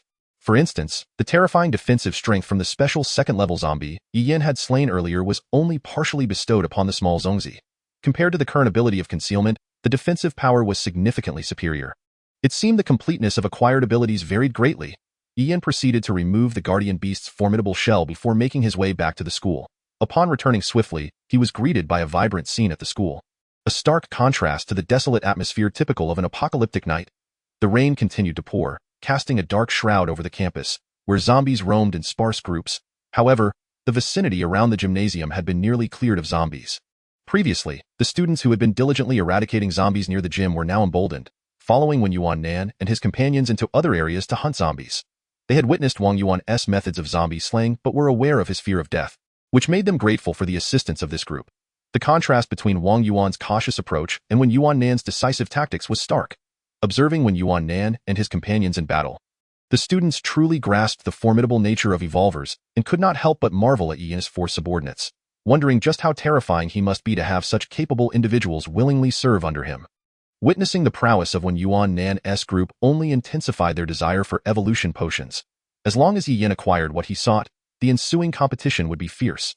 Not only would they contend over who possessed the most magic crystals, but their strength would also be paramount. At present, slaying zombies was the optimal method for enhancing one's power. Lu Wan and Ji Wenyu tirelessly battled zombies, while Wen Yuan-nan and Wu Wu cautioned them repeatedly to exercise caution. As neither had yet injected the immunity serum, the siblings honed their combat skills, rapidly improving amidst the chaos, while Wen Yuan-nan and Wu Wu, unrestrained and armed with the gray-grade weapons crafted by Yi Yin, dispatched zombies with remarkable swiftness. When Yi Yin returned, no more than 2 hours had passed. He observed the four zealously engaged in combat, while those within the gymnasium were rapidly evolving, most having grasped the nuances of combat. Creating an atmosphere of near-total annihilation of the zombies, they were competing fiercely for zombie resources against Wen Yuan-nan's group, with nearly 50 individuals. Had Wen Yuan-nan and his companions not been evolvers, they would have struggled to prevail. Yi Yin could not help but marvel at humanity's adaptability in any circumstance. Without greeting Wen Yuan-nan and the others, he joined the fray, entering into the fierce battle for zombies. The students soon took note of a formidable presence entering the battlefield. They beheld Yi Yin, whose speed was nothing short of terrifying, darting through the zombies like lightning, leaving a trail of bodies in his wake. The already blood-soaked earth, tainted by rain, became even more grotesque. It was Yi Yin. He had returned. His prowess was astonishing. What incredible speed! Indeed, there was a reason these four were merely his subordinates. He was overwhelmingly powerful. The crowd now recognized not only the terror of evolvers, but also the staggering disparities that existed among them. Chapter 64. The slaying of level 2 zombies. Yi Yin's commotion from dispatching zombies quickly drew the attention of Wen Yuan-nan and his 3 companions. Upon seeing Yi Yin return, they finally felt a sense of relief. Whenever Yi Yin was absent, they felt as if something vital was amiss. It was not merely concern for his safety during solitary endeavors, but rather the absence of a steadfast leader that left them feeling unsettled. Lu Wan's gaze towards Yi Yin was tinged with a hint of fervor.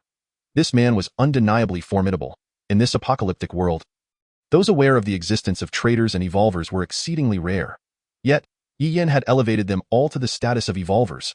Furthermore, Yi Yin himself was a rare profession. The rain fell relentlessly, yet it did nothing to dampen the collective enthusiasm for exterminating zombies.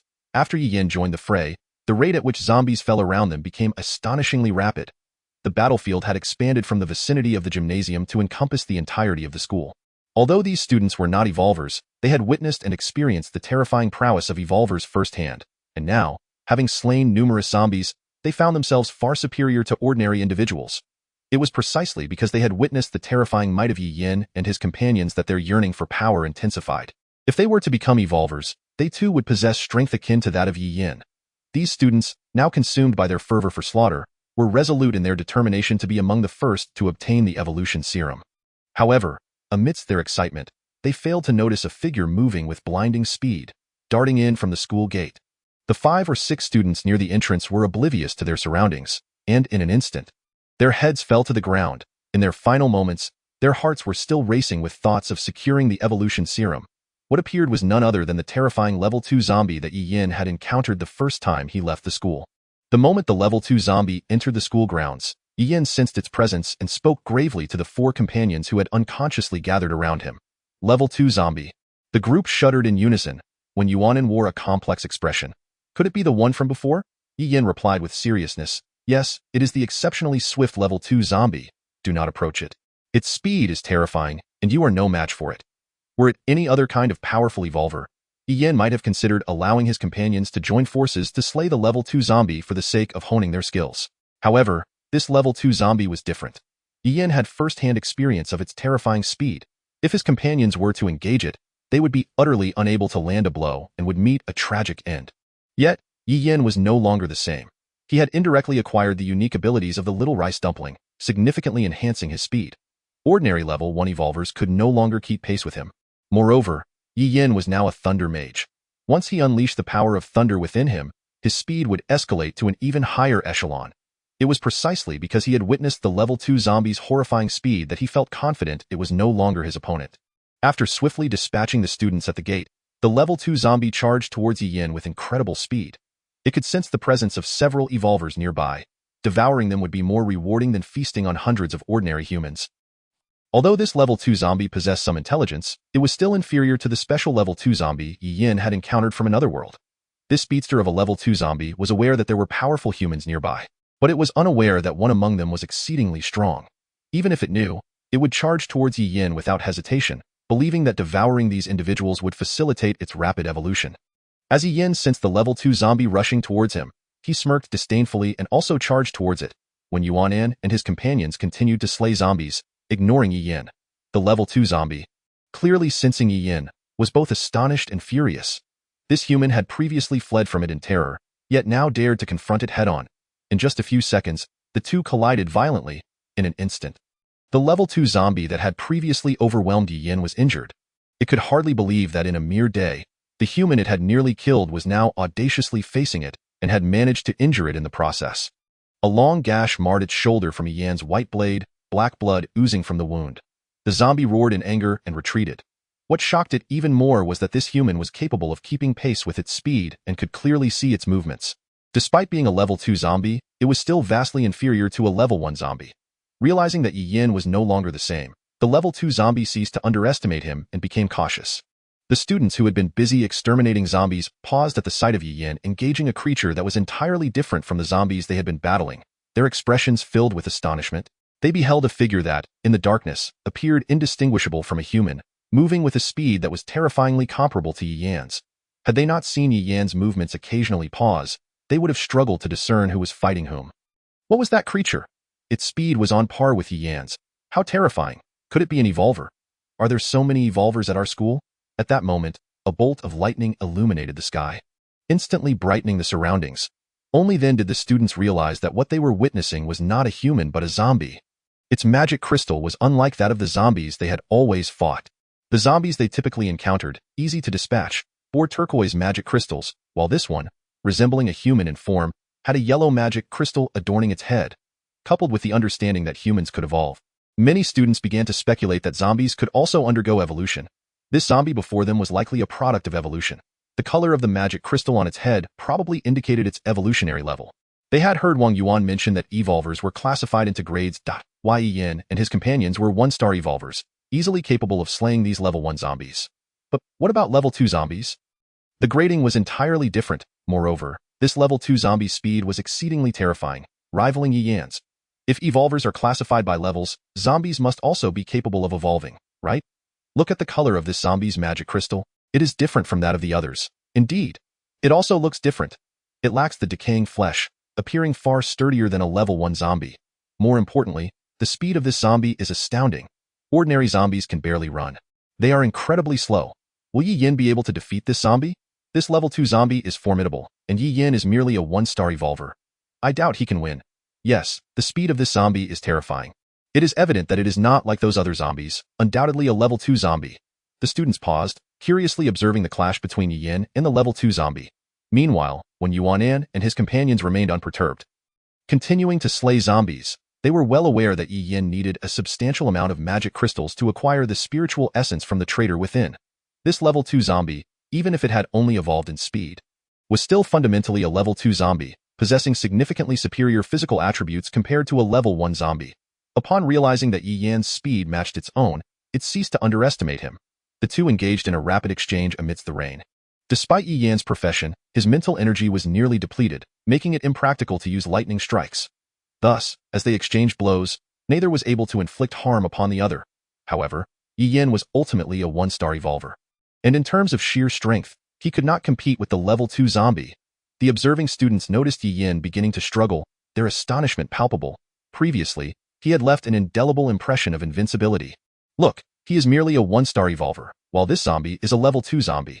The disparity between level 1 and level 2 is indeed not easily bridged.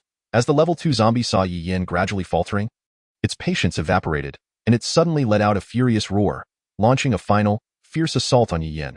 Abandoning all defense, it believed that Yi Yan was now incapable of delivering a fatal strike. It concentrated all its strength, pushing its speed to the limit, and lunged at Yi Yan. Just as the level 2 zombie drew close, its sharp claws nearly grazing Yi Yan's chest, its eyes widened in shock as it caught sight of the strange smile playing at the corner of Yi Yan's lips. It paid no mind to this, nor did it contemplate anything else, for victory was within its grasp. In the next moment, its claws would pierce Yi Yan's chest, devouring this powerful human entirely, paving a smoother path to level 3. However, the anticipated softness did not materialize. Its claws met Yi Yan's chest, but it felt as though it had struck a solid iron block, unable to penetrate, producing a sound akin to metal clashing. The level 2 zombie suddenly looked up, a sense of unprecedented danger flooding its heart. A flash of white light illuminated the scene, and in an instant, the seemingly settled outcome was overturned. The level 2 zombie's head fell to the ground. It would never comprehend what had transpired with this human's body. Yi Yan, having acquired the unique abilities from the special level 2 zombie thanks to the little rice dumpling, finally saw them come into play. As a one-star evolver, he was unable to utilize his professional skills during a direct confrontation with the level 2 zombie, which would ultimately put him at a disadvantage. Therefore, he had been patiently waiting for the opportune moment, anticipating the level 2 zombie's waning patience to unleash its full power in a final attack against him. Meanwhile, Yi Yan concentrated his formidable defensive power on the target of the zombie, the chest, and unleashed a thunderous strike upon the momentarily dazed second-tier zombie. The student stood frozen, unable to comprehend how, in the blink of an eye, Yi Yan, who was on the verge of defeat, had emerged victorious. He had slain a second-tier zombie. A one-star evolutionist had actually killed a second-tier zombie. Terrifying. Yi Yan was truly fearsome. Chapter 65. Acquiring the source of spiritual energy. The enhanced battle blade, however, when Yuan Nan and the others did not even turn their heads, they had anticipated Yi Yan's victory over the second-tier zombie. Well aware of their leader's strength and hidden cards, this was Yi Yan's first time employing this extraordinary ability. Although his defensive power was still far inferior to that of the specialized second-tier zombie, it was nonetheless quite potent. In the future, as Yi Yan grew stronger, his defensive capability would also improve. Yet, as it was his first attempt at converting the defensive power of various body parts, he was not entirely adept, resulting in his chest area not reaching its maximum defense and sustaining a minor injury. Disregarding the astonished gazes of the students, Yi Yan began to continue his assault on the first-tier zombies. Excavating the second-tier magic crystal, by midnight, the 5 of them had already dispatched over 400 zombies. At Yi Yan's signal, when Yuan Nan and the others returned to the gymnasium. As the 5 entered the trading period, they glanced at the magic crystal count below, which exceeded 700. Yi Yan was overjoyed. Thus, after exchanging for the source of spiritual energy and 2 vials of immunity serum, they still had over 300 magic crystals remaining. The spatial crystal required only 500 magic crystals. It appeared that by tomorrow at the latest, they would be able to leave the school, depart the town, and head towards the concentration camp. Yi Yan promptly exchanged for 3 items and distributed the immunity serum to Luan and Jiwenyu. It was the first time the two had witnessed Yi Yan making exchanges, and they were astonished by the sheer quantity of magic crystals. Upon exiting the trading period, they found themselves in a chaotic throng. The students, seeing that Yi Yan and his group had ceased fighting and entered the gymnasium, followed suit. Now only about 30 students remained, and astonishingly, 2 girls were still among them. When Yuan Nan and the other 2 girls regarded these 2 exhausted girls with an undeniable admiration. Among the deceased, several had fallen victim to the second-tier zombie, while over a dozen had inadvertently succumbed to infection or been besieged by zombies. The remaining 30 students had fought their way out from the horde. Their auras transformed, their gazes revealing a newfound resolve. Although they were not evolutionists, they had adapted to the rules of survival in this apocalypse, setting them apart from ordinary individuals. Upon witnessing Yi Yin and his companions exiting the trader's area, the already tense expressions of the crowd became even more vigilant. Yi Yan's emergence signified that he had obtained what he sought, and next would be the struggle among these ordinary people. Yi Yin gazed at the crowd, reflecting on how humanity was relentlessly reshaped by the apocalypse, yet they had no other choice but to adapt. Otherwise, how could they survive? With an impassive expression, Yi Yin stated, "There are still 5 vials of 1-star evolution serum inside, each priced at 100 magic crystals. I must remind you, if anyone inadvertently touches the trader during a conflict, they will be instantly annihilated." They were all aware of this last warning, for they had witnessed firsthand how one individual had been dispatched by the trader. However, 100 magic crystals for a vial of evolution serum was exorbitant for them. Among the 30 individuals, none possessed even 100 magic crystals. The wealthiest among them had merely 40 magic crystals. This student, who had the highest number of crystals, had only acquired them after witnessing a companion devoured by a zombie and retrieving the crystals left behind after the zombies dispersed. They were merely ordinary people, their strength vastly inferior to Yi Yin and his companions, and they needed to proceed with utmost caution, lest they fall victim to the zombies and lose everything. After a night of slaying zombies, they were utterly exhausted, and upon hearing Yi Yan's words, their anxiety intensified. With no one possessing 100 magic crystals, they could only resort to mutual competition. The atmosphere grew palpably tenser, as everyone became wary of one another. After delivering these words, Yi Yan took Ji Wenyu and the others to collect food before exiting the gymnasium. He had no time to concern himself with the conflicts among the students, nor was he interested in who would become an evolutionist. Having acquired the source of spiritual energy, he longed for a tranquil space to cultivate and restore his mental strength. The 5 returned to the large supermarket they had previously cleared. Lu Wan and Ji Wenyu injected the immunity serum, enabling them to fight zombies with greater abandon. They had been battling zombies until the early hours, and now, as dawn approached, their bellies began to rumble with hunger. After hastily consuming some food, Yi Yin remarked, "Let us rest early. Tomorrow, we will continue slaying zombies, and once we've exchanged for the spatial wristbands at the market, we can leave this place. Make the most of your rest." For the first time, Lu Wan and Ji Wenyu heard about the spatial wristbands and were taken aback. However, they did not inquire further, heeding Yi Yan's warning and drifting off to sleep with a hint of vigilance. Yi Yin chose a spot somewhat distant from the others and settled into a meditative position. Now, he possessed the purple jade pendant that would expedite his mental cultivation, along with the source of spiritual energy to enhance his recovery rate. He promptly entered a state of mental training. The next day, the torrential rain had ceased, and the sky gradually brightened.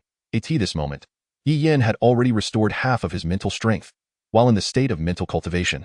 The recovery rate of his mental power naturally accelerated, especially with the aid of the purple jade pendant and the source of spiritual energy. Feeling revitalized, Yi Yin concluded his training and retrieved his white battle blade. This time, he opted to use the armor of the guardian beast and the scales of the mutated snake as enchanting materials. Yi Yin was cautious not to expend excessive mental energy, as danger could arise at any moment, and he needed to retain some lightning strikes as a precaution. The guardian beast's armor consisted of 2 large pieces, which would be cumbersome to carry on the road. So Yi Yin enchanted both pieces. The resilience of the white battle blade surged immediately, exuding an oppressive aura. It seemed that even weapons produced by the trader could be modified and upgraded through the artisan profession. Yi Yin then selected 2 scales from the mutated snake to enchant the battle blade. At that moment, the blade underwent a remarkable transformation. The white of the blade flickered, and as the light dimmed, a faint silver gleam emerged. Yi Yin gazed in astonishment at the transformation of the battle blade.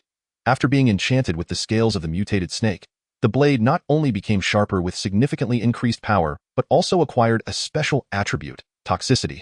It appeared that the mutated snake was a highly venomous creature. It had been injured at the time and could not loosen its grip on the guardian beast, which was why Yi Yin had easily dispatched it. This white battle blade imbued with snake scales had undergone such a significant transformation, gaining toxicity and stepping boldly towards the silver-tier weapon classification. Yi Yin swung the battle blade experimentally and found it to be far more powerful than before. At that moment, Lu Wan awoke to the sound of Yi Yan's movements. Upon seeing the new battle blade in Yi Yan's hand, she was taken aback. She approached him, her eyes fixated on the blade with its silver sheen. Yi Yan? When did you change your battle blade? Yi Yan, in high spirits, replied cheerfully, this is the same one from yesterday. I merely made a small modification using my professional skills. Lu Wan's eyes lit up with understanding. Oh? I see. Wu Wu mentioned yesterday that both her and Yuan Nan's battle blades were crafted by you. You have some sort of artisan profession? Yi Yan nodded with a smile, his gaze still admiring the newly enhanced battle blade. Lu Wan looked at him, momentarily entranced. She could hardly fathom what her fate would have been had Yi Yan not rescued her. Everything felt like a dream, being saved by Yi Yan, becoming an evolutionist, and seeking vengeance. Coming back to her senses, Lu Wan felt a touch of awkwardness in the silence and blushed as she shyly asked, when will you make one for me too, Yi Yan? Observing Lu Wan's flushed cheeks, couldn't help but marvel at her beauty, even amid the grim circumstances. He chuckled, don't rush. Once my mental strength recovers a bit more tonight, I'll craft one for both you and Ji Wenyu tomorrow. Upon hearing the unfamiliar term mental strength, Lu Wan asked curiously, what exactly is mental strength? Noticing that the others were still asleep, Yi Yan patiently explained to Lu Wan about professions and mental strength. In this apocalypse, special professions were exceedingly rare. Even at the onset of this apocalyptic era, the three major professions were highly coveted. Lu Wan, filled with excitement, exclaimed, will I also have a profession in the future? Yi Yan gazed into the distance, a glimmer of ambition in his eyes that rarely surfaced. Of course, my team, Yi Yan's team, will undoubtedly be the most elite and powerful force in this apocalypse.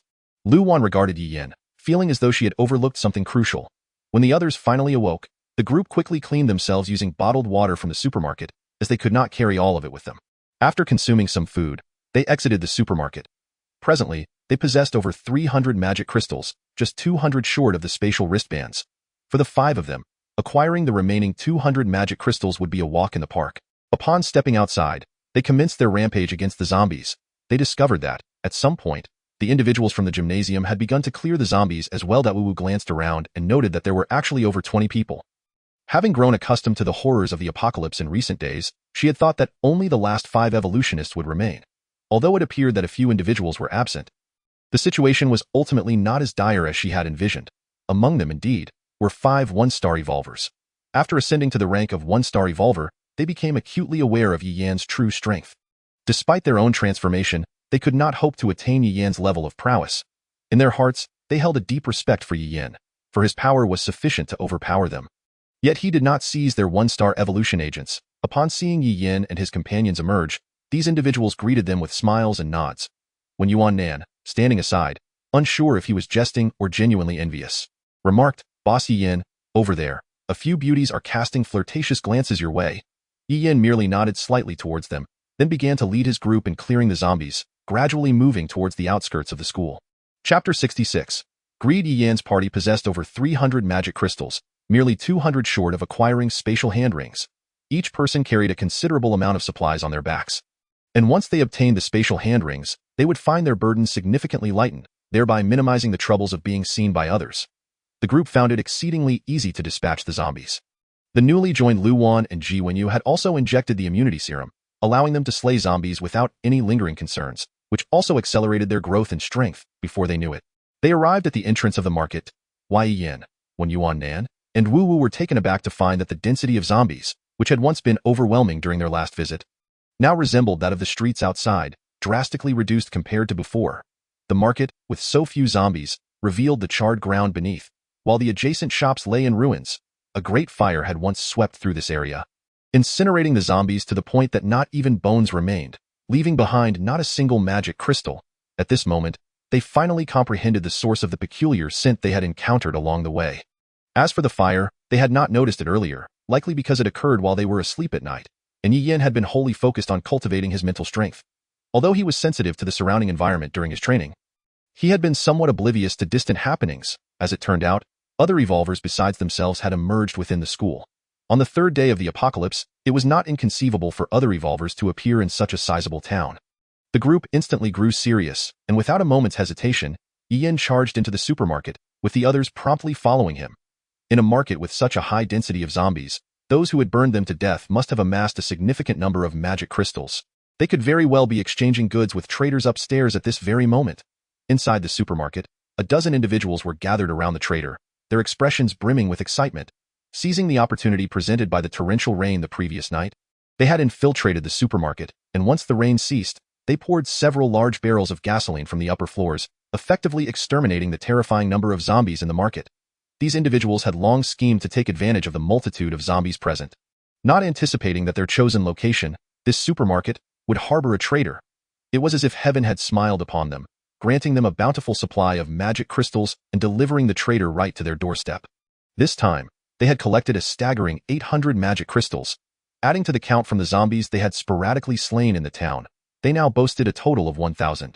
Almost everyone present could potentially become an evolver. Among the 15 individuals, 3 were already evolvers, primarily responsible for the earlier zombie slaying, and they were all trusted subordinates of Wang Ji, the leader of this group, who was undoubtedly an evolver himself. The other 3 evolvers included Wang Ji's sister, Wang Hui, his father, Wang Yuancheng, and his best friend, Wu Tao. Their leader, Wang Ji, had already entered with the magic crystals to exchange for evolution agents. Even if 2 of their number did not become evolvers this time, Wang Ji's emergence would still expand their ranks to a formidable 14. At that point, for 14 evolvers to vanquish 200 zombies would be a trivial task, wouldn't it? Yet, despite the logic, each individual yearned to become an evolver immediately, as that status represented a departure from the mundane. In the past 2 days, although these individuals had not been evolvers, they had fought against zombies, and their original team of over 60 had now dwindled to merely a handful. They were acutely aware of the strength of evolvers and the helplessness of ordinary people. Once they became evolvers, survival in this apocalypse would be within their grasp. Thus, they stood outside, a mixture of tension and excitement coursing through them, eagerly awaiting the moment they too could join the ranks of evolvers. Soon, the sky opened up once more, dousing the flames in the market, for they had not even conceived of how to extinguish such a great fire. To their surprise, this operation had drawn an unexpected guest, an intermediate-level zombie. The 4 evolvers had to join forces, expending great effort and sustaining injuries to vanquish this creature, so distinctly different from the lower-tier zombies, resulting in the death of 5 ordinary people. Otherwise, they would have already gathered the magic crystals from below and exchanged for evolution agents before departing. Just as the atmosphere grew tense and peculiar, a sudden commotion erupted from outside. Wu Tao and his companions, startled, seized nearby weapons and sprang to their feet. Yi Yan and his 5 companions appeared at the staircase, surveying the crowd with thoughtful expressions as they approached slowly. Shock rippled through everyone. They had not anticipated encountering living humans outside. Knowing that their group included evolvers, they could naturally venture out to slay zombies. As far as they knew, the small portion of the town's population still alive were either hiding somewhere, starving, or seeking to join their ranks. It seemed that these individuals were from the university. They had assumed that all the university students had perished. Wang Yuancheng and his companions, noticing the university students, felt relief wash over them. These were not the formidable intermediate zombies they had dreaded. And they sat back down with a sigh. An ordinary person stood up, speaking with a tone laden with hostility. "Hey, kids, I advise you to turn around and leave right now. This is our territory." Yi Yan smiled, a peculiar emotion surging within him. This emotion, typically evoked when he reminisced about the tragedies of his past life, manifested as a fierce and volatile sentiment, seldom experienced. However, the emotion now felt strangely unfamiliar, distinctly different from his previous fury. Yet, at this moment, he did not dwell on those memories. The people before him had not committed any grievous acts to provoke his ire, merely monopolizing the traitor he had discovered first. Monopolizing. Yi Yan finally understood that the uncontainable emotion stirring within him was greed. He yearned to possess the spatial hand ring held by the traitor, yet these individuals had likely slain all the zombies in the market and gathered enough magic crystals to acquire it. The thought of this nearly drove him to the brink of losing control upon arriving at the market entrance. Now, the sensations of greed and anger had not diminished.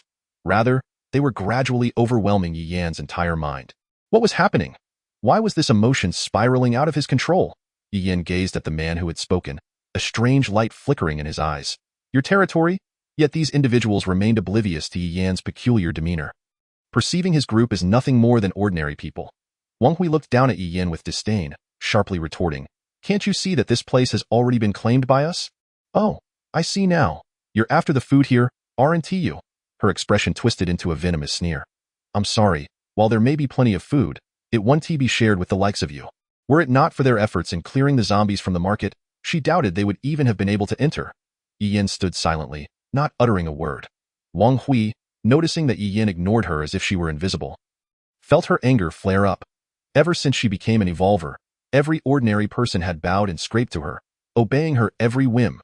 She could effortlessly dispatch ordinary people, reveling in her superiority, and yet, These 5 individuals clearly had no understanding of the nature of evolvers. She was more than willing to enlighten them about the terror of being an evolver, to make them aware that she was not to be trifled with. Before Wang Hui could unleash her wrath, the others, who had been carefully observing, finally spoke up. After all, flattering Wang Hui would significantly enhance their chances of becoming evolvers. Hey, can't you understand what Sister Wang is saying?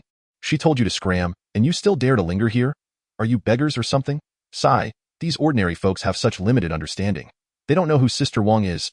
Haha, do you even know what an evolver is? What a question. Just look at their foolish faces. It's clear they have no clue. An evolver is someone whose body has been pushed to its limits, not someone like you can provoke. An evolver could wipe you all out with a single finger. Our Sister Wang, along with Brother Wu Tao and Uncle Wang, are all evolvers. Haha, are you scared now? We have 4 evolvers here. Our strongest leader is currently inside exchanging for evolution agents. Soon, our ranks will swell to 14 evolvers. Now is the time to leave while we're feeling generous. Do you think you can withstand the wrath of an evolver? 14 evolvers. Do you even grasp the magnitude of that concept? Do you understand how utterly insignificant and powerless you are before evolvers? No matter how they taunted him, Yin remained silent. However, when he heard them mention that someone was exchanging evolution agents for them, and that 10 people would soon become evolvers, his expression finally shifted.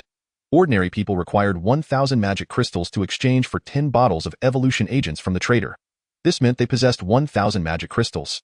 Do you really mean to say that there are individuals trading with the trader now? Ian spoke in a low voice, his tone unwavering. Ha, are you afraid? We have eliminated every single zombie in the market.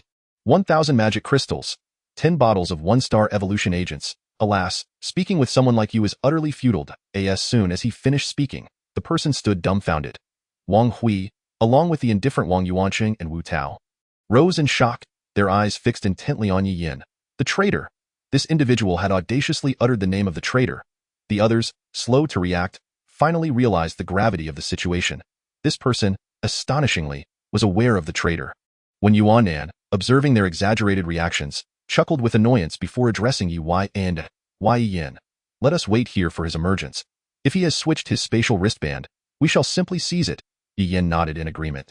Even if Wen Yuanan had not suggested it, he would have undoubtedly done the same.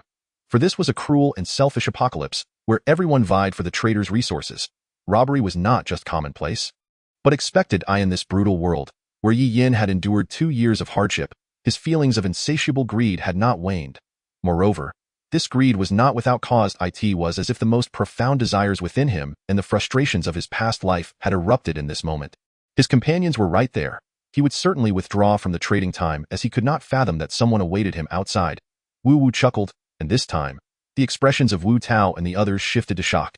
They, too, were aware of the option to exit trading time. Chapter 67. How many evolvers are there? The crowd stood petrified, eyes wide with terror as they gazed upon Yi Yin. They understood the trader and were aware of trading time. This indicated that they had also engaged in transactions with the trader. Thus, how many evolvers were concealed among these 5 individuals? Wang Zhi's team had initially boasted nearly 60 members. These 60 fought valiantly against the zombies, ultimately allowing the brawny and fierce Wang Zhi to become the first evolver. Once he ascended to this status, he wielded his newfound power with ferocity, dominating the ordinary members of his team. They dared not disobey Wang Zhi, having witnessed his formidable prowess since his evolution. Consequently, they hunted zombies relentlessly. To refuse meant certain death at Wang Zhi's hands. The number of ordinary members gradually dwindled. With the amassed magic crystals concentrated among Wang Zhi's family, Wang Hui, Wang Yuanqing, and Wu Tao, one by one, became evolvers. Their team now consisted of only a handful of individuals. Yet, after enduring much hardship, they had slain over 1,000 zombies in one fell swoop today. Almost everyone present had the potential to become an evolver. The fruits of 60 individuals' labor had cost dozens of lives, yielding merely 4 bottles of 1-star evolution agents. Were it not for the countless zombies burned last night, they could only speculate how many more would have perished to earn the next 100 magic crystals and secure another evolver. Yet here stood these 5 individuals, merely 5 in number. Even if 1 or 2 were evolvers, how many zombies could they possibly kill? They had toiled for countless hours to amass 400 magic crystals. This 5-member team could, at most, boast a single 1-star evolver. Meanwhile, their side had 4 1-star evolvers, with the prospect of more to come. Thus, after a brief moment of astonishment, their panic subsided. Wu Tao approached Yi Yin. Kid, it seems you possess quite a bit of knowledge. Wang Hui glared at Yi Yin with disdain. Such a person is an evolver? What a waste of magic crystals. We would be better off with any of our subordinates becoming an evolver. they would prove far more useful than you. Wang Yuanqing smirked from the sidelines, finally sizing up Yi Yin with a serious expression. Yi Yin merely smiled. How fortunate we are. Not only will we acquire what we desire, but it will be at no cost. Our magic crystals can be preserved for other exchanges. What? At no cost? These 5 individuals dare to set their sights on us? How utterly foolish! Laughter erupted. Did you hear that? He claims he intends to rob our leader. Hey, do you not grasp the situation? I may have overestimated you. Even if you have 2 evolvers, you lack the standing to bark at us. Do you realize how many evolvers we have? We have 4 evolvers. Hadn't we already made that clear? Utterly foolish indeed. However, Wu Tao and his companions fixated on another of Yi Yan's statements. Magic crystals? They still possess magic crystals? Observing the 5, each carrying a sizable pack that likely contained not just food but also magic crystals. The 3 exchanged knowing glances, then grinned mischievously as they stood before Yi Yan. Their greed surged forth, yet they remained oblivious to the formidable opponent they had provoked, the ordinary members, witnessing the 3 evolvers on their side. Rose, reveling in schadenfreude. You are finished? You dared to anger our 3 evolvers all at once. Moments ago, they had commanded the others to leave, and now it was too late to escape. These ordinary individuals had witnessed the terror of evolvers firsthand. It took 2 or 3 of them to safely surround and kill a single zombie, while an evolver could take down one alone, moving with unmatched speed. In the time it took 2 ordinary members to slay 1 zombie, an evolver could dispatch 5. This exemplified the chasm between ordinary individuals and evolvers, not to mention that now 3 evolvers were joining forces. The opposing party was undoubtedly doomed. Wu Tao regarded Yi Yin as if he were a fool. Do you not know that in the apocalypse, the first lesson is to kill zombies? You must learn to fear death while also embracing it. And what comes next? Yi Yin paid no attention to Wu Tao. His focus unwaveringly directed towards the traitor's location. The individual before him was beneath his notice. The nearby lackey was immediately incensed. You little brat, Wu Tao is speaking to you. Do you not hear him? Wu Tao waved his hand with a chuckle. He felt elated. These individuals were delivering magic crystals straight to them. Coupled with the 1,000 magic crystals they had just acquired, it would be more than sufficient to trade for a profession from the trader at the station. 1,000 magic crystals? Ha! They had never intended for these ordinary individuals to become evolvers so swiftly. If everyone became evolvers, their strength would no longer be able to suppress them, to maintain their grip on these pawns. They needed to wait until all 4 of them became 2-star evolvers before allowing these individuals to become 1-star evolvers. For now, Wang Zhi was merely scouting to see if this newly discovered trader had anything worthwhile to purchase. Wu Tao speculated that there was hardly anything more enticing than the profession offered by the trader at the station. That was a special profession, a saint, a healing-type special profession, priced at 700 magic crystals. Even if Wang Zhi intended to buy something here, it would suffice. Not to mention, these 5 individuals were exceedingly foolish to openly declare their possession of magic crystals. The more Wu Tao contemplated, the more exhilarated he became, nearly bursting into laughter. In the apocalypse, one must also learn to conceal oneself. Ha ha ha. Are you truly so foolish as to reveal that you possess magic crystals? Are you not begging me to kill you and seize your crystals? He glanced at the 3 women behind Yi Yin, his gaze growing hungrier. He had noticed that the women in this 5-member team were all stunning. You can rest assured, I will take good care of these 3 ladies. In bed, of course. Ha ha ha. Yi Yin remained expressionless, while the 3 women with Wen Yuan wore looks of disdain and impatience, and Ji Wenyu's previously calm demeanor darkened. The women thought, with someone like you, do you truly believe you can kill Yi Yin? You likely wouldn't even be able to lay a finger on him. After Wu Tao finished speaking, Ji Wenyu's face hardened as she addressed Yi Yin. Boss Yi Yin, I cannot stand this lecherous man any longer. May I kill him? Ji Wenyu's voice was not particularly quiet, and those present could hear her clearly. They first froze for a second before erupting into laughter. Ha ha. This group is utterly insane. Diagnosis complete? This is simply hilarious. Wu Tao and his companions laughed as though they had just heard the greatest joke. They found these individuals absurd. The moment they entered, they attempted to show off, yet who cared about them? They merely regarded them as fools. Tio show off. One must possess the means to do so. Yi Yin slightly nodded. Ji Wenyu seized the gray battle knife from Wu Wu's hand and swung it toward the still laughing Wu Tao, who had dismissed him entirely. Those present viewed Ji Wenyu as a fool, an ordinary person daring to attack an evolver. However, as Ji Wenyu struck, Wu Tao's eyes widened in shock. This person was an evolver. Ji Wenyu's speed was astonishingly swift. It was only after she swung her knife that they suddenly realized. This male was, in fact, an evolver. And Wu Tao had previously underestimated Ji Wenyu. Watching her draw the blade and observing her grim expression without any intention of dodging, He intended to demonstrate to these individuals precisely what an evolver was capable of. Yet, when Ji Wenyu made her move, they finally comprehended that Ji Wenyu was indeed an evolver. It was already too late. The speed of a one-star evolver is unparalleled unless there is a significant disparity in physical attributes or a unique profession that has conferred some fortuitous advantage. As Ji Wenyu unleashed her strike and Wu Tao failed to, Yi Yin appeared to be their leader, presumably an evolved being. However, how could such a small team of merely 5 individuals have slain 200 zombies within just 3 days of the apocalypse, acquiring 2 bottles of one-star evolution serum in the process? Moreover, among this group, there were 3 girls who were hardly combatants. It was utterly astonishing and preposterous. How on earth did they manage to eliminate so many zombies in such a short span with only 5 people? Ji Wenyu surveyed the individuals in the room and enunciated each word clearly. I remind you once more, do not utter lewd remarks or harbor indecent thoughts regarding our 3 young ladies. Otherwise, this will be your fate. The bloodied blade dripped crimson as it pointed menacingly at Wu Tao's lifeless body. Beside him, Wang Hui and Wang Yuanqing were so stunned they could hardly react. Wu Tao was dead. A one-star evolved being had perished. They had squandered 100 magic crystals for nothing. What a grave loss this was. The two glared furiously at Yi Yin and his companions. In the early days of the apocalypse, the number of one-star evolved beings was exceedingly scarce. It took a team pouring their entire resources into a desperate struggle just to gather 100 magic crystals to produce an additional one-star evolved being. All the resources of a team were devoted to nurturing a one-star evolved being. Yet now, one of their own had met his demise in such a manner. These individuals were utterly despicable. Although Ji Wenyu had killed Wu Tao in an instant, Wang Hui and Wang Yuanqing were not intimidated. Just moments ago, they had underestimated Ji Wenyu, not realizing that 2 one-star evolved beings were concealed within the 5-person team, allowing him to swiftly eliminate Wu Tao without them taking him seriously. Now, with all precautions in place, they were certain their opponents could not harm them. The ordinary people watched in astonishment as Yi Yin and Ji Wenyu stood before them. Goodness! There were actually 2 one-star evolved beings within the 5-member team. How terrifying! Were they truly fighting so desperately against the zombies? At present, we only have 2 one-star evolved beings on our side. Foolish, why be afraid? Our leader is still with the traitor. Indeed, once our leader emerges, we will have 3 one-star evolved beings. Nonsense. We have 13 one-star evolved beings. Ha ha ha. This group of fools believes they are formidable just because they have 2 one-star evolved beings?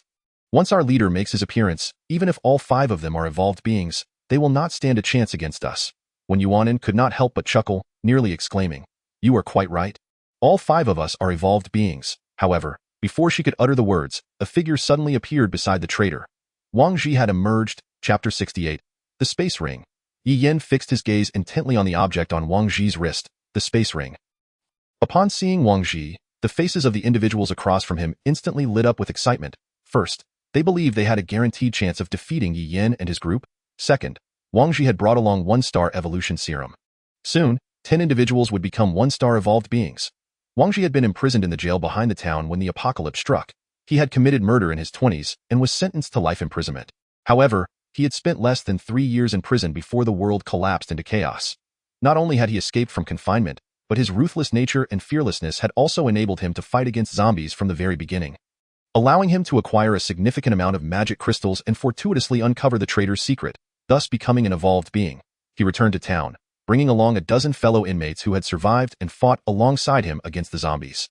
He first rescued his sister and father from their home, then began gathering others in town to combat the undead. Wang Ji was a notorious criminal even in times of peace and in the apocalypse. He thrived like a fish in water. The end of the world seemed tailor-made for individuals like him.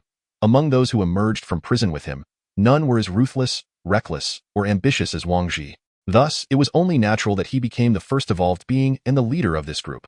When he sought to prioritize his family and brothers for evolution, no one dared to voice an objection. They could only comply. A person notorious for murder in peaceful times became the most terrifying kind of individual in the apocalypse. Wang Ji's emergence undoubtedly instilled boundless confidence in those who held even a hint of trepidation towards Yi Yin. The moment Wang Ji appeared, he noticed the additional individuals and the body of Wu Tao on the ground. An expression of fury crossed his scarred face as he glared fiercely at the leader. Yi Yin. Yet Yi Yin didn't spare him a glance, his focus fixated on the precious item on Wang Ji's wrist. Wang Hui hurried to Wang Ji's side, proudly addressing Yi Yin, "Brother, when you went to trade, these few arrived and killed Brother Wu Tao. Those 2 men are evolved beings, and they possess magic crystals." Wang Ji cast a cold, menacing gaze at Yi Yin, towering over him with his dark skin. To him, Yi Yin appeared merely as a frail university student. Heh, someone dares to harm my people. The ordinary individuals, upon Wang Zhi's arrival, scrutinized him intently but failed to spot the evolution serum they had eagerly anticipated. One person, feeling anxious, asked, "Boss, what about our evolution serum?" Upon hearing this, a flicker of impatience and malice crossed Wang Zhi's eyes, yet he maintained his composure and replied, "Don't rush for the one-star evolution serum. IVE acquired something even better." Disappointment swept through the crowd, and simmering anger began to brew, yet they dared not express it. Wang Yuanqing's eyes brightened at the mention of something better. What is this better treasure? Wang Zhi completely disregarded Yi Yin and his companions. What did two evolved beings matter? They had 3 evolved beings on their side. Moreover, he was exceedingly confident that, with his ruthlessness and experience in slaying zombies, even 2 evolved beings working together would not be his match. Thus, he temporarily treated Yi Yin and the others as if they were invisible, intending to demonstrate that he held them in contempt. Regardless of their status as evolved beings, however, he found himself rather intrigued by the 3 girls. They were all stunning beauties. Wang Zhi raised his hand, allowing everyone to see the space ring he wore. Do you see this? It is called a space ring. It contains a space as vast as a large warehouse, allowing us to store lifeless items. The crowd's eyes widened in astonishment at the revelation of such an item. The apocalypse was indeed wondrous. Wang Zhi, satisfied with the space ring, continued, "With this space ring, we can store vast amounts of food. We will no longer need to worry about food shortages every so often. We can even distribute food to those who hide in their homes and dare not venture out, in exchange for their assistance in slaying zombies. We could even trade 10 magic crystals for a bit of food. With this, will you still fear a lack of magic crystals in the future?" The excitement among the crowd grew with each word. They would no longer need to fret over food, and they could enlist others to help them eliminate zombies. Recovering magic crystals would be swift. This space ring was incredibly convenient. The discontent within the group dissipated immediately, their gazes greedily fixed on the food within the supermarket. They could take away a substantial amount. How convenient, however. The appearance of Yi Yin and his group instigated a sense of crisis within Wang Zhi. It was not that he feared Yi Yin or considered him a threat. Rather, Yi Yin and his companions signified that other evolved beings had emerged in this small town beyond his own team. These individuals were aware of the traitor's secret, and it was evident that Yi Yan's group had come today to seek this traitor. Fortunately, Wang Zhi had arrived early and managed to acquire the treasure of the space ring. This aroused his concern for the traitor at the station. That traitor possessed an exceptionally rare special occupation. Should an evolved being like Yi Yin discover that traitor, it would spell disaster. That holy envoy was undoubtedly an extremely coveted and rare profession. Although he yearned to fill the space ring with abundant food, and then scour the town for nearly starving individuals to act as laborers to assist him in slaying zombies, the sight of Yi Yin and his group made him acutely aware of the impending threat. He needed to dispatch these people to eliminate zombies immediately, gather 700 magic crystals, and exchange them at the station for that special occupation. This position must not fall into the hands of others. The ordinary individuals excitedly exclaimed, "Boss, let us quickly deal with these people and then recruit more allies." Wang Zhi glared fiercely at Yi Yin and his companions. They had actually killed Wu Tao. They had squandered his 1-star evolution serum. They had wasted 100 of his magic crystals. Wang Zhi said little, directly unleashing the speed of a 1-star evolved being as he charged toward Yi Yin. Upon witnessing Wang Zhi's movement, Yi Yin felt a slight surprise. This individual was indeed stronger than the average evolved being, his speed surpassing that of others, indicating his superior innate talent. However, this level of power was still far from sufficient. Wang Zhi barreled forward, confidence radiating from his demeanor, filled with disdain and ferocity. He could easily take on 2 of these pathetic evolved beings alone. Yet, in an instant, his momentum came to an abrupt halt. Cold sweat soaking his back. In that fleeting moment, he felt an overwhelming sense of imminent death drawing near. He had initiated the attack first, just as he was about to reach Yi Yin and end his life.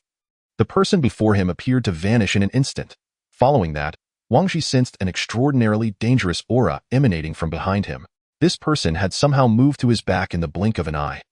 And he had not even perceived the movement. It was utterly terrifying. This seemingly ordinary young man possessed an unimaginable level of strength. Yi Yin, with a blade shimmering with silver light, pressed against Wang Zhi's neck. His expression devoid of emotion. The onlookers were left utterly bewildered. What was happening? Wang Zhi was the first to charge forward, only to find himself subdued instead.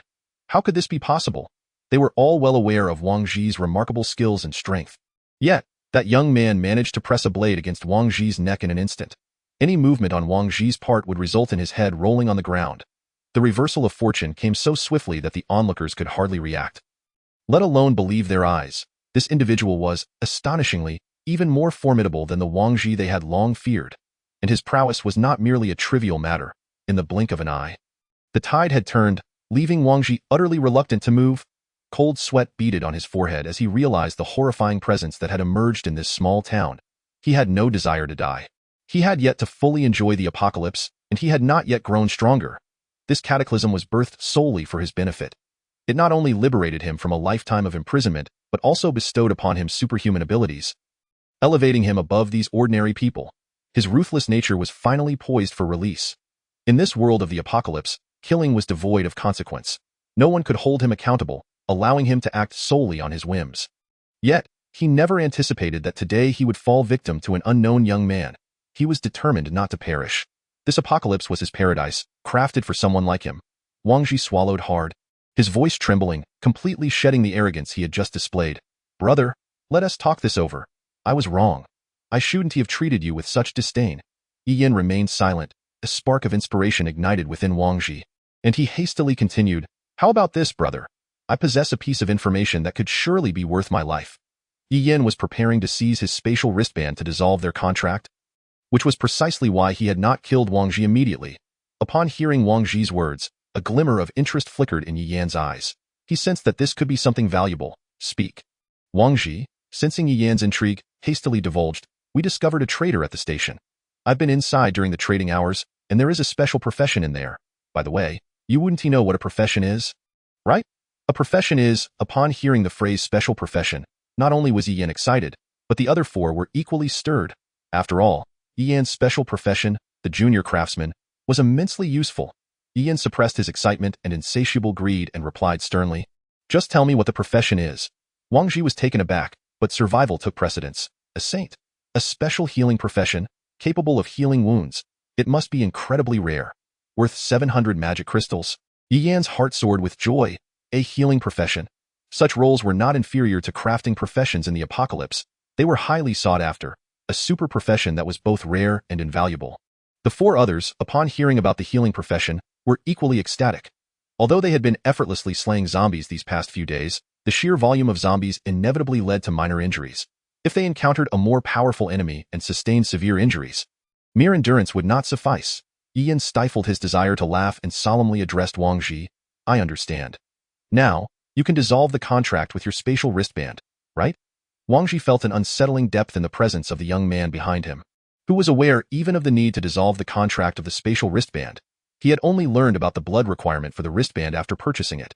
It recognized him only after he had dripped his blood, and to remove it, he also needed to use his blood to dissolve the contract. This person not only knew about special professions, but also about spatial wristbands and their contracts. Who was he? The once arrogant Wang Hui now stared dumbfounded at the unfolding scene, unable to comprehend the situation. Wang Ji had actually lost. This man had subdued him so effortlessly. It was impossible. Her brother was supposed to be invincible. Who was this person with such terrifying strength? Her brother had revealed even his most coveted desires to save his life. Yet, this person was still insatiable, demanding the spatial wristband as well. It was utterly shameless. While Wang Hui was still in shock, she suddenly noticed Wang Ji signaling to her with his hand behind his back. It was as if a light bulb had gone off in her head. She exchanged a subtle glance with her father, and they shared a barely perceptible smile. Although Yi Yin was incredibly powerful, their opponents were merely two evolved beings and three utterly defenseless girls. They couldn't take on Yi Yin directly, but surely they could target the others. Were those girls not living targets? They stood there completely unguarded. Wang Ji offered an awkward smile. Brother, you seem to know everything. I, Wang Ji, concede. The dissolution of the contract requires my blood. Please release me. Yi Yin withdrew his battle blade, allowing Wang Ji to finally stand upright. Just then, Wang Yuanqing and Wang Hui, who had been waiting for an opportunity, suddenly charged at Lu Wan and her two companions. Wang Ji let out a chuckle and swiftly moved away from Yi Yin, heading towards the three women. Yi Yin's face bore no trace of surprise. Following closely behind Wang Hui, Wang Ji watched as the two of them were about to seize the three women, feeling a surge of triumph, only to see the two in front of him scream and collapse. Upon closer inspection, the three women were no ordinary individuals. They wielded weapons and emitted an unmistakable aura of evolved beings. Wang Ji had no time for existential doubts when he felt a chilling sensation at his back. This feeling was all too familiar, the sensation of impending death. This time, Yi Yan's battle blade pierced Wang Ji's shoulder, rendering him immobile. Meanwhile, Wang Hui and Wang Yuanqing had already perished. They realized too late that this group was comprised entirely of evolved beings. When Yuanin gazed at the two lifeless bodies in a pool of blood, then turned to the ordinary people nearby, who were staring at the three women with expressions of disbelief, as if they could not fathom that they were also evolved beings. The crowd was in utter shock. All five of them were evolved beings. And this was only the third day of the apocalypse. The apocalypse had erupted at noon on the first day. And now it was merely the morning of the third day. It had not even been 48 hours since the outbreak, and these five had managed to slay so many zombies. Their small team of dozens had barely managed to gather 4 evolved beings. It was simply unbelievable. 5. All 5 were evolved beings. How could this be possible? What on earth had they done to kill so many zombies? It was terrifying. Uncle Wang and Sister Wang were dead. The leader had also been captured. Where on earth did this group come from? Just as Wang Ji felt the sting of Yi Yan's blade, he was suddenly overwhelmed by dizziness. The blade was poisoned. As an evolved being, he could not withstand such toxins. It seemed that the weapon in Yi Yan's hand was no ordinary blade. At this moment, Wang Ji was filled with immense regret. Wang Hui had warned him that the 2 men were evolved beings. Yet he had never considered that the 3 women were also evolved beings, falling victim to his own stereotypes. He believed he still had a chance to exploit this man's weakness and use the 3 women as hostages. After all, the saint profession was exceedingly rare. He was determined not to let it slip away. However, had he known that this peculiar group comprised entirely of evolved beings, he would have willingly surrendered everything. But now, Wang Hui was dead, Wang Yuanqing was dead, and he feared he would not survive either. His earlier actions had given Yi Yan a compelling reason to kill him. At present, Wang Ji was dizzy and nearly unable to stand. Were it not for Yi Yan's intimidation preventing him from acting rashly, he would have collapsed to the ground. The poison on the blade was making him feel utterly miserable. It was in this moment that Yi Yan finally realized just how potent the poison on his blade was. Previously, he had been slaying zombies, which would drop dead with a single blow to the head. He had no idea how lethal the enchanted serpent scale blade could be. Now it was clear. The poison was exceedingly strong. A mere scratch had left an evolved being like Wang Ji in such agony. Lu Wan looked disdainfully at the corpses on the ground and the now diminished Wang Ji, remarking coldly, "If you had just cooperated, we might have spared your life. But you chose to come here and deliver yourself to death." In truth, Ji Wenyu and the others were also unsure of Wang Ji's current condition. It appeared he had been poisoned. It seemed that Yi Yan had once again enhanced his blade, granting it this unique characteristic. Surely, special professions were delightful. Wang Ji's mention of the saint only heightened their anticipation. Yi Yan spoke icily. "Now we can dissolve the contract." At that moment, Wang Ji could no longer hold on and collapsed to the ground. Yi Yan glanced at the fallen Wang Ji, then raised his wrist and made a cut, allowing blood to flow into the spatial wristband. Indeed, the ordinary wristband suddenly glowed crimson, and then it detached and fell to the ground. Yi Yan quickly picked up the wristband, excitement coursing through him as he donned it on his wrist. He then took the blade from Ji Wenyu and dripped his blood into the spatial wristband. The binding was successful. Yi Yan rose, exhilarated, and announced to the others, "The binding is successful." The group immediately displayed joy, their gazes turning towards the surrounding food. This was a vast supermarket. The interior had a warehouse-sized space. Could they not clear it out entirely? Those who had once been under Wang Ji's command stood there, dumbfounded, caught in a state of shock, unable to process what had just transpired. The shock brought upon them by Yi Yan and his companions was utterly overwhelming. In the span of less than 48 hours since the onset of the apocalypse, this 5-member team had managed to vanquish an astonishing number of zombies, transforming all 5 into evolved beings. It was sheer terror. Prior to encountering Yi Yan, they had believed Wang Ji to be invincible. Yet, Yi Yan effortlessly subdued Wang Ji, leaving him with no room for resistance whatsoever. Wang Hui and Wang Yuanqing approached the trio of women, only to be taken aback when they discovered that these 3 were also evolved beings. Swiftly meeting their demise, this dramatic scene unfolded right before their eyes. Now, looking back at Wang Ji, he lay lifeless. Their once reliable leader had perished, merely grazed by Yi Yan's blade. It was only now that they comprehended the complexity of the apocalypse. Realizing that powerful individuals were far more prevalent than they had imagined, Yi Yan dismissed these individuals and proceeded to select provisions alongside Ji Wenyu in the supermarket. They gathered an abundance of food, beverages, and fresh clothing. After all, they had been rolling amidst the zombies daily, and their garments would soon be stained with dark blood. Once they had nearly cleared the supermarket, Yi Yan paused. His next objective was to make haste to the town station. The station was quite distant from their current location, which explained why Yi Yan had not sensed the presence of traders there. As he approached, the trembling ordinary people shuddered, fearful that Yi Yan would seek trouble with them. He regarded the foremost individual and calmly inquired, When did you discover the traitors at the station? The man trembled, but quickly composed himself. With Wang Ji now deceased, their greatest reliance was gone. Yet they still had the formidable Yi Yin before them. The man eagerly responded, yesterday, just before dark, we discovered them at the station. But Wang Ji did not inform us of what lay within. He merely urged us to gather magic crystals without delay. It was then that Yi Yin understood why Wang Ji's group had taken such considerable risks to eliminate the zombies in the market. They had uncovered the unique profession of the traders requiring magic crystals. One must realize that igniting a fire in such a combustible market would be an arduous task to extinguish. They could very well have perished in the inferno. Fortunately, a timely rain had fallen yesterday. During the heavy downpour, a group infiltrated the supermarket. Once the rain lessened, they ignited the flames, and by sheer luck, the rain resumed, extinguishing the blaze. Their urgency stemmed from the unique profession of the traders at the station. However, in the end, all the advantages fell into Yi Yan's hands. It was not merely Wang Ji's misfortune. It was Yi Yan's extraordinary fortune. Now, Yi Yan had not only acquired a spatial ring without spending a single magic crystal, but also learned of the traders' exceptional profession at the station. Presently, they possessed 500 magic crystals, initially intended for the exchange of a spatial ring, which could now be utilized to obtain a saint. Only someone who had endured 2 years of the apocalypse, like Yi Yin, could fathom the rarity and value of the saint profession. As Yi Yin prepared to depart with his companions, the ordinary people could no longer remain silent. Hey, big brother, could you take us along? We can kill zombies, please, we beg you. We have slain numerous zombies. We are undoubtedly useful. Previously, when they had followed Wang Ji, their group, bolstered by 4 evolved beings, had been formidable, capable of swiftly dispatching zombies. Yet, these 5 individuals before them were clearly far superior to Wang Ji's quartet. Merely 5 people had slain so many zombies and evolved, rendering Wang Ji's group utterly outmatched. Following such a leader would offer greater opportunities for survival. This was the law of survival in the apocalypse. If one was not powerful, not the strongest, one could only rely on others, serving them in hopes of a slower demise. As they gazed at Yi Yin in astonishment, he appeared oblivious, continuing his exit. How could this be possible? They were merely 5 individuals, and now free labor was being offered, yet they would not accept it. After all, Wang Ji had sought to recruit more individuals for greater efficiency in slaying zombies. It dawned upon them that these 5 had not regarded them as combatants. They were deemed far too weak, unworthy of attention. Staring blankly at Yi Yan's retreating figure, they faintly heard, "No, this time we suffered a loss.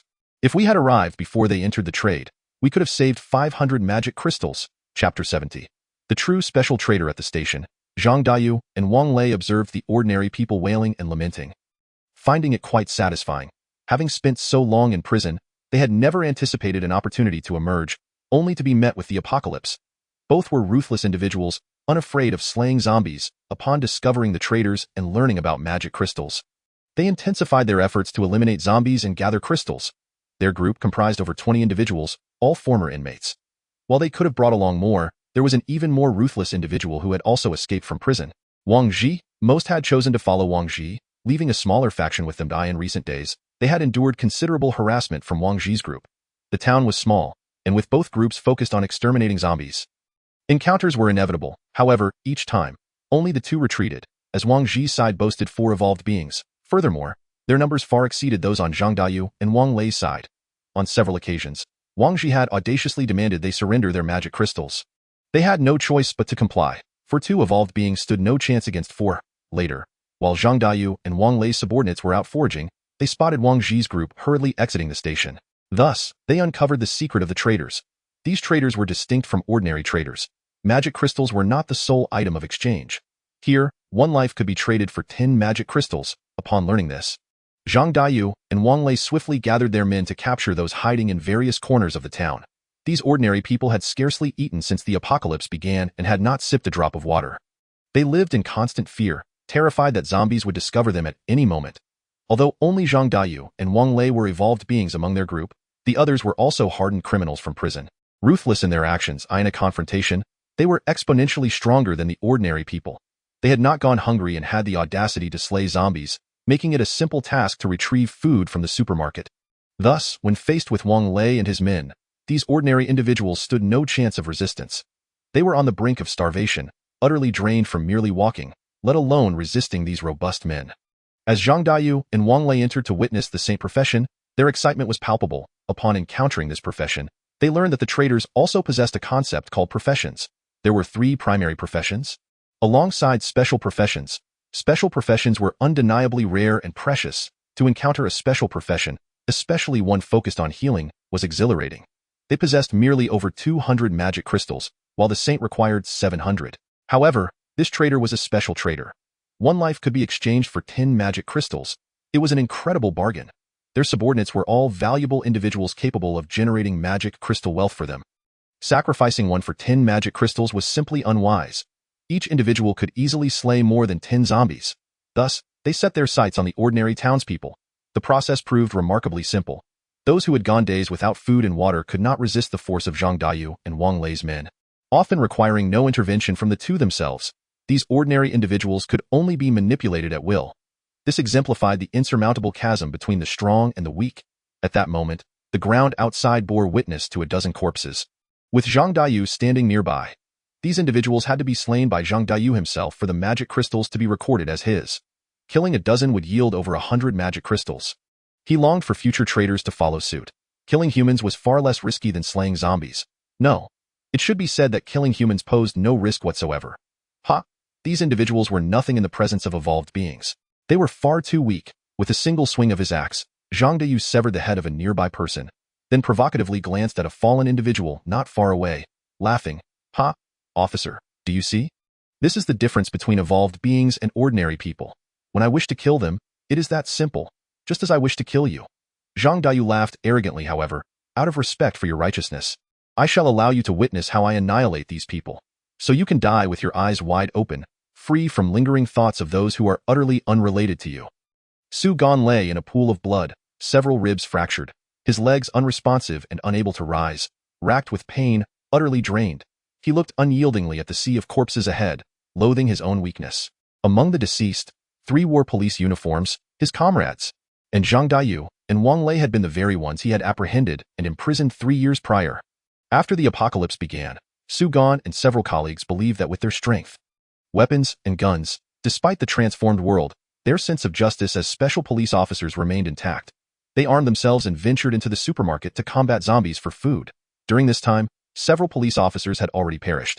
They shared food with those they encountered in the town, continuing this for 2 days. Today, they returned to distribute food to the ordinary people hiding, only to find that almost no one remained. Moreover, the scene bore the chaotic remnants of a fierce struggle, a veritable disarray. At long last, they managed to locate a few individuals who had narrowly escaped, discovering that they were none other than Zhang Daiyu and Wang Lei among others, prompting them to head towards the station. In that moment, these special police officers, filled with righteous fervor, began to grasp the grim reality that this apocalyptic world had undergone a profound transformation. The emergence of so-called evolvers was beyond their comprehension. They had thought that armed with their firearms, they could surely rescue those in peril. Yet, before them stood 2 evolvers, one of whom wielded a gun as well, as law enforcement officers and gun enthusiasts. Su Gan was astounded to behold the pistol in Wang Lei's possession, one he had never encountered or even heard of before. Nevertheless, that gray-hued firearm exuded an aura of imminent danger. Despite being special police armed with guns, they were utterly outmatched by their adversaries. Before 3 of his colleagues could even draw their weapons, they were instantly felled by Wang Lei's precise shots. In the blink of an eye, Su Gan found himself struck down by the onrushing Zhang Daiyu. Everything transpired in a mere instant. At that very moment, the fortunate yet despondent Su Gan came to a harrowing realization of the insurmountable chasm that lay between him and the evolvers.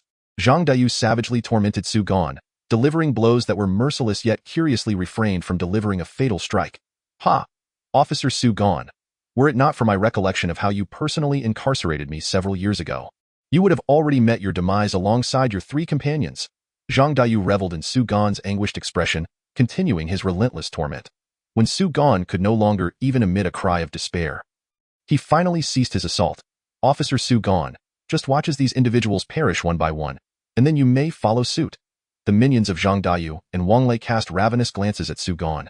As former inmates, they harbored a deep-seated animosity towards law enforcement. Once their leader concluded his business, they would relish the opportunity to slowly torture this beleaguered officer who was barely clinging to life. Wang Lei leisurely seated himself nearby, savoring sunflower seeds. Indeed, the traitor was quite formidable. Not only had it granted him extraordinary powers, elevating him above ordinary mortals as an evolver, but it had also bestowed upon him this ominous gray pistol. While these officers exhibited commendable marksmanship, They were nonetheless swiftly dispatched by his decisive shots. Firstly, Wang Lei had transcended to the status of an evolver, his reflexes, speed, and agility far surpassing those of these still ordinary special police officers. Secondly, the gray pistol he wielded was exponentially superior to the standard firearms held by the officers. Gazing at the once mighty Su Gan now lying incapacitated on the ground, Wang Lei felt an overwhelming sense of elation. This apocalypse had transformed into a veritable paradise. The life he once deemed hopeless was now being reborn. From the outset, he was an evolver, inherently superior to the common populace. He could take lives at will, with the police powerless to stop him, reduced to mere objects of ridicule. Ha ha ha. Excluding the deceased, over 50 ordinary individuals awaited their fate. Some bore expressions of numb acceptance, resigned to this grim reality in this apocalypse. There existed not only terrifying zombies but also deranged individuals. More horrifying was the fact that these lunatics had transcended the bounds of ordinary humanity, evolving into evolvers. Faced with the prospect of enslavement and torment, many would rather embrace death as a means of liberation. Conversely, some individuals clung to their unwillingness to surrender. Fearful of death, regardless of the circumstances, the instinct to survive always prevailed. They were unwilling to sacrifice their lives for the sake of others. Now enlightened about the existence of evolvers and traitors, they contemplated the possibility of becoming evolvers themselves. If only they could survive the day. Those desperate for survival cried out in anguish. Some even crawled over to plead with Zhang Dayu, beseeching him to allow them to join his ranks. Others hurled curses, yearning to escape. At that moment, Yi Yin and his companions gradually approached the station entrance, catching the distant sounds of commotion. Although they were unaware of the specific events unfolding, they felt no fear. Ji Wenyu and her trio were acutely aware of their leader's prowess and were eager to hone their own abilities. Whatever challenges lay ahead, they were undaunted. Upon reaching the station entrance, they beheld a gruesome sight. The traitor was surrounded by a multitude of corpses, blood saturating the ground. One of Zhang Dayu's subordinates remarked, "Boss, these individuals should suffice, right?" Wang Lei scoffed dismissively. "Suffice for what? We are not merely after that profession. We intend to exchange all the first-star evolution potions within for you to become evolvers. When we next encounter Wang Ji, we shall hold no fear." The subordinate immediately expressed concern, "But boss, these individuals are insufficient. They only barely suffice for the profession." At that moment, someone spotted Yi Yin and his 5 companions at the entrance and excitedly exclaimed, "Boss, 5 fools have arrived. They've brought magic crystals, 50 magic crystals. Ha ha ha."